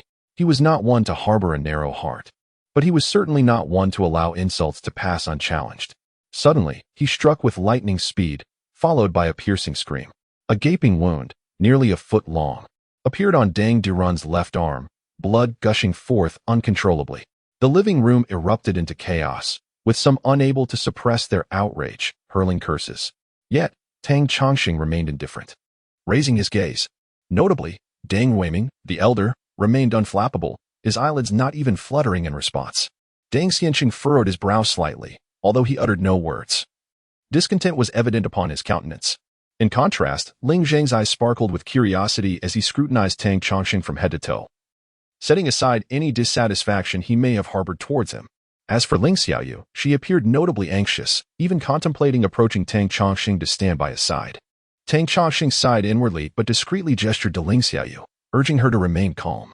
He casually picked up a glass of clear water from the table, summoned a spell, and infused the water with a moonlight purifying charm, which he then poured into the cup. A fleeting silver glow shimmered, and with a smile, Tang Chongqing poured the enchanted water over Dang Diren's wound. Miraculously, as the spell-infused water touched the injury, the bleeding ceased, and the wound began to heal astonishingly. This spectacle left all present in awe, particularly the younger generation, who were staunch advocates of science, their jaws nearly dropping in disbelief. The words "this defies science" almost escaped their lips. Even Ling Zheng stood up, his eyes reflecting incredulity. Only the elder of the Deng family remained composed. While Ling Xiaoyu's face radiated joy, Tang Chongqing chuckled lightly and addressed Dang Diren, asking, "How does it feel? Is this not true skill?" Dang Diren, utterly astonished, could only gape in silence. Tang Chongqing chose to ignore him further, bowing to Dang Weiming, and said with a smile, "Elder, you entrusted me with this matter. Since such progress has been made, I believe the confinement should be lifted." Dang Weiming let out a hearty laugh, exclaiming, "Excellent, excellent." He slapped the table and called out, "Come and thank the master." Although Dang Diren was in a daze, he had no choice but to approach and express his gratitude to Tang Chongqing before retreating. This was not solely due to fear, but also a profound sense of defeat, as if his spirit had been drained, evoking a feeling of pity. How can the youth grow without experiencing setbacks? Ling Zheng suddenly interjected with a smile, his words resonating with Dang Weiming, who observed his once promising descendants in such disarray. Naturally, there was a sense of sorrow for their misfortune and disappointment in their lack of resolve. Nonetheless, within a prominent family, both success and failure serve as essential components of education for the younger generation. Continuous success builds confidence, while measured setbacks temper pride. However, the delicate balance of this guidance requires acute insight into human nature, a task not to be undertaken lightly. Indeed, throughout history, many venerable families have adhered to such educational principles. Today, Tang Chongqing has effectively facilitated a lesson in resilience for the Deng family. Even Dang Diren would not be forsaken. Upon returning, naturally, someone would offer wise counsel. This is the essence of a prominent family, where talent flourishes, whether in scholarship or character development, far surpassing that of humble origins. As the head of a general's temple with a legacy spanning centuries, he is undoubtedly aware of this principle. The guidance of disciples, too, bears a certain resemblance to this. Now, even Ling Zheng's gaze towards Tang Chongqing was tinged with a hint of admiration. Not to mention Dang Weiming, even Deng Xianqing, after reflecting on the convoluted events, could not help but secretly marvel at Tang Chongqing's remarkable skills. At this point, he had already come to understand that Tang Chongqing was not narrow-mindedly seeking to undermine Dang Diren, who said that the practitioners of the general's temple were all unreasonably proud and unapproachable. Deng Xianqing glanced at the disciples of the Deng family, noticing that their looks towards Tang Chongqing were now filled with respect, devoid of any hatred or disdain. In the absence of hostility, the atmosphere of the ensuing banquet improved considerably. The feast lasted for an hour or two before finally dispersing. Just as Tang Chongqing was about to take his leave, he was retained by Dang Weiming. "Come with me. I wish to discuss the matters of the ancestral rites. I have participated in this ceremony twice over the past 30 years. "Very well," Tang Chongqing replied, gesturing for Ling Xiaoyu to wait for him as he entered the study with Dang Weiming. Although the general's temple had clear records regarding the ancestral rites of the three families, having a first-hand account from someone who experienced it was an opportunity he would not decline.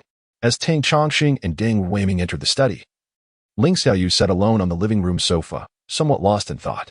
At that moment, she felt a flicker of apprehension at the prospect of Ling Zheng approaching her. Just then, someone called out, "Xiaoyu." Ling Xiaoyu turned her head and joyfully exclaimed, "Cousin, you're here too." In the Dang family study, Dang Weiming began with an unexpected remark. "Ling family girl is quite remarkable. She is a good young lady, far superior to her father." Tang Chongqing smiled and replied, "Indeed. I also find Xiaoyu quite admirable, though perhaps a tad spoiled." Dang Weiming laughed heartily. "Then be wary of your father-in-law. If he looks down on you, that might be manageable. But if he truly takes a liking to you, then you will find yourself in quite a predicament." To this, Tang Chongqing merely smiled in silence. It would be inappropriate to speak ill of elders. Nevertheless, he recognized that Dang Weiming was astute and would not misjudge those he evaluated. Although Tang Chongqing had only interacted with Ling Zheng twice, he understood that Ling Zheng was a man of profound depth, with strong manipulative tendencies. Simply put, had it not been for his connection with Ling Xiaoyu, Tang Chongqing would have preferred to avoid dealings with such a person for a lifetime. Deng Ruiming only offered a vague hint, choosing not to delve deeper. At that moment, he adopted a serious demeanor and inquired, "Do you know what the ancestral rites of the three families entail?" Tang Chongqing nodded in acknowledgement. Indeed, the ancestral worship by the three families, often regarded as a tradition, actually boasts merely a history of just over a century. In total, it has occurred no more than 5 times. This land, originally belonging to the southern barbarians, was where my ancestors ventured forth to seek their fortunes, forging a legacy through arduous toil. In those days, the area was rife with sorcerers, and various supernatural occurrences abounded. Deng Ruiming's eyes glimmered with nostalgia. As descendants of the Hui, we often found ourselves at a disadvantage in our conflicts with the indigenous southern barbarians. Eventually, I secured the imperial court's approval to establish a city god temple in the region. With the divine power of the city god, we sought to pacify the area, which later led to the construction of the general's temple. Those were days marked by bloody turmoil spanning 1 to 2 centuries. As the adept practitioners from the general's temple clashed fiercely with sorcerers from the southern barbarians and beyond, demolishing mountains and temples to eradicate illicit worship. It was only through these struggles that the current status of the Hui in the Lower Jiang region was solidified, although Lower Jiang remains geographically isolated from the central lands. Apart from the differing imperial edicts, it bears no significant difference from the mainland. These matters seem somewhat distant. Nonetheless, they date back at least 3 to 4 centuries. Subsequently, a great calamity befell the world, and the spiritual essence began to wane. Even the city god's domain found it increasingly challenging to endure. Indeed. Are you aware of who the city god of Jiangqing is? Yes, it is Fan Xian, the progenitor of the Fan family. Tang Chongqing nodded. Such knowledge is generally not known to the common folk. However, for a force like the General Temple, it would be quite absurd if they were unaware. Indeed, originally, after the deaths of the three families' offspring, they could find refuge and favor in the underworld of the city god. Yet, as the city god's influence diminished, it became evident that they could no longer sustain this protection. It was only then that the ancestors of the three families sought aid at the General Temple, imploring the temple's masters to employ their mystical arts for assistance. Tang Chongqing was taken aback. How could you possess such profound knowledge of these events? Could it be that you are of the current generation of the three families? As the inheritor of the General Temple, Tang Chongqing was well aware of these intricacies. Initially, the relationship between the General Temple and the three families was rather strained, with notable friction and conflict. At that time, the three families' disciples enjoyed the protection of the city god's domain and looked down upon the General Temple. It was not until the city god's influence waned, and they could no longer rely on the virtue of the underworld to safeguard their ancestors, that the three families fully capitulated to the General Temple. However, by that time, the General Temple was also on a downward trajectory. Fortunately, there remained a few adept practitioners who had achieved mastery before the Great Calamity, maintaining the temple's facade, and their circumstances were considerably better than those of the city god's domain. Ultimately, they accepted the allegiance of the three families, leading to the ancestral rites. Indeed, you should realize that my purpose in discussing this matter with you today is because I am the current steward of the three families. Yet, do not be alarmed. I still intend to address you as the leader. In the past, I was also one of the unremarkable disciples sent to the General Temple. Regrettably, I did not achieve any notable accomplishments and was eventually sent down the mountain. I see. The friction between the three families and the General Temple is indeed an old story. In truth, after the ancestral rites, their relationship grew ever closer. A significant number of disciples from the three families have joined the General Temple. However, not every individual possesses the talent or the dedication for cultivation. For instance, like Tang Chongqing, there were as many as 7 or 8 children sent to the mountain. Yet now only he remains to uphold the temple's legacy. It is not uncommon for those like Deng Ruiming, who were sent to the mountain, to ultimately not persevere.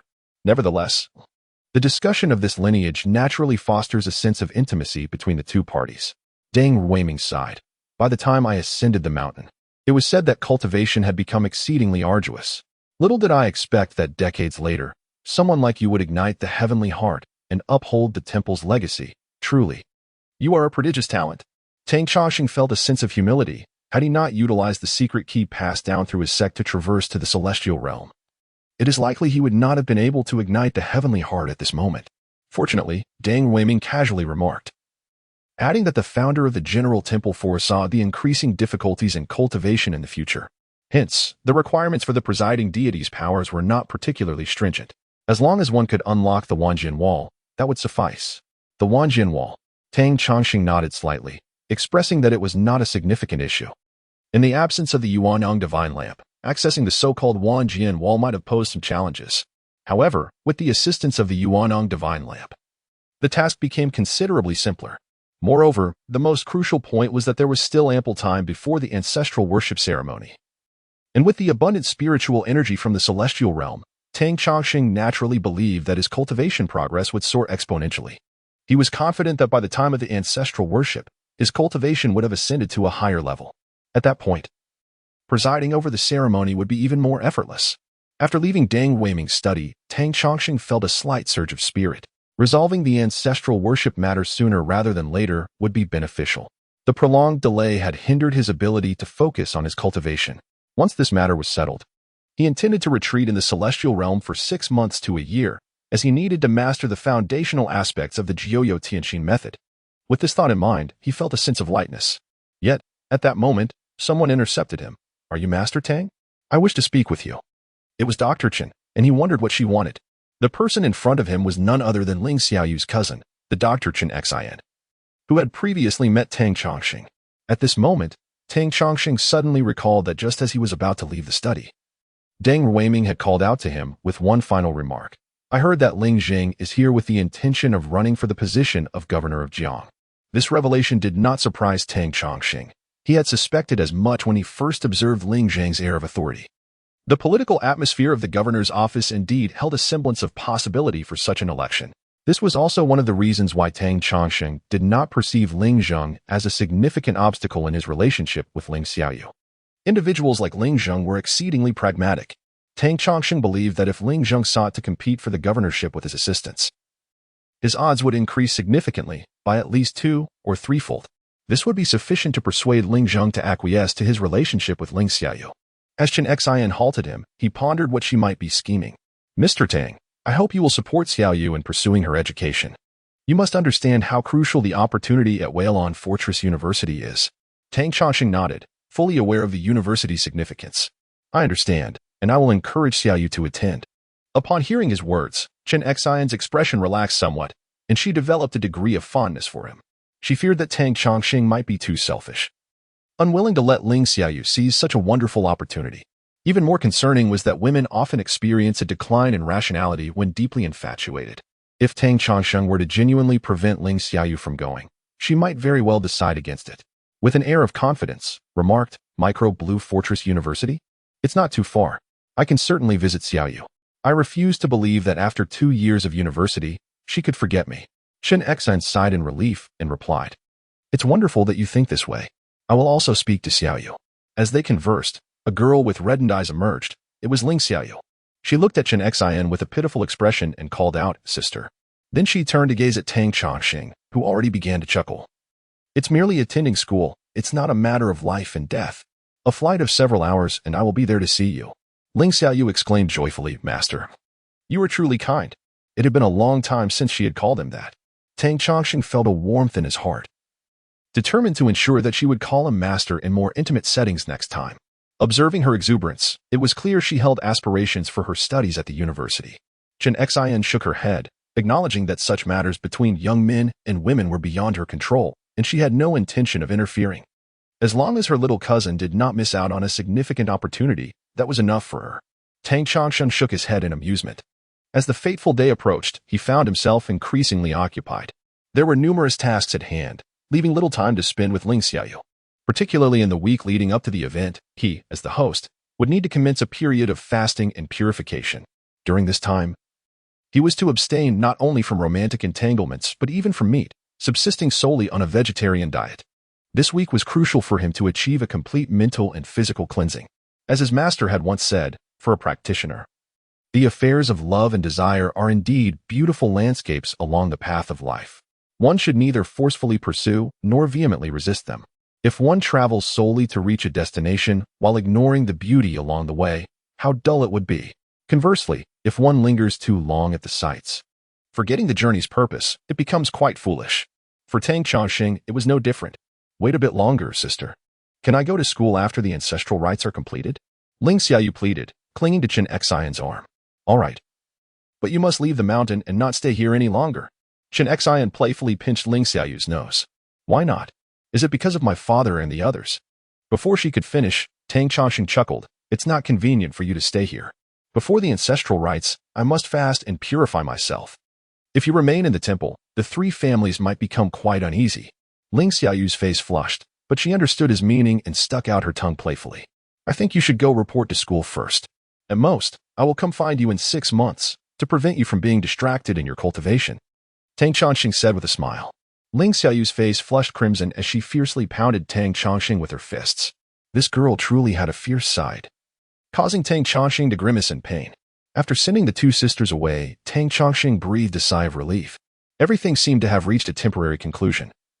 The curtain drawn, awaiting the ancestral rites. Just as he was about to turn back, he was unexpectedly stopped by none other than Ling Zheng. Thank you, Master Tang, for your magnanimity in sparing my daughter. Ling Zheng began, but Tang Chongqing sensed something amiss, a pang of discomfort gripping his jaw. Ignoring him, Ling Zheng continued. Master Tang has a bright future ahead and likely looks down upon my daughter's humble stature. Tang Chongqing cleared his throat, forcing a smile as he replied. I'm afraid I don't quite understand what you mean. Perhaps we could discuss this another time, as I'm pressed for time? Ling Zheng maintained his smile, though a flicker of something ominous glinted in his eyes. He said, I am merely advising Master Tang to refrain from pursuing my daughter in the future. Although I belong to the Ling family, I am but a distant branch with little wealth or influence. I would hate for you to miscalculate your intentions. Tang Chongqing chuckled lightly, shaking his finger dismissively. I possess both wealth and influence. Should you encounter any difficulties, Mr. Ling? You are welcome to seek me out at the General Temple. With that, he disregarded Ling Zheng entirely and boarded the helicopter, swiftly ascending into the sky. Tang Chongqing shook his head with a soft sigh, pondering how his seemingly unwelcome father-in-law harbored such prejudices against him. Did he perceive the master of the General Temple as merely a charlatan or an opportunist seeking to exploit wealthy young ladies? It appeared that Mr. Ling had a rather tenuous relationship with the San family, completely oblivious to the true nature of his connections, and even more so to the genuine power held by the General Temple. It was no surprise, considering that old man Deng Weiming held little regard for Ling Zheng. Such individuals, characterized by their deep cunning, ruthless methods, and heartlessness etched upon their faces, were unlikely to endear themselves to any authority. The archetype of a domineering CEO seemed more suited to heroines in romance novels. From the day Tang Chongqing returned to Yin-Yang Mountain, he sealed the General Temple, preparing for his final stages of cultivation. The Fan, Deng, and Shun families demonstrated remarkable understanding, effectively isolating Yin-Yang Mountain from any disturbances, ensuring that no one would intrude upon Tang Chongqing's solitude. Yet, at that moment, Tang Chongqing was no longer of this world. On Fuyang Mountain, the melodious chirping of birds heralded a rare day of clear skies. Two hunters ascended the mountain together, one of them chuckling, we're almost at that cave. We can rest for a bit and have something to eat before the evening hot. The younger hunter eagerly nodded, his tall frame belied by his youthful face, adorned with a sparse stubble barely indicating the onset of manhood. In contrast, the middle-aged hunter appeared to be in his 40s, his face etched with the lines of hardship, aging him by at least a decade beyond his years.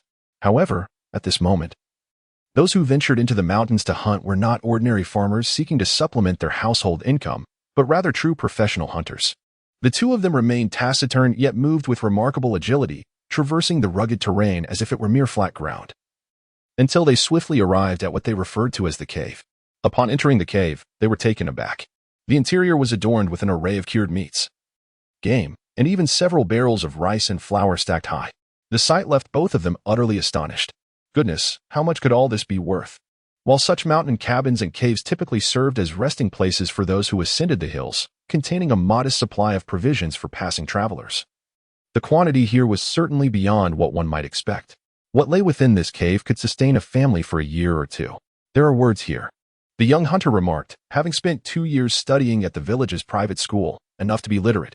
He quickly recognized the inscription, for a few meals, repay 100-fold. They exchanged glances, both comprehending the implication, and instinctively began to survey their surroundings. This was the remote heart of Fuyang Mountain, where human presence was scarce, and only the trails blazed by hunters could be found, devoid of any major thoroughfares. These grains weigh no less than 1,000 pounds. Yet how did they come to be transported into the mountains? Could it be the benevolence of the mountain deity? The middle-aged hunter pondered with uncertainty. Such bizarre occurrences could only be attributed to divine intervention. The young man, however, possessed a greater sense of discernment, the mountain deity. Perhaps it was merely a passing immortal who rested here for a day. Upon this realization, the middle-aged hunter awakened to the truth. While the mountain deity was not known for kindness, such generosity was unlikely. Consequently, he quickly amended his words. Yes, indeed, it must have been a benevolent immortal passing through. Next time we ascend the mountain, I shall bring offerings to pay my respects. Deeply grateful, he reflected on his life as a hunter, which, while more prosperous than that of the average farmer, was fraught with peril. Often, in pursuit of a wounded prey, he would traverse the mountains for days on end. The threat of injury was ever present, and the risk of death was not uncommon. The provisions of grains and meats were sufficient for a family of 5 to enjoy a life of comfort for a year or two, akin to that of a wealthy landowner. In that moment, his gratitude towards this immortal was palpable. Unbeknownst to them, the events unfolding were orchestrated by Tang Chongqing. Since his last encounter with the ghostly emissary, he had realized that this region was fraught with danger, unfit for cultivation of his spiritual practice. After all, on Fuyang Mountain, there existed not only the mountain deity, but also various spectral guardians patrolling the terrain. Thus, Tang Chongqing had long since resolved to abandon this place. Having resided in a cave for several days and consumed a considerable amount of the local cured meats, he felt compelled to make amends. Nevertheless, such offerings were but a trifling matter to the local deity. At this moment, Tang Chongqing found himself atop a desolate mountain, having erected a humble thatched dwelling for himself. This barren land lay far from any village or marketplace, beyond the jurisdiction of any earthly deities. Though the mountain was not expansive and boasted poor feng shui, it was certainly devoid of any auspicious formations or divine occupancy. For Tang Chongqing, distancing himself from the path of the divine was a significant improvement. In truth, if he were a more assertive practitioner or backed by a prominent sect, he would not have hesitated. Upon desiring a scenic mountain, a simple talisman could summon the local deity, allowing for either temporary lodging or even outright possession, with no spirit daring to refuse such a request. However, as an outsider with no support and limited cultivation, Tang Chongqing had no choice but to make do.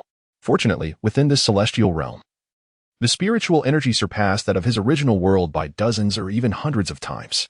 Even in this impoverished and inhospitable region, devoid of any auspicious energy, it still far exceeded the energies of Yin-Yang Mountain.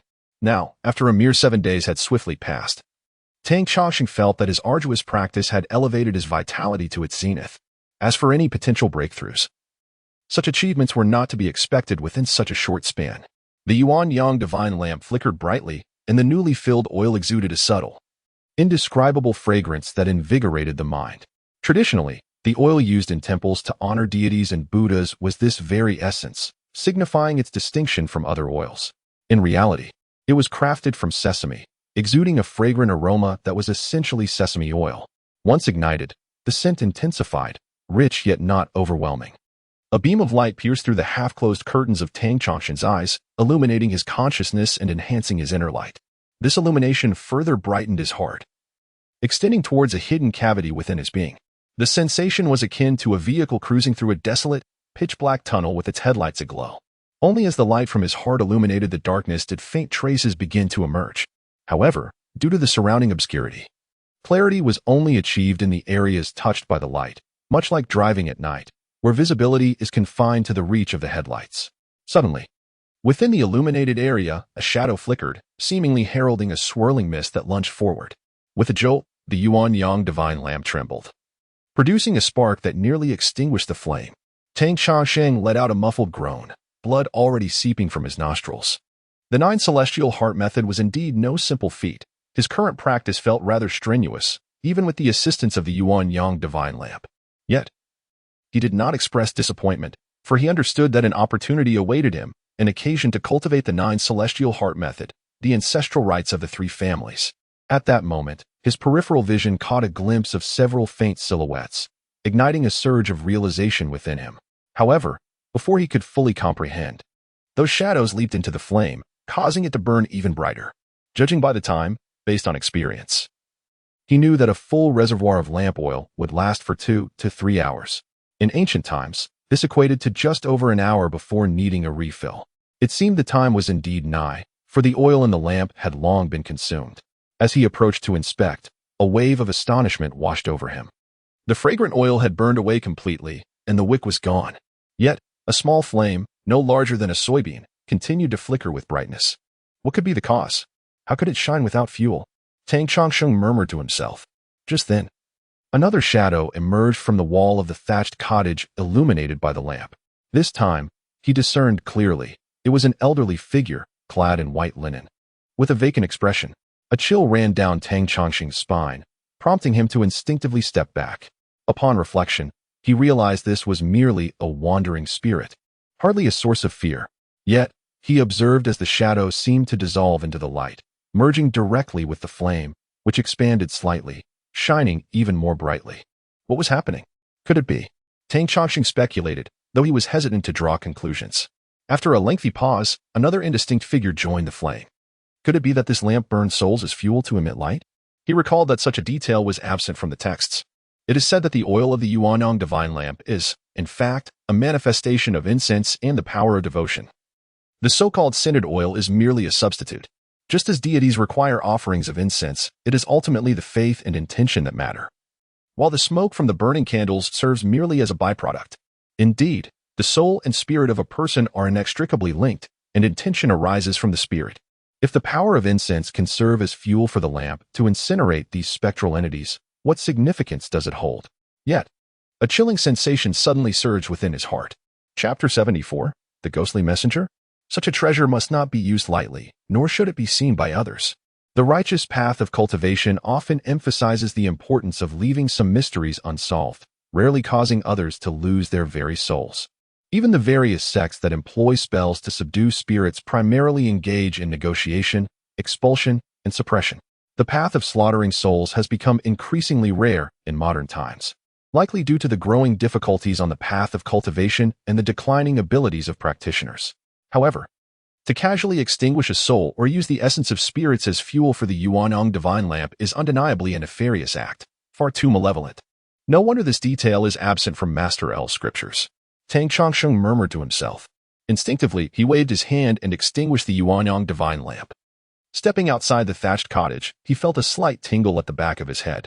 The ground was teeming with ethereal winds and white shadows. At least a dozen of them, wandering outside. Goodness! Tang Chongsheng suddenly comprehended why the ancestors repeatedly emphasized the significance of a tranquil retreat for cultivation. Fortunately, these summoned entities are merely insignificant spirits. Tang Chongsheng breathed a sigh of relief but dared not linger any longer. Who knows what formidable beings might be drawn here?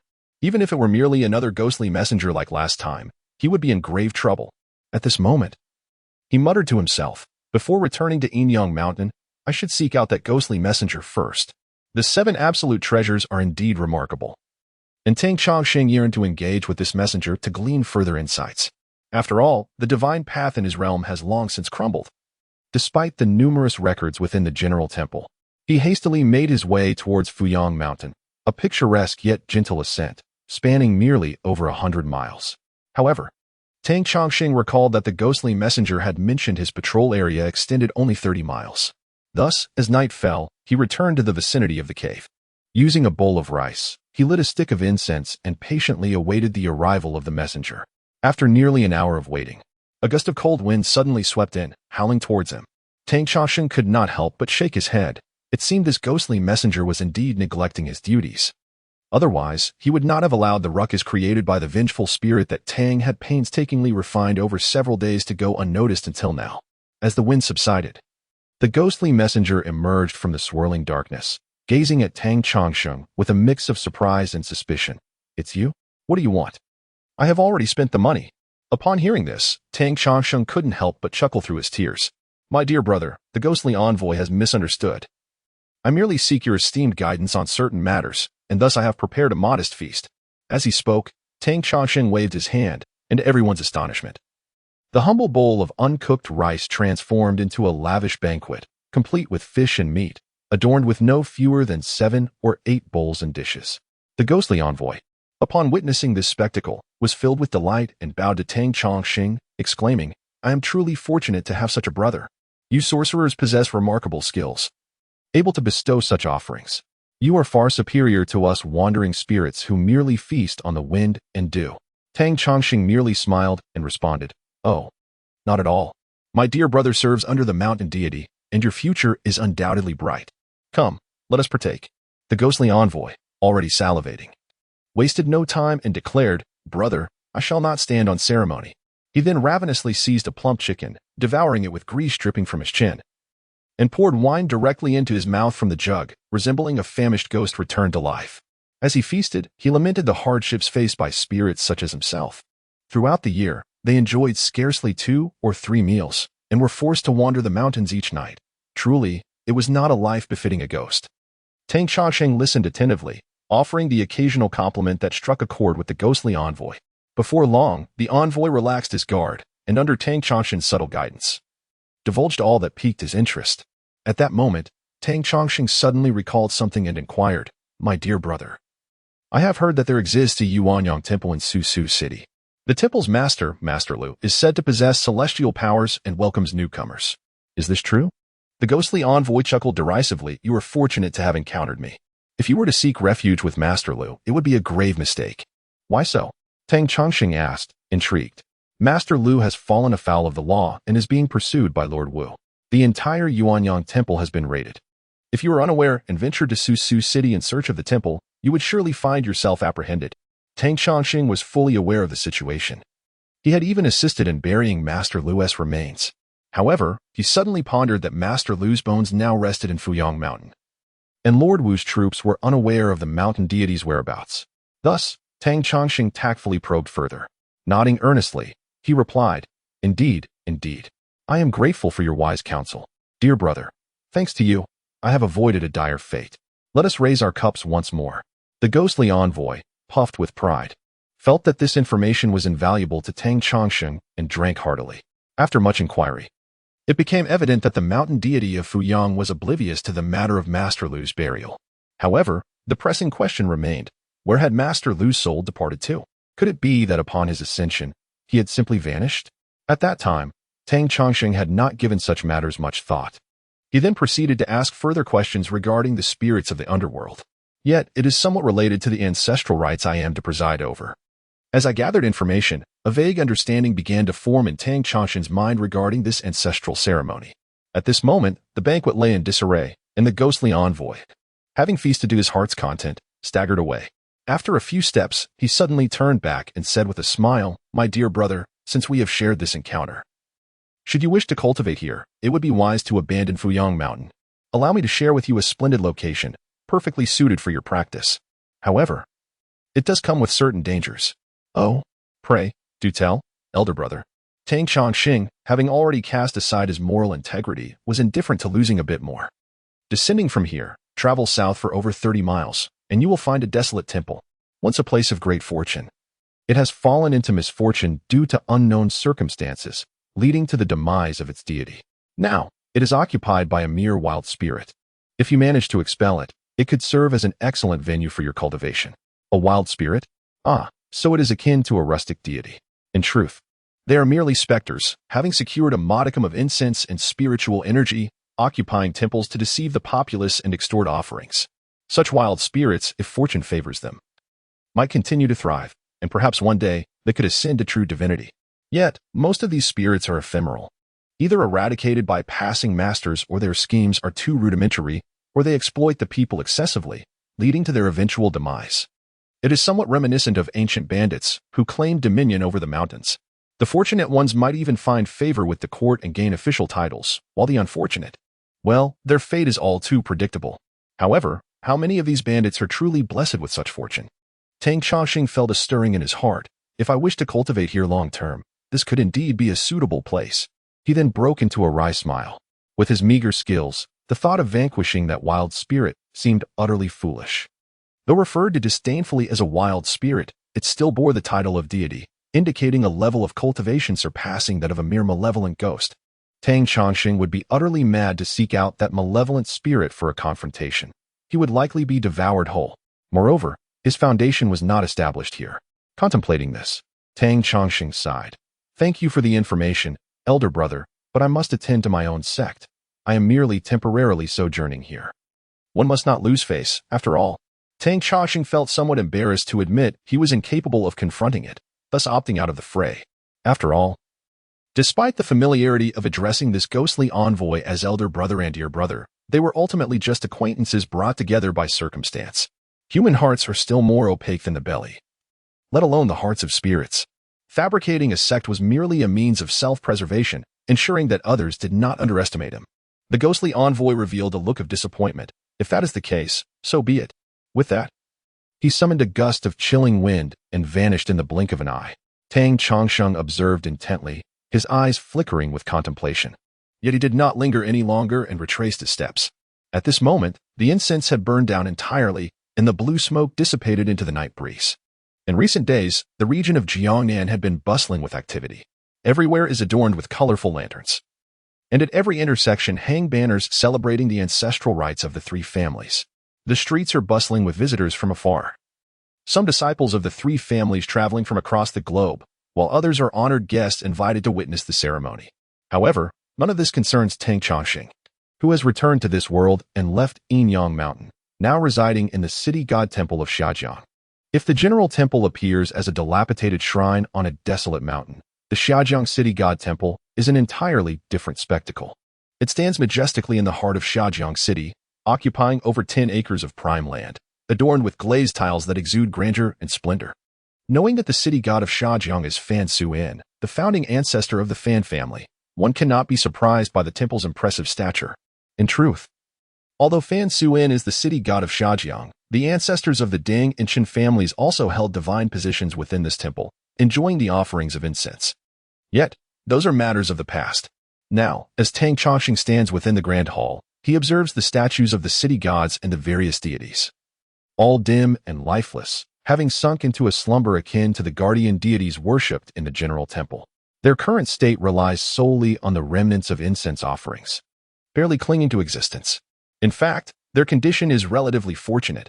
After all, they are the ancestors of the Fan, Ding, and Qin families, whose financial support has ensured a continuous flow of offerings to this day. It is said that many city god temples in the central lands have been abandoned due to their inability to manifest any miraculous occurrences. Tang Chongsheng cannot help but shake his head and sigh, feeling grateful that this world is indeed unsuitable for practitioners of cultivation. Even the divine path is struggling to survive. Fortunately, he considers himself lucky to have finally found a way out. At this moment, his curiosity about the great calamity of heaven and earth intensifies. With utmost respect, he offers incense to the statues, and he notices a hint of sorrow in Deng Weiming's gaze. Then, Deng Weiming smiles and says, "Master, the wall of 10,000 immortals is just behind. Please follow me." Nodding in acknowledgement, Tang Chongsheng follows Deng Weiming into a grand hall at the back, where he sees the walls lined densely with memorial tablets adorned with incense and candles. As they enter, a gentle breeze stirs, causing a slight tremor. This is where the memorial tablets of our ancestors are enshrined, and ahead lies the wall of 10,000 immortals. In truth, even without Deng Weiming's prompt, Tang Chongsheng had already noticed the immense mural. If he couldn't see it, it would be tantamount to blindness. On the innermost wall, a magnificent mural is carved and painted, appearing ever fresh. It depicts a celestial mountain rising above a treacherous sea, with countless pavilions and courtyards nestled among blooming trees and flowing waters. White clouds swirl, and celestial cranes soar gracefully. A bright moon emerges from the sea, shimmering across thousands of miles, illuminating the vast ocean and the divine mountain above. It truly is a splendid celestial realm. Tang Chongsheng merely cast a glance and felt as though his very essence was being drawn into the magnificent wall of 10,000 immortals. Fortunately, he was prepared. He immediately held his breath and centered his mind, embracing the unity of his being. He managed to suppress this overwhelming force, yet even so, his heart continued to race uncontrollably. Indeed, the wall of 10,000 immortals was a portal to the spiritual realm, he mused internally. Although the military shrine spoke vaguely of this wondrous wall, Tang Chongsheng had gathered ample information over the past few days and had inquired with the spectral emissary. At this moment, he had a rather clear understanding of the wall of 10,000 immortals. As he gazed upon it, he could not help but murmur to himself, "Truly, the founder of our sect was remarkable, having opened a separate spiritual realm." His thoughts surged, and he contemplated the immense divine powers required to establish such a realm. In truth, the ghostly battalion he commanded could also be considered a spiritual realm, albeit a minuscule one. "Miss, you cannot enter. This is a forbidden area." A commotion from outside interrupted his reverie, as someone attempted to breach the sanctity of the rear hall. The guards outside appeared unable to contain the situation, the voices drawing nearer. Soon, a blonde woman clad in a trench coat burst in with great fervor, her neck adorned with a substantial camera. Upon entering, she began snapping photographs with abandon. Deng Weiming was instantly incensed, striking his cane and exclaiming, "Where is everyone? Have they all vanished?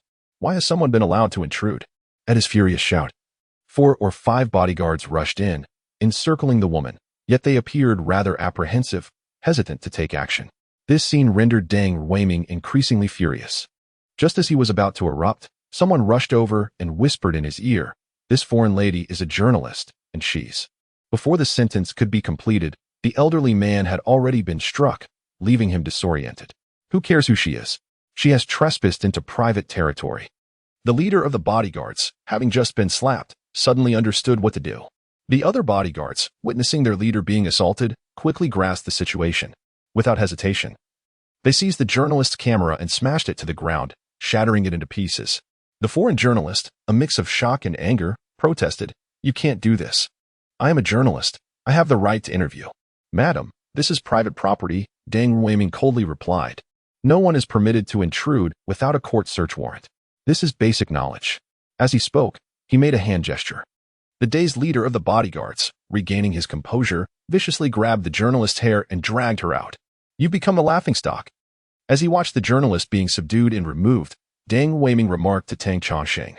Tang Chongqing shrugged, "You should consider replacing these bodyguards." Deng Weiming refrained from elaborating, for these individuals were merely long-term guards of the city god temple, not his personal bodyguards.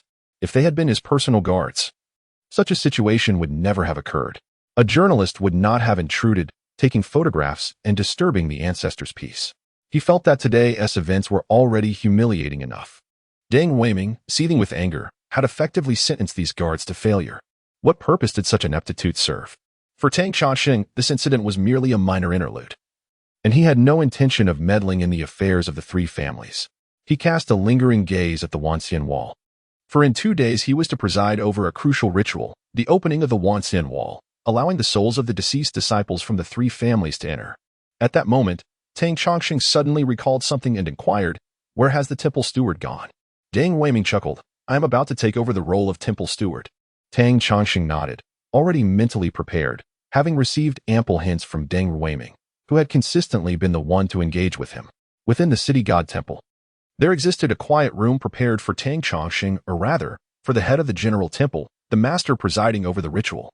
In the past few days, Tang Chongqing will remain here until the conclusion of the ancestral rites. The general temple is assuredly safe, as the 3 families have arranged ample personnel to guard it. Indeed, at this moment, anyone daring to stir up trouble in the lower river would become an enemy of the 3 families. The ancestral rites of the 3 families are about to commence. How about it, Daxiang? Shall I assist you in seeking vengeance this time? Within a hotel in the lower river, a woman clad in a professional suit, resembling a corporate employee, converses with the now unrecognizable Daxiang, a frail and ailing old man. At this moment, one could hardly say that Tang Chongqing had ever faced Daxiang directly. Even if he had seen him, he would undoubtedly fail to recognize this feeble, elderly figure as Daxiang. After a violent fit of coughing and wheezing, Daxiang managed to utter, "If you wish to perish, you may certainly try. The entire lower river is under strict martial law, and even the military police have been deployed. Do you really think a mere touch of sorcery could contend against firearms?" The woman smiled alluringly. "Rest assured, I am not so foolish. I merely speak in jest. Do you truly believe I am willing to assist you in everything?" Daxiang rolled his eyes, lacking both the interest and strength to respond. However, the charming woman, evidently a chatterbox, continued, "Since we are not engaging in conflict, what purpose do you have for coming to the lower river at this time?" "To observe. I am curious to see how far this sect leader has advanced in the cultivation of the 9 celestial heart method, and how he dares to preside over the ancestral rites. By the way, you often mention the 9 celestial heart method. Is it truly formidable?" "Formidable?" Daxiang scoffed, a hint of derision in his voice. "The general temple is home to ancestors who have ascended." Ascended? Such a distant and mythical term left the charming woman momentarily dumbfounded. "Indeed, it is the 9 celestial heart method that is being cultivated," Daxiang coldly remarked. "Moreover, it is crucial to note that those proficient in the 9 celestial heart method will undoubtedly master various forms of witchcraft, curses, and other mystical arts." "Is it truly a form of dark sorcery?" the alluring woman exclaimed. Witchcraft, curses, and other such practices are indeed the darkest of sorceries. The notion that a practitioner of the Nine Celestial Heart method could wield these dark arts suggests an exceptionally arcane form of Taoism. Naivety. Daxiang replied with a chilling smile. The mysteries of high-level Taoism are beyond your comprehension. The principle that mastery of one method leads to mastery of all is a truth you cannot fathom. Yet the charming woman retorted disdainfully, you should awaken to reality. What era are we in? High-level Taoism is but a relic of the past. In this day and age, being able to cultivate even a rudimentary exorcism technique is quite impressive. Daxiang fell silent, rendered speechless. In this world, the vital energy has waned, and the path of cultivation has become exceedingly arduous. High-level Taoism had not been heard of in many years. On the day of the ancestral rites, the lower river turned gloomy, with light rain falling. In the square outside the city god temple, the descendants of the three families conducted their rituals with due reverence. Tang Chongqing sat solemnly within the main hall, for he was not one of the three families. These ancestral rites belong to the three families and do not require his presiding presence. His role is merely to oversee the latter part of the ceremony. At this moment, a diminutive bronze oil lamp flickers before him, its light no larger than a mung bean, offering no hint of the extraordinary. Only Tang Chongqing himself realizes that he has ignited the essence of heaven's heart, illuminating the surroundings. As the descendants of the three families conduct their ancestral homage, tendrils of white vapor begin to rise, coalescing into clouds formed by thousands of souls, drifting into the rear hall. Furthermore, from distant corners, more white vapor surges forth, interconnected through the bonds of blood, enriching the atmosphere. With this ethereal assistance, the task of unlocking the wall of 10,000 immortals becomes significantly more attainable. The ingenuity of the ancestors is indeed remarkable, for they understood that as time progresses, cultivation becomes increasingly arduous. Contemplating this, he turns inward, allowing the essence of heaven's heart to return to his being. The ancestral rites, though lengthy and tedious, are not without purpose. Rituals are the very core of Central Plain civilization, and ancestral veneration stands as one of its most pivotal elements. This practice employs a near-religious ceremonial gravity, serving as a psychological suggestion that intertwines familial bloodlines and instills a sense of sacred honor towards ancestors, perpetuated through generations via such rites.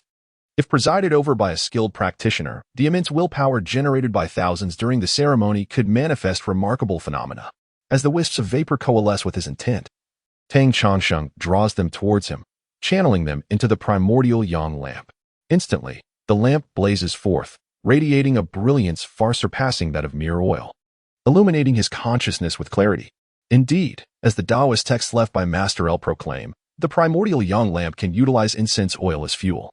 While incense oil is merely a rudimentary substitute, the true essence of this ritual is the willpower generated, manifesting as the very light of the lamp. A subtle smile graces Tang Chongqing's lips as the illumination pierces his consciousness, revealing the vision conjured by Tang Xingzuan.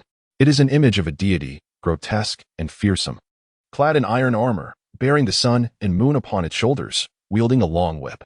Then, as Tang Chongqing gazes outward, his eyes suddenly widen. Deep within his pupils, a pinpoint of light expands, clearly revealing the visage of the divine general. Following this, the image leaps from the depths of his gaze into the primordial yang lamp, projecting its light beyond, akin to a projection cast upon the clouds outside the grand hall.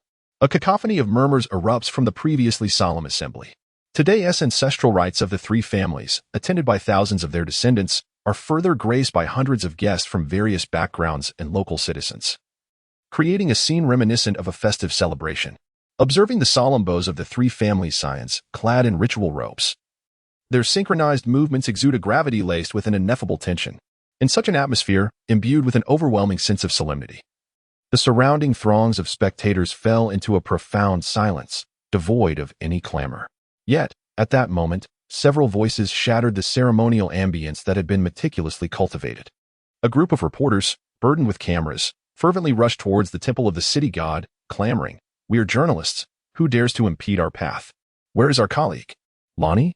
She entered the temple to cover the event, but has yet to emerge. Release our colleague. You are unlawfully detaining us."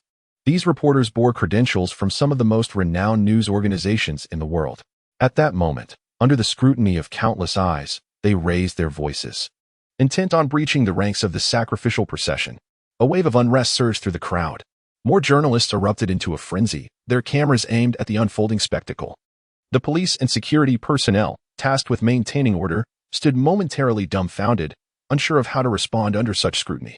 Deng Weiming's face turned ashen, and the elders from the three clans wore expressions of utmost distress. This commotion was an utter disgrace, overshadowing any subsequent troubles that might arise. Just as it seemed the reporters would collide with the ancestral rites, Ling Zheng, clad in a formal black suit and observing the proceedings, revealed a cryptic smile. He patted the shoulder of a nearby individual and remarked, "It is time. Your turn to act has come." The man, whose countenance was typically stern, now displayed a flicker of excitement. He retrieved a walkie-talkie and commanded, "Take action." Instantly, several police officers received the order, their expressions hardening with a newfound intensity.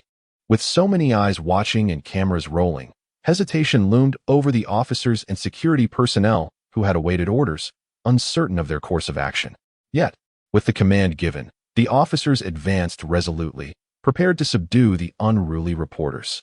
At that moment, a brilliant beam of light erupted from the temple, illuminating the clouds like a searchlight, enveloping the entire structure in a divine glow. In that radiant spectacle, the temple of the city god appeared awe-inspiring and sacred. Then, a golden-armored deity stepped forth, towering amidst the celestial expanse, radiating an imposing presence. Standing perhaps 10 feet tall, illuminated by divine light, it exuded an air of majesty. The mere sight of this figure ignited a wave of astonishment among the onlookers. What is this? Good heavens, is this holographic projection? Fool! This is clearly a divine manifestation. Do you not understand? These accursed heretics, worshipping the spirits of their ancestors. Many journalists from around the world clamored excitedly, frantically capturing the moment with their cameras, their faces alight with fervor. However, the divine general seemed to have heard something, suddenly turning his head to look over. His gaze like lightning, exuding an indescribable immense pressure that rendered them almost incapable of standing. Each of them was so frightened that they nearly lost control of their bodily functions. Conversely, the more numerous common folk of Xiajiang erupted in cheers. The divine spirit has manifested. The divine spirit has manifested. Among the crowd, the Grand Minister and the enchanting woman could not help but widen their mouths, almost exclaiming in disbelief. How could such a few words sound like moans? They were utterly dumbfounded, their shock far surpassing that of the ordinary people who knew nothing. How could this be possible? What era is this? The dissipating aura. The age of decline. It had been years since any large-scale miracles had been reported. Could it be that Tang Chongqing, who practiced the 9 luminaries heart method, was truly this formidable? Both of them understood that the myriad spirits beneath the city god and the temple had likely fallen into the deepest slumber, on the verge of extinction. Such a scale of manifestation could not be awakened, and even if it were, it would certainly lack the power to display such a magnificent miracle. Thus, there was only one possibility. The mastermind behind this event, Tang Chongqing, was extraordinarily powerful. This miracle was invoked by him. Impossible, at the very least. It would require the forging of a spiritual platform for the heavenly heart to shine consistently to achieve such a feat, the Grand Minister muttered to himself, feeling as though his worldview was collapsing. In fact, at that moment, the enchanting woman beside him was even more profoundly shocked than the Grand Minister. She was caught in a state of partial comprehension, lacking the Grand Minister's depth of understanding regarding cultivation. Faced with such a spectacle, she truly regarded it as a divine miracle. A deity exists 3 feet above us. The terror in her heart was unimaginable. Unaware that the divine general projected by Tang Chongqing was merely an empty shell, she felt an overwhelming tingling sensation, especially when the divine general's electrifying gaze fell upon her, causing her legs to weaken, and she instinctively knelt down.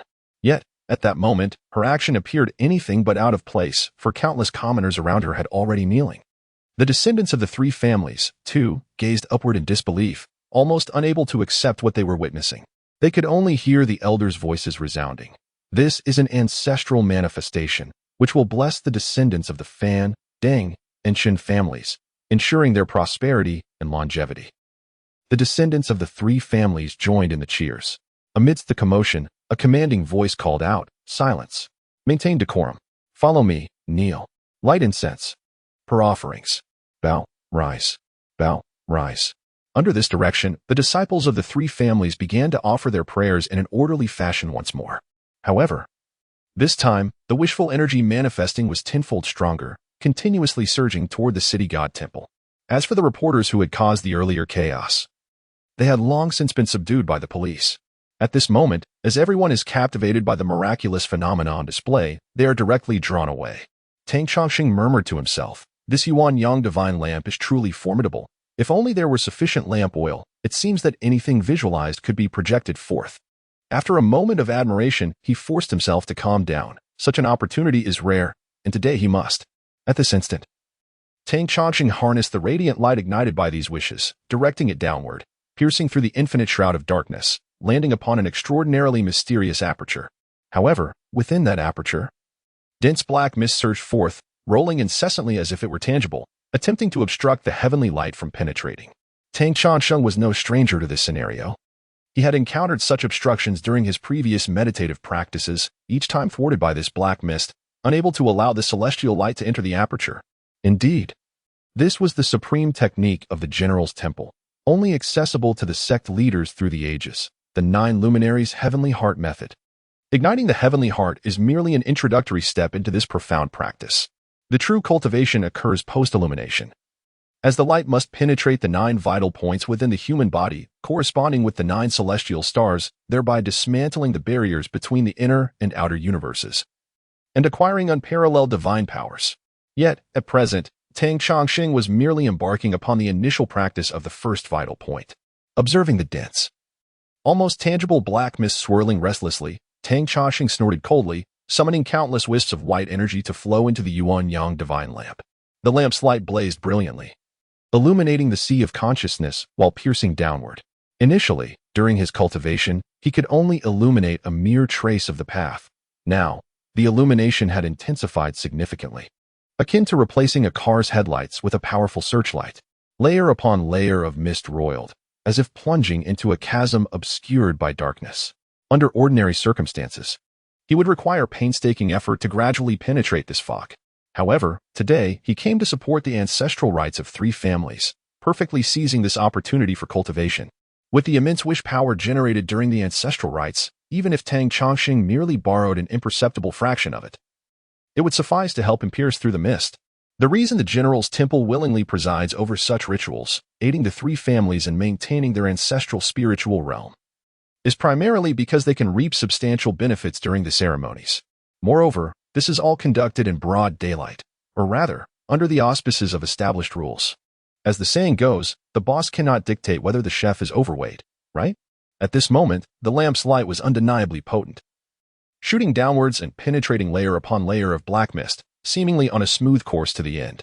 Suddenly, the black mist surged violently, and a shadow emerged. Neither fully human nor beast, its form indistinct, yet it charged toward the celestial light. Previously, during his cultivation in the desolate mountains of the celestial realm, Tang Chongqing had encountered such a creature that led to his failure. This time, he was met with a similar collision, much like dark clouds confronting the sun. The entire shadow emitted a mournful wail and was instantly vaporized. Within the depths of his being, Tang Chongqing wore a serene smile, fully aware that the murmurs echoing within him were merely the myriad of distractions, negative emotions, and the ailments of his body manifesting as dense darkness and vapor. It is the duty of the cultivator to wield the divine heart to penetrate these layers of negative energies within, allowing both body and spirit to bask in the light of enlightenment. At this moment, under the relentless radiance, the layers of darkness were gradually being obliterated.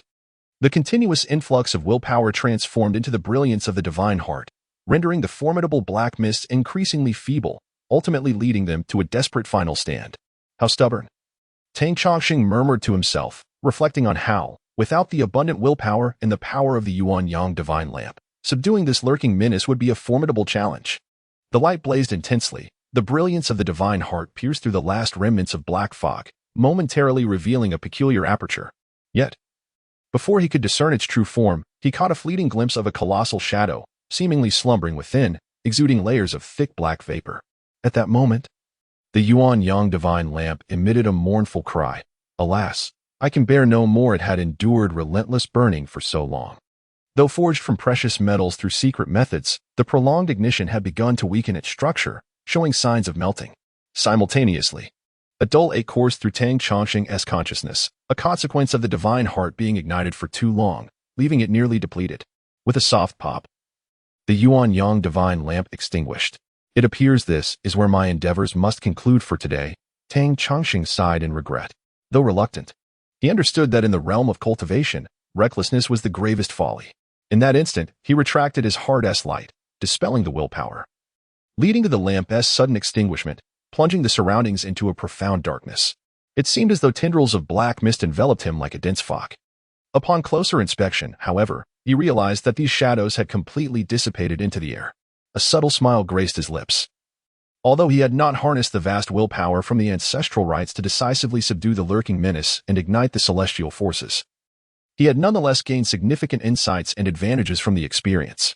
As the Yin-Yang divine lamp gradually cooled, returning to its normal state, the ancestral rites continued. With an array of lengthy ceremonies persisting for half the day, the rituals, however, were to be conducted under the cover of night. The gentle rain continued to fall unrelentingly. And as night descended, the temperature dropped abruptly, imbuing the atmosphere with a sense of melancholic chill.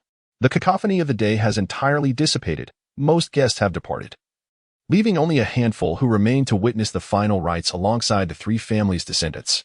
For these descendants, who have personally witnessed the miraculous events during the ancestral worship, the experience is profoundly transformative. Their hearts blaze with fervor, fueled by a deep sense of kinship, cohesion, and pride in their lineage. In the past, enduring such inexplicable rituals for an entire day alongside thousands would have elicited silent scorn from many a young soul. Yet now, each stands with pious reverence. Who knows if the ancestors' spirits are aware of any unspoken grievances? At last, the ceremony is set to commence. In the stillness of anticipation, Tang Chongqing suddenly opened his eyes. This time, a radiant beam of celestial light descended, piercing through and illuminating the Yin-Yang divine lantern. The lantern's brilliance surged forth, forming a straight beam that struck the Wanshan wall. Upon closer inspection, it revealed the luminous full moon depicted upon the wall. In an instant, the moon shone forth, casting a serene, ethereal glow that breathed life into the mural. As the waves surged and crashed, shimmering silver scales glimmered amidst the tumult. Remarkably, a vessel emerged from the distant sea, gliding gracefully towards the shore. It has arrived. The Wanshan wall truly manifests. Whispers filled the air. And in such an enigmatic atmosphere, no one dared raise their voice. Those fortunate enough to witness this spectacle were left in a state of awe and wonder. Among the three families' descendants, many possessed a solid foundation in classical literature, recalling tales of legendary murals. Yet, none could have anticipated witnessing such a vivid scene unfolding before their very eyes. Some even fantasized about stepping inside to explore. In truth, even Tang Chongqing found himself momentarily entranced. Although he understood that the Wanshan Wall served as a gateway to the spiritual realm, a domain established by their temple's ancestors, the sight before him left him utterly astonished. After a prolonged moment of reflection, he finally regained his composure and marveled at the scene. He extended a hand, and from the offering tablets, wisps of ethereal white mist began to rise and flow into the small vessel. Only when the last tendril of mist had entered did the boat gradually begin to drift away from the shore. The moonlight faded, the sound of waves receded, and the Wanshan Wall reverted to its original mural form. Silence enveloped the gathering, as all were lost in contemplation. The ancestral rites of the three families concluded in perfect harmony. Meanwhile, a gentle rain fell upon Yin-Yang Mountain. As if the region of Jiang was inherently damp and rainy, Tang Chongqing stood atop the ridge of Yin-Yang Mountain, gazing down at the swirling mist below. A heavy expression etched upon his face. It seemed that the situation had grown increasingly dire. He murmured to himself. Several months had passed since the conclusion of the ancestral rites of the three families, and the initial tumult had gradually subsided. The events that transpired during the last ancestral ceremony had indeed caused a significant stir, particularly as numerous media outlets had conducted live broadcasts. However, curiously, whether it was the live video transmission or the stored images and footage from the ceremony, they all appeared severely distorted, rendering them indistinct. This effectively curtailed the widespread dissemination of the uproar ignited by the ceremony, coupled with the considerable financial resources and connections wielded by the three families. The matter was eventually subdued. Although occasional ripples of the incident lingered, they had long since lost their potency. At the very least, in recent times, no small-time reporters had dared to sneak up to Yin-Yang Mountain. Unperturbed by the external tumult, Tang Chongqing paid no heed to the happenings outside. He had not descended the mountain even once. Instead, he frequently traversed to the celestial realm, absorbing the essence of the sun and moon for 10 days or half a month before returning to Yin-Yang Mountain, spending several days refining his energy. As a result, his cultivation advanced rapidly, resembling a meteoric rise. Yet, with the increase in his journeys to the celestial realm, Tang Chongqing noticed that the ghostly domain suppressed beneath the Dead Man's Mountain had grown increasingly restless. Just last night, a minor fog surge had occurred, intermingled with numerous wandering souls and malevolent spirits, encroaching upon the general's temple. Although these wandering souls and spirits held no significance in Tang Chongqing's eyes, the ominous implications were far from reassuring. Should the ghostly domain truly break free of its restraints and countless malevolent spirits escape, it would spell disaster. Tang Chongqing sighed softly, feeling at a loss. For even if his progress were swift, he remained powerless against this predicament, lacking any means to intervene. All he could do was hope that the ancestral masters had been formidable enough to leave behind arrangements capable of suppressing the ghostly domain below. He murmured to himself, the one source of solace being that the luminous pearl within the quiet chamber continued to shine ever more brightly, showing no signs of extinguishment as foretold in legends, which would herald the demise of the general's temple. This thought reassured Tang Chongqing considerably. He sensed that the arrangements left by the masters revolved around that very pearl. At that moment, a glint of fierce light flashed in his eyes, and he turned his gaze toward the forest, leaping like lightning, propelling himself into the thicket. His movements were agile and swift, exuding a ferocity that resembled not that of a mere human, but rather that of a fierce tiger or a sleek leopard. Suddenly, a bloodied figure stumbled forth from the woods, and Tang Chongqing, who could have easily crushed bones with his powerful grip, instinctively softened his hold slightly. Placing his hand upon the individual's shoulder, the individual was gravely injured and almost immediately collapsed. Had it not been for Tang Chongqing's support, he would likely have fallen to the ground, unable to rise. "Who are you? Why have you trespassed upon my Yin-Yang Mountain?" From this person, Tang Chongqing faintly sensed a trace of a similar aura. This man was also a practitioner. Help me," he uttered, producing a blood-stained chain adorned with a small crystal gourd. Tang Chongqing possessed a similar chain, one he had discovered in the possession of a deceased individual during his last rescue mission for Songda. He was well acquainted with the origins of this chain. It was a token of the Hulu Continent lineage, and Hulu Continent was a branch of the General Temple. Hulu Continent, General Temple, Sandow Dam, Dead Man's Mountain. These places were strictly to be avoided. Entering them would lead one directly to the gates of hell. For centuries, these four locations had been reputed as the four great perilous areas of the lower Jiang region, each steeped in numerous ominous legends and tales. "Are you from the Hulu Continent lineage?" Tang Chongqing demanded in a low voice. "I am not. The Great Xiang has been captured," the man replied before succumbing to unconsciousness. Great Xiang?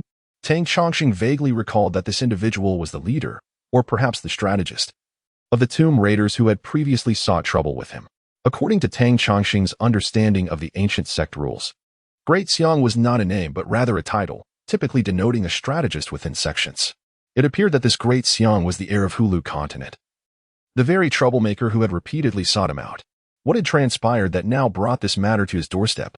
Tang Chongqing, filled with uncertainty, decided that it was prudent to first rescue this bloodied woman.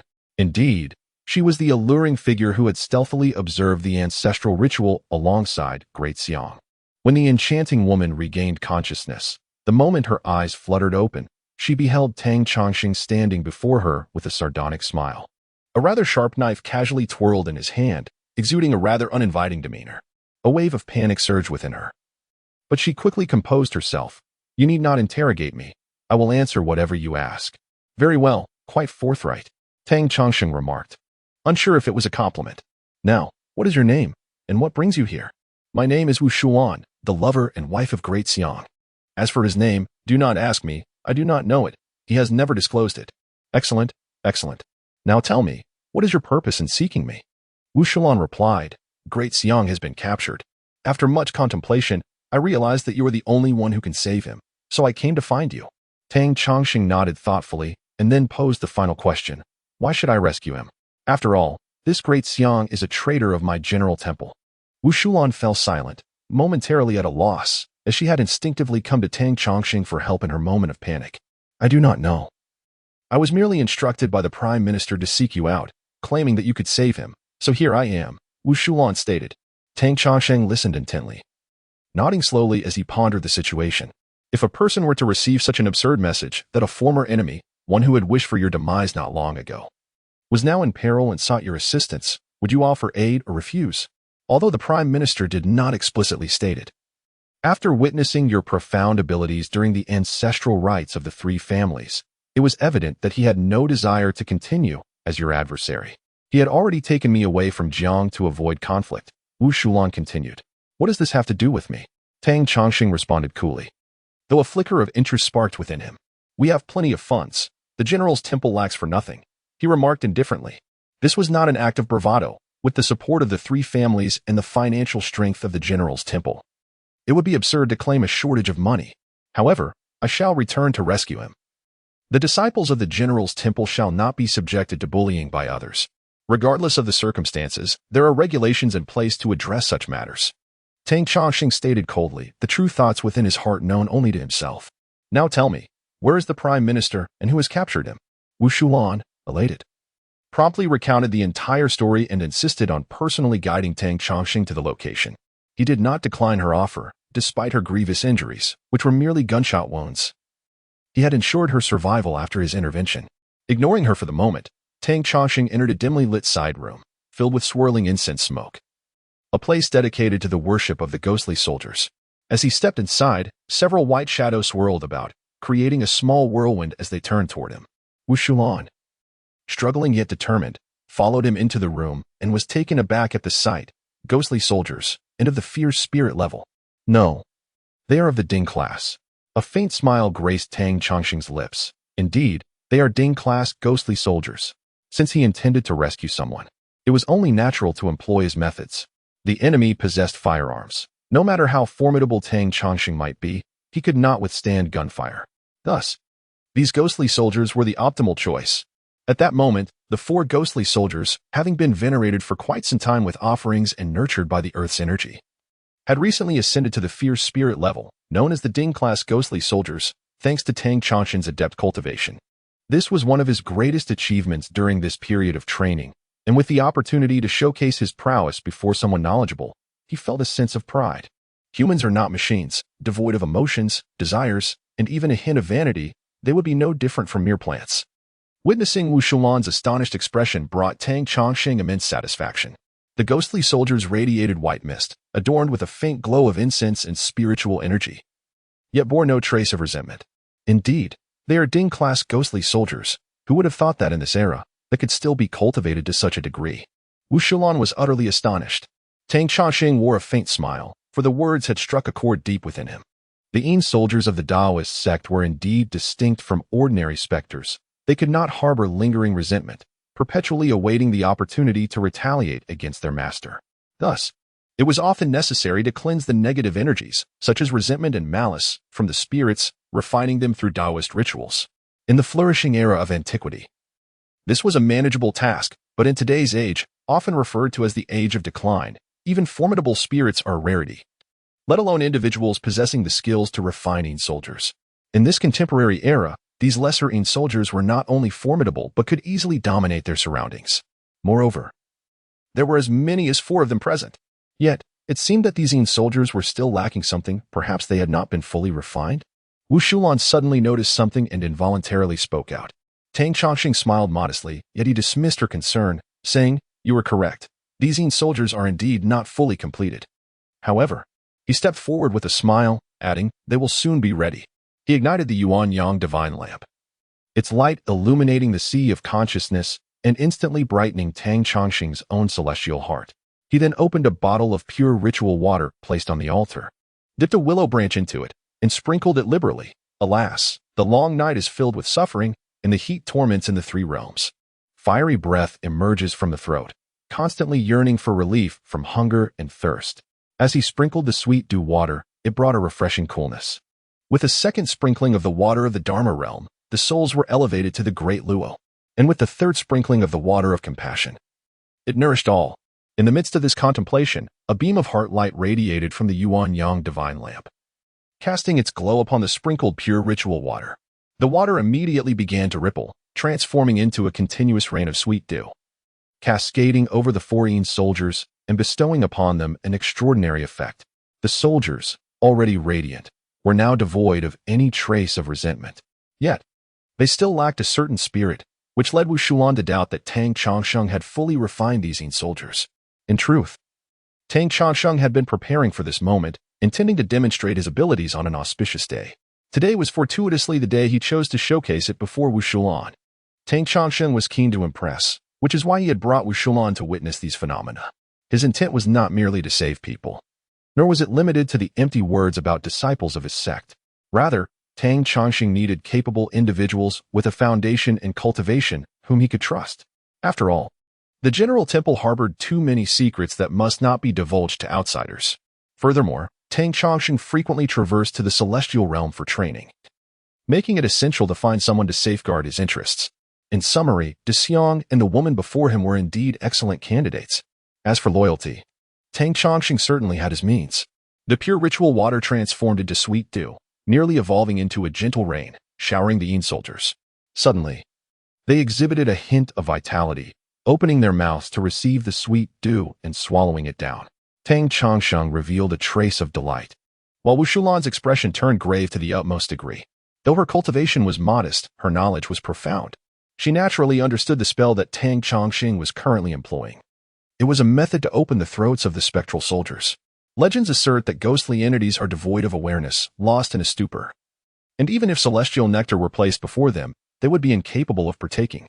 Thus, when a Taoist seeks to transcend these spirits, they must first open their throats, allowing them to partake of the sacred sustenance.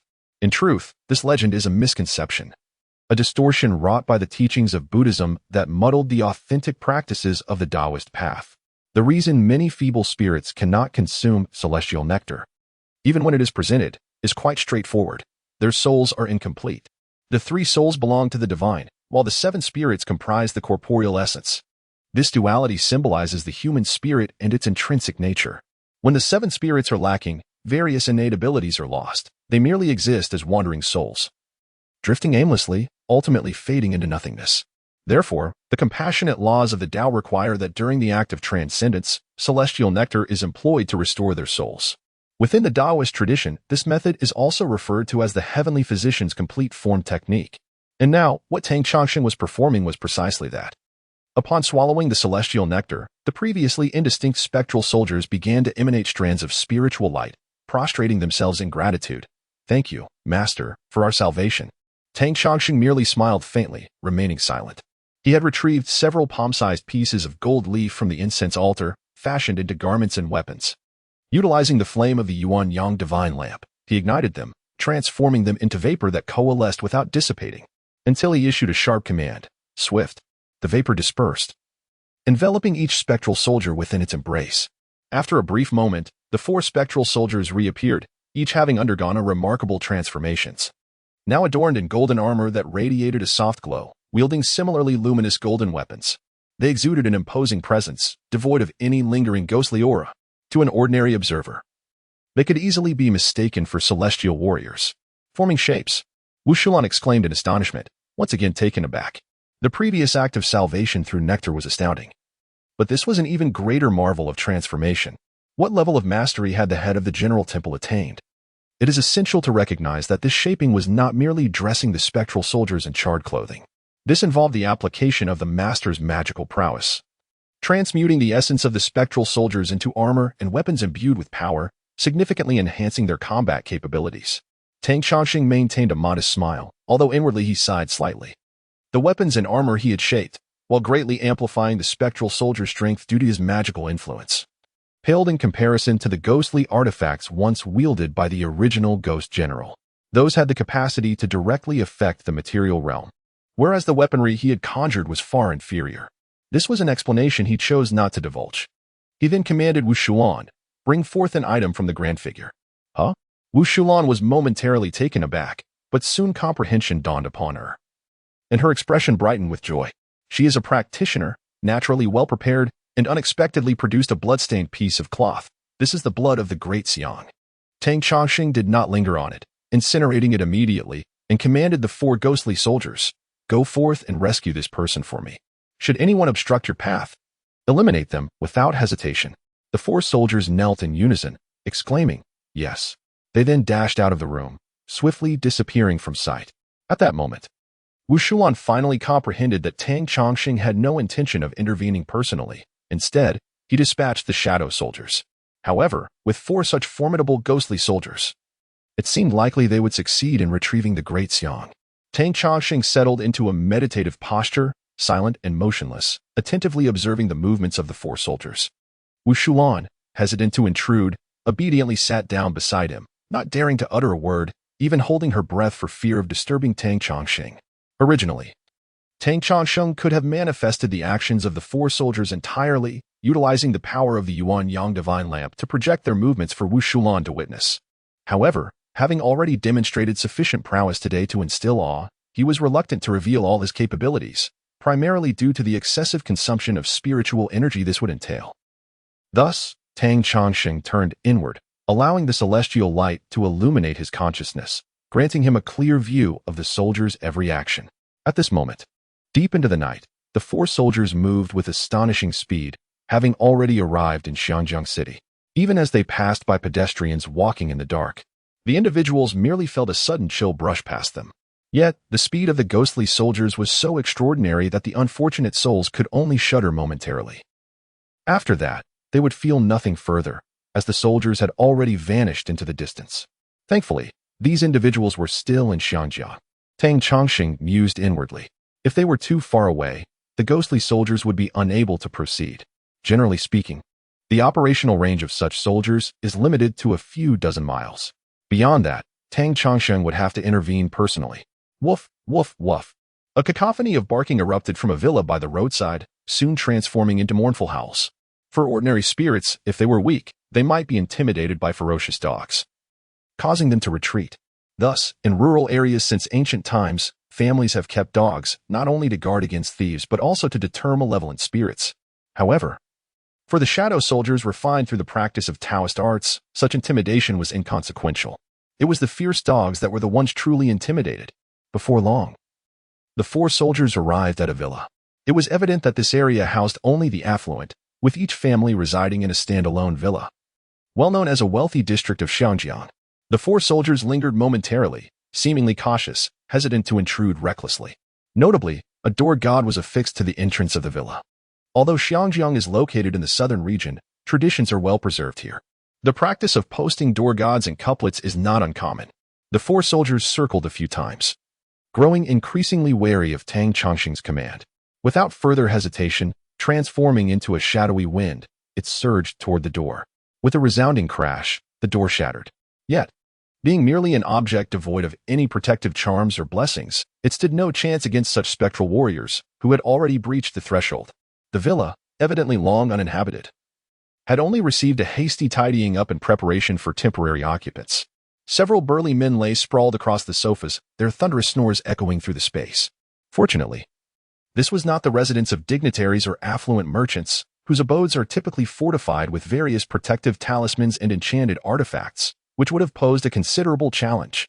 The spectral warriors, however, did not pause. They ascended directly to the second floor, slipping into a room right beneath the watchful eyes of two dozing guards. Inside, bound in layers of gauze like a rice dumpling, lay the great Xiang, his hands shackled to the headboard. The moment the spectral warriors entered the room, the great Xiang's eyes snapped open, a flicker of ethereal light dancing within his pupils as he recognized the four spectral soldiers. The words guardian specters nearly escaped his lips, the realization sending a shiver of shock through him. In this degenerate age, encountering such clearly refined protectors from the Taoist sect was enough to momentarily daze him. Yet, joy soon followed as he comprehended that someone had come to rescue him. However, as the spectral soldiers revealed themselves, they found themselves at a loss regarding the handcuffs binding the great Xiang. The Ding-level specters, akin to vengeful spirits, had not yet attained the ability to manipulate objects, rendering them incapable of unlocking the restraints. Of course, had they possessed a ghostly artifact, a solution might have been within reach. Alas, the only specter commander with such an artifact had been injured while confronting the formidable Ma De Wu Shi, resulting in the shattering of his ghostly tool. In the next moment, two spectral soldiers transformed into shadowy winds, swiftly penetrating the bodies of the two guards. Although the guards' external aura was not particularly potent, they bore a layer of blood malice. The Wu-level specters, resembling resentful spirits, would typically be wary of such malevolence, as proximity could lead to severe burns. However, the Ding-level specters had undergone a qualitative enhancement, plunging directly into the bodies of the guards. Instantly, the two men began to tremble violently. contorting into various strange postures as they succumb to the control of the specters, adapting to their new state. After a brief interval, the two men rose, opened the door, and entered the room, assisting the great Xiang in unshackling his wrists before guiding him downstairs. At that moment, a voice filled with astonishment and fury rang out. "What are you two doing?" The great Xiang, being a person of significance, naturally found himself under the watchful gaze of surveillance cameras and alarms within the room. The two guards, now fully under the control of the spectral warriors, paid no heed to such concerns as they continued to escort the great Xiang out. The villa, now awoken from its slumber, erupted into chaos as occupants, armed and alert, rushed toward the commotion. Yet, before they could take action, two gusts of shadowy wind surged forward. To the naked eye, only two faint golden silhouettes could be seen darting through the air. What could these entities be? A towering figure let out a fearsome cry, raising his hand to fire two shots in quick succession. However, it remained uncertain whether the shadow moved too swiftly to be hit or if the bullets simply passed through it. The two bullets proved utterly ineffective as the faint golden shadow lunged forward. The man beheld a gleaming golden blade descending upon him, and in a moment of sheer terror, he raised his arm instinctively to shield himself. Suddenly, a sharp pain coursed through him, and he realized with horror that his right arm had lost all sensation. "My arm is broken, my arm." The man screamed twice, but from the corner of his eye, he caught sight of his arm intact upon his shoulder, seemingly unharmed. Yet, he could not feel its presence at all. Only waves of excruciating pain. Desperately, he grasped his right arm with his left and leaned closer to inspect it, only to discover that his entire right arm had swollen up to the shoulder, revealing a dark purple gash. At this moment, chaos erupted throughout the villa. Everyone was under attack from sinister specters, suffering no better fate than the first man.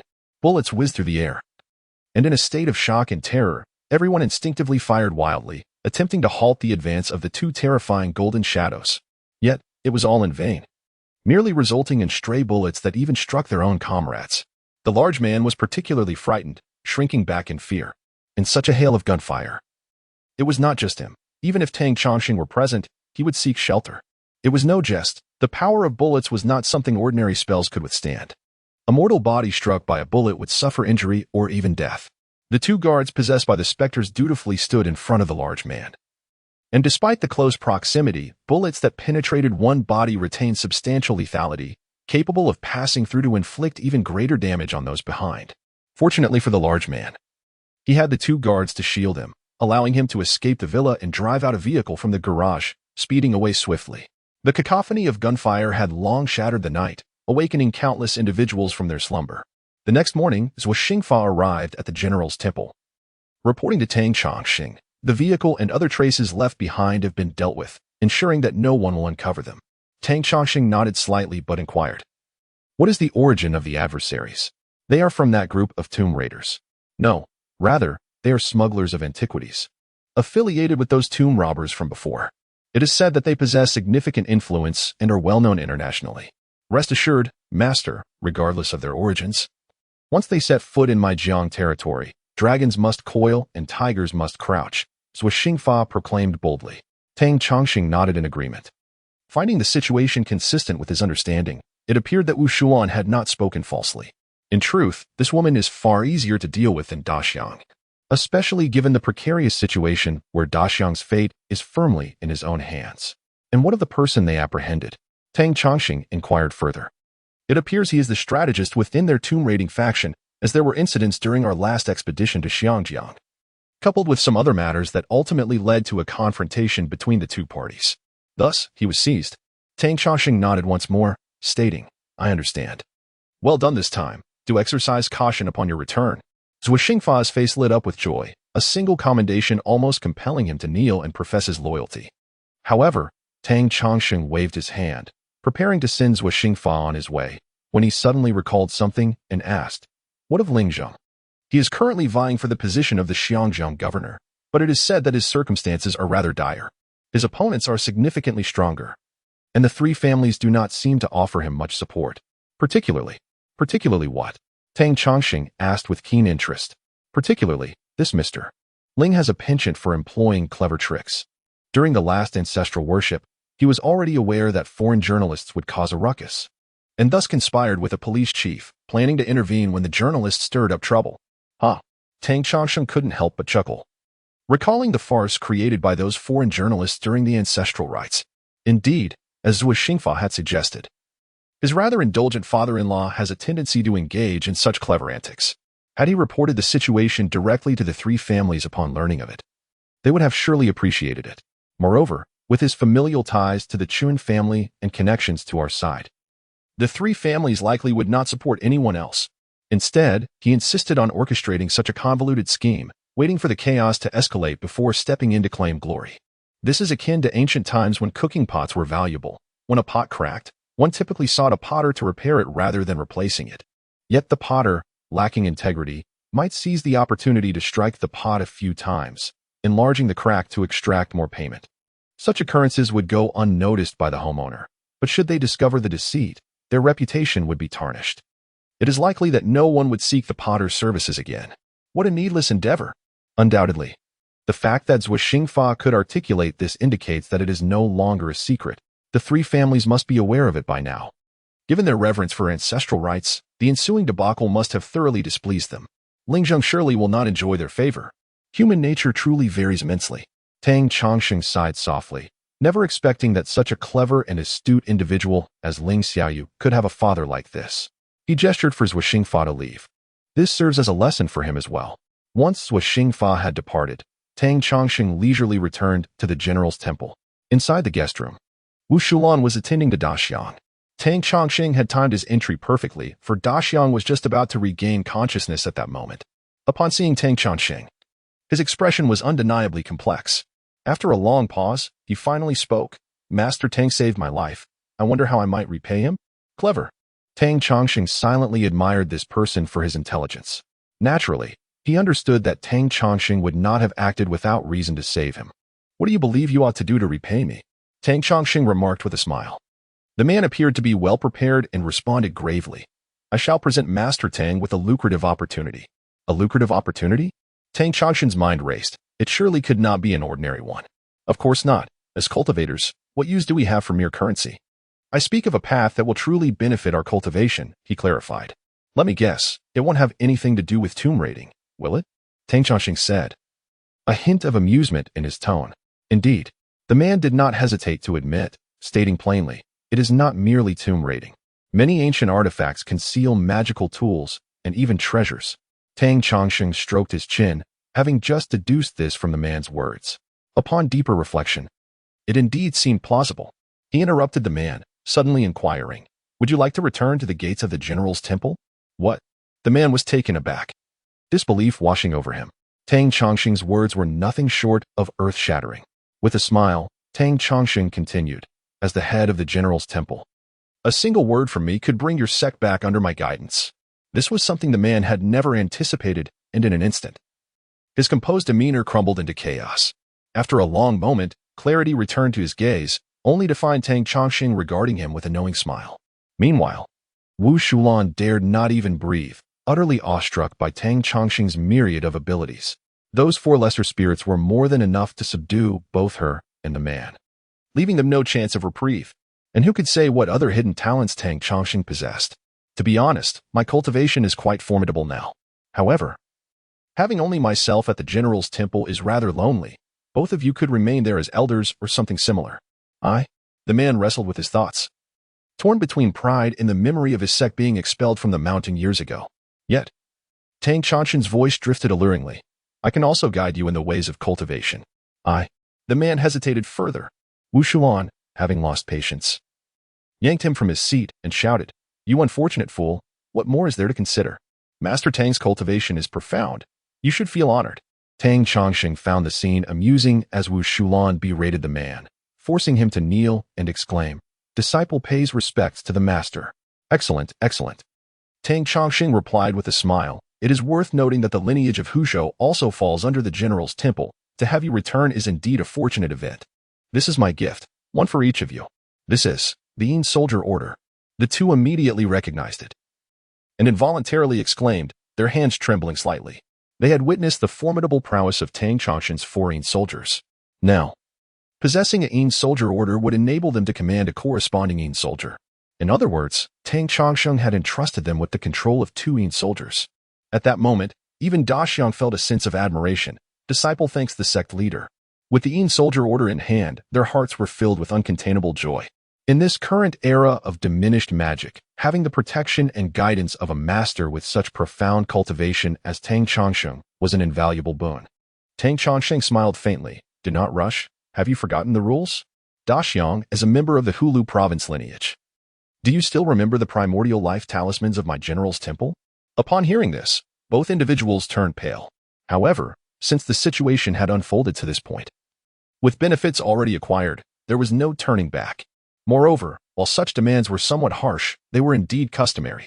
In ancient times, disciples were required to use a thread of their own essence to create a primordial life talisman, which would be held by the sect leader to prevent betrayal and treachery against their masters and ancestors.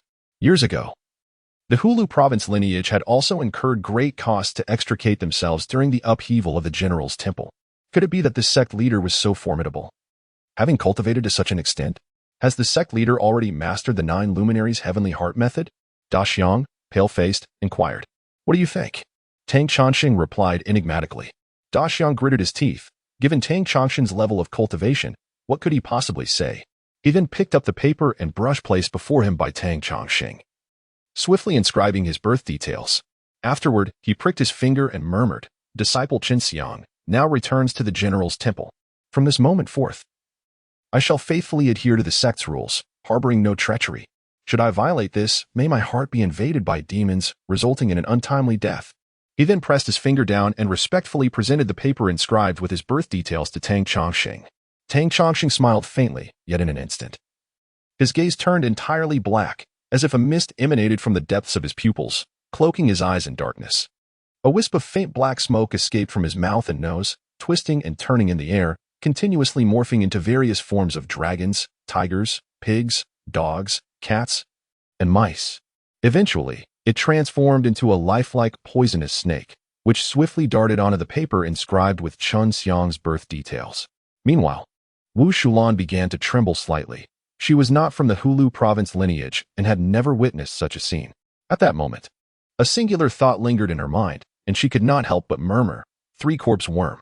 However, Qinxiang shouted angrily, Are you trying to lose your life? What are you dawdling for? Hurry and do as I did. Wu Shulan, startled, immediately followed Qinxiang's earlier example, inscribing her own birth details.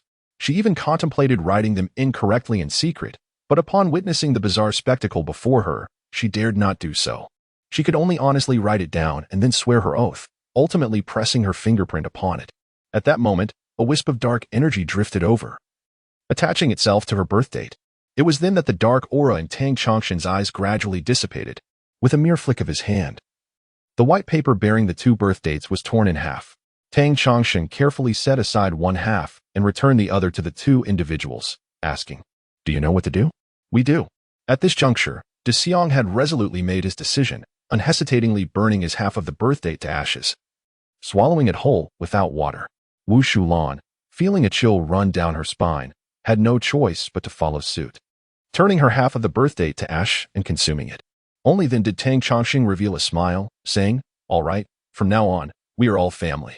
Wu Shulan dared not speak, but Daxiang, with a bitter smile, remarked, Indeed, I never expected the sect leader to have truly mastered the 9 celestial heart technique. Tang Chongsheng simply shook his head. The 9 celestial heart technique is profound and unfathomable. I have merely scratched the surface.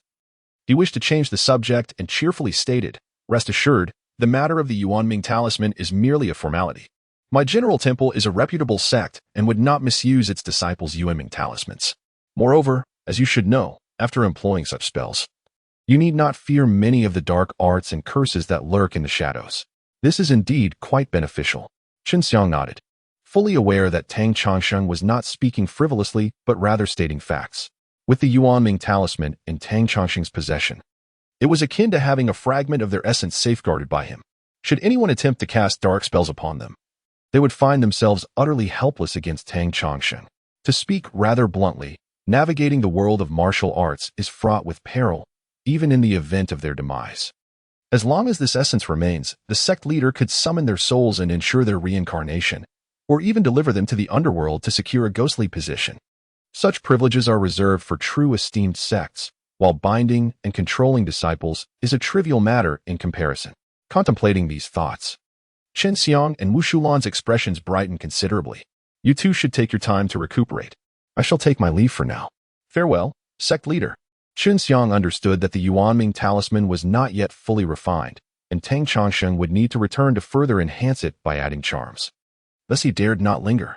After Tang Chongsheng departed, Wu Shulan, with a blank smile, remarked, "So, have we sold ourselves?" After Tang Chongsheng left, Wu Shulan, with a blank smile, remarked, "So, have we sold ourselves?" Chen Xiang retorted angrily, "Why speak so harshly? I am already a disciple of the General Temple."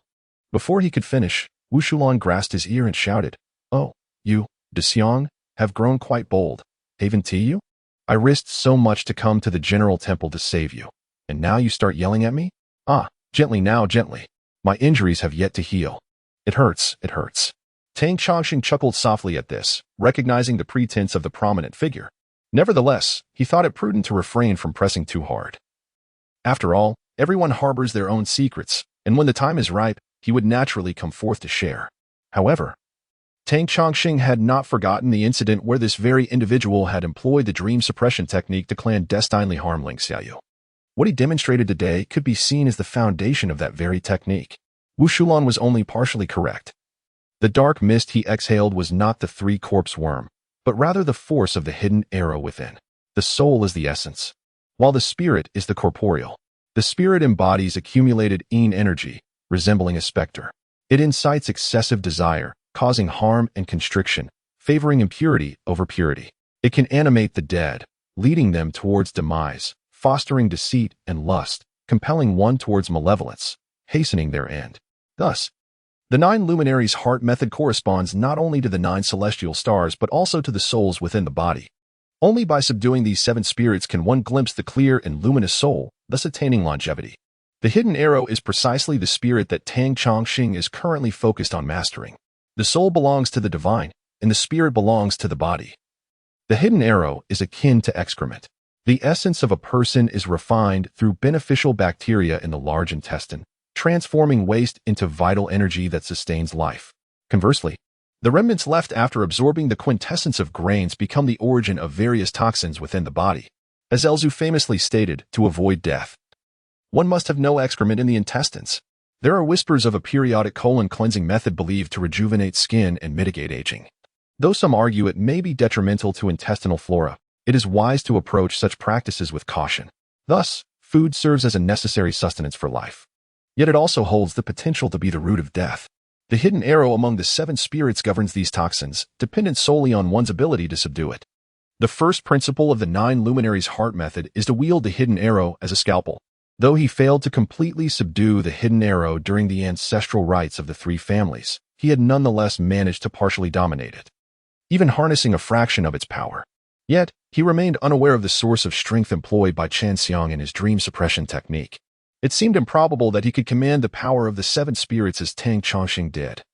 For such mastery requires exceptional internal cultivation, a skill evidently beyond Chen Xiang's capabilities. Returning to his own quarters, Tang Chongsheng ignited the primordial yang lamp. Allowing his eyelids to gently descend, the light of his mind illuminating the depths of his being, he perceived that the oppressive darkness within him had diminished significantly, having been subdued and refined over these past days. A subtle smile graced his lips, for his mind and body were now much purer than that of an ordinary person. Should a person of keen sensitivity stand beside Tang Chongsheng, they would surely experience a refreshing aura emanating from him, even capable of detecting a breath akin to that of an infant. Yet, deep within the ocean's depths, a substantial mass of dark energy coalesced into a singular entity, resistant to dispersal. No matter how brightly the celestial light shone, it could only refine a mere wisp. It resembled loose snow being compressed into solid ice. Patience is key. Tang Chongsheng smiled gently. Once I thoroughly refined this mass of dark energy, it would be tantamount to subjugating the Vushya. Despite these thoughts, he extended his hand to retrieve a transparent jar adorned with talismans. Within this jar, countless peculiar insects engaged in a fierce struggle against one another. Among these were commonplace creatures like ants and snails, yet there were also various strange insects never before seen. They fought with a fervor as if their adversaries were their deepest foes. The bottom of the jar was already layered thick with the carcasses of these insects. Tang Chongqing subtly wielded his inner light, illuminating the scene, as he captured a wisp of dark energy, which then seeped into the jar through his fingertips. The dark energy slowly expanded within the jar, causing the living insects to scatter in haste, ceasing their combat to desperately lift their heads, seemingly attempting to consume the dark energy. A hint of joy flickered in Tang Chongqing's eyes. The goo was nearing maturation. During the first attempt, it had poisoned the majority of the insects. To endure through 3 rounds, these insects had become laden with potent toxins. Indeed, Tang Chongqing was nurturing goo. Although he frequently mentioned that the General's Temple was a prestigious sect, in truth, in ancient times, the General's Temple was merely a minor faction located in the southern wilderness. While the core teachings of the General's Temple were undoubtedly authentic and profound, having lingered in the southern lands for so long, it had competed fiercely with numerous powerful shamans for territory, engaging in life and death struggles, inadvertently learning and even developing various bizarre and formidable spells. As a disciple of the General's Temple, he was well-versed in arts such as nightmares, curses, witchcraft, and corpse refinement. For the disciples of the General's Temple, techniques bore no inherent righteousness or malevolence, but were judged solely by their application, particularly for Tang Chongqing. With the protection of spectral soldiers not entirely comprehensive, primarily, the spectral soldiers could only operate at night, leaving him to confront adversaries and engage in battles during the day. In a world where technology flourished, even a single bullet could claim one's life.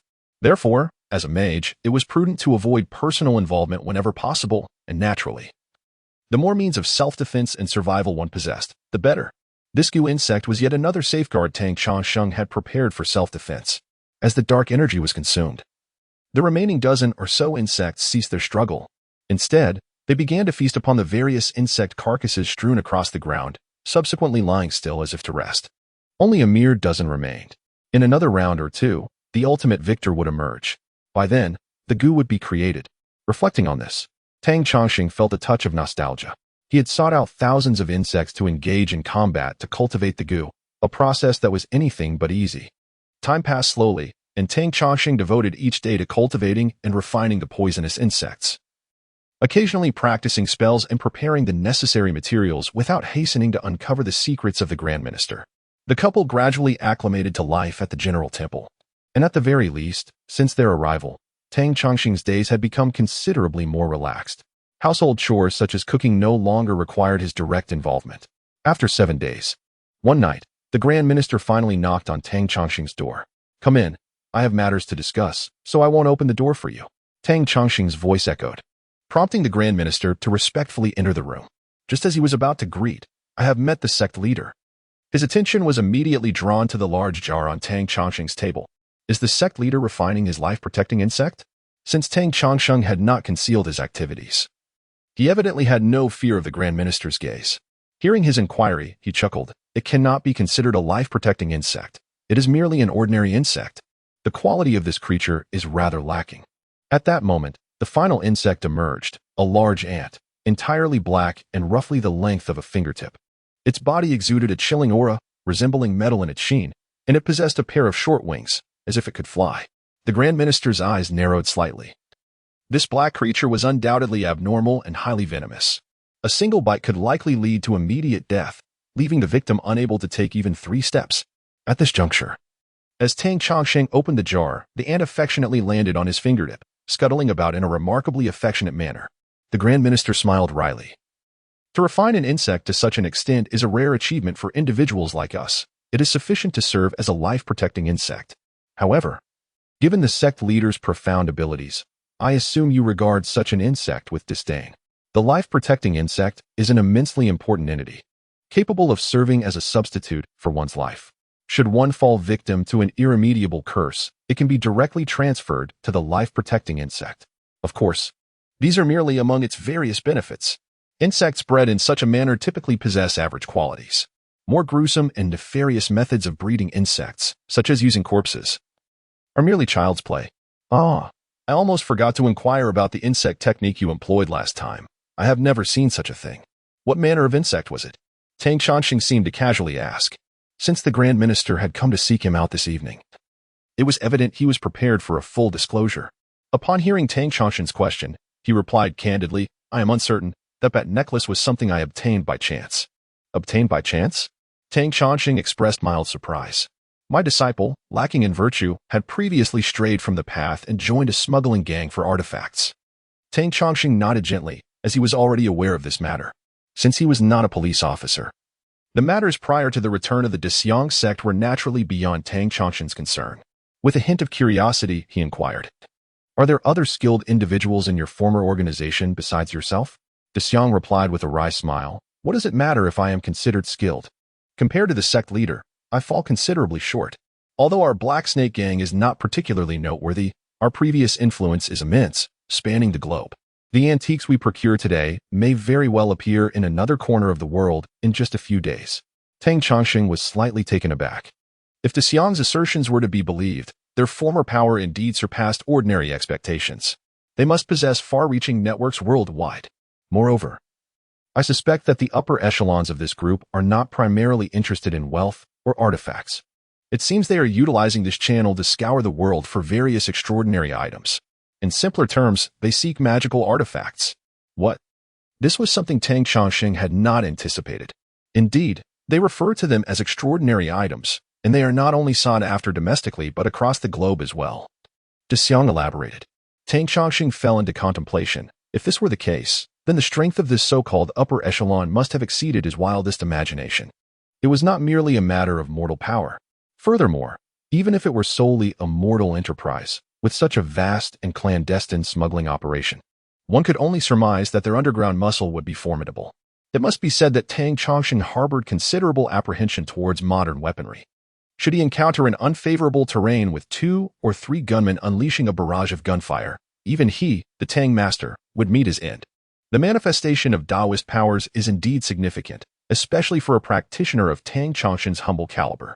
On one hand, he possesses capabilities that are beyond the wildest imagination of ordinary people.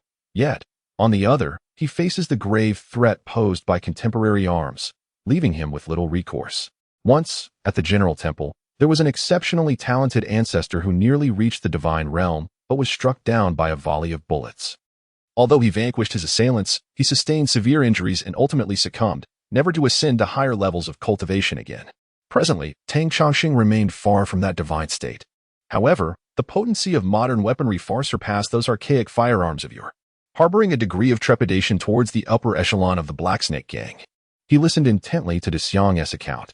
Dissipade recounted everything in detail, including how he ultimately clashed with the organization, candidly revealing that his intention to bring them to the Jiang region was to leverage the power of the General Temple to eliminate these adversaries. He did not attempt to conceal the fact that he had utilized Tang Chongqing in this endeavor.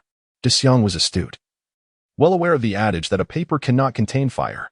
If one does not intend to linger in a place for long, that is one matter. However, if one plans to remain, it is often wiser to acknowledge one's missteps. When one realizes that the repercussions of admitting a mistake may be far less perilous than those stemming from concealing it, the choice becomes clear.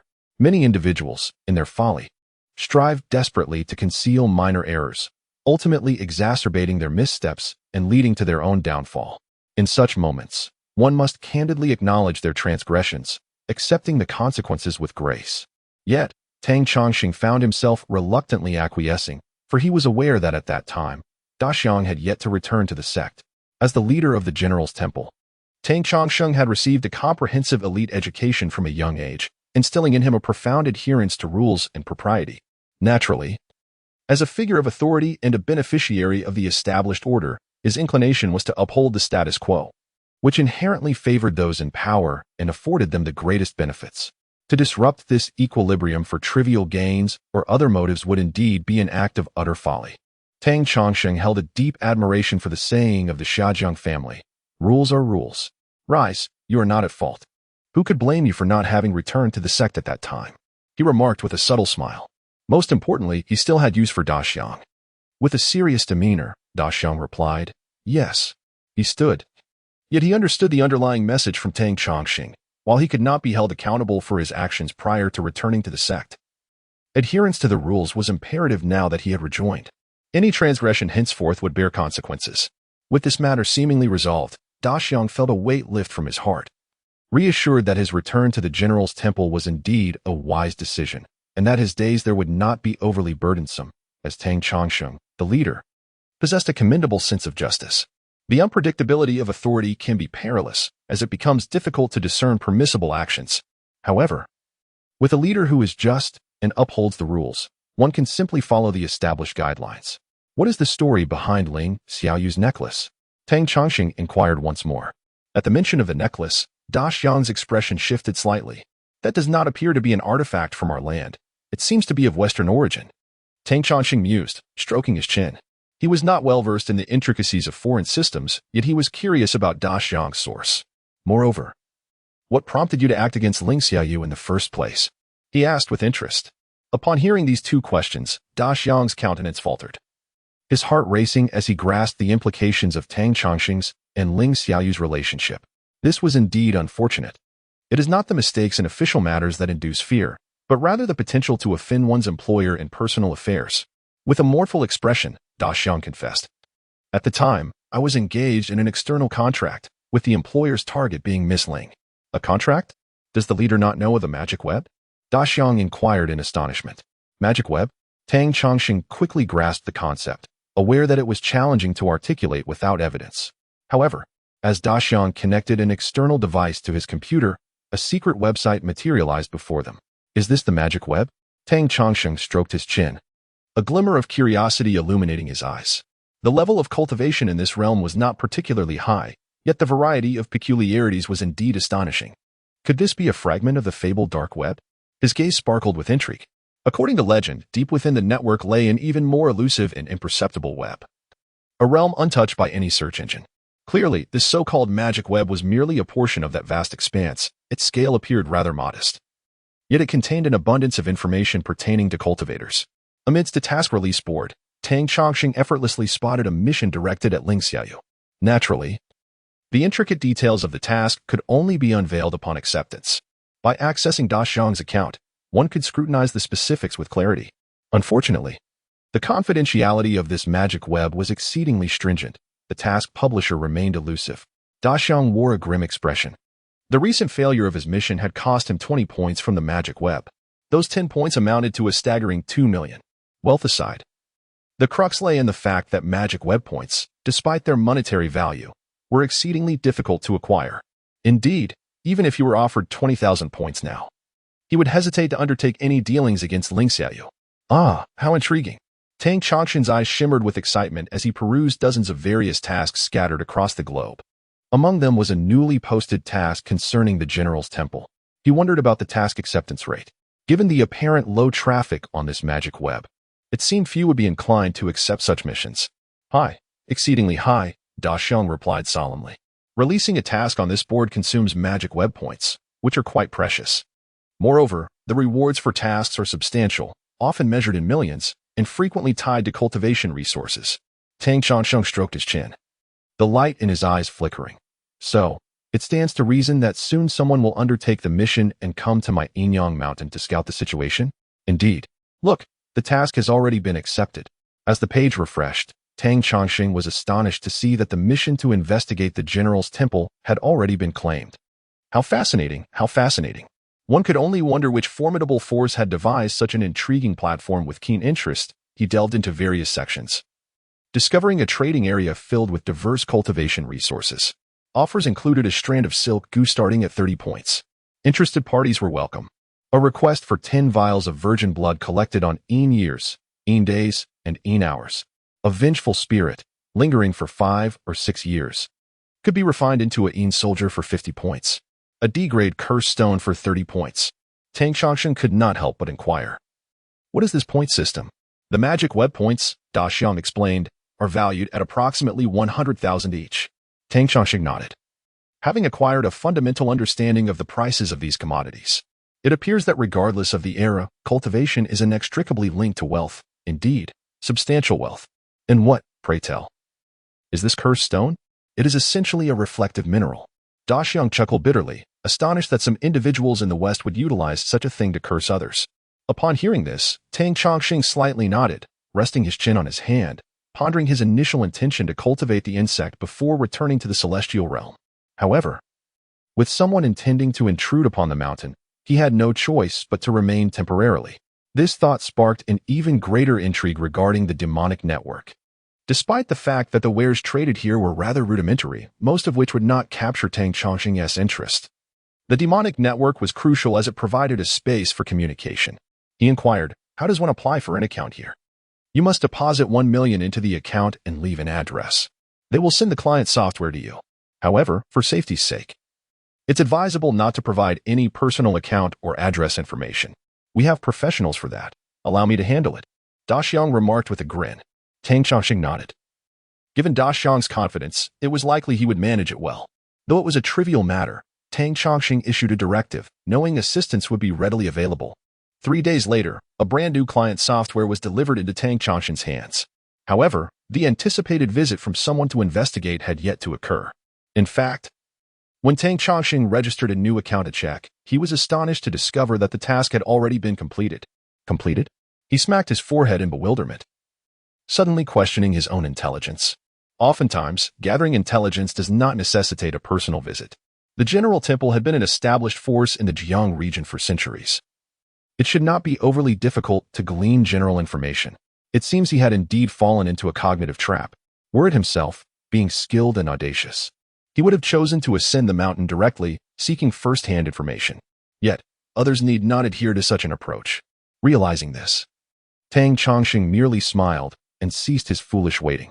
He instructed Da Xiang and another to guard the entrance, declaring his intent to enter seclusion, and thus traversed away. The celestial realm remained unchanged, and he reappeared amidst a desolate mountain hut, having not visited for some time. This hut seemed to have suffered a significant breach, perhaps struck by a wild boar or some similarly large creature. Tang Chongqing sighed in resignation. This location was exceedingly inconvenient for both cultivation and habitation. It seemed he ought to consider the suggestion previously made by that ghostly envoy occupying a Taoist temple would indeed facilitate his practice. With a gentle sigh, Tang Chongqing had grown quite familiar with the Fuyang Mountain and Susu City regions. He had even disguised himself to venture into Susu City once. Yuanyang Temple had long since become a relic of the past. Even the estate had been bestowed by the new Wuho to his father-in-law as a residence. As for the Taoist priests, they harbor an intense animosity towards them, capturing or killing them upon sight. Consequently, Taoists have become extinct within the borders of Wuho. Even those with exceptional cultivation would hardly entertain the notion of confronting the royal authority of that era. Thus, it has become impossible for Tang Chongqing to find a town or village within Wuho to reside and cultivate. These circumstances have caused him considerable distress, compelling him to endure hardship by practicing in desolate mountains and wilderness. He even refrains from approaching the enchanting landscapes rich in spiritual energy, for in this world, divine beings abound. The more desirable locales have long been claimed by others.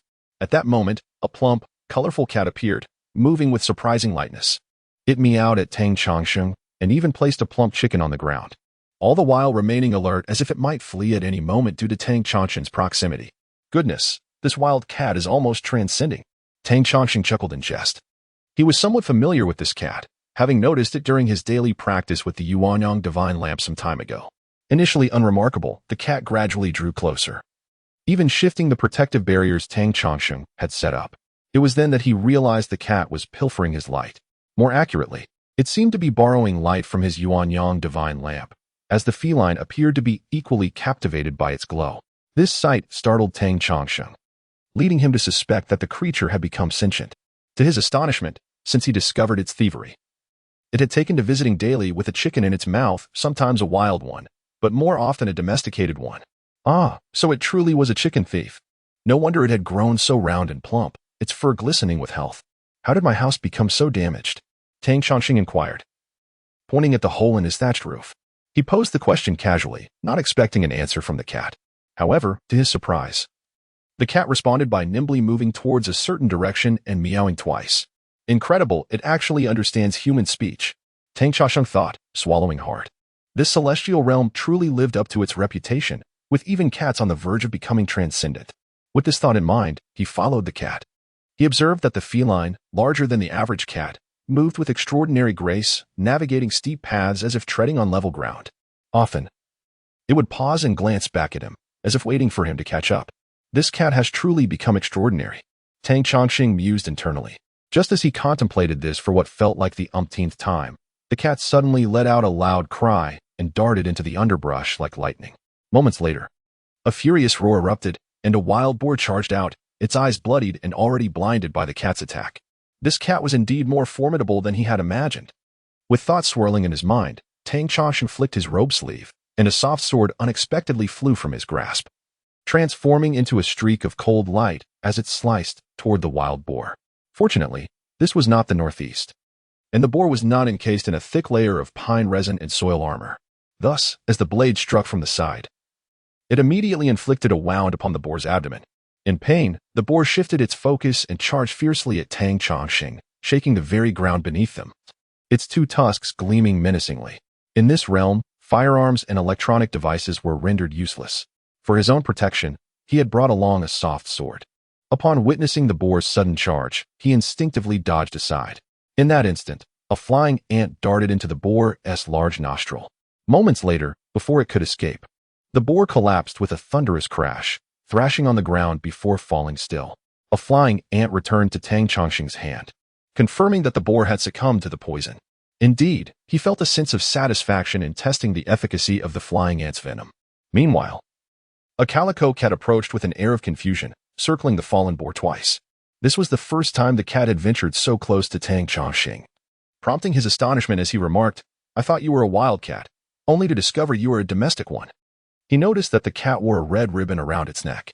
Suddenly, with a swift movement, the calico cat darted into the underbrush and vanished without a trace. How intriguing. It was a female cat, and she appeared to be pregnant. Tang Chongsheng smiled faintly, dismissing the boar's lifeless body, though the creature had perished from the poison. The unique toxin of the flying ant was derived from the essence of a human spirit, a mysterious venom indeed. In any case, the meat of the boar was not to be wasted. However, Tang Chongsheng felt little interest in the carcass at that moment. He was more intrigued by the calico cat. Despite its astonishing speed, it had already disappeared without a trace. Yet, if it was indeed a domestic cat, it would be easier to track down. There were a few villages in the vicinity, and he suspected the nearest one was not far away. Before long, he arrived at a small mountain village, modest in size and population. Almost immediately upon entering, he spotted an elderly woman cradling a plump cat, chattering away, You never listen, running around everywhere. What if a wild dog bites you?" The cat in her arms was none other than the calico he had seen earlier. Upon noticing Tang Chongsheng, the calico cat struggled to break free, leaping to the ground and swiftly ascending to the rooftop, disappearing from view.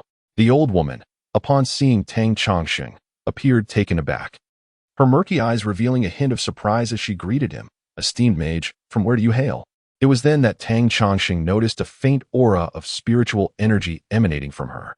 Remarkably, she was a fellow practitioner. "I am a wanderer named Tang Chongsheng. And you, dear old woman, who might you be?" The old woman hurriedly replied, "I am unworthy of being addressed as a master. I am Chen Wangshi, here to pay my respects. I am merely a village shaman with a modest ability to commune with spirits."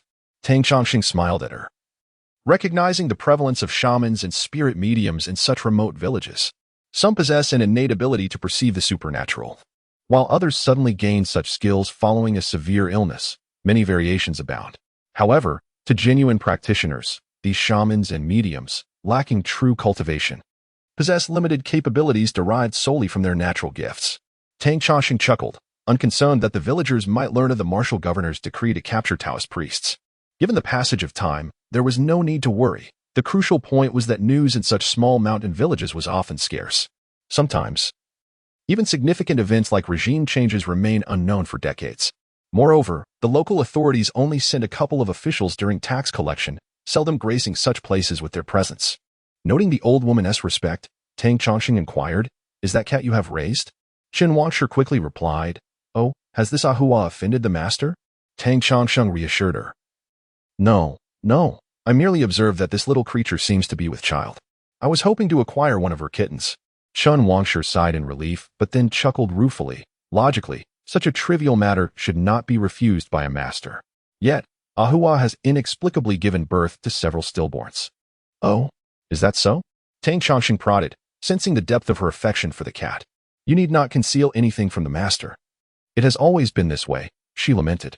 As if aware they were speaking of her, the cat peeked down from the rooftop, seemingly listening intently.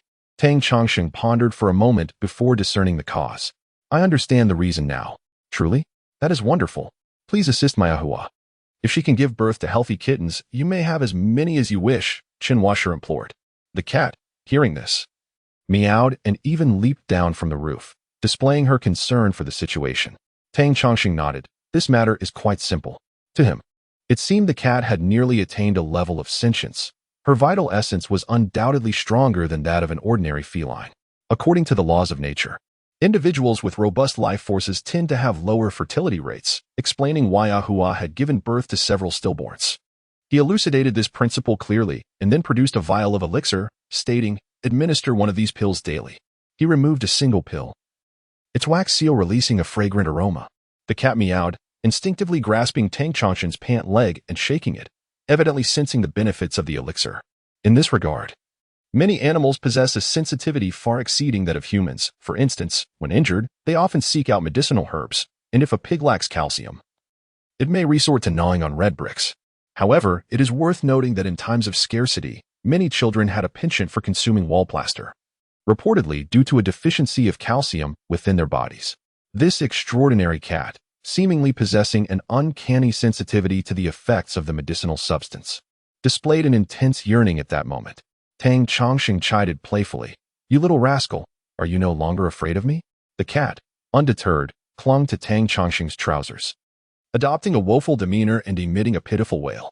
Tang Chongqing chose not to elaborate further and tossed a medicinal pill to the feline. Before the pill could even touch the ground, the cat leaped up and swallowed it whole, returning to Qinhuashe with an air of contentment.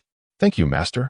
Qinhuashe, a village shaman with some knowledge of herbal properties, detected the exceptional fragrance of the medicine and realized it was of no ordinary quality, composed of several precious ingredients.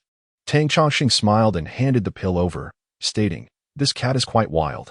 Were it not for your taming, dear lady, I fear." Qinhuashe beamed. "Ahua has been raised by me since childhood. She is dearer to me than my own daughter." Given her words, it was hardly surprising. Tang Chongqing understood well that these folk shamans were incapable of true cultivation, often enduring the hardships of poverty and loneliness. Observing Qinhuashe, it was apparent she was childless, likely finding companionship in her cat, hence their deep bond. After exchanging a few more words, Tang Chongqing left behind a few coins and took his leave. The request for the cat's offspring seemed to be merely a fleeting whim. Given the cat's extraordinary nature, the remaining kittens, if nurtured properly, could also prove remarkable, potentially serving as spiritual beasts for a general's temple. With other matters to attend to, he gracefully declined Qinhuashe's insistence to stay and departed the mountain village. Having devoted half a day to the cat, dusk was swiftly approaching. Tang Chongqing sought a secluded spot, basking in the moonlight, and decided not to rush into alchemical practices. Instead, he contemplated, perhaps I shall first pay a visit to that accommodating ghostly brother of mine. As his cultivation progressed, particularly with the assistance of the Yuan-Yang divine lamp, his primary focus had shifted to absorbing the essence of the sun and moon twice daily, allowing him to forego extensive meditation, thereby conserving his energy for refining his heavenly heart.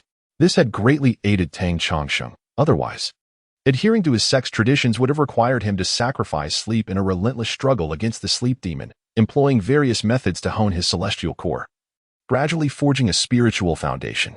Tang Chongqing arrived at Yin-Yang Mountain as night fell, barely igniting the soul-calling incense when, within a short span, the ghostly envoy approached with a gust of chilling wind. "Brother, look what I have brought you this time," he boomed jovially. "Do not say I only come to indulge in your hospitality." Tang Chongqing chuckled. "Brother, eat to your heart's content. This little bit cannot impoverish me." Amid their boisterous laughter, the ghostly envoy presented him with an item. "Is this a century-old mountain essence?" Tang Chongqing's gaze sharpened. This ghostly figure, at least of a formidable level, had long mastered the manipulation of objects, now extending a wooden box containing something resembling a root, complete with limbs and features, almost human-like in form. At this moment, bound by that red string, was unexpectedly a century-old mountain spirit. Observing Tang Chongqing's astonishment, the ghostly emissary burst into hearty laughter, exclaiming, though captured from the mountains, "This is of little use to us beings of the ghostly realm, yet I believe my esteemed brother shall find it invaluable." Tang Chongqing could not help but feel a surge of joy, replying, "Thank you, elder brother."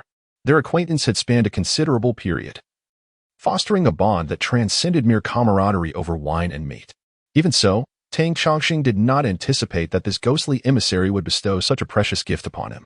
This century-old mountain spirit was a treasure for concocting medicines and elixirs, greatly enhancing one's cultivation. Originally, Tang Changsheng had approached this emissary with different intentions. But upon receiving such a generous gift, he found himself at a loss for words. It was worth noting that this mountain spirit far exceeded all the favors he had previously offered to the ghostly emissary combined. The emissary laughed heartily. Thanks to my esteemed brother's generous support during this time, I have managed to pave my way, and soon, I shall be promoted. Promoted? Congratulations, congratulations! Tang Changsheng exclaimed in haste. The emissary chuckled once more, filled with pride. Perhaps in the future, when you visit me again, it will be at the Baishui stream. 20 miles to the west. What position? Tang Changsheng inquired with curiosity. The emissary, initially intending to keep it a secret, could no longer contain himself and divulged. I shall temporarily take on the role of inspector at Baishui stream. Tang Changsheng nearly rolled his eyes, having expected the emissary to attain a more significant position. Yet it turned out to be such a trivial one, and merely temporary at that. It was worth remembering that the head of the General Temple was once on equal footing with the underworld officials of Jiang City. Despite these thoughts, Tang Changsheng still managed to say, "Congratulations, elder brother, on your promotion. By the way, why is it temporary?" The emissary's face turned somewhat awkward as he hesitated to explain further. Tang Changsheng interjected, "It must be that you haven't delivered the necessary funds. How about this? Why not settle the payment all at once? That way, the word temporary can be eliminated." "Well, I don't have that much money." The emissary lamented. "Ah, but if you lack it, I surely possess some," Tang Changsheng replied, thumping his chest with a grin. "As brothers, my wealth is your wealth." "Is it not? Go back and inquire about the required amount for a permanent position. Once you ascertain that, I shall assist you in finding a solution." The emissary beamed with joy. "Thank you, brother. I shall return shortly." And indeed, he departed like a gust of wind. Tang Changsheng, however, smiled subtly. If this emissary could become the inspector of Baishui stream, he would have a place to reside within the emissary's domain, alleviating his daily concerns regarding this matter. The issue of the ritual money posed a challenge for the emissary, yet for Tang Changsheng, it was rather straightforward. Not just any form of ghostly currency would suffice as ritual money. At the very least, the common offerings purchased from incense shops would not do. Only those refined through the arts by individuals of genuine cultivation could be deemed acceptable. For instance, in Tang Changsheng's world, some practitioners sold jade emperor money. Within the General Temple, such ritual money was indeed plentiful, including some that had been casually refined by the ancestors and remained in use. All gathered together. They are offered beneath the incense altar, perpetually infused with the fragrance of incense, ensuring that their power remains undiminished. Not to mention, once Tang Changsheng's heavenly heart is ignited, he inherently possesses the ability to refine ritual currency. However, it merely requires the consumption of his own mystical energy. After a brief wait, the ghostly envoy returned with exuberance, exclaiming, "Dear brother, to attain a formal position, many items are necessary. It is not merely ritual currency. What else is required?" Tang Changsheng inquired with curiosity. "A bottle of pure ritual water, 2 tables of sacrificial food, and a portion of ritual currency should suffice," the ghostly envoy replied. Tang Changsheng chuckled. "These are all simple matters. Nothing too arduous. Just await the good news, my elder brother. By the way, since you serve in the underworld, could you procure some formidable ghosts?" "Oh, that is quite simple. Are you preparing to refine the ghostly soldiers?" "It has not been long since I last checked. There are countless within the ghost prison. Just ensure their ranks are not too high," Tang Changsheng hastily cautioned, "for my cultivation is limited. I cannot subdue overly powerful entities." The ghostly envoy laughed. "Fear not, brother. I have my strategies. By the way, I assume you also require ghostly instruments?" Tang Changsheng was overjoyed. "Absolutely. You can indeed procure ghostly instruments?" The self-formed weapons he had for those ghostly soldiers paled in comparison to true ghostly instruments. The ghostly envoy smiled. "I cannot promise much, but obtaining 1 or 2 should not pose a problem." "Then I am truly grateful, my elder brother." Tang Changsheng rejoiced. Coming from the General's Temple, he possessed a profound heritage, broad vision, and extensive knowledge. Thus he understood the rarity of ghostly instruments. Even during the peak of the General's Temple, equipping all his ghostly soldiers with such instruments was but a fanciful dream. It could be said that for someone of the ghostly envoy's stature, acquiring even 2 would be no easy feat realizing this. Tang Changsheng acknowledged the ghostly envoy's earnest efforts for that inspection position. He did not wish to make a special trip back to the General's Temple for such trivial matters. He vaguely understood that traversing this world was no ordinary affair, It surely required the expenditure of something significant, far beyond the mere power of ghostly entities. Thus, Tang Chongqing regarded the matter of crossing between worlds with utmost seriousness. He would never engage in such ventures without reason. Consequently, after much contemplation, he decided it prudent to refine directly. With this thought, Tang Chongqing bid farewell to the ghostly envoy and descended the mountain, heading to a marketplace to procure supplies. Although the Wu Marquis harbored apprehensions towards Taoists, the heavens were high and the emperor distant. As long as it was not within Su City, other places would not be as vigilant in apprehending Taoists. Early the next day, a Taoist entered the Shanong market. Since it was not a day for the market, it appeared rather desolate. Many shops remained closed, and those that were open seemed devoid of vigor. This place hosted a large market, typically held every 3 days. Therefore, while there were indeed numerous permanent shops, business thrived only on market days, bustling with crowds. Yet, the day of the gathering was remarkably desolate, with hardly a few cats to be seen. Even the tax collectors had not made their appearance. Fortunately, the incense shop that Tang Chongqing sought was still open, and he strode inside. Upon noticing a customer at last, the shop assistant approached languidly. Tang Chongqing, unfazed, straightforwardly tossed a hefty silver ingot onto the counter, stating, "Bring forth your finest paper money, along with gold ingots, candles, and gilded paper horses." The sound of the heavy silver striking the counter roused the drowsy shopkeeper from his stupor. Upon seeing the substantial sum, the shopkeeper immediately sprang to life. "Taoist," he exclaimed. And upon discerning Tang Chongqing's attire, he hesitated momentarily, for it was well known that the local lord held disdain for practitioners of the Tao. Yet, the sight of such gleaming silver proved irresistible. "Please, take a seat," he smiled, turning to his sluggish assistants. "What are you dawdling for? Get to work." At his command, the assistants hurriedly began to prepare the items Tang Chongqing requested. "Also, prepare several pounds of sesame oil. If it's mixed with any inferior oil, I shall not accept it," Tang Chongqing added. The shopkeeper quickly reassured him, "Rest assured, esteemed guest, we pride ourselves on our integrity and have never engaged in deceitful practices." Tang Chongqing offered no response, while the shopkeeper eagerly invited him to sit, bringing forth tea. Indeed, this incense shop was quite substantial, with all the items Tang Chongqing required readily available. However, at that moment, the shopkeeper's greed stirred within him. Such a large sum of silver was a rarity in these rural areas. Even if Tang Chongqing purchased a multitude of fine paper offerings, it would hardly dent his wealth. Thus, with a subtle glance, he signaled to an astute assistant, who feigned an errand and exited. Tang Chongqing, being an astute individual, observed this scene with a sudden sense of foreboding. This was troubling.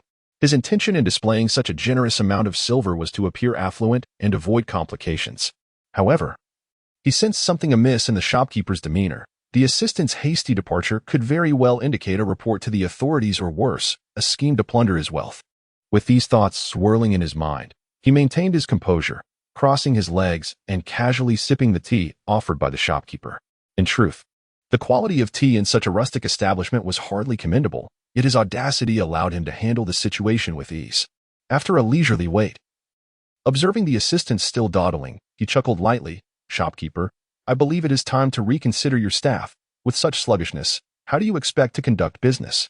At that moment, beads of sweat appeared on the shopkeeper's brow, and he inwardly berated the assistant who had gone to alert others.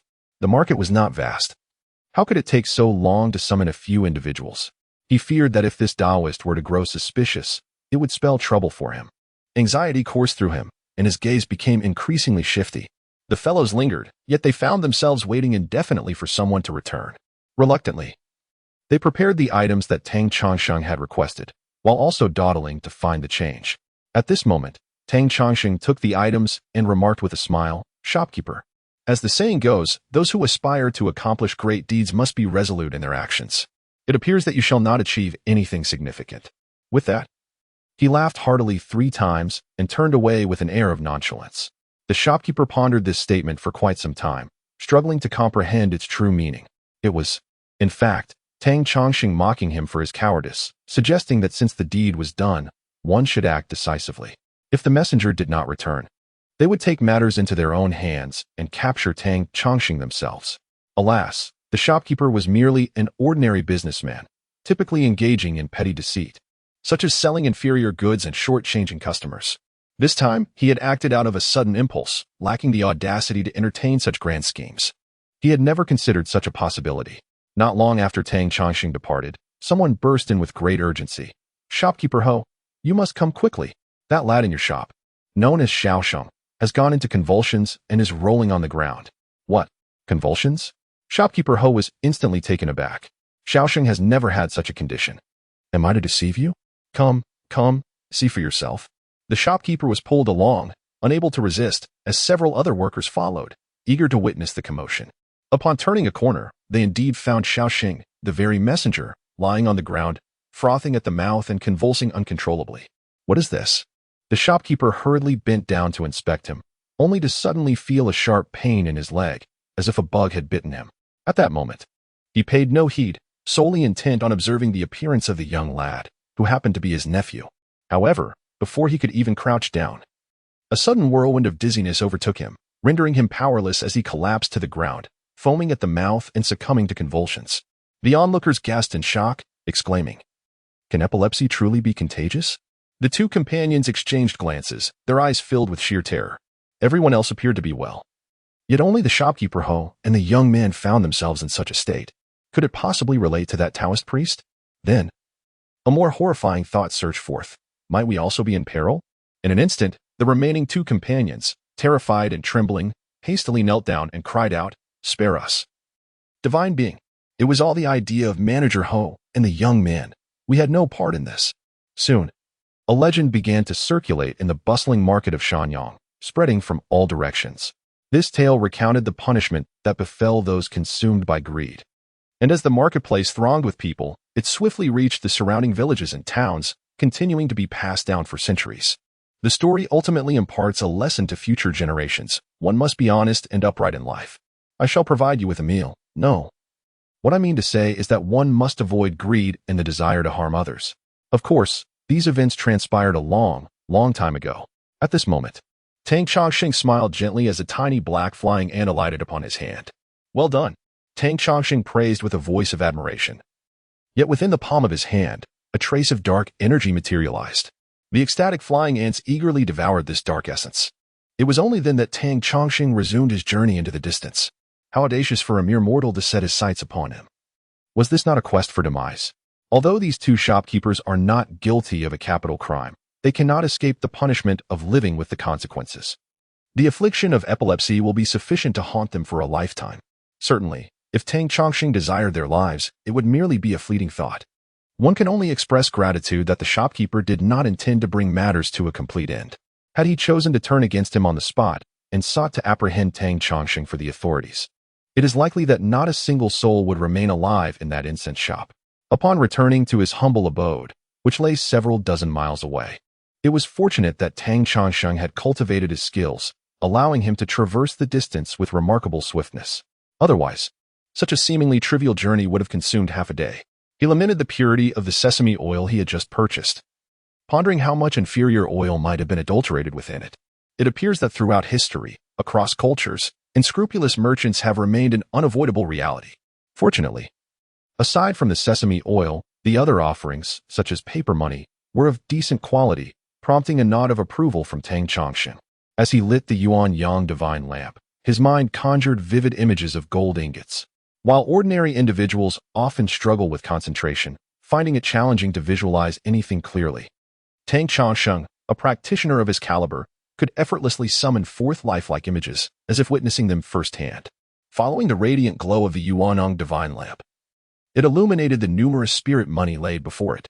This endeavor bore resemblance to the art of talisman crafting, which necessitated the expenditure of magical energy. Without the assistance of the Yin-Yang divine lamp, it would have been quite remarkable for Tang Chongqing to refine even 5 or 6 pieces. However, with the lamp's power at his disposal, he swiftly produced over a dozen. Yet, he began to feel somewhat fatigued, and the brilliance of the heavenly heart dimmed accordingly. The act of refining these magical currencies was indeed no trivial task. Regrettably, the oil being burned was mere scented oil. Had it been infused with the fervent will of incense, the refinement of hundreds would have posed no challenge. Tang Chongqing withdrew from his meditative state, gently caressing the Yin-Yang divine lamp, lost in contemplation. As months passed, with Tang Chongqing's constant companionship and daily utilization, the Yin-Yang divine lamp grew increasingly extraordinary. Even when extinguished, A faint halo still manifested. The daily communion with his spirit and the heavenly heart was akin to a continuous ritual of refinement, and it was said that, in time, it would become even more miraculous, potentially transforming from a magical tool into a true treasure. After resting for half a day, he resumed preparing the purifying water and other ritual offerings. This indeed was a laborious task, and Tang Chongqing vowed never to engage in such toilsome efforts again. The sky had turned completely dark, and without realizing it, Tang Chongqing had spent the entire day preparing. Although not everything was fully ready, he had gathered a sufficient amount to finally allow a sigh of relief. At that moment, however, an ominous wind stirred outside, accompanied by faint sounds of weeping. This unsettled Tang Chongqing, as this humble abode served as his usual place of practice, having been modestly arranged to deter any insignificant spirits from causing disturbances. Yet tonight, with an abundance of spirit money and offerings prepared, it drew forth numerous wandering souls and restless ghosts. Frowning, Tang Chongqing uttered a soft reprimand, and a faint, golden-tinged white light emerged, revealing a protective Yin soldier he had summoned. Clad in golden armor, the soldier exuded an imposing presence, causing the wandering souls to retreat in fear. However, they did not disperse completely, as the offerings inside the cottage held a tremendous allure for these spirits. The protective soldier, incensed by their refusal to vacate, brandished his golden blade to intimidate them. Although the spirits retreated further, none were willing to depart entirely. As the night deepened, the number of gathered apparitions around the cottage increased, escalating from a handful to over a dozen, and eventually swelling to dozens. Tang Chongqing furrowed his brow. This accumulation of spirits was perilous, and he feared the emergence of something formidable. Regret washed over him for his oversight in neglecting to prepare a spell to bind the luminous essence of these offerings. At present, the situation has taken a turn. It is not that Tang Chongqing had failed to recall, but rather that preparing such a spell would require considerable expenditure of spiritual energy. The task of gathering these sacrificial offerings had already proven to be quite arduous. Contemplating this, a glint of ferocity flickered in Tang Chongqing's eyes. Act. In an instant, the protective Yin soldiers surged forth, no longer holding back, as they plunged into the throng of wandering souls and malevolent spirits with unrestrained ferocity. With one swift strike, a wandering soul was obliterated, and with another, a malevolent spirit was vanquished. These ordinary wandering souls and spirits stood no chance against the formidable Yin soldiers. They were effortlessly dispatched, with 7 or 8 having perished in the blink of an eye. The remaining wandering souls and spirits, now gripped by fear, scattered in all directions. At that moment, Tang Chongqing suddenly made his move, ensnaring one of the wandering souls into the Yin-Yang divine lamp. Previously, the lamp's illumination had been muddled due to the mixture of inferior oils, but with the addition of this wandering soul, the light abruptly flickered, transforming into a pure radiance, shining as brilliantly as if fueled by the finest incense. Perhaps I could utilize this wandering soul as lamp oil, Tang Chongqing mused, stroking his chin. The so-called wandering souls and spirits are fragmented essences, devoid of consciousness, aimlessly drifting between heaven and earth, unable to even enter the realm of the underworld. Absent any extraordinary circumstances, they would simply dissipate after a time, succumbing to the elements of wind and rain or the onslaught of sunlight and thunder. Thus, employing wandering souls as lamp oil might not be the most palatable notion, but the reality is that, without intervention, these souls would ultimately fade away in a matter of days. At this thought, Tang Chongqing felt a twinge of temptation. With a casual gesture, he conjured a grand banquet within his consciousness, and as the light of the Yin-Yang divine lamp illuminated a bowl of uncooked rice, the radiance flickered for a moment before settling. To a specter observing, it would appear as an extravagant feast, replete with sumptuous dishes, braised beef, tender chicken, fresh fish, and succulent pig's trotters. Indeed, utilizing wandering souls as lamp oil proved advantageous, conserving a significant portion of his spiritual energy, far superior to the incense oil. After all, there was no one present to witness such actions. As for principles of morality, he resolved to set them aside. With these thoughts swirling in his mind, Tang Chongqing summoned the protective Yin soldiers once more. Before long, within a mere quarter of an hour, the wandering souls and spirits, insatiably drawn to the allure of the sacrificial offerings, returned without a hint of caution. After all, these entities possessed no intellect, only the remnants of instinct. Seizing the opportunity, Tang Chongqing pointed his finger, casting a beam of light that ignited a wandering soul a distance away. The fiery tongue flickered briefly before retreating, drawing the spirit back in and commencing its slow incineration.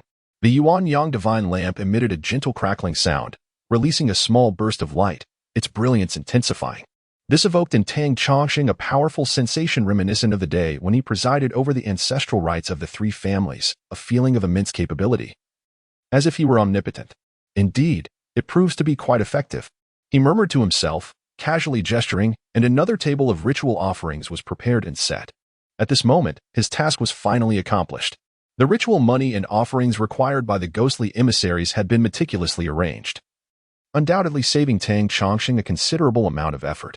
As the light of the Yin-Yang divine lamp extinguished before him, Tang Chongqing summoned the protective spirit soldiers once more, driving away the lingering souls and wandering ghosts into the distance. Although the lamp oil was remarkably useful, he still felt a certain trepidation in its application. The spectral soldiers surged forward, golden lights swirling in the dark night, as dozens of wandering souls were thoroughly banished. Standing with hands clasped behind his back, Tang Chongqing gazed into the night, pondering for a moment. He gathered all the items, neatly arranging the ritual money. With a simple gesture, the Yin-Yang divine lamp reignited. Dozens of paper figures and horses were consumed by flames, from which emerged a dozen ethereal attendants clad in flowing azure garments. They meandered forward, leading mules and horses, seemingly weightless as they emerged from the shadows. "Bring these offerings and follow me," Tang Chongqing commanded in a calm tone. The attendants silently complied, lifting the tables of ritual food and collecting the ritual money, trailing behind him in the direction of Yin-Yang Mountain. However, after traveling a mere 10 miles, they heard voices nearby. It appeared that villagers from a nearby hamlet were hastily making their way to Su City to seek a doctor for their ailing kin. Comprising 4 or 5 sturdy young men and a few boys, they ventured forth, unafraid of the night. In a twist of fate, they fortuitously encountered Tang Chongqing's procession. Tang Chongqing furrowed his brow slightly, instructing his entourage to step aside and allow the villagers to pass. Fortunately, the young men, brash and careless, paid no heed to any peculiarities. They remained oblivious to the strangeness of encountering a wealthy household accompanied by numerous attendants traversing the desolate wilderness in the dead of night. Yet, after walking several miles, one young man suddenly slapped his forehead, exclaiming, "Did you all notice something odd about that group we just saw?" "I sensed something was amiss too, but I cannot articulate it," another replied. "They moved without a sound. How could such a multitude, along with mules and horses, make no noise at all, and no torches were lit? Indeed, now that you mention it, they felt eerily light, almost like paper figures." As they continued to share their growing apprehension, various peculiarities about that earlier procession flooded their minds. In a moment of panic, someone shouted, "Ghosts!" Realization dawned upon them, and they were soon overwhelmed with fear, scrambling away in terror. To this, Tang Chongqing could only shrug, offering a silent apology for the fright they had encountered. Who was responsible for such ill fortune? In the dead of night, on this desolate road, one encounters a traveler. As we gradually approached Yin-Yang Mountain, a thick fog suddenly enveloped us. Then, a ghostly figure emerged from the shadows, eyeing Tang Chongqing's group with suspicion, demanding, "What is your purpose? Who dares to trespass on Yin-Yang Mountain at this hour?" Tang Chongqing was already mentally prepared. If such a large group could remain undetected by the patrolling ghostly sentinels, those sentinels might as well dash themselves against a wall. With a smile, he replied, "Ah, it is you, Brother Ghost. I am merely delivering something to Ghost Officer Fong Xin." Fong Xin was the name of the ghostly officer who had previously contacted Tang Chongqing. Fong Xin. "Oh, you are that Taoist? I have heard tales of Fong Xin's good fortune in associating with a sorcerer. It appears you are the one." The ghostly figure scrutinized Tang Chongqing with newfound interest. With a smile, Tang Chongqing said, "Then I kindly ask for your leniency." The ghostly officer chuckled heartily. Very well, very well. Since it is something from Brother Fong Xin, I cannot impede your passage. Allow me to accompany you." As he spoke, his gaze lingered on the lavish feast laid out before him, nearly drooling in anticipation. Tang Chongqing smiled faintly. Recognizing the plight of these ghostly sentinels under the mountain deity's command, they had no opportunity to partake in the bounties of the mortal realm. Unlike the city officials who could still earn some incense offerings, here in the mountains, devoid of human presence, such feasts were a rare delight. One could say they scarcely enjoyed a decent meal throughout the year. Thus, it was no wonder that this ghostly officer was salivating at the sight of such a sumptuous spread. Such a pitiable creature, clinging to the chance for a meal. Since the ghostly officer had spoken, Tang Chongqing felt it inappropriate to dismiss him. At his current level of cultivation, along with the various means at his disposal, a ghostly officer of mere menacing rank held little sway over him. However, It was essential to recognize that these ghostly sentinels were akin to the police in the mortal realm. Although seemingly insignificant, they were part of an established hierarchy, representing an organization, a governing authority. No matter how formidable one's individual strength, challenging an organization or the government would lead to swift suppression. Moreover, this was not Tang Chongqing's concern. As long as he delivered the items, the ghostly officer Fong Xin would handle any ensuing matters. There was no need for Tang Chongqing to play the villain. With a smile, Tang Chongqing consented and continued on his way. Soon, he found himself in the presence of Fong Xin, who emerged with a hearty laugh. "Ah, my dear brother, you have arrived so swiftly." "Oh, is that Brother Song Kai from the front mountain? What brings you here?" "Haha, I noticed this sorcerer journeying alone with such a heavy burden, fearing he might encounter danger. So I thought to escort him." Ghost Officer Song Kai chuckled. Yet Fong Xin, upon hearing this, understood the true motive, inwardly scoffing. Wondering why he had never seen such kindness before, it was merely the allure of a meal that had stirred his heart. Very well. The esteemed gentleman is on the verge of great success. Yet, he chooses not to hold any grudges. He chuckled with delight. Perfect, perfect. I have invited Officer Zhao to the banquet today, and it would be splendid to have Brother Song accompany us. That may not be appropriate. I still have to patrol the mountains, Song Kai replied, showing no intention of moving. Fong Xin secretly scoffed, but outwardly his enthusiasm only grew. After a few more entreaties, Song Kai reluctantly agreed to stay. It was only at this moment that Tang Chongqing casually remarked, "I am fortunate not to have disappointed. The items are all prepared." Fong Xin inspected them eagerly, his joy evident. "You've outdone yourself, dear brother. This surpasses my expectations." Whether it was the sumptuousness of the ritual feast or the quality of the ceremonial money, both exceeded Fong Xin's anticipations, filling his heart with even greater joy. Tang Chongqing smiled. "After all, we are of different natures. Since elder brother will have the official coming later, I shall take my leave first." Fong Xin did not insist. Recognizing that for certain matters, Tang Chongqing was indeed not in a position to linger. "Allow me to escort you."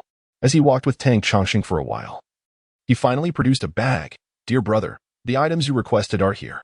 This is a Yunsui bag, quite spacious, capable of holding numerous spiritual tools and artifacts. With this bag, you need not employ so many paper figures to deliver your offerings. Everything can fit within. Indeed, this is a remarkable item. Tang Chongqing nodded. With such a possession, he need not make a grand display. Furthermore, this bag itself was a ghostly artifact. While not a weapon, it possessed many other utilities. "Take your time to explore it, dear brother. Everything is contained within," Fong Xin said with a smile. Tang Chongqing understood and chose not to inspect it immediately.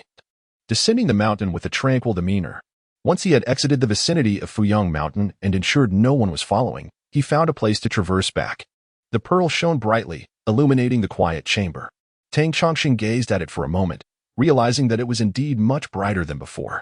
"Ah, as long as this pearl shines brightly, all is well," he exclaimed joyfully. Within the quiet chamber, suppressing malevolent spirits, it was unsuitable to examine the contents of the bag. Thus, Tang Chongqing exited the chamber and noticed that it was still night outside. He nodded and proceeded to his own room. A white shadow immediately followed him. It was the ghostly soldier he had stationed outside the quiet chamber for protection, now accompanying him. Tang Chongqing smiled, gestured, and said, "You have worked hard. Return and rest." The ghostly soldier swiftly turned and returned to its designated quarters. After a moment's thought, Tang Chongqing sent back the ghostly soldier he had brought with him. At that moment, the door creaked open, and a figure emerged from the courtyard. The sect leader has emerged from seclusion. It was none other than the Grand Minister. Tang Chongqing smiled faintly. "This retreat has yielded considerable rewards. By the way, your injuries must be nearly healed, right?" Da Xiang quickly replied, "Thank you for your concern, Master." "Indeed. I've noticed something amiss at the Death Mountain." Upon hearing this, Tang Chongqing's interest piqued slightly. "What have you discovered?" "On the night you entered seclusion, it seemed there were disturbances beneath the ridge, and a few wandering spirits even drifted out. Fortunately, I managed to deal with them," Da Xiang said solemnly. Both were esteemed disciples of the General Temple, and they were acutely aware of the ominous presence lurking beneath it. Discussing the subject inevitably cast a shadow over their mood. "Do not fret. Return to your rest. I have just checked, and the arrangements made by our ancestor are intact." Tang Chongqing spoke with a measured tone. Even if a few wandering spirits escaped, it is not a significant predicament. Da Xiang was taken aback. He did not expect Tang Chongqing to remain so composed, and could only bow in acquiescence. "Tang Chongqing, however, wore a serene smile.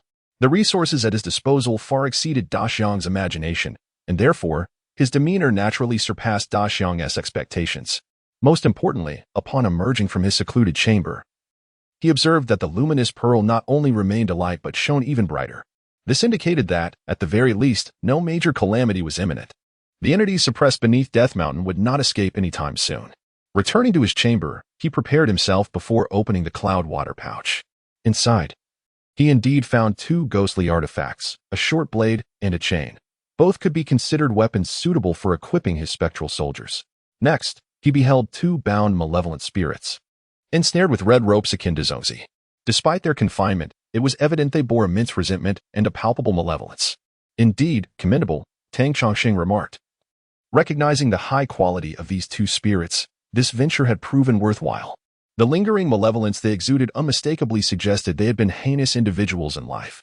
Such ghostly beings, even when transformed into spectral soldiers, would retain a fiercer disposition. Once he refined these two spirits, he would immediately gain two additional first-tier spectral soldiers. Contemplating this, a smile graced Tang Chongqing's face. He also retrieved the century-old mountain spirit. His efforts on this journey had indeed not been in vain. The rewards were substantial. Slowly, he closed his eyes, reflecting that it would be prudent to refine more spectral soldiers. At the very least, he aimed to have a battalion at his command, which would enable him to proactively investigate the mysteries beneath Death Mountain. Though the luminous pearl shone brightly, the persistent disturbances from below instilled a sense of unease. Early the next morning, after absorbing the essence of the sun, Wu Shulan had swiftly prepared breakfast, revealing her commendable culinary skills. This morning's crab roe buns were especially delightful, with thin, fragrant skins and a clear, non-greasy broth that was thick yet not oily. Accompanied by a bowl of black rice porridge, Tang Chongqing praised the meal enthusiastically. The monk, however, partook of a few bites and, with a serious expression, said, "Master, I have some matters to attend to down the mountain." "What is it?" "The disciple has some personal affairs left unresolved at the foot of the mountain, and I wish to address them now." Tang Chongqing nodded and replied, "Then proceed as you see fit. If you encounter difficulties, you may seek assistance from Zhou Xingfa and Zhang Deshang." The monk's face lit up with joy, and after finishing his meal, he hurried off. Tang Chongqing smiled faintly and took a stroll around the mountain to aid his digestion before returning to refine the two malevolent spirits. Though these spirits were fierce and filled with resentment, their fates had been sealed the moment they were bound and presented to Tang Chongqing as gifts. Each day, he employed the 7 absolute elixir to cleanse their malevolence gradually. This elixir was far more potent than the purifying water, provoking the two spirits to howl in protest. Even Wu Shulan, who sometimes overheard their cries, was left shaken, wondering what kind of incantation Tang Chongqing was concocting that was so unsettling. Eventually, Tang Chongqing rearranged the room where he refined the ghostly soldiers, soundproofing it to prevent the various eerie noises from alarming the flora and fauna. In the midst of his focused work, days flew by swiftly, and before long, over a week had passed. At this point, the resentment of the two spirits had been significantly diminished by the 7 absolute elixir, but they had also been thoroughly tormented. The elixir systematically purged the Yin energy from their bodies, akin to torture for the spirits. Now, subjected once more to the 7 absolute elixir, they were barely alive, reduced to minimal movements. Fortunately, the elixir was effective. Had he used the purifying water on these entities, he would have expended an immense amount of spiritual power. It seemed prudent to acquire more of the 7 absolute elixir for future use. Tang Chongqing was quite pleased with the efficacy of the 7 absolute elixir, though somewhat domineering. It was undeniably effective. Furthermore, as long as he diligently offered ritual food, incense, and earth essence, the two spirits would soon restore their strength. Originally fierce spirits, once refined, they would swiftly become formidable ghostly soldiers, effectively granting Tang Chongqing 2 powerful allies. However, during dinner one evening, Tang Chongqing suddenly felt a stirring in his heart. "What is it, master?" Wu Shulan inquired, having been reporting trivial matters regarding the temple when she noticed his change in demeanor. Tang Chongqing commanded, "Come with me." With that, he swiftly entered the Hall of Rituals. This hall was dedicated to the ghostly soldiers and the cultivation of various incantations, housing the life talismans of both the monk and Wu Shulan. At this moment, Tang Chongqing hurriedly stepped inside. Before him, the talisman belonging to Da Xiang unexpectedly fluttered as if stirred by an invisible breeze. Wu Shulan gasped softly, witnessing Tang Chongqing step forward to press his finger upon the talisman, subduing it momentarily. Yet, The talisman remained restless, fluttering incessantly, as if poised to take flight once more. Humph, someone dares to cast spells against Daxiang. Tang Chongqing remarked with a cold chuckle, but they must first contend with me. He was acutely aware that Daxiang was no ordinary adversary, concealing secrets that could tip the balance. Even during their previous encounter, Daxiang's methods had ensnared over 10 individuals in a deadly poison, a feat that had earned Tang Chongqing's begrudging admiration. Nevertheless, he believed he could accommodate such secrets. After all, his own secrets were far greater. He possessed an entire celestial realm, and he was confident that his cultivation would soon eclipse Daxiang's. Thus, Tang Chongqing bore the weight of Daxiang's mysteries with composure. As long as Daxiang's clandestine actions did not cross the line and jeopardize the general's temple or impact Tang Chongqing unfavorably, he was willing to overlook them. Indeed, he could even intervene should someone launch an attack against Daxiang. You go out and guard me, Tang Chongqing commanded. Wu Shulan, not daring to hesitate, hurriedly exited the hall, unleashing the spectral soldiers bestowed upon her by Tang Chongqing to stand vigil outside. Once Wu Shulan had departed, Tang Chongqing swiftly performed incantations, summoning 4 protective spectral soldiers to encircle him. At that moment, he finally exhaled a breath of relief. The gravity of his demeanor indicated that the events of the day would not unfold simply. Subsequently, Tang Chongqing settled into a meditative posture, igniting the Yuan-Yang divine lamp, and the celestial energy surged forth. As his heart's light radiated outward, it illuminated Daxiang's life talisman. Instantly, a piercing cry echoed from the talisman, and within the heart's light, a shadow leapt forth, lunging at Tang Chongqing with a gaping maw that expanded ominously, as if intent on engulfing his very essence. Humph, mere trifles. Do they dare to be audacious? Tang Chongqing scoffed, and from the depths of the sea, a serpent's shadow surged forth, similarly opening its jaws to devour the encroaching shadow. In an instant, the serpent's form grew immensely, swiftly consuming the shadow before sinking back into Tang Chongqing's being. However, at that moment, his eyes appeared shrouded in an eerie black mist, exuding an unsettling aura. After a prolonged silence, as the serpent's shadow finally settled at the ocean's depths, the dark energy gradually dissipated from Tang Chongqing's gaze. Meanwhile, 1,000 miles away, Daxiang suddenly spewed forth a crimson stream of blood. The moment it touched the ground, it transformed into a writhing mass of insects, a sight both grotesque and chilling. A look of horror flashed in his eyes as he bowed to the sky, uttering a heartfelt thanks to the sect leader for his salvation. In the brief moment it took to express his gratitude, the pool of blood on the ground underwent a drastic transformation. Countless insects emerged, consuming the blood until it vanished entirely, leaving behind a solitary, blood-red creature, as slender as a hair, resembling a grotesque serpent. At this juncture, the gloom in Tang Chongqing's eyes gradually dissipated. However, a contemplative expression flickered across his gaze. What formidable adversaries had the Grand Xiang provoked to resort to such sorcery? A sense of trepidation washed over him. Curses and hexes varied greatly, each more bizarre than the last. Fortunately, the curses he faced remained within his capacity to manage. Had they employed those infamous cursed stones, he could scarcely fathom whether he would prevail, for his familiarity with the Western curse system was limited. Nonetheless, Tang Chongqing was not entirely oblivious to the clandestine machinations of the Grand Xiang. He was fully aware of his subordinates' actions, choosing to turn a blind eye out of magnanimity. However, ignorance of the true nature of their undertakings would be sheer folly. Tang Chongqing's tolerance of the Grand Xiang stemmed from his vague awareness of the latter's activities. With a faint smile, he picked up a scroll from a nearby table and unfurled it. The scroll depicted a celestial abode, adorned with playful fish and vibrant corals. It illustrated a grand underwater palace, clearly marked with the words Hulu Immortal Abode inscribed on its entrance plaque. Tang Chongqing murmured to himself, since ancient times, it has been said that the world is replete with mystical realms and blessed lands. The so-called separation of purity from impurity, the merging into rivers and the formation of mountains may align with celestial bodies above or conceal themselves in hidden caverns below. Within such realms lie spiritual palaces, celestial abodes, jade towers, and emerald pools, the splendid dwellings of immortals. The Hulu Immortal Abode is among these legendary sanctuaries. Were it not for the sect's decree that only disciples who have attained significant prowess may venture into the Hulu Immortal Abode, I would not tolerate such recklessness. Yet, this may serve as a preliminary foray, allowing me to ascertain the extent of the protective formations remaining within the Hulu Immortal Abode. With a cold smirk, Tang Chongqing recalled his suspicions regarding the Grand Xiang's intentions when the likes of Songde fell prey to the poison. Yet, he had chosen to disregard it entirely. At this moment, he felt a familiar object in his hand and retrieved a small, crystal-carved gourd. As he toyed with it gently, he gazed skyward, reflecting. It seems the Grand Xiang and his cohorts must have infiltrated the Hulu immortal abode and discovered some valuable treasures. Surely, that would explain their betrayal of their original organization. I shall grant you one more chance. Should you return yet remain untruthful, do not blame me, the sect leader, for my lack of courtesy. This second opportunity is my utmost benevolence. As I reflect upon my current predicament, I find myself truly in need of assistance. With the guardian spirits at my command, I called out to the outside world. It is time for you to enter.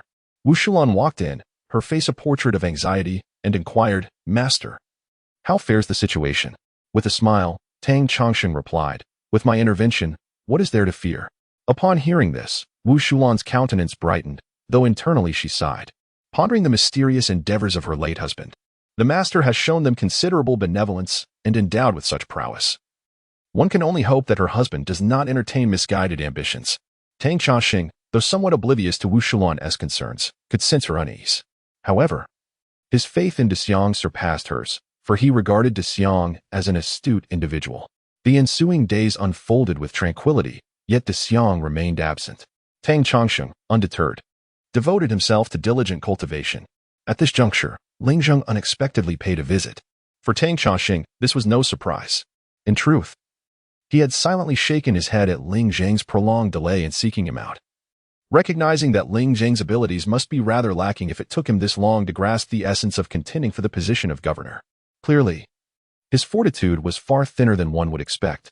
Tang Chongsheng scrutinized Ling Zheng with a composed demeanor, even activating the heavenly heart light.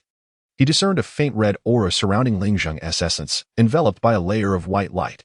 Specifically, regarding the three blessings of fortune, longevity, and prosperity, it appeared that fortune was scant, his destiny rather unfortunate, and only his rank was somewhat acceptable. Yet, this acceptable standard was not measured against the common populace. In Tang Chongsheng's eyes, his rather distant father-in-law was hardly more than a local official. Nevertheless, the governance of the Jiangnan region could be deemed marginally adequate. As Tang Chongsheng contemplated his father-in-law, he remained silent, while Ling Zheng, equally reticent, sipped his tea, casting a pall of awkward silence over the room. Tang Chongsheng chuckled softly, reminding himself that even if he did not regard other sentiments, he must still consider the feelings of Ling Xiaoyu, should he not? Uncle Ling, what brings you to my general temple? By the way, Xiaoyu called me a couple of days ago, saying that all is well on her end. Ling Zheng's expression lightened slightly as he forced a smile, responding, Indeed, Xiaoyu also reached out to me. Tang Chongsheng chuckled inwardly, fully aware that had it not been for his encouragement, a still resentful Ling Xiaoyu might not have initiated contact with her father. Ling Zheng regarded Tang Chongsheng with a complex gaze. Initially, he assumed that Tang Chongsheng was merely an ordinary mage. Even after witnessing the good rapport Tang Chongsheng maintained with the San family, he did not take it seriously, believing him to be merely a fortunate upstart. However, as Ling Zheng faced overwhelming challenges in the lower river region, he gradually became increasingly aware of the intricate circumstances surrounding it. He began to perceive the colossal influence of the general temple in the lower river, an influence that permeated every aspect of life there, rivaling even the deeply entrenched power of local aristocratic families that had existed for centuries. This revelation was utterly unexpected for Ling Zheng, who had always held a skeptical view towards the supernatural and harbored a strong aversion towards the practices of spiritual manipulation. Naturally, he felt a profound anger towards Tang Chongsheng for deceiving his daughter. Yet, given the current situation, he found himself compelled to confront Tang Chongsheng and even request his assistance. This was undeniably a blow to the proud Ling Zheng. Furthermore, Ling Xiaoyu had previously been engaged. He mustered a strained smile and exchanged pleasantries with Tang Chongsheng regarding Ling Xiaoyu's matters.